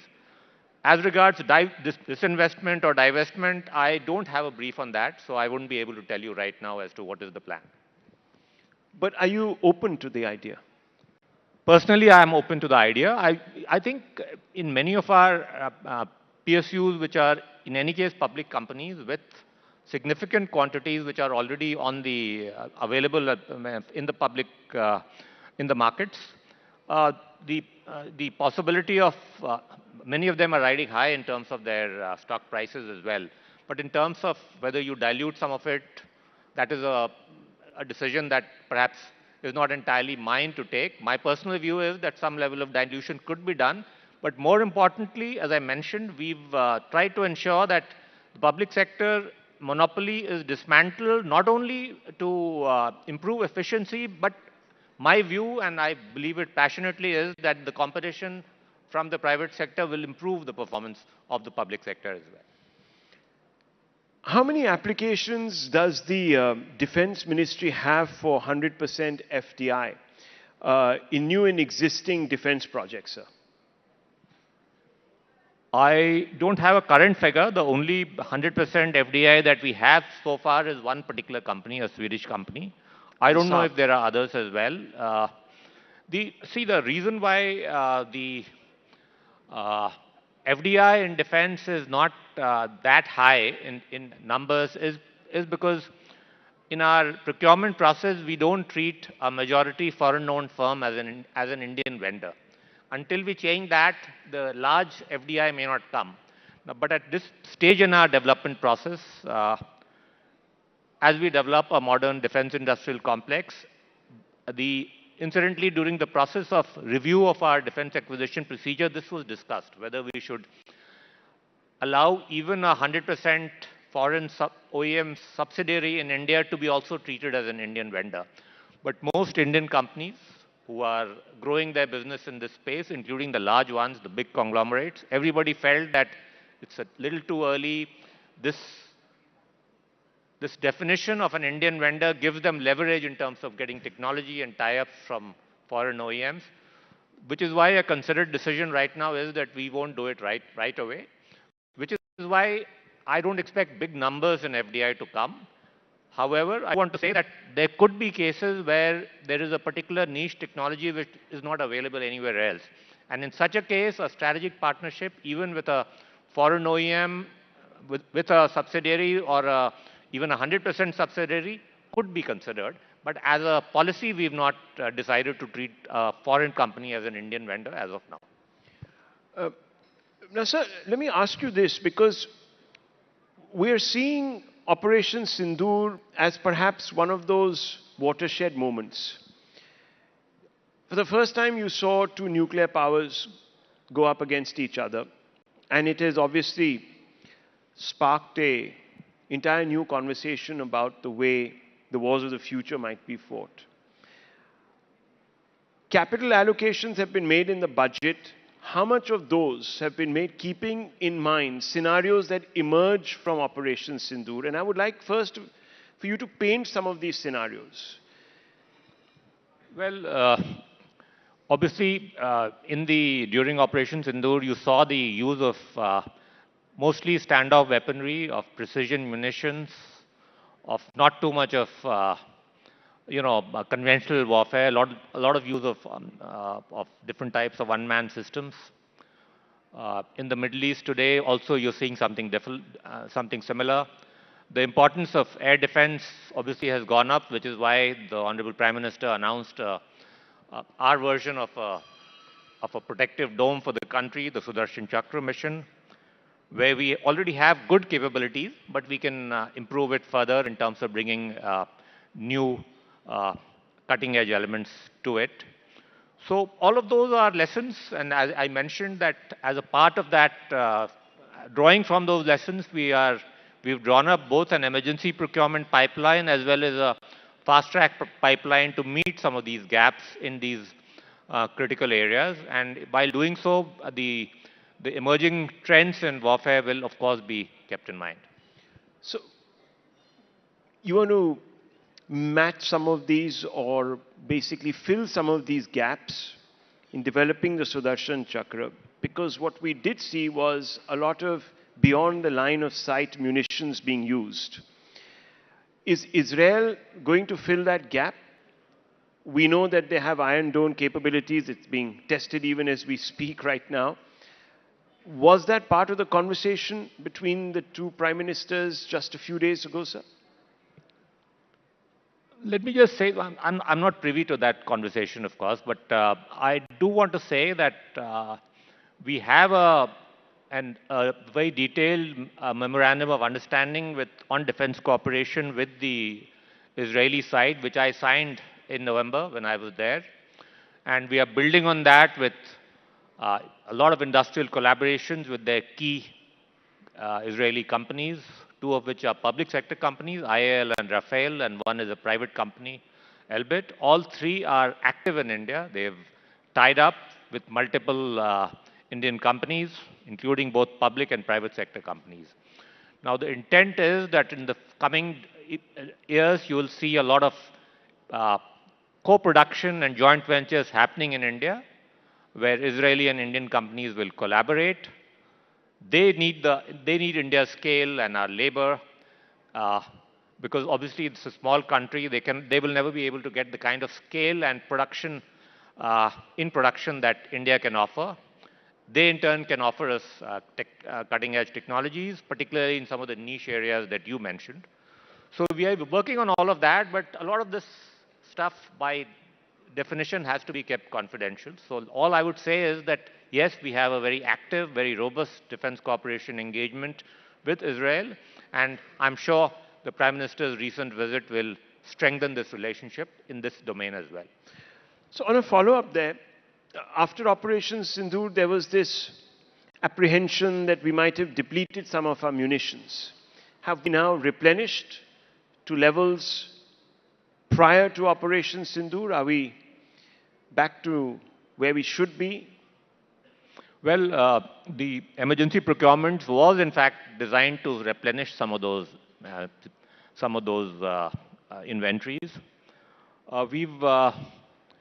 I would say we've signed contracts to replenish most and even strengthen those inventories. That process is on with various countries, including both the US and the Russians, just to sort of re-emphasize the point about strategic autonomy. So yes, that process is on, and in certain cases, the inventory would be not only replenished, but would be further strengthened. So there will be an augmentation. Beyond the line of sight munitions, obviously a game changer, and we're seeing them again being used in the Gulf over the last few hours. Just to take that conversation with you forward, there has always been a debate about whether we should be investing, for example, in hardware like your main carriers, battleship carriers. Has Operation Sindoor brought any clarity to that debate? Which side of the fence are we now on? So I'll talk about the aircraft carrier a little later, but as you know, India does already have 2 aircraft carriers. Equally importantly, this government has had the courage and the clarity to ensure that our island territories are also suitably utilized to meet our strategic needs, whether it is in terms of building up strategic assets or commercial development of our islands. And the importance of standoff weapons was borne out during Operation Sindoor. And let me stress that a lot of because of the foresight of Dr. APJ Abdul Kalam in particular, India has a fairly large, well-developed, diversified missile development program. This is one area where DRDO has done quite well.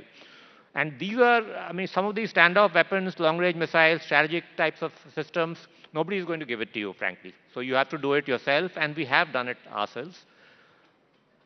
There would still be some niche areas which we would rely on friendly foreign countries for technology transfers or co-production.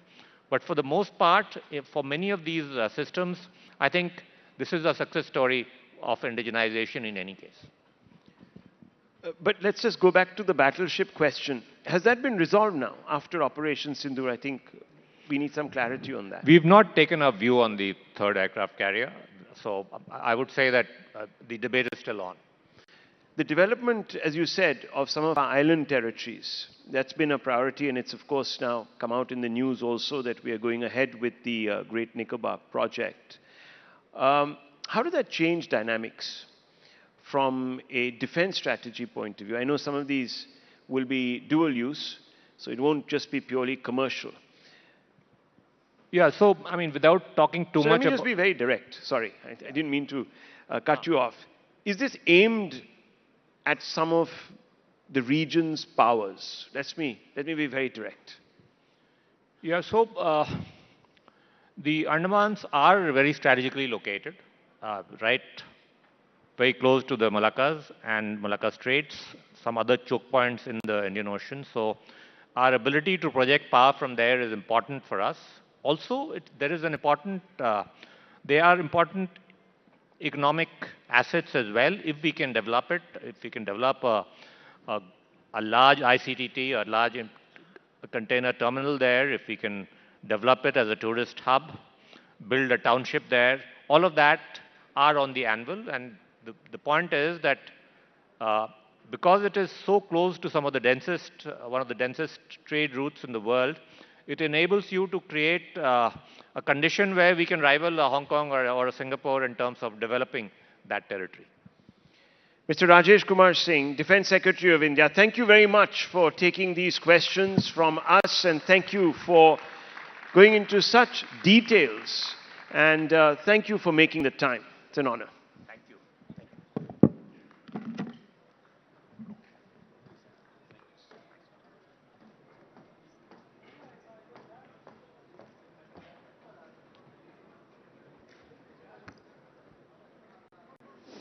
Thank you so much, Mr. Singh and Rahul. Now, distinguished guests, India's security doctrine is asserting its strength. Let's shift to a different axis. India and its former colonial ruler, the UK. With the India-UK FTA on the table, how's the relationship evolving beyond its history? From cricket pitches to strategic partnerships, how are London and New Delhi navigating a multipolar world? Let's look beyond the Raj in India-UK relations. Please welcome General Sir Nick Carter, GCB CBDSO ADC General, former Chief of the Defence Staff, UK, in conversation with both the Satwa Ganguly and Nalin Mehta for a session on Old Friends, New Foundations.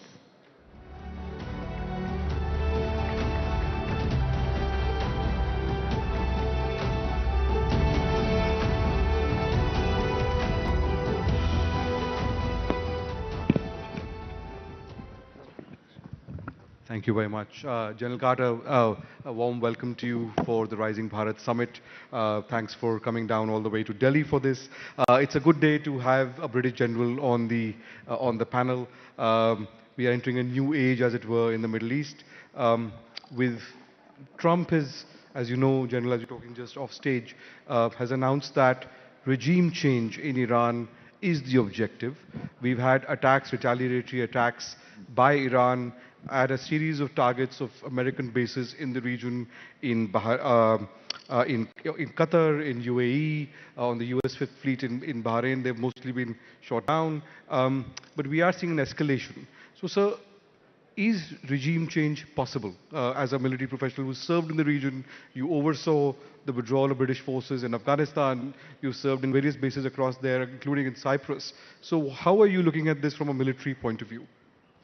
Well, I mean, I think regime change is always a phenomenally difficult objective to achieve. And I think in this particular set of circumstances, I'm no expert on Iran, but when you look at the way the regime is constructed, it's much more about a web of power rather than a sort of hierarchy like we see in this country or my own country. So I think that it may be all well and good taking out the leadership, but of course there's then the IRGC, and there are a whole manner of other systems in place to make sure that the regime can survive and the revolution can endure. So I think unless there is a genuinely popular uprising where people overcome the potential fear that the regime uses to remain in power as well, I think it will be phenomenally difficult to see it happen. Now, some of the military objectives I think may well be achievable. The idea of writing down Iran's ballistic missile program, I'm sure, is achievable up to a point. It's interesting that despite the obliteration last June of the nuclear program, we're going back for more, so there must be something to be done there. And then, of course, there's the question of Iran's proxies, and we've not yet seen attacks by the proxies on US bases in the region, but my guess is that US bases in Iraq will be on a very high alert at the moment, and I suspect something will happen in northern Syria as well. I mean, I think the question, of course, is, does this lead to a much wider regional conflagration? And that, of course, is what this country and my country are looking in on at the moment with some concern. So just to ask a follow-up question, would it be fair to say that the odds are, from a military point of view, military capability point of view, that the odds are stacked against Iran and that it is, in that sense, it's asymmetric? Yes, certainly, but Iran also has, with her asymmetric capabilities, the ability to fight back. And I think if Iran can broaden the conflict, that's not going to be popular in the Gulf states, I would guess. It's not going to be popular in the international community. And of course, as we well know, 25% of the world's oil passages through the Straits of Hormuz. And as Iran demonstrated last week, they still have the capabilities to be able to certainly interdict the passage of oil and perhaps close the Straits of Hormuz. So they've got other levers, and they've also got the ability to use terrorist tactics further afield. So, you know, beware of what you bring on, I think, always on these occasions. So let me ask you one more thing. So you mentioned the Straits of Hormuz. Now, for this country in particular, 50% of our oil supplies come through the Straits of Hormuz. A significant part of global oil supplies go through the Straits of Hormuz. Most of Iranian oil supplies, of course, go to China, which is about 3% of the energy supplies. Now, from what militarily, because we saw last year also in June when the strikes happened. What's different from then to now, and what's the capability the Iranians have in your view? I mean, you mentioned the exercise they did last week to demonstrate the capability to sort of interdict the Gulf of Hormuz or the Straits of Hormuz, but how real is that capability from your point of view? Well, I mean, I think it's interesting to sort of reflect on the fact that up until last week, the oil price is as low as many of us can remember. And indeed, of course, one of the reasons that it was so loyal is because there was so much supply. But also, I think, because a lot of people have been stockpiling oil, not least the Chinese. So I think that we're probably in a slightly different set of circumstances in the short term to what perhaps the pessimists might believe. Now, if the Straits of Hormuz end up being interdicted and therefore effectively closed for a long period of time, that will have a major impact upon India's position and the global economy more broadly. But my guess is it's not going to be a long-term problem. It'll be a short-term problem.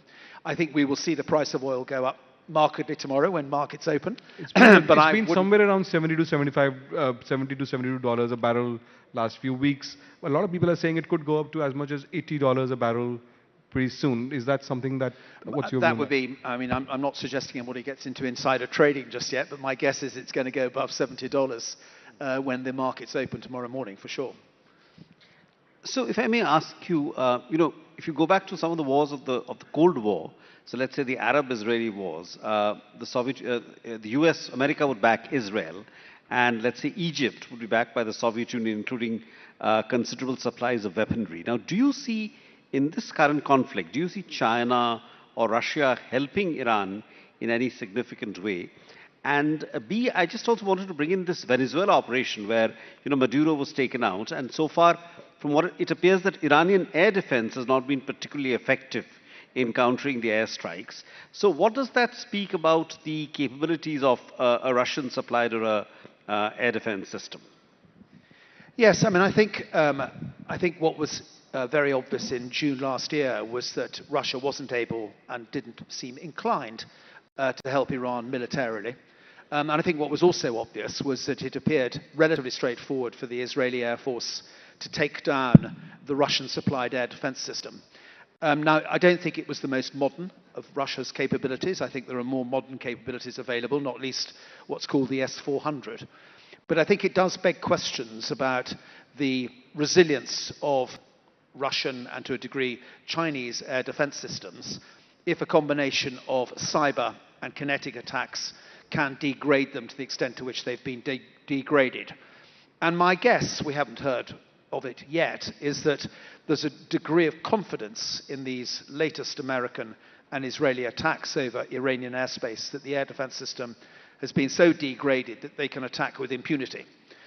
So I think it does beg questions about the challenge in the air defense world. And it does beg challenge about what modern missiles in particular can do to be able to get past and around air defense systems. So, General, you made a fascinating point outside when we were talking, and with your permission, if I may push you on that. You made the point that since the Second World War, the West, broadly speaking, has only really won two wars. The Falklands War, which the British Army, of course, won, and the Saddam Hussein More war. the British Navy, actually. Of course. And the war against Saddam Hussein. And you made the point about military objectives and clarity and so on that. So let me ask you on this, because we are now entering a new configuration with Iran on a scale which seemed much higher than what happened a few months back. It's been the objective of Hawks in America since 1979 for regime change in Iran. We now have a declared aim of regime change. Can the Americans win this war? Well, I mean, the word win, of course, is a provocative word because it implies defeat and victory and so on and so forth, and it implies the achievement of the objective. And I think, we listened to Donald Trump's 8-minute speech this morning, and it's quite clear in that speech that regime change enabled by the Iranian population is what, of course, he's striving to achieve. Well, in my own personal opinion, that's not going to happen overnight. I think it's an extremely difficult objective to realize. And to the point I made to you outside the room, if you do look back over history, it's very important always that the political objectives lead to achievable military objectives. And whether you're studying the campaigns in Korea, Vietnam, Iraq, Afghanistan, the list is endless. you will pretty quickly determine that the political objectives didn't match the military objectives. And the upshot of all of that was that there was no victory. So it's really important, I think, that in that dialogue between policymakers and senior military figures, that the correct objectives are identified at the beginning of a campaign. So what do you think the Americans are trying here, sir? Sorry? So what do you think the Americans are trying here at the moment? What's the best case scenario? What are the Americans trying to do? Well, I mean, I think we haven't got much to go on. I mean, we've heard what Donald Trump said this morning. But I think most people looking in on this will be questioning the extent to which regime change, if that's the objective, is feasible. And I suspect that the reason some people have been resigned early from positions close to the military advisors may well be an indication that there are other people who are concerned as to whether or not this will happen. But, you know, we saw the pressure that he placed on Venezuela. We saw the removal of President Maduro. And I suspect he believed that that was a victory and that that's going in the direction he wants it to go in. So it may well be that he fundamentally believes this is achievable and deliverable. And I guess that we all have to give people the benefit of the doubt for a while. So do you think, in fact, I just want to take you up on that point. Do you think that they could follow the Venezuelan model where obviously Maduro's successor does appear to be cooperating with the US in a very significant manner? In fact, it's been said that they're even negotiating with the Cuban leadership. So do you think a part of the Iranian leadership could possibly cooperate or you know, come in line with an American vision of the world after a 7-day or a 10-day campaign? Do you think that's the game here? Personally, no. I think they are two completely different scenarios. And of course, there were insiders, I think, around Maduro who eventually sold him down the river, which is why the operation was so successful. I think that's most unlikely to be the case in the Iranian set of circumstances. General, you talked earlier about Iranian proxies, and for a long time militarily, that's been a big strategic bet the Iranians have made to have proxies everywhere from Hamas to right across to Syria and to Yemen. Those have been degraded over the last year significantly, but they remain strong in pockets. So what's your sense about the Iranian counter-response, if you like? What form or shape would that take beyond the immediate salvos we've seen today? Well, one of the problems you have if you declare regime change as your objective is that makes the war an existential problem for the regime that you've declared you want to remove. And that therefore means that I suspect for them it is a total war. And that means I suspect we will see Lebanese Hezbollah being mobilized to go on the offensive with Israel. I suspect we may well see Hamas being encouraged perhaps to go on the offensive in Gaza again. And I'm sure we'll see the Houthis being encouraged to close the Bab al-Mandab and the bottom end of the Red Sea. Because these are existential issues as far as the Iranian government is now concerned. Which is why I think managing this in a way that it remains very focused and very constrained could be challenging. You know, if you hadn't declared regime change, then perhaps Iran would have responded differently. We saw back in June where that was not a declaration of intent, that Iran simply gestured with one attack on an American base in Qatar. This time it's going to be different, would be my guess. Do you see boots on the ground, American boots on the ground? I would be amazed if an American president who's made it very clear twice, at least in election campaigns, that he'd want to be involved in forever wars, wanting to put American boots on the ground. Doesn't mean that might not be the odd special forces operation, perhaps, but I would be amazed if there was anything more than that. I think it would be very difficult for him politically to do that. I want to ask you about the Trump doctrine, as it were. This is a president who came to power specifically among the key issues that he talked about was a retreat from universalism, return to American isolationism, talking about a much more 19th century view of the world. Specifically, he railed against American military interventions over the last 2 or 3 presidencies. But in the last few months, we've seen military action by the Americans in Yemen, in Nigeria, in Syria, in Venezuela, which Bodhi talked about. There's been conversations around the East Pacific and the Caribbean, conversations around Colombia, Mexico, and of course around Denmark and Greenland. Now you're seeing a serious escalation in Iran. It's really impossible to have regime change without boots on the ground, as you said. So what does this say about this change in Trump's doctrine if there is a Trump doctrine, or do you think he's turning it on its head? No, I mean, I think there is a theme to his foreign and security policy. And of course, we saw that published in December when the US National Security Strategy was published, and we saw that reinforced by the US National Defense Strategy that was published at the beginning of January. And essentially, that is a doctrine that is focused on the Western Hemisphere, and therefore it's on the Americas. And that's why Greenland is significant, because he would see that in geographic terms as being part of the Western Hemisphere. And it's why the Caribbean matters. It's why he's done a deal with Argentina. So I wouldn't describe him as isolationist. I would describe him as the Western Hemisphere first and foremost. Then I think it's interesting to speculate on what happens next, because the doctrine would suggest that actually the challenge of China is something that needs to be counteracted. And that, of course, means that you are drawn from the Western Hemisphere into being more globally oriented. But the priority is still the Western Hemisphere and keeping China out of the Western Hemisphere to all intents and purposes. Anyway, he's described this as what he calls the Dunroe Doctrine, which is his take on the original Monroe Doctrine of the 19th century. And of course, that's led to a rupture in his relationship with Europe. And I think one of the most important conclusions that this audience could draw from the way the world has changed is there is this division between Europe and the United States in terms of how we see security and indeed resilience looking forwards. And that's why, of course, I think he was exactly right to call Europe out and say, you've got to defend yourselves now. You know, it's no good for the US to continue to bankroll you any longer. You've got to step up to the plate, which I'm sure was absolutely right. But it has led, I think, to many European leaders believing there is now no longer going to be that strength of relationship across the Atlantic in the way that perhaps we've all had as a luxury over the last 80 years. I just want to take off, coming on one aspect that you raised on I mean, there's a lot to unpack there, but one aspect that you said on China.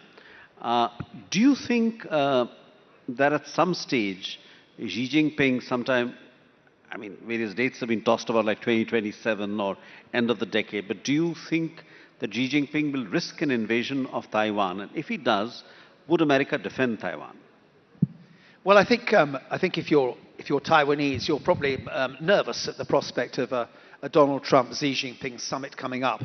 Because, of course, the other thing about the Donald Trump foreign policy is it's very much developed from his lived experience. And, of course, his lived experience is very much about being a property wheeler and dealer. And his view on international relations is, I win, you lose, whereas the diplomats in the audience would know that actually international relations tends to be about I win, you win. So there are some questions, I would have thought, in some minds as to whether or not we're going to see at this summit there being some maybe sotto voce, not spoken loudly, deal between Xi Jinping and Donald Trump over the future, not just of Taiwan, but also of Chinese dominance in the South China Sea. Now, I think it would be very unlikely in the near future for China to mount a military intervention in Taiwan for a number of reasons. First of all, because at the moment it is genuinely ambiguous as to how the US would respond. Yeah. And I don't think the Chinese Communist Party would want to risk what that ambiguity might mean. Secondly, I personally don't think that the PLA is ready to mount what is a phenomenally difficult operation. I mean, a very, very difficult operation, which we can go into if you want to. But also, I think, because there's a great degree of instability in the PLA's chain of command at the moment. And the removal of the deputy chairman of the CMC recently, Zhang Yuxia, a man I knew because he was my opposite number, he was a very wise man and a man who genuinely would have spoken truth to power. And suspending people like that and the commander of Eastern Command last week, that will have an impact upon the PLA. Let me ask you on this, since you're talking about the PLA. This year, of course, or last year, we've seen Operation Sindoor here in this part of the world, the conflict between India and Pakistan. The PLA was directly involved with satellite imagery and so on with the Pakistanis. There was Chinese equipment that was used in that war. From where you sit as a former head of the British Armed Forces, someone who served in the region in Afghanistan, and now, of course, there is conflict between Afghanistan and Pakistan in the last couple of days. What did you make of Operation Sindoor and that military operation and the strategic calculus now between India, China and Pakistan? I think that it's probably been very useful for China to test some of their military technology with the Pakistanis. And I think, the narratives vary. There's been a lot of talk that some of it was quite effective. And I don't know enough of the detail to be sure whether that is the case or not. But I do think it's worth reflecting for a while, given India's strategic position in relation to China, on the extent to which the PLA is an effective and competent military. And if you look back to some of the activity that's going on in the South China Sea, and in particular in what the Filipinos would call the West Philippine Sea, you'll recall that last August there was a collision between a Chinese warship and a Chinese Coast Guard vessel in pursuit of a Philippines Coast Guard vessel. And what was fascinating about that collision is in the 4 hours leading up to it, there was absolutely no radio traffic between the warship and the Coast Guard vessel. So no clear coordination or command and control. And what I think that tells you is that the PLA is a very stovepiped organization. And I suspect not very capable at integrating land with air, with maritime, with cyber, with space, and all of the other ingredients that modern militaries need to be able to do if they want to conduct joint or multi-domain operations. And I'm sure there are lots of reasons why that's the case. And until the PLA is able to operate in an integrated way, they will not be as effective. So that's the point. That a number of because we've seen now there are Pakistani officers now deployed in China. Working closely with the PLA. But there is an argument that the NATO operations very well, how integrated in the past European militaries and the Americans have been. There is a view that the Chinese are still some distance away from it, although a lot of help is being in terms of jointness, joint integration, because India faces a two-front threat really, and that's a real threat now for the last year or so. What's your view on that? The last time they fought a war was in 1979. Yeah, and I think, Zhang Yuxia, who I talked about a moment ago, he was very proud when he first met me to tell me that he was the only officer in the PLA with combat experience, which he'd earned in their defeat in Vietnam in 1979. And there's no doubt about it. Armies, navies, air forces, they need combat experience. Because until you've actually had that combat experience, it's very difficult to understand how the military instrument should be used, and indeed its limitations. And that is another reason why I think the demise of Zhang Yuxia is sad, because he's somebody who understood how risky combat is and the effect and the nature of war, which we know never really changes. So I think that the PLA will be hungry to get experience. The question, of course, is how they obtain that experience. So why is Xi sacking so many of his generals? What is the motivation behind these actions?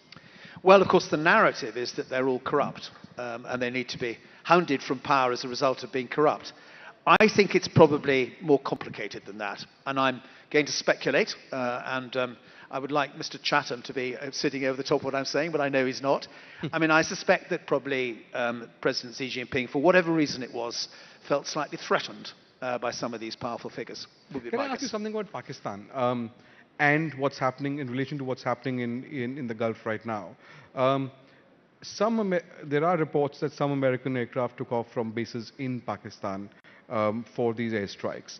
Of course, there's been a complete shift in the US-Pakistani relationship since Operation Sindoor with Field Marshal Munir pledging all full allegiance to Donald Trump. Pakistan was persona non grata, is now back on the diplomatic table. It's supporting Trump for a Nobel Peace Prize, so on and so forth. But Pakistan has also been made part of the deal of Trump's peace board, as it's called. So where do you see Pakistan's strategic positioning right now? Because they're trying to sort of run with the hounds and run with the hare and hunt with the hounds. So where do you see the Pakistani strategic problem for positioning of the military right now? Well, I think we were all surprised by the closeness of the relationship that appeared to develop between the army chief and President Trump over the last year or so. And I think, to your point about Pakistan's closeness to China, it does look quite contradictory in terms of a relationship. And again, I think one has to examine the motivations behind it. And I don't know the detail, but my guess some of the financial aspects to it are probably helpful from one side or the other, which may well be underpinning what we're seeing going on here. There are probably interests there.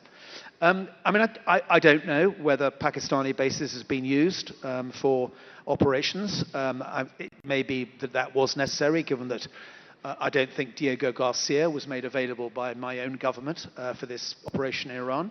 But I don't know the background. I suspect it may well be possible. But yes, I think it's an interesting, slightly contradictory position, perhaps, that they find themselves in. And of course, they are now fixed by their so-called declaration of war against Afghanistan. And we well know from many, many years, indeed, hundreds of years of experience with war in Afghanistan, that doesn't always end very well. What's your view on the Diogo Garcia issue? What's your view of the dispute between the US and the UK on Diogo Garcia?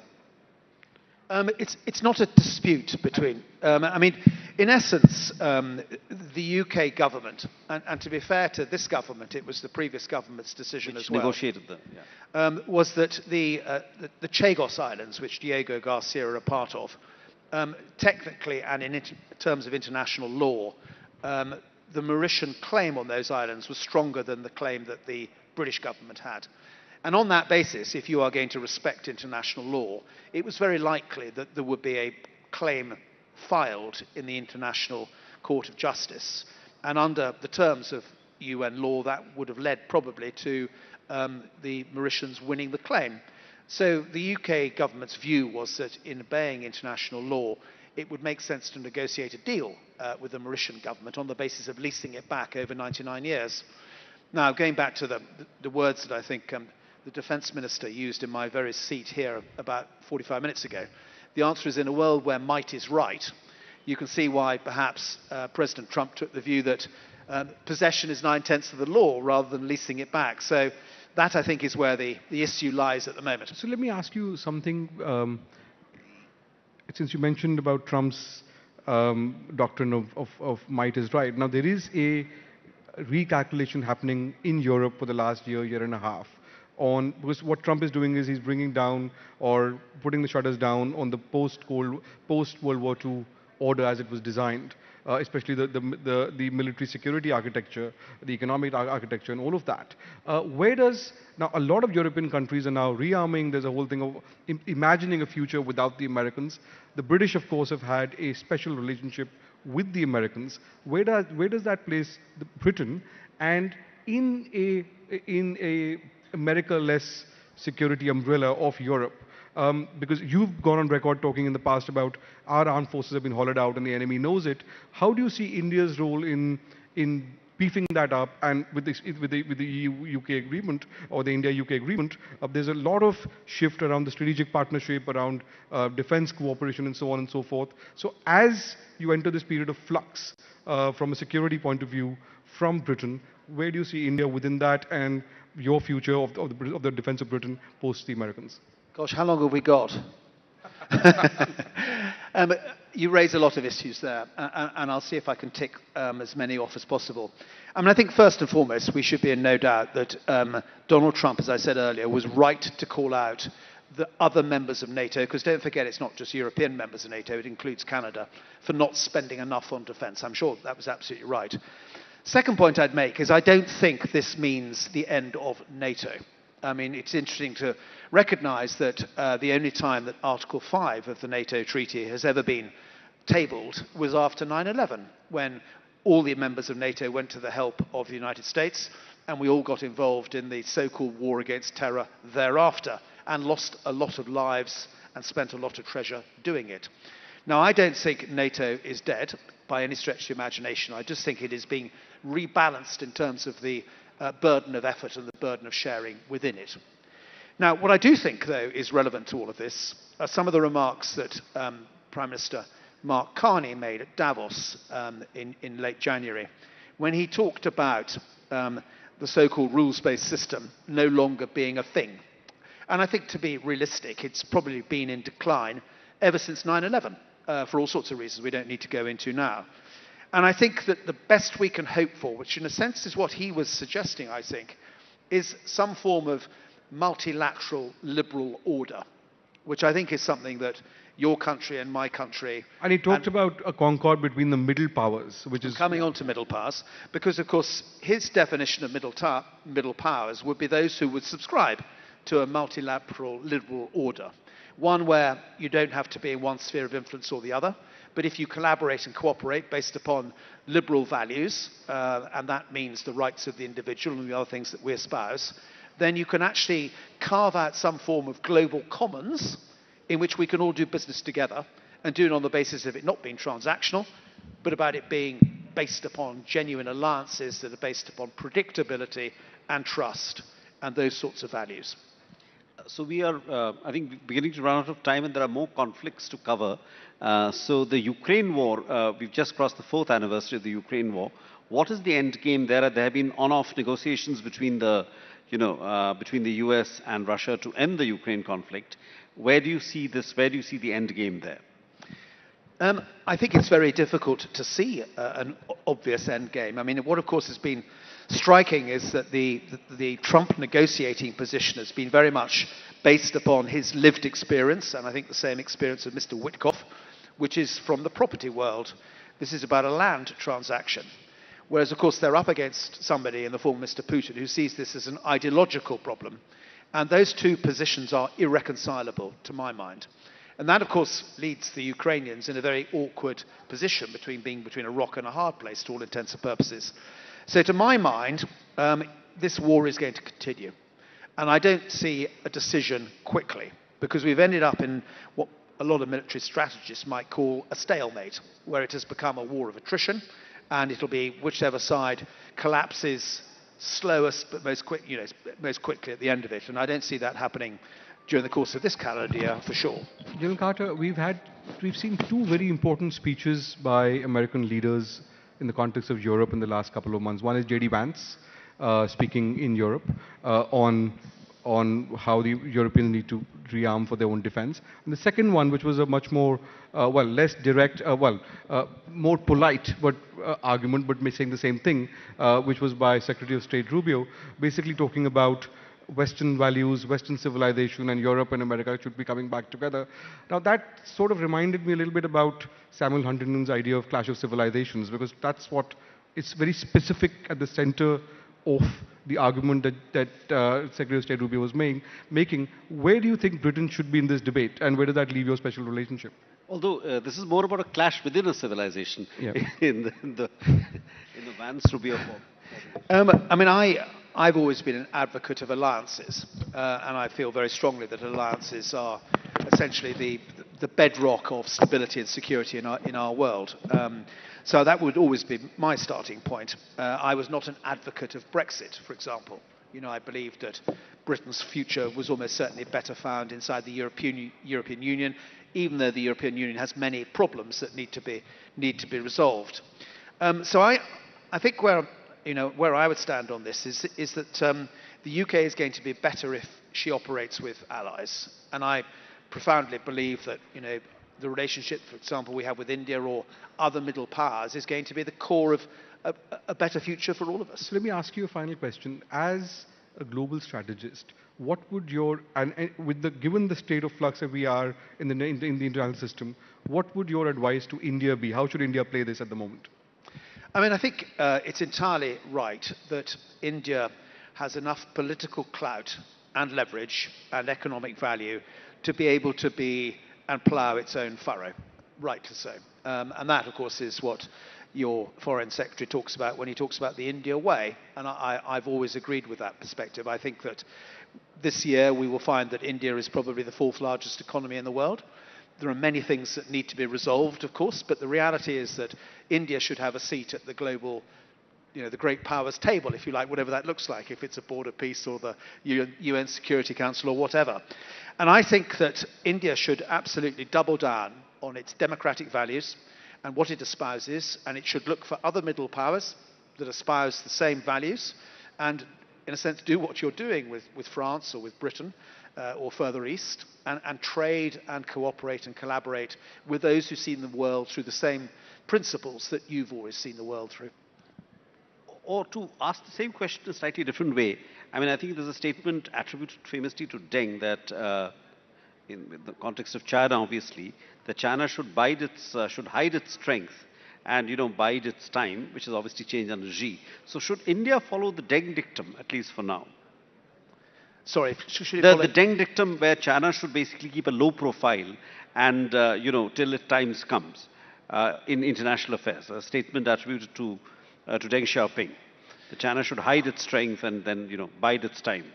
Yes, perhaps. I mean, I think that, in this slightly more Hobbesian world that we now occupy, the entry ticket is hard power. So India needs to double down and retain hard power. But it's also about having something to trade. And India's got a lot to trade. When you think of an extraordinarily young and potentially very skilled workforce, that's something to trade.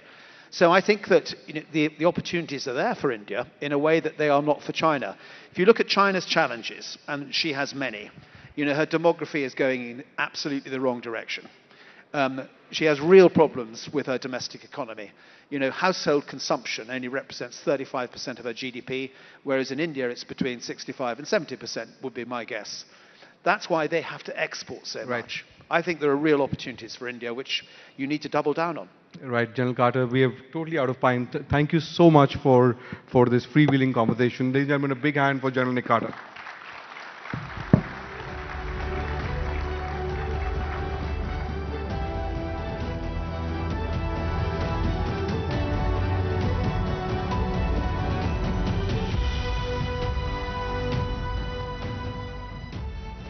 Thank you, General Sir Carter, Bodhisattva and Nalin. Now, distinguished guests, from the corridors of power to the vibrant streets of its people, Delhi is a microcosm of India's aspirations, challenges and triumphs. We had heard from leaders, innovators and visionaries across sectors, and now it is time to zoom in on the capital that pulses with the rhythm of India's growth story. In this session, we are privileged to have with us a leader who has been at the forefront of shaping the city's future. With her leadership, Delhi has seen transformative strides in governance, infrastructure and citizen-centric initiatives. From navigating the complexities of urban governance to driving progress on the ground, she brings a wealth of experience and insight to the table. Ladies and gentlemen, please welcome Srimati Rekha Gupta, Honorable Chief Minister of Delhi, for a session on building a better capital, governance and accountability in conversation with Rubika Liaquat.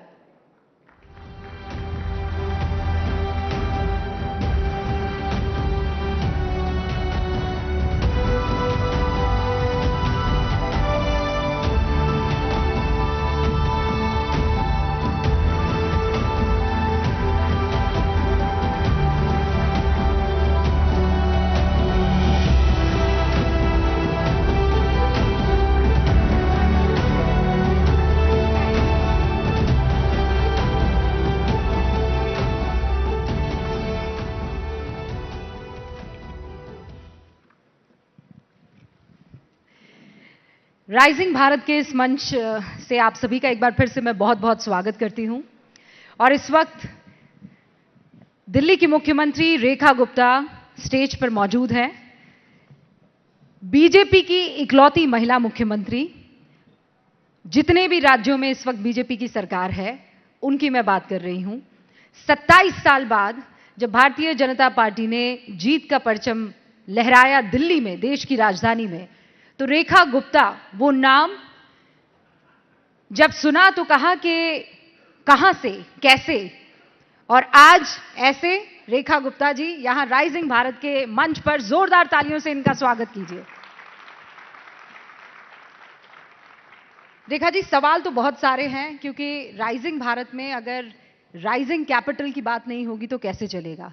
लेकिन उससे पहले जो सबसे बड़ा मुद्दा है वो तो ये है कि अरविंद केजरीवाल को जब डिस्चार्ज कर दिया जाता है तो पहला सवाल जहन में यही आता है कि दिल्ली की सत्ता पर रेखा गुप्ता और उनकी पार्टी इसीलिए काबिज हुए थे कि उन्होंने कहा कि ये भ्रष्टाचारी है, लेकिन कोर्ट ने कहा कि नहीं, ऐसे कोई सबूत नहीं मिलते। रूबिका जी, मैं आपसे पूछना चाहती हूं, क्या इस दुनिया में किसी के कहने से कोई मानता है? जब तक साक्षात जनता के मन में उस भाव को ना आ जाए, वो भाव कि भी हाँ, जिसको उसने चुना वो उनकी गलती थी। वो लोग जो रामलीला मैदान में तिरंगा हाथ में पकड़ के वंदे मातरम के नारे लगाते हुए और ये कहते हुए सत्ता में आए कि ना तो हमें कुर्सी चाहिए, ना गाड़ी चाहिए, ना बंगला चाहिए, ईमानदारी की कस्में खाई, बच्चों की कस्में खाई, और उसके बाद उन्होंने वो किया जो कि जिसको ना करने की कस्में उन्होंने खाई थी। उन्हें गाड़ी भी चाहिए थी, उन्हें बंगला भी चाहिए था, उन्हें सत्ता, कुर्सी, मोह माया, हर चीज चाहिए थी। फिर कोई एक घोटाला थोड़ी ना है, बीसियों घोटाले उनकी सरकार के समय में आए। और आज जिस केस से वो कह रहे हैं कि जी हम बरी हो गए हैं, मैं आपसे पूछना चाहती हूं, दिल्ली की जनता ये सवाल केजरीवाल से और आम आदमी पार्टी से पूछना चाहती है कि यदि वो बेईमान नहीं थे, वो भ्रष्टाचारी नहीं थे, तो क्यों जांच शुरू होते ही उस शराब पॉलिसी को वापस ले लिया गया? मैं जनता की ओर से ये पूछना चाहती हूं कि क्या उन्होंने दिल्ली को शराब कल्चर में डुबोने की कोशिश नहीं की? जब एक के साथ एक फ्री की बात उन्होंने की, जब उन्होंने महिलाओं के लिए पिंक बार खोलने की बात की, जब युवाओं की एज कम करके शराब पीने की बात की, तो क्या उन्होंने दिल्ली के साथ बेईमानी नहीं की? मैं आपसे पूछना चाहती हूं, 170 मोबाइल, उसमें से डाटा हटा करके, डाटा मैनिपुलेट करके आपने तोड़े वहां पे, क्या वो बेईमानी नहीं थी? वो भ्रष्टाचार का कौन सा साधन था? और एक केस नहीं है, अभी तो हजारों केस उनके ऐसे लगे हुए हैं जिसमें हॉस्पिटल्स में उन्होंने घोटाला किया, दवाई खरीदने में घोटाला किया, स्कूल क्लासेस बनाने में घोटाला किया, मोहल्ला क्लिनिक में उन्होंने घोटाला किया। लेकिन तो अभी तो बहुत सारे कहा ना कि सबूत पर्याप्त नहीं है। देखिए, ये लोअर कोर्ट इकट्ठा करने ये कोई अंतिम सत्य नहीं है, ये लोअर कोर्ट का अपना डिसीजन है। अभी बहुत सारे पड़ाव बाकी हैं और हमारे देश की न्याय प्रक्रिया में जनता को विश्वास है और न्याय जरूर होगा, दूध का दूध और पानी का पानी होगा। आप इतना कॉन्फिडेंट हैं कि नहीं भ्रष्टाचार हुआ है? देखा है हमने अपनी आंखों से। आज भी उनके वो सारे बही खाते जब रोजाना सरकार में खुलते हैं तो रोज एक नया भ्रष्टाचार उनका दिखाई देता है, रोजाना। मैं आपको ये सत्य बात कह रही हूं कि आज कितनी चीजें मैं आपको बताऊं। उन्होंने बच्चों को स्कॉलरशिप देने का एक योजना लेकर के आए, उसके लिए सैंक्शन किया 15 करोड़, और आज 150 करोड़ की पेमेंट लेने के लिए कोचिंग इंस्टीट्यूशन सरकार के दरवाजे पे खड़े हैं। कोई बता सकता है मुझे कि 15 करोड़ से 150 करोड़ कैसे हो गए?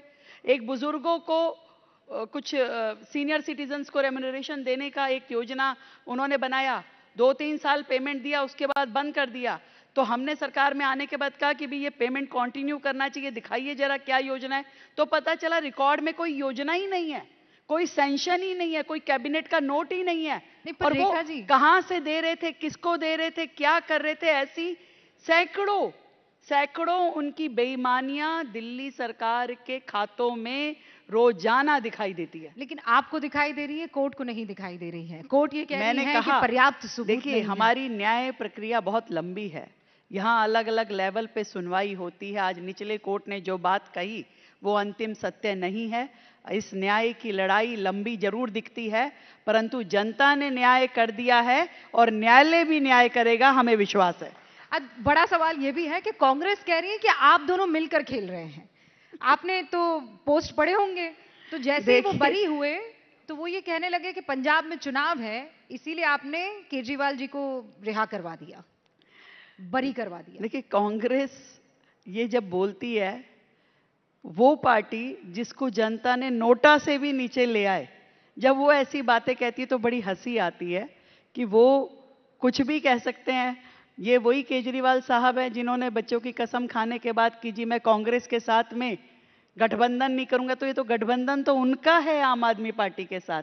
अब भाइयों की लड़ाई हो गई, चोर चोर मुसेरे भाई, अब आपस में लड़ाई हो गई तो एक दूसरे पे इल्जाम लगा रहे हैं। लेकिन वो ये कह रहे हैं ना कि आपने कहा नोटा पर ला दिया, नोटा पर लाने के लिए ही आप और केजरीवाल जी दोनों मिले हुए हैं। ये बड़ा सा पोस्ट किया है पवन खेड़ा जी ने। देखिए, खुद दिशा विहीन लोग हैं, दिशा विहीन पार्टी है, वो क्या कह दें, कब कह दें, कोई आज तक समझ नहीं पाया।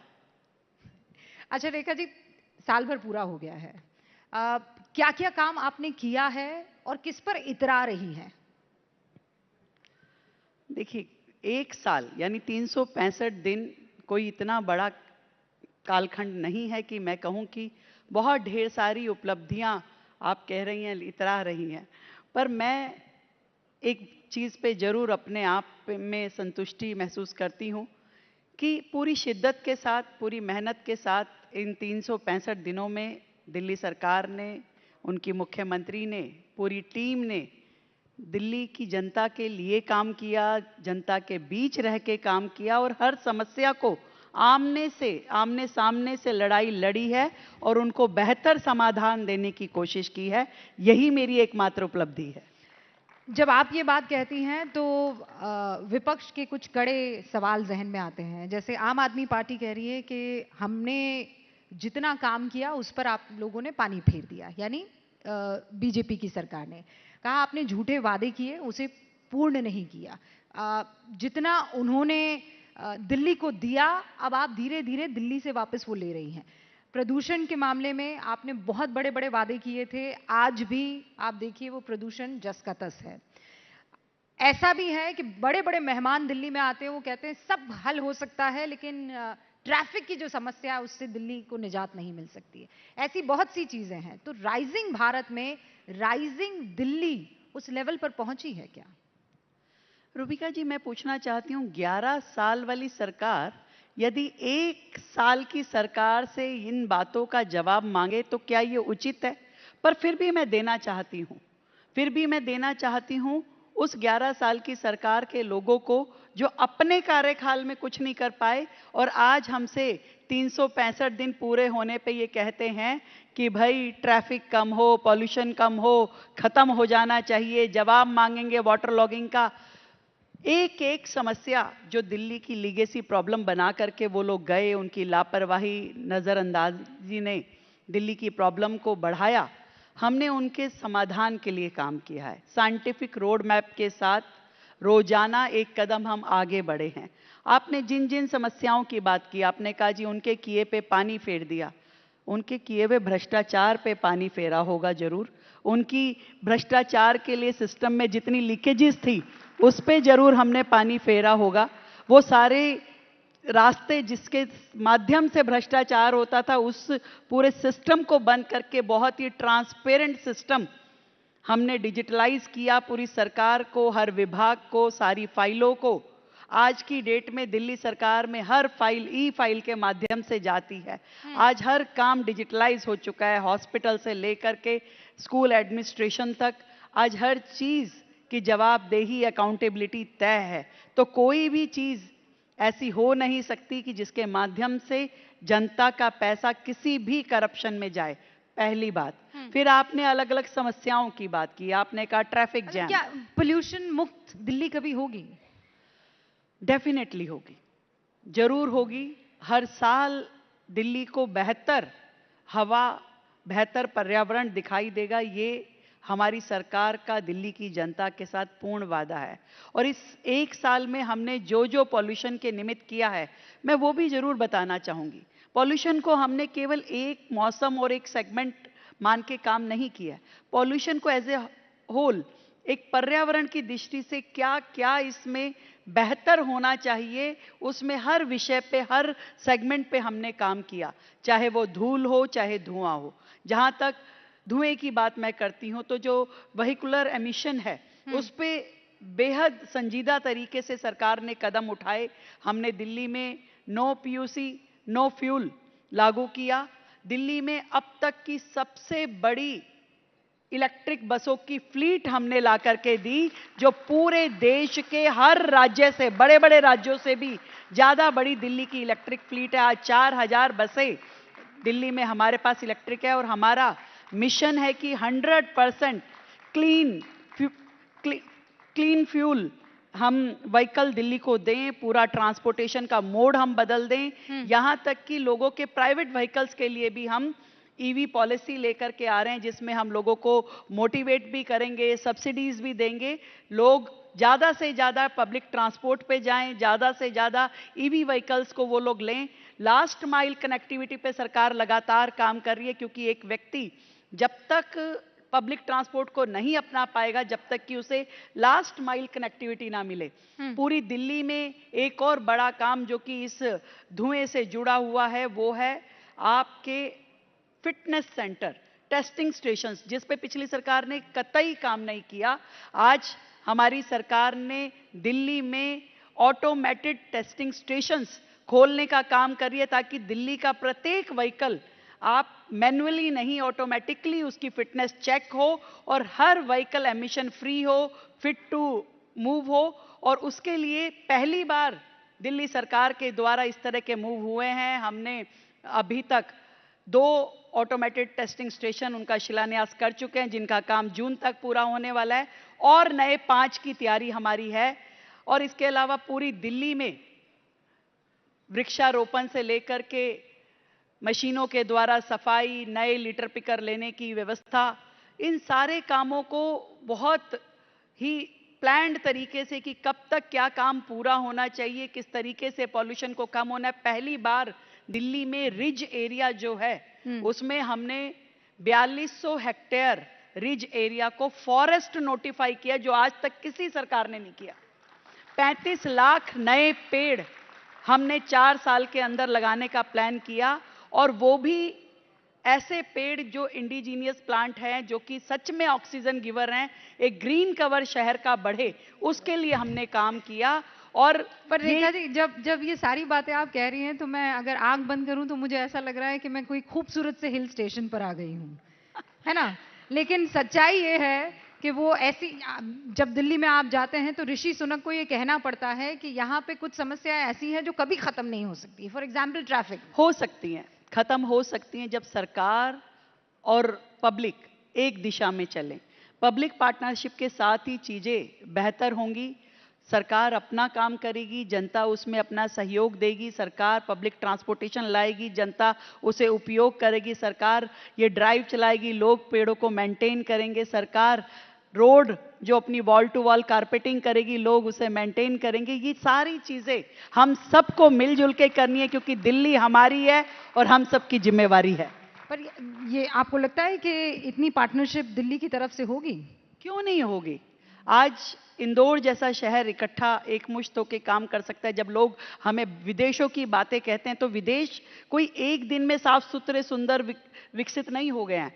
वहाँ लोगों ने उसमें सपोर्टिव एटीट्यूड किया, तब जाकर के कोई शहर बेहतर बनता है, विकसित बनता है, हरा भरा हो सकता है। तो जनता जब ये सोचती है कि अगर दिल्ली की सबसे बड़ी प्रॉब्लम स्वच्छता है, वहाँ सफाई होनी चाहिए, वहाँ पर पर्यावरण बेहतर होना चाहिए, वहाँ पे ट्रैफिक रूल ओबे होने चाहिए, तो ये हम सबका काम है कि हम मिल कर के कोशिश करें कि हमारे कारण से कहीं गंदगी ना हो, हमारे कारण से कहीं पे पर्यावरण को नुकसान ना हो, हम पब्लिक ट्रांसपोर्ट यूज करें, हम बेहतर काम करें अपने शहर के लिए। ये सुनने में तो रेखा जी बहुत अच्छा लग रहा है कि काश कि ये सब करने लगे, लेकिन ऐसा होता हुआ संभव है? मैं बार बार आपसे ये पूछ रही हूँ। एक घर में एक लड़के के पास या परिवार के पास जब 2-2, 3-3 गाड़ियां होती है, कार पूलिंग कहा जरूर जाता है लेकिन किया नहीं जाता। आप कहते हैं पब्लिक ट्रांसपोर्ट हम चाहते हैं सब इस्तेमाल करें, लेकिन कितना % है जो दिल्ली में इस्तेमाल किया जा रहा है? अभी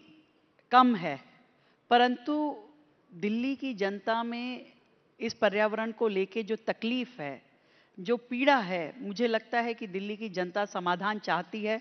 सरकार उन्हें समाधान देगी, हर सेक्टर में देगी। आपको ईवी के लिए सब्सिडी देना, नया इंफ्रास्ट्रक्चर क्रिएट करना, चार्जिंग स्टेशंस बनाना, आपकी रोड से डस्ट मिटिगेशन का प्लान करना, वॉल टू वॉल कारपेटिंग करना। इसमें कितना टाइम लगेगा? 5 साल में हो जाएगा? देखिए, इसको आप टाइम बाउंड नहीं कर सकते, इट्स ऑन गोइंग प्रोसेस। ये लगातार होने वाला काम है। ये ऐसा नहीं है कि आज मैंने पब्लिक ट्रांसपोर्ट यूज कर लिया और कल पर्सनल गाड़ी से गया, तो ऐसा थोड़ी ना हो सकता है। ये लगातार चलने वाला काम है और हाथ में हाथ लेकर के सरकार और जनता चलेगी। मैं पर्यावरण से फिर आगे बढ़ूंगी बस इस सवाल के बाद कि ये जो अक्टूबर आएगा, AQI कौन सा लेकर आएगा? कोई गारंटी दे सकती है रेखा गुप्ता?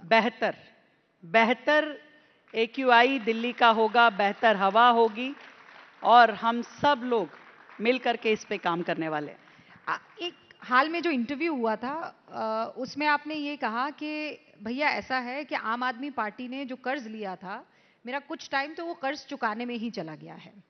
कुछ दिन पहले सुप्रीम कोर्ट ने फ्रीबीज को लेकर, जिस तरीके की सरकार ये फ्रीबीज के फ्री में ये ले लो, फ्री में वो ले लो, ऐसे ऑफर देती है, उससे कर्ज और बढ़ता है। आपने भी बहुत सारी योजनाएं शुरू कर दी हैं। अब उनको मैं फ्रीबीज कहूं या चूंकि आपको पसंद आएगा तो योजनाएं कह दूं, लोक योजनाएं, देखिए लोकहित योजनाएं। मैं खुद भी ये बात मानती हूँ, किसी भी शहर को आगे बढ़ने के लिए फ्री वीज सबसे घातक चीज है, और शहर को आगे ले जाने के लिए उसमें सबका सहयोग जरूरी है। पर ये बात भी जरूरी है कि जहां अंतिम पंक्ति में खड़ा हुआ वो व्यक्ति जो सच में जरूरतमंद है, जो आश्रित है, उसकी मदद करना भी जरूरी है, ताकि वो मेन लाइन के साथ जुड़ करके अपना सर्वाइवल कर सके, अपने परिवार का पेट पाल सके। तो दोनों चीज़ों में बड़ा अंतर है।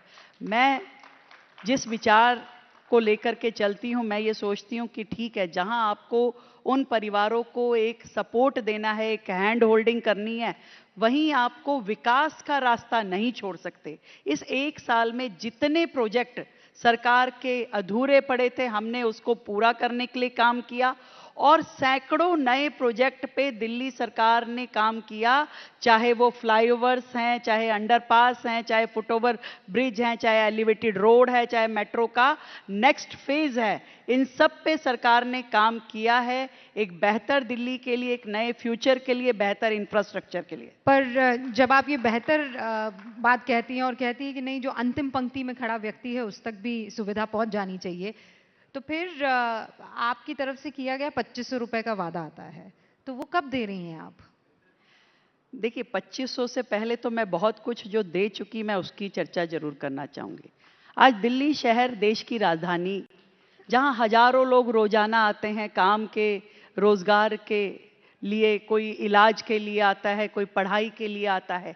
आज दिल्ली में हमने जो अटल कैंटीन शुरू करी, जिसमें मात्र 5 रुपए में व्यक्ति को भरपेट खाना मिलता है, वो इस विजन के साथ कि मेरे इस शहर में कोई भूखा ना सोए, इस पे दिल्ली सरकार ने काम किया। पर रेखा जी, वो तो शीला दीक्षित जी ने भी किया था। कहाँ किया, आप बताइए ना, कहाँ है कोई उनके टाइम की शुरू की हुई ऐसी कैंटीन, ऐसी कोई रसोई कुछ है दिल्ली में क्या? हाँ, वो थाली दिया करती थी ना वो।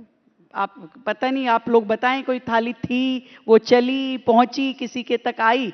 तो आज जो चल रहा है वो एक एवरलास्टिंग काम है, जिसको दिल्ली की जनता रोजाना 1 लाख लोगों को भोजन करवाने का दिल्ली सरकार का संकल्प है, जिस पे हम लोग चल रहे हैं। चूंकि आप भोजन करवा रही हैं तो अब 2500 रुपए नहीं अभी देंगी। आ रही हूं मैं आपकी बात पे भी।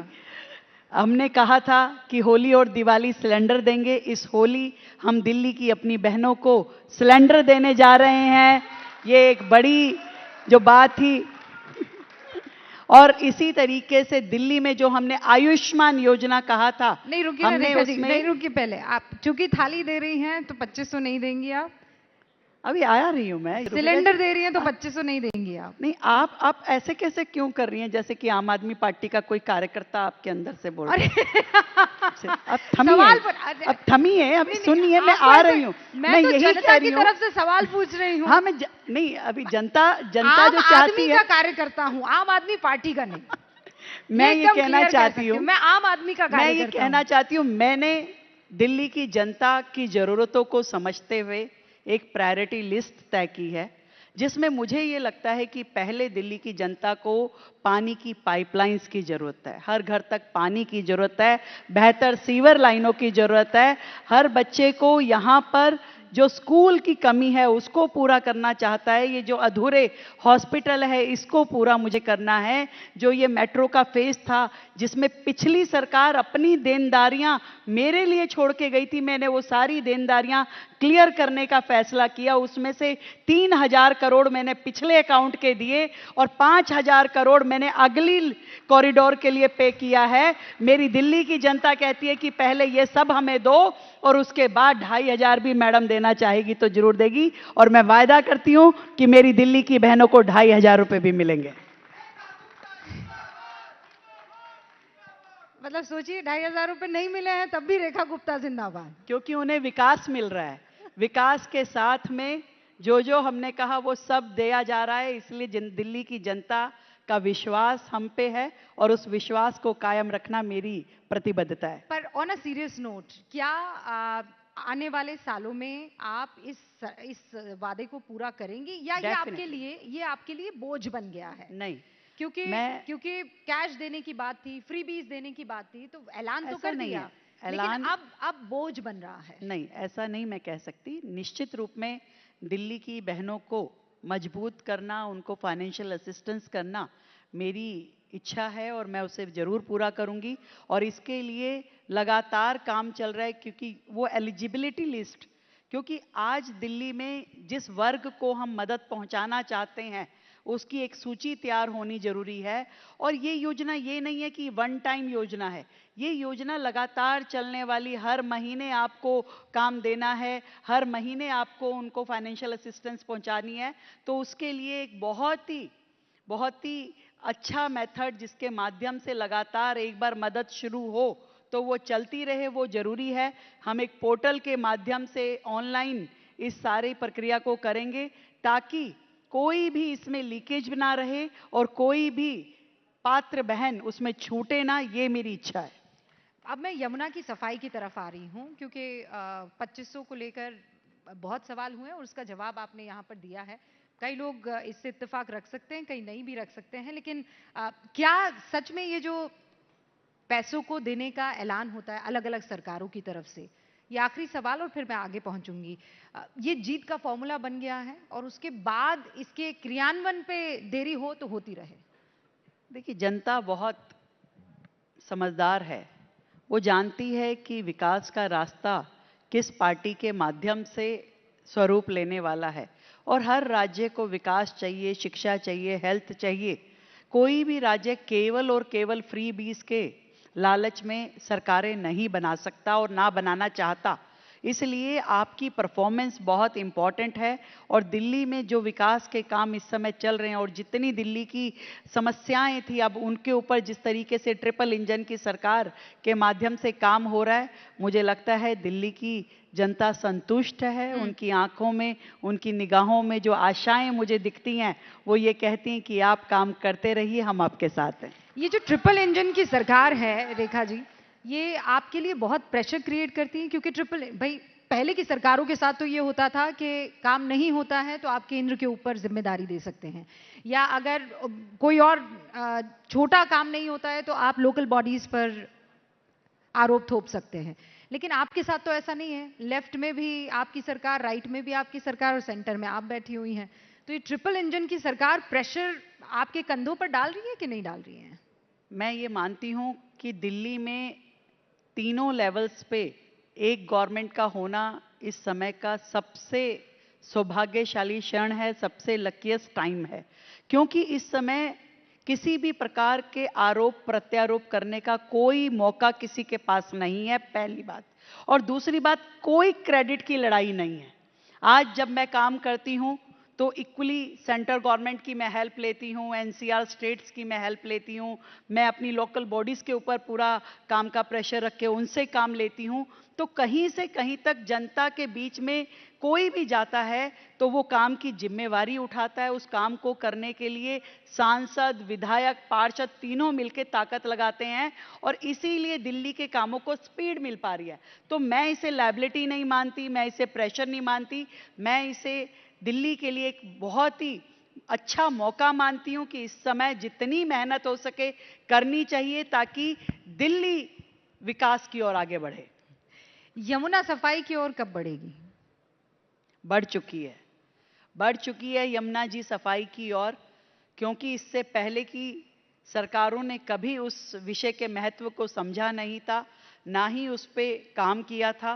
पर हमारी सरकार जो 1 साल पहले बनी, हमने आने के बाद बहुत ही साइंटिफिकली क्या रोड मैप होना चाहिए यमुना सफाई का, उस पे काम किया।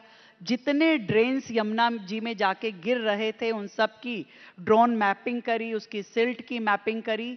सभी के सभी एसटीपीज जो दिल्ली में अभी तक थे, अभी तक 37 STP sewage treatment plant Delhi में थे, उनको हमने रिवाइव किया, उसको अपग्रेड किया ताकि वो वर्किंग कंडीशन में आए, जो कि पहले बिल्कुल पूरी तरह ठप पड़े थे, कोई काम नहीं कर रहा था एसटीपी, आज वो अपडेट हो पाए हैं। और जिन जिन ड्रेन्स पे कोई एसटीपी नहीं था, आज उन पे नए डिसेंट्रलाइज एसटीपी बनाने के टेंडर हम लगा चुके हैं दिल्ली में, और नए 35 डिसेंट्रलाइज एसटीपी, 12 और नए बड़े एसटीपीज बनाने का काम मतलब चल रहा 37 है। Plus 35 plus 12। Yes, of course. तो और इसके अलावा भी हर ड्रेन को मैप करने का, यहाँ तक कि एनसीआर के स्टेट, वो हरियाणा, उत्तर प्रदेश, उनसे भी हमारी बात हुई है कि कोई भी नाला जब तक यमुना जी में गिरेगा तब तक यमुना जी साफ नहीं हो सकती रूबिका जी। इसलिए जरूरी यह है कि हर नाले को टैप किया जाए, हर नाले की डीसिल्टिंग हो। और इस एक साल में आपको मैं बताना चाहूंगी कि 22,000 मीट्रिक टन सिल्ट हमने ड्रेन से निकाली है, जो अदरवाइज जाके यमुना जी में गिरती। और एक और मैं बड़ा आपको बात बताना चाहती हूं, दिल्ली में जितना पशुधन है, ये गायें इत्यादि, आप क्या सोचती हैं, लाखों की संख्या में होंगी? तो रोजाना का डेयरी वेस्ट कितना होगा? 1500 टन डेयरी वेस्ट हम मान रहे हैं, एज्यूम कर रहे हैं कि रोजाना का डेयरी वेस्ट इतना होता होगा, वो गोबर, काउडंग, और वो सीधा सीधा जाकर के रोजाना नालों के माध्यम से यमुना जी में गिरता था, जो यमुना के गंदे होने में, प्रदूषित होने में बहुत बड़ा कारण था। दिल्ली में एक भी बायोगैस प्लांट नहीं था। पहला बायोगैस प्लांट हमारी सरकार के आने के बाद दिल्ली में हमने खोला है।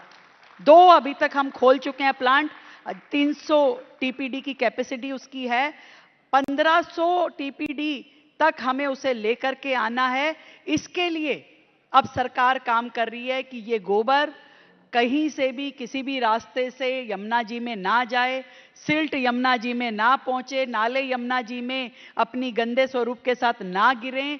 ये सारा काम शुरू हो चुका है। हर साल आपको यमुना बेहतर दिखाई देगी, और ईश्वर ने चाहा तो बहुत साफ यमुना, अविरल यमुना भी दिल्ली वाले देख पाएंगे। तो वो जब तक आप मुख्यमंत्री है तब तक दिख जाएगा? आप मुझे बना के रखिए। क्योंकि साबरमती फ्रंट जहन में आता है। प्रधानमंत्री नरेंद्र मोदी जब चीफ मिनिस्टर हुआ करते थे तो उन्होंने उसका पूरा नक्शा बदल दिया था। तो आई एम श्योर जब आपकी मुलाकातें और बातचीत होती होगी तो इस पर भी चर्चा होती होगी। उन्होंने यमुना की सफाई पर आपकी तारीफ भी की है, मतलब आपकी सरकार की, लेकिन उसका कोई रोड मैप तो आपने बता दिया, कोई टाइम है कि इतने साल? यमुना की सफाई का रोड मैप मैंने आपको बताया है, और यमुना टाइम पे सीरियसनेस जो है वो केंद्र की, दिल्ली की, सभी की है, नगर निगम की, लगातार उस पे काम चल रहा है। और जिस टाइमलाइन की आप बात कर रही हैं, वो टाइमलाइन में यमुना जी को नहीं बांधा जा सकता।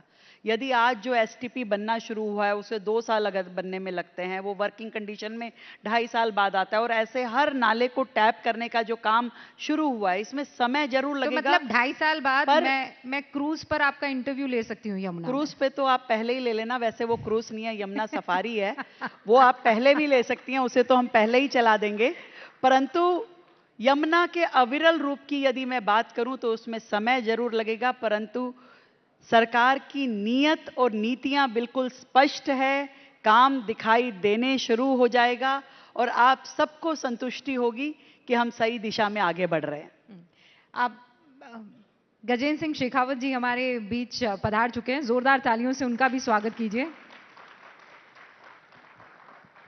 आखिरी के कुछ 2 प्रश्न और उसके बाद मैं हमारे इस कार्यक्रम की समाप्ति करूंगी। दिल्ली के तुर्कमान गेट पर आपने देखा जिस तरीके की कार्रवाई हुई है, अतिक्रमण के खिलाफ जो बड़ा एक्शन हुआ है, उसके बाद चौ दिशा से ये सवाल उठने लगे कि क्या जानबूझकर इस तरीके का एक्शन लिया जा रहा है, क्योंकि बीजेपी और माइनॉरिटीज में कभी भी मोहब्बत बन नहीं पाई। इस तरीके के आरोप विपक्ष आप पर लगाता रहा है। देखिए, ये क्या ये चलता रहेगा?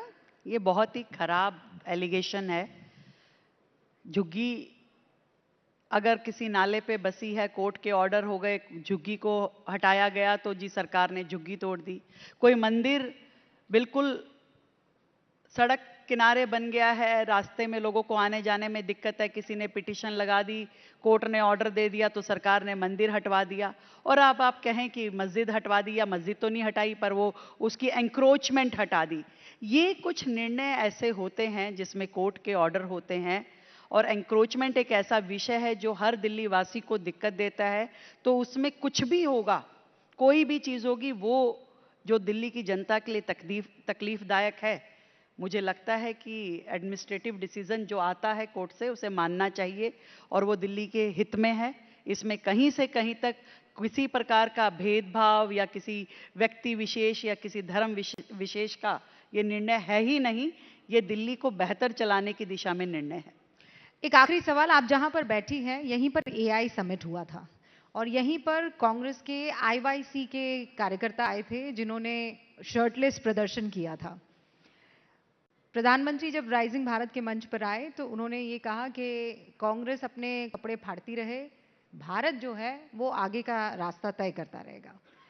ये सवाल जो इस वक्त मैं आपसे पूछ रही हूं वो शीर्ष नेतृत्व को लेकर है। आपने पिछले इंटरव्यू में मुझे ये कहा था कि एक पार्टी कैसे काम करती है वो शीर्ष नेतृत्व से तय होता है, लेकिन राहुल गांधी के मसले पर यह कहा जा रहा है कि उनको शायद ये जानकारी ही नहीं थी कि ये लड़के यहां पर आ जाएंगे, कार्यकर्ता इस तरीके का हुड़दंग मचा देंगे, लेकिन आज भी वो अपने शेरों के साथ खड़े हैं। देखिए, आपने अपनी बात में ही जवाब दे दिया। जो व्यक्ति ऐसा घटिया निर्लज काम करके आए उनको आप बब्बर शेर कह रहे हैं, तो आप बताइए कि इससे क्या उनकी नीयत झलकती नहीं है? मैं आपसे पूछना चाहती हूं कि ऐसा दिशा विहीन नेतृत्व किस काम का है जो देश की गरिमा को खराब करना चाहता है, जो संवैधानिक व्यवस्थाओं को, संवैधानिक संस्थाओं को बदनाम करना चाहता है, जो देश के बाहर जाकर भी देश के लिए बुरा बोलता है और देश के अंदर रहकर भी हमारी सेनाओं पर भी उंगली उठा दे। ऐसे लोगों को क्या कहा जाना चाहिए वो मैं नहीं, भारत की जनता तय करेगी। लेकिन भारी विपक्ष कौन है, केजरीवाल या राहुल गांधी? अब मैं कुछ बोलूंगी तो आप कहोगे बोल रही है। दोनों एक दूसरे के भाई हैं, मोसेरे भाई। केवल मोसेरे भाई। अब आगे का सेंटेंस आप पूरा कर लीजिए। नहीं, मैं नहीं करूंगी। बहुत बहुत शुक्रिया हमारे साथ जुड़ने के लिए रेखा जी। रेखा गुप्ता यहाँ पर बेबाकी से सारे प्रश्नों का जवाब देती हुई आपको नजर आ रही थी। Thank you so much Rekha ji.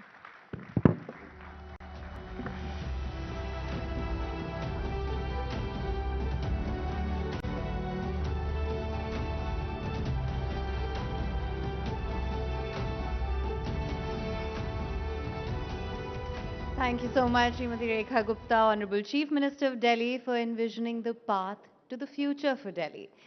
Now, ladies and gentlemen, as we reach the crescendo of the Rising Bharat Summit, our gaze turns to the heart, to the soul and the spirit of Bharat. In our previous sessions, we heard how Bharat's AI ambitions are rooted in its rich digital heritage.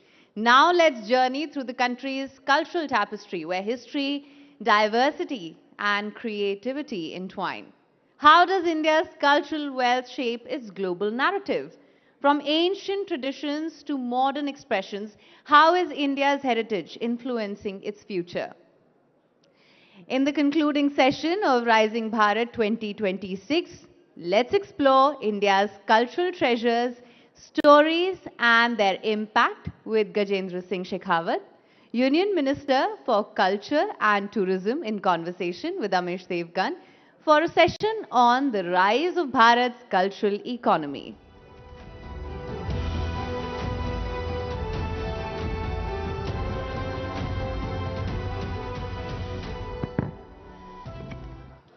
बहुत बहुत धन्यवाद। मेरा निवेदन है कि आप अपनी अपनी जगह पर बैठ जाइए।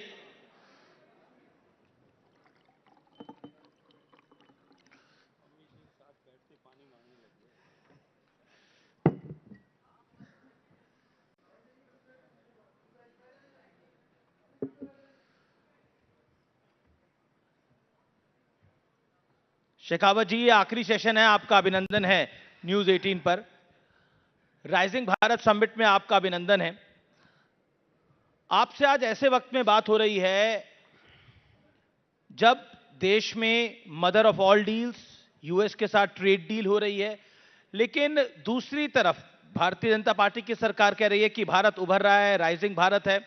प्रधानमंत्री जी भी कल इस मंच पर आए थे, उन्होंने भी बताया देश किस तरह से आगे बढ़ रहा है।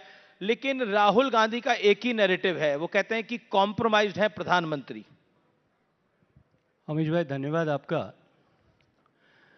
और धन्यवाद न्यूज़ 18 चैनल का कि उन्होंने भारत के बढ़ते हुए और बदलती हुई तस्वीर को देश और दुनिया के सामने रखने के लिए इस कॉन्क्लेव का आयोजन किया।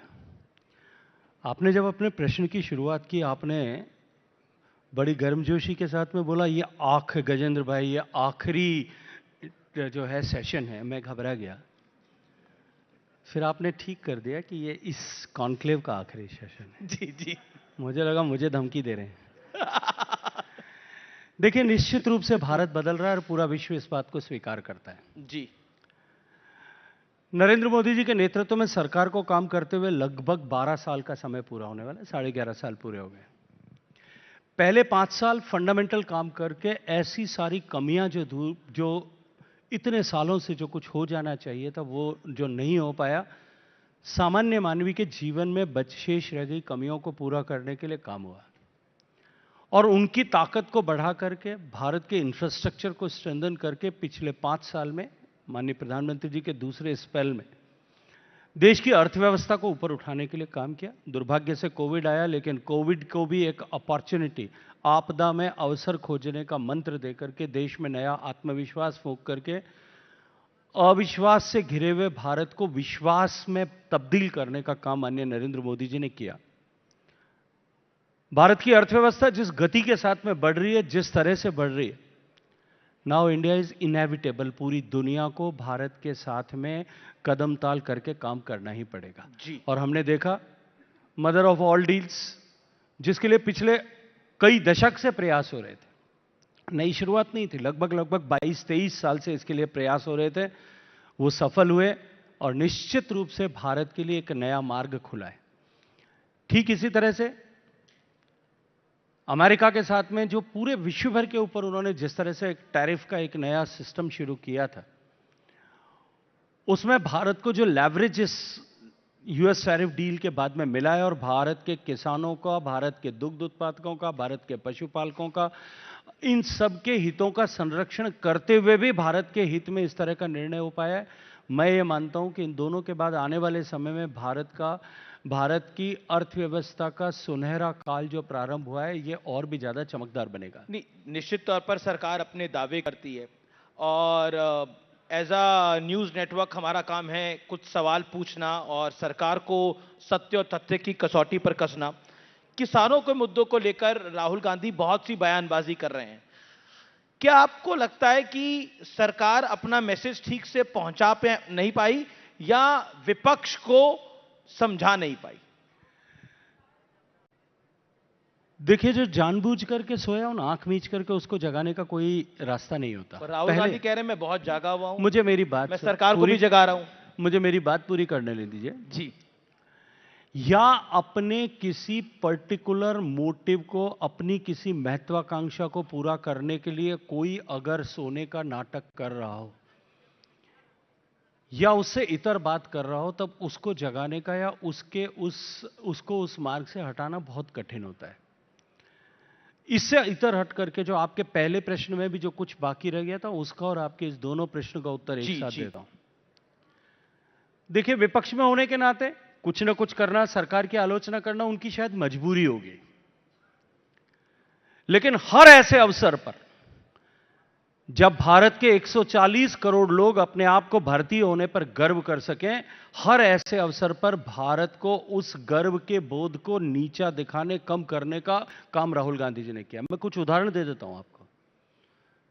सर्जिकल स्ट्राइक हुई, पहली बार भारत ने अपनी सीमा से बाहर प्रतिकार किया, पूरे विश्व को यह संदेश दिया कि भारत अब नया भारत, सशक्त भारत विरुद्ध होने वाली किसी भी गतिविधि को, चाहे वो भारत की भूमि पर हो या बाहर, अब बर्दाश्त नहीं करेगा। प्रश्न के बादल खड़े किए गए। एयर स्ट्राइक हुई, पहली बार भारत ने अपना एयर स्पेस क्रॉस करके और कार्रवाई की, उसके ऊपर कालिक पोतने का काम किसने किया? भारत की ताकत बढ़ाने के लिए जो पिछले 20-25 वर्षों से जिस तरह का एक लॉकजैम की स्टेटस थी, स्टैंड स्टिल की जो पोजीशन हो गई थी, उसके कारण से हम अपने पड़ोसी देशों की एयर डिफेंस की ताकत से कहीं पीछे रह गए थे। उसको पूरा करने के लिए राफेल की डील हुई। उस डील पर कितने तरह के प्रश्न खड़े किए गए थे। उस डील की टोटल जितनी कॉस्ट थी, जितना वॉल्यूम था, उससे ज्यादा के आंकड़े जो है कई गुना आंकड़े भ्रष्टाचार हो गए। ऐसी बार बार कहा गया, दो देशों के बीच में संशय की स्थिति और रिलेशन खराब हो जाए, ऐसी स्थिति पैदा की गई। आखिर में सुप्रीम कोर्ट से तमाचा पढ़ करके खत्म हुआ। नए भारत की तस्वीर, संसद, नया भवन बना। उस समय में किस तरह की काम किया, उस सब को छोड़ दीजिए। कोविड के समय में भारत ने एक इतिहास रचा। पहली बार भारत में, भारत के 140 करोड़ लोगों के को सुरक्षा चक्र देने के लिए भारत में वैक्सीन बनी। याद करिए वो दिन। ये आरएसएस की वैक्सीन है, ये भाजपा की वैक्सीन है, ये टेस्टेड वैक्सीन नहीं है। किसने संशय का बादल खड़ा करने की कोशिश की? राहुल गांधी जी कौन से विज्ञान के स्टूडेंट है कि वो जानते थे कि ये नहीं है? केवल और केवल भारत अपने गर्व के बोध को नए भारतवासी न कर सके, इसके लिए इस तरह के आचरण किया गया। अब डील, तब ट्रेड डील होती है, और ट्रेड डील के समय में भी इसी तरह की बातें, बिना आधार के इस तरह की बातें करना। जब भारत की यूएस ट्रेड डील में यह स्पष्ट रूप से लिखा गया है कि एक भी ग्राम अनाज भारत में नहीं आ सकता, एक भी फल और सब्जी जो भारत में उत्पादित होती है वो भारत में नहीं आ सकती, एक भी डेयरी प्रोडक्ट भारत में नहीं आ सकता, फिर भी झूठ बोल कर एक आरोप है कि राहुल गांधी जो हैं वो देश के विरोध में कर रहे हैं बार बार, लेकिन वो एलओपी हैं। मैं ऐसा नहीं कह रहा हूं कि वो देश के विरोध में कर रहे हैं। नहीं, आपकी पार्टी बोलती है, आपकी सरकार बोलती है। Let me clear it. लेकिन मैं ये स्पष्ट कहता हूं कि वो जो कुछ कर रहे हैं उससे देश का अहित हो रहा है। वो अपनी व्यक्तिगत महत्वाकांक्षाओं की पूर्ति के लिए अपनी पार्टी को वापस सरकार में कराने के जिस तरह का आचरण और व्यवहार कर रहे हैं, उससे कहीं ना कहीं देश का नुकसान हो रहा है। 140 करोड़ भारतीय उसके कारण से शर्म के साथ नीचे देखने को मजबूर होते हैं, और भारत की छवि पूरे विश्व भर में धूमिल होती है। लेकिन देखिए, राहुल गांधी एलओपी हैं, देश की एक बड़ी पार्टी के नेता हैं, गांधी परिवार से आते हैं वो, उनकी दादी ने, उनके पिताजी ने बलिदान दिया है। वो कहते हैं कि उनसे बेहतर देश को कौन जानता है। किसी के पिताजी ने, किसी के दादाजी ने, किसी की दादी जी ने अगर देश के लिए बलिदान किया हो, उनकी दादी ने, उनके पिताजी ने निश्चित रूप से देश के लिए बलिदान किया होगा। मैं ऐसे राजस्थान से, ऐसे परिवारों से आता हूं जहां हजारों लोगों ने पीढ़ियों तक बलिदान किया, लेकिन क्या वो मुझे इस बात का लाइसेंस देता है कि मैं देश के लिए कुछ भी उल्टा सीधा काम करूं? पर अभी क्या केवल किसी परिवार का, खानदान का बेटा होने से जो है देश के 140 करोड़ लोगों को शर्मसार करने के आचरण को माफ किया जा सकता है? देश की प्रगति में बाधक होने को क्या माफ किया जा सकता है? जी, लेकिन क्या आपको लगता है कि संसद में, बजट सत्र में जो कुछ हो रहा था, क्या आपको लगता है वो सब आचरण के अनुरूप था? क्योंकि जिस तरह की भाषा का इस्तेमाल हुआ दोनों तरफ से, आपके भी एक सांसद ने पंडित नेहरू के लिए अय्याश शब्द का इस्तेमाल किया, निशिकांत दुबे का, दूसरी तरफ राहुल गांधी ने गद्दार शब्द बोला एक आपके फेलो मिनिस्टर रवनीत सिंह बिट्टू के लिए। क्या आपको लगता है वो डेकोरम मेंटेन हो पा रहा है, या फिर आपको लगता है कि दोनों पक्षों से कमी है? देखिए, जो कुछ हुआ है वो सब दुर्भाग्यपूर्ण है, और भारत की लोकतांत्रिक व्यवस्था को तार तार करने का काम राहुल गांधी जी ने शुरुआत किया। देखिए, संसद जो है वो एक सिस्टम से चलती है, प्रेसिडेंट से चलती है, प्रोसीजर से चलती है। यदि कोई संसद में, संसद की प्रक्रिया में अपने आप को तानाशाह समझ ले, और जो आपने कहा कि जिसके मन में यह ग्रंथि पैदा हो जाए कि मैं 2 प्रदेश के 3 प्रधानमंत्रियों के परिवार से आता हूं इसलिए मुझे कुछ भी करने का अधिकार है, अगर यह किसी के मन में ग्रंथि पैदा हो जाए, गलती क्या सच्चाई है? कोई बालक, नहीं मैं सच्चाई से इनकार नहीं कर रहा हूं मैं, लेकिन कुछ भी करने का लाइसेंस प्राप्त हो जाए, यह ग्रंथि पैदा हो जाए, यह सच्चाई है? अब क्या आप उसको डिफेंड करते हैं कि यह ठीक है उन्होंने किया? मैं डिफेंड नहीं कर रहा, मैं बोलूं पर आप लोग भी तो राहुल गांधी का पीछा नहीं छोड़ते। मैं एक एक करके बताता हूं।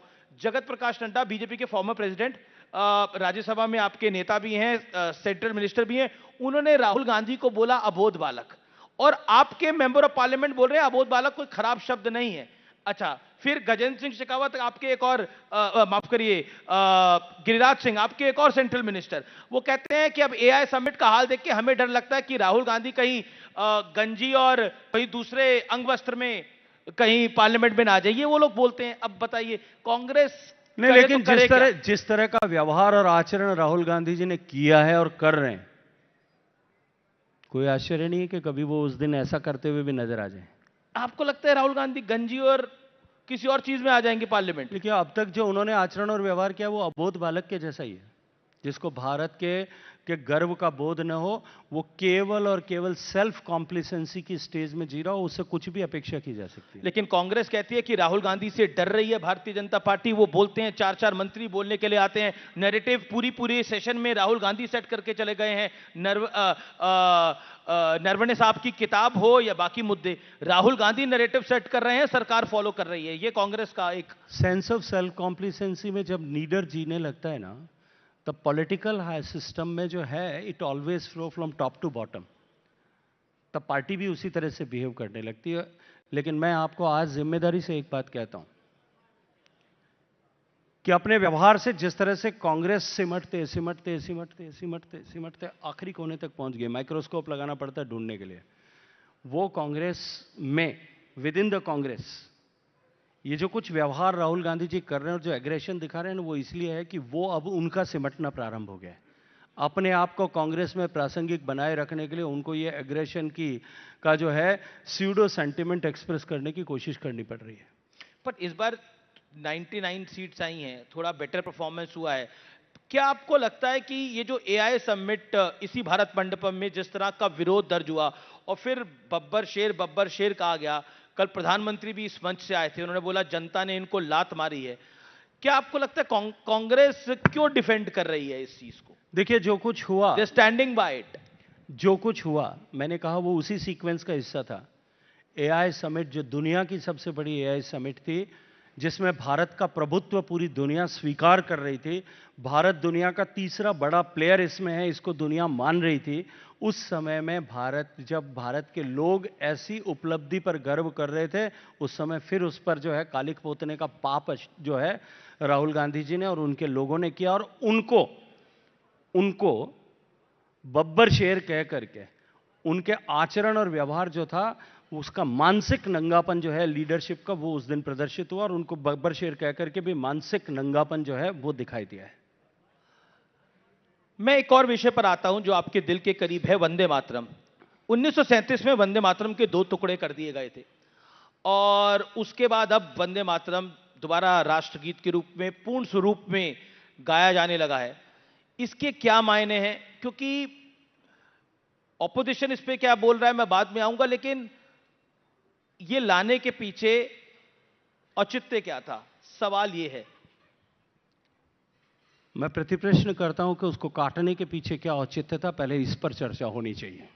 जी, लेकिन उसमें जब उसको छंद विच्छेद करा गया तो कारण बताया गया कि मोहम्मद अली जिन्ना द्वारा एक विरोध था और उसकी वजह से उसको छंद विच्छेद किया गया।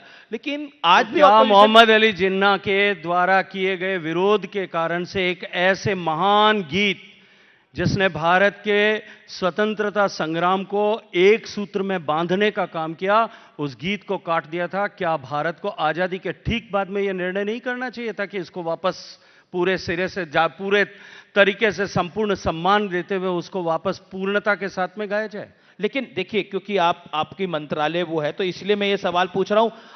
तब ये निर्णय इसलिए किया गया कि देश एकजुट रहे। अभी भी, तब जिन्ना ने विरोध किया, अभी भी इस देश की कई पॉलिटिकल पार्टियां विरोध कर रही हैं, ओवैसी विरोध कर रहा है, कई कांग्रेस के नेता बयान दे चुके हैं, ऑपोजिशन की और पार्टियां बयान दे चुकी है, समाजवादी पार्टी।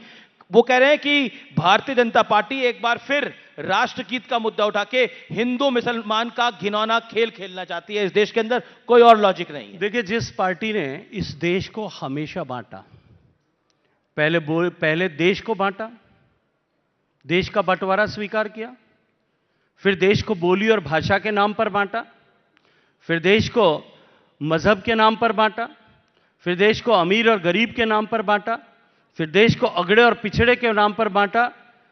जिन्होंने वंदे मातरम को बांटने का पाप किया, जिसका परिणाम देश का बंटवारा हुआ था, उनको बांटने के ऊपर प्रश्न चिन्ह खड़े करने का अधिकार जो है वो है नहीं, शेष नहीं रह गया। लेकिन एक आरोप यह भी है कि आपने, यानी भारतीय जनता पार्टी की सरकार ने, यह बंगाल चुनावों के मद्देनजर किया। खेल बंगाल का था जो कि खेला गया। अब आरोप है। देखिए, आरोप लगाना, जिनका आरोप लगाते हैं उनका आरोप लगाना अधिकार है, जब डिमोनेटाइजेशन हुआ था ना, तब लोगों ने ये कहा था कि ये चुनाव को लेकर के किया गया। जब जीएसटी का फैसला हुआ था, तब लेकर के कहा था कि ये तो इस पर्टिकुलर स्टेट के चुनाव को लेकर के किया गया। अब जो लोग हर चीज में राजनीति ढूंढते रहते हैं, और क्योंकि उनके डीएनए में है कि उनके हर फैसला कुर्सी बचाने के लिए और कुर्सी पर बने रहने के लिए होता था, इसलिए जो आरोप लगाने वाले हैं उनको ऐसा ही दिखाई देता है। नहीं, वंदे मातरम का विरोध सिर्फ पॉलिटिकल पार्टियां नहीं कर रही, मुस्लिम पर्सनल लॉ बोर्ड भी कर रहा है, बड़े बड़े उलेमा भी कर रहे हैं। वो कह रहे हैं ये गलत है, ये तरीका आप मजबूर नहीं कर सकते। उस पर आप क्या कहना चाहते हैं? क्योंकि आपकी सरकार तो सबका साथ, सबका विकास, सबका विश्वास है। मैं फिर कहूंगा, भारत की आजादी की लड़ाई को जो अलग अलग जगह पर अलग अलग लोगों द्वारा अलग अलग तरीके से लड़ी जा रही थी, उनको एकता के सूत्र में बांधने का महान गीत, जिस गीत ने अविश्वास में दबे हुए भारत, मानसिक रूप से कुचले हुए भारत में एक विश्वास की ज्योति जागृत की थी। एक ऐसा गीत जिसको गुनगुनाते हुए हजारों लोग भारत माता को गुलामी की बेड़ियों से मुक्त कराने के लिए स्वतंत्रता संग्राम में अपने आप को आहूत कर पाए थे। एक ऐसा गीत जिसके शब्दों को, वंदे मातरम को उच्चारण करते हुए अनेक लोग देश के लिए अपना सर्वस्व समर्पण करके इस धरती में समाहित हो गए। जी, उस गीत पर इस तरह के प्रश्न चिन्ह खड़ा करना, मुझे लगता है कि उन सारे स्वतंत्रता सेनानी और हुतात्मा जिन्होंने ये संघर्ष किया, उनकी आत्मा को चोट पहुंचाने के बराबर है। आज भी जो इस मानसिकता को सोचते हैं, मुझे लगता है कि उनको अपने आचरण पर, अपनी मानसिकता को शर्म करनी चाहिए। जी, देखिए, जियोपॉलिटिकल सिनेरियो में हम सब लोग हैं। प्रधानमंत्री नरेंद्र मोदी कई बार कह चुके हैं हम युद्ध का नहीं, बुद्ध का देश है। लेकिन ईरान और इजराइल के बीच में जो इस समय तनाव चल रहा है, और जिस तरह से इसका इंपैक्ट मिडिल ईस्ट तक पे आ रहा है, उसको आप कैसे देखते हैं? आपका इस पर क्या कहना होगा? देखिए, निश्चित रूप से जब पूरे विश्व भर में तनाव होता है तो कहीं ना कहीं, because it's a global village, आज दुनिया में दूरियां समाप्त हो गई, हर देश एक दूसरे से किसी न किसी रूप से जुड़ा हुआ है। लेकिन मैं फिर एक बात कहूंगा कि इस तरह की तनाव की परिस्थिति में भारत और भारत से निकला हुआ दर्शन, ये दोनों और भी ज्यादा प्रासंगिक हो जाते हैं, ये दोनों और भी ज्यादा रेलेवेंट हो जाते हैं। और तब माननीय प्रधानमंत्री जी जो कहते हैं कि भारत ने विश्व को युद्ध नहीं बुद्ध दिया है, तब आज भगवान बुद्ध की और बुद्ध के दर्शन की और भारत से निकले हुए दर्शन की प्रासंगिकता और महत्ता और बढ़ जाती है। अगर यहाँ पे स्थितियां और खराब होती है मिडिल ईस्ट के अंदर, ईरान के अटैक्स और बढ़ते हैं, तो हमारे काफ़ी सारे लोग हैं, भारतीय हैं मिडिल ईस्ट के अंदर, तो सरकार निश्चित तौर पर उनके बारे में उस सरकार को सोचना होगा। मुझे लगता है कि पिछले 12 साल में यमन से लेकर के यूक्रेन तक इतनी बार यह सब कुछ हो चुका है कि अब भारत के लोग जो है ना, पर उनके परिवार चिंतित हैं। जो अब भारत के लोग जो हैं वो अगर चांद पे भी रहते होंगे ना, नीला पासपोर्ट लेकर के रहते होंगे, तो वो बड़े जो है गर्व के साथ में रहते हैं, हिम्मत और हौसले के साथ में रहते हैं, क्योंकि वो जानते हैं कि हम कहीं भी होंगे, देश का प्रधानमंत्री नरेंद्र मोदी हमारी चिंता करता है। जी, एक सवाल और राजनीति का है। अरविंद केजरीवाल को एक्विटल मिल गया है और वो कह रहे हैं कि षड्यंत्र किया गया मुझे फंसाने का, प्रधानमंत्री मोदी और केंद्रीय गृह मंत्री अमित शाह ने पूरा खेल रचा, अब सबके सामने आ गया है। यो आपका क्या कहना है? कहीं ना कहीं उनको एक्विटल मिला है, बड़ी बात है लोअर कोर्ट से। देखिए, न्यायालय के निर्णय पर मुझे टिप्पणी करने का अधिकार नहीं है, लेकिन देश के लोअर कोर्ट और जुडिशरी ने आगे जो डिसीजन किया वो फुल एंड फाइनल डिसीजन हो, या वो डिसीजन कभी दुनिया में देश में बदले नहीं गए हों, ऐसा हुआ नहीं है। उठा करके देखिए, बहुत सारे डिसीजन बहुत सारी जगहों पे जाकर के अलग अलग बदलते रहे, इसलिए बहुत जल्दबाजी में इस पर कोई टिप्पणी करना उचित नहीं होगा। जी, अगला राउंड वीडियो राउंड का है, फोटो राउंड का है। एक एक करके एक फोटो आएगी इस स्क्रीन पर और उस स्क्रीन पर, तो आप अपनी राय रखिएगा। पहली फोटो देखते हैं किसकी आ रही है। अभी तो मेरी आ रही है यार। अभी तो आपकी आ रही है, अभी ये राहुल गांधी जी की आ रही है, रेलिंग पे खड़े हैं।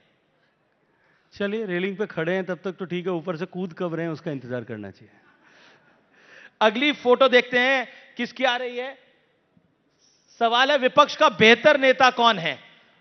मुझे तो सारे ही एक जैसे दिखाई देते नहीं, राहुल गांधी, अखिलेश यादव या ममता बनर्जी, चूज वन। पर ये तीनों ही विपक्ष के नेता हैं, इसलिए इनको एक आपको बेहतर कौन लगता है? आपकी पर्सनल जब मैं कहूंगा कि जब तीनों ही विपक्ष के नेता हैं तब क्यों मुझे उनकी तुलना करनी है? चलिए, अगला सवाल थोड़ा सरल है आपके लिए। बेहतर कांग्रेसी नेता कौन है? सोनिया गांधी जी, प्रियंका गांधी वाड्रा या राहुल गांधी? अब ये तो आसान चॉइस हो सकती है आपके लिए, तीनों सदन में है, तीनों से मुलाकात होती होगी।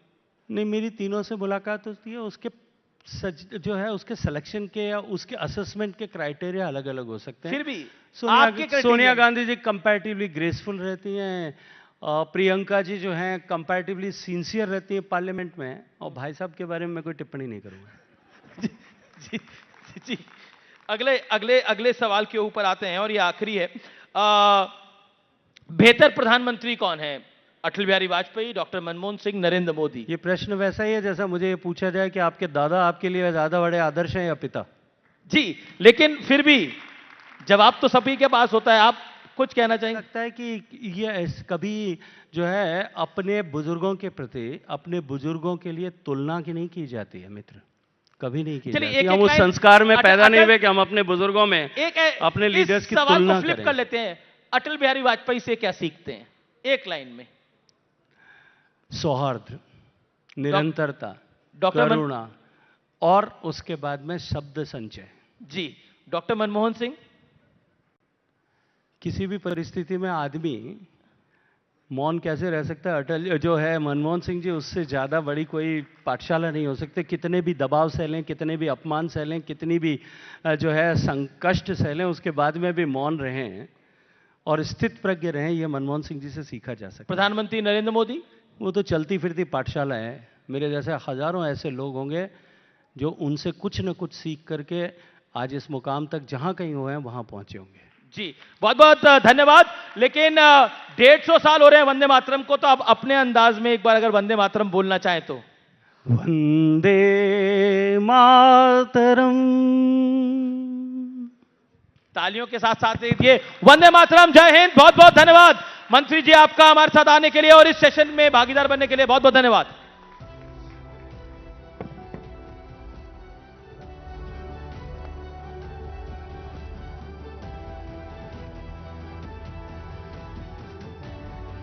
All right, thank you so much for that. Now, ladies and gentlemen, over the past 2 days, we witnessed the convergence of brilliant minds, inspiring stories, and engaging discussions. We've explored the intricacies of India's growth, innovation, and creativity, and we were inspired by the passion and dedication of our speakers, performers, and attendees.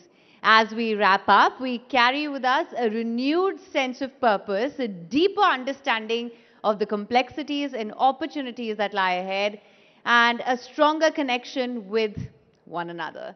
As we conclude this enriching summit, we would like to reiterate our heartfelt appreciation to our partners. Your unwavering support has enabled us to bring together the brightest minds and most innovative ideas. Thank you so much, our presenting partners, Geo Financial Services, our co-presenting partner, PhonePe and DS Group, and our powered by partner, Pernod Ricard India, and our Bharat growth partner, ITC. Your support has been invaluable. We also appreciate the contributions of our driven by partner, Kia Seltos, our state partners, Uttar Pradesh, Chhattisgarh, and Uttarakhand governments, our workspace partner, WeWork India, our logistics partner, DTDC, our energy partner, Vikram Solar, our transformation partner, SR, and our associate partners, NSC, M3M Foundation, and Reliance Industries Limited, for being an integral part of the News18 Network's Rising Bharat Summit. And while you soaked in the insights of Rising Bharat, we hope you didn't miss out on experiencing the future of finance itself. We hope you got the chance to head over to the Geo Finance Experience Zone that's at the back to get early access to the all-new Geo Finance app, which is among the first to try the next generation features. The future of finance is here, and we hope you got the opportunity to check it out. To our esteemed speakers, performers, and the dignitaries, we extend our heartfelt gratitude for sharing your insights, talents, and expertise with us. To our attendees, we thank you so much for being an integral part of this journey. Your participation, engagement, and enthusiasm have made this summit truly unforgettable. And to the entire team that has worked tirelessly behind the scenes to make this summit a success, we applaud your hard work, dedication, and commitment to excellence. And as we go our separate ways, now let's carry the spirit of Rising Bharat with us. Let's continue to inspire, motivate, and support one another in our pursuit of a brighter, more prosperous future for India and the world. Thank you so much. Good night and Jai Bharat.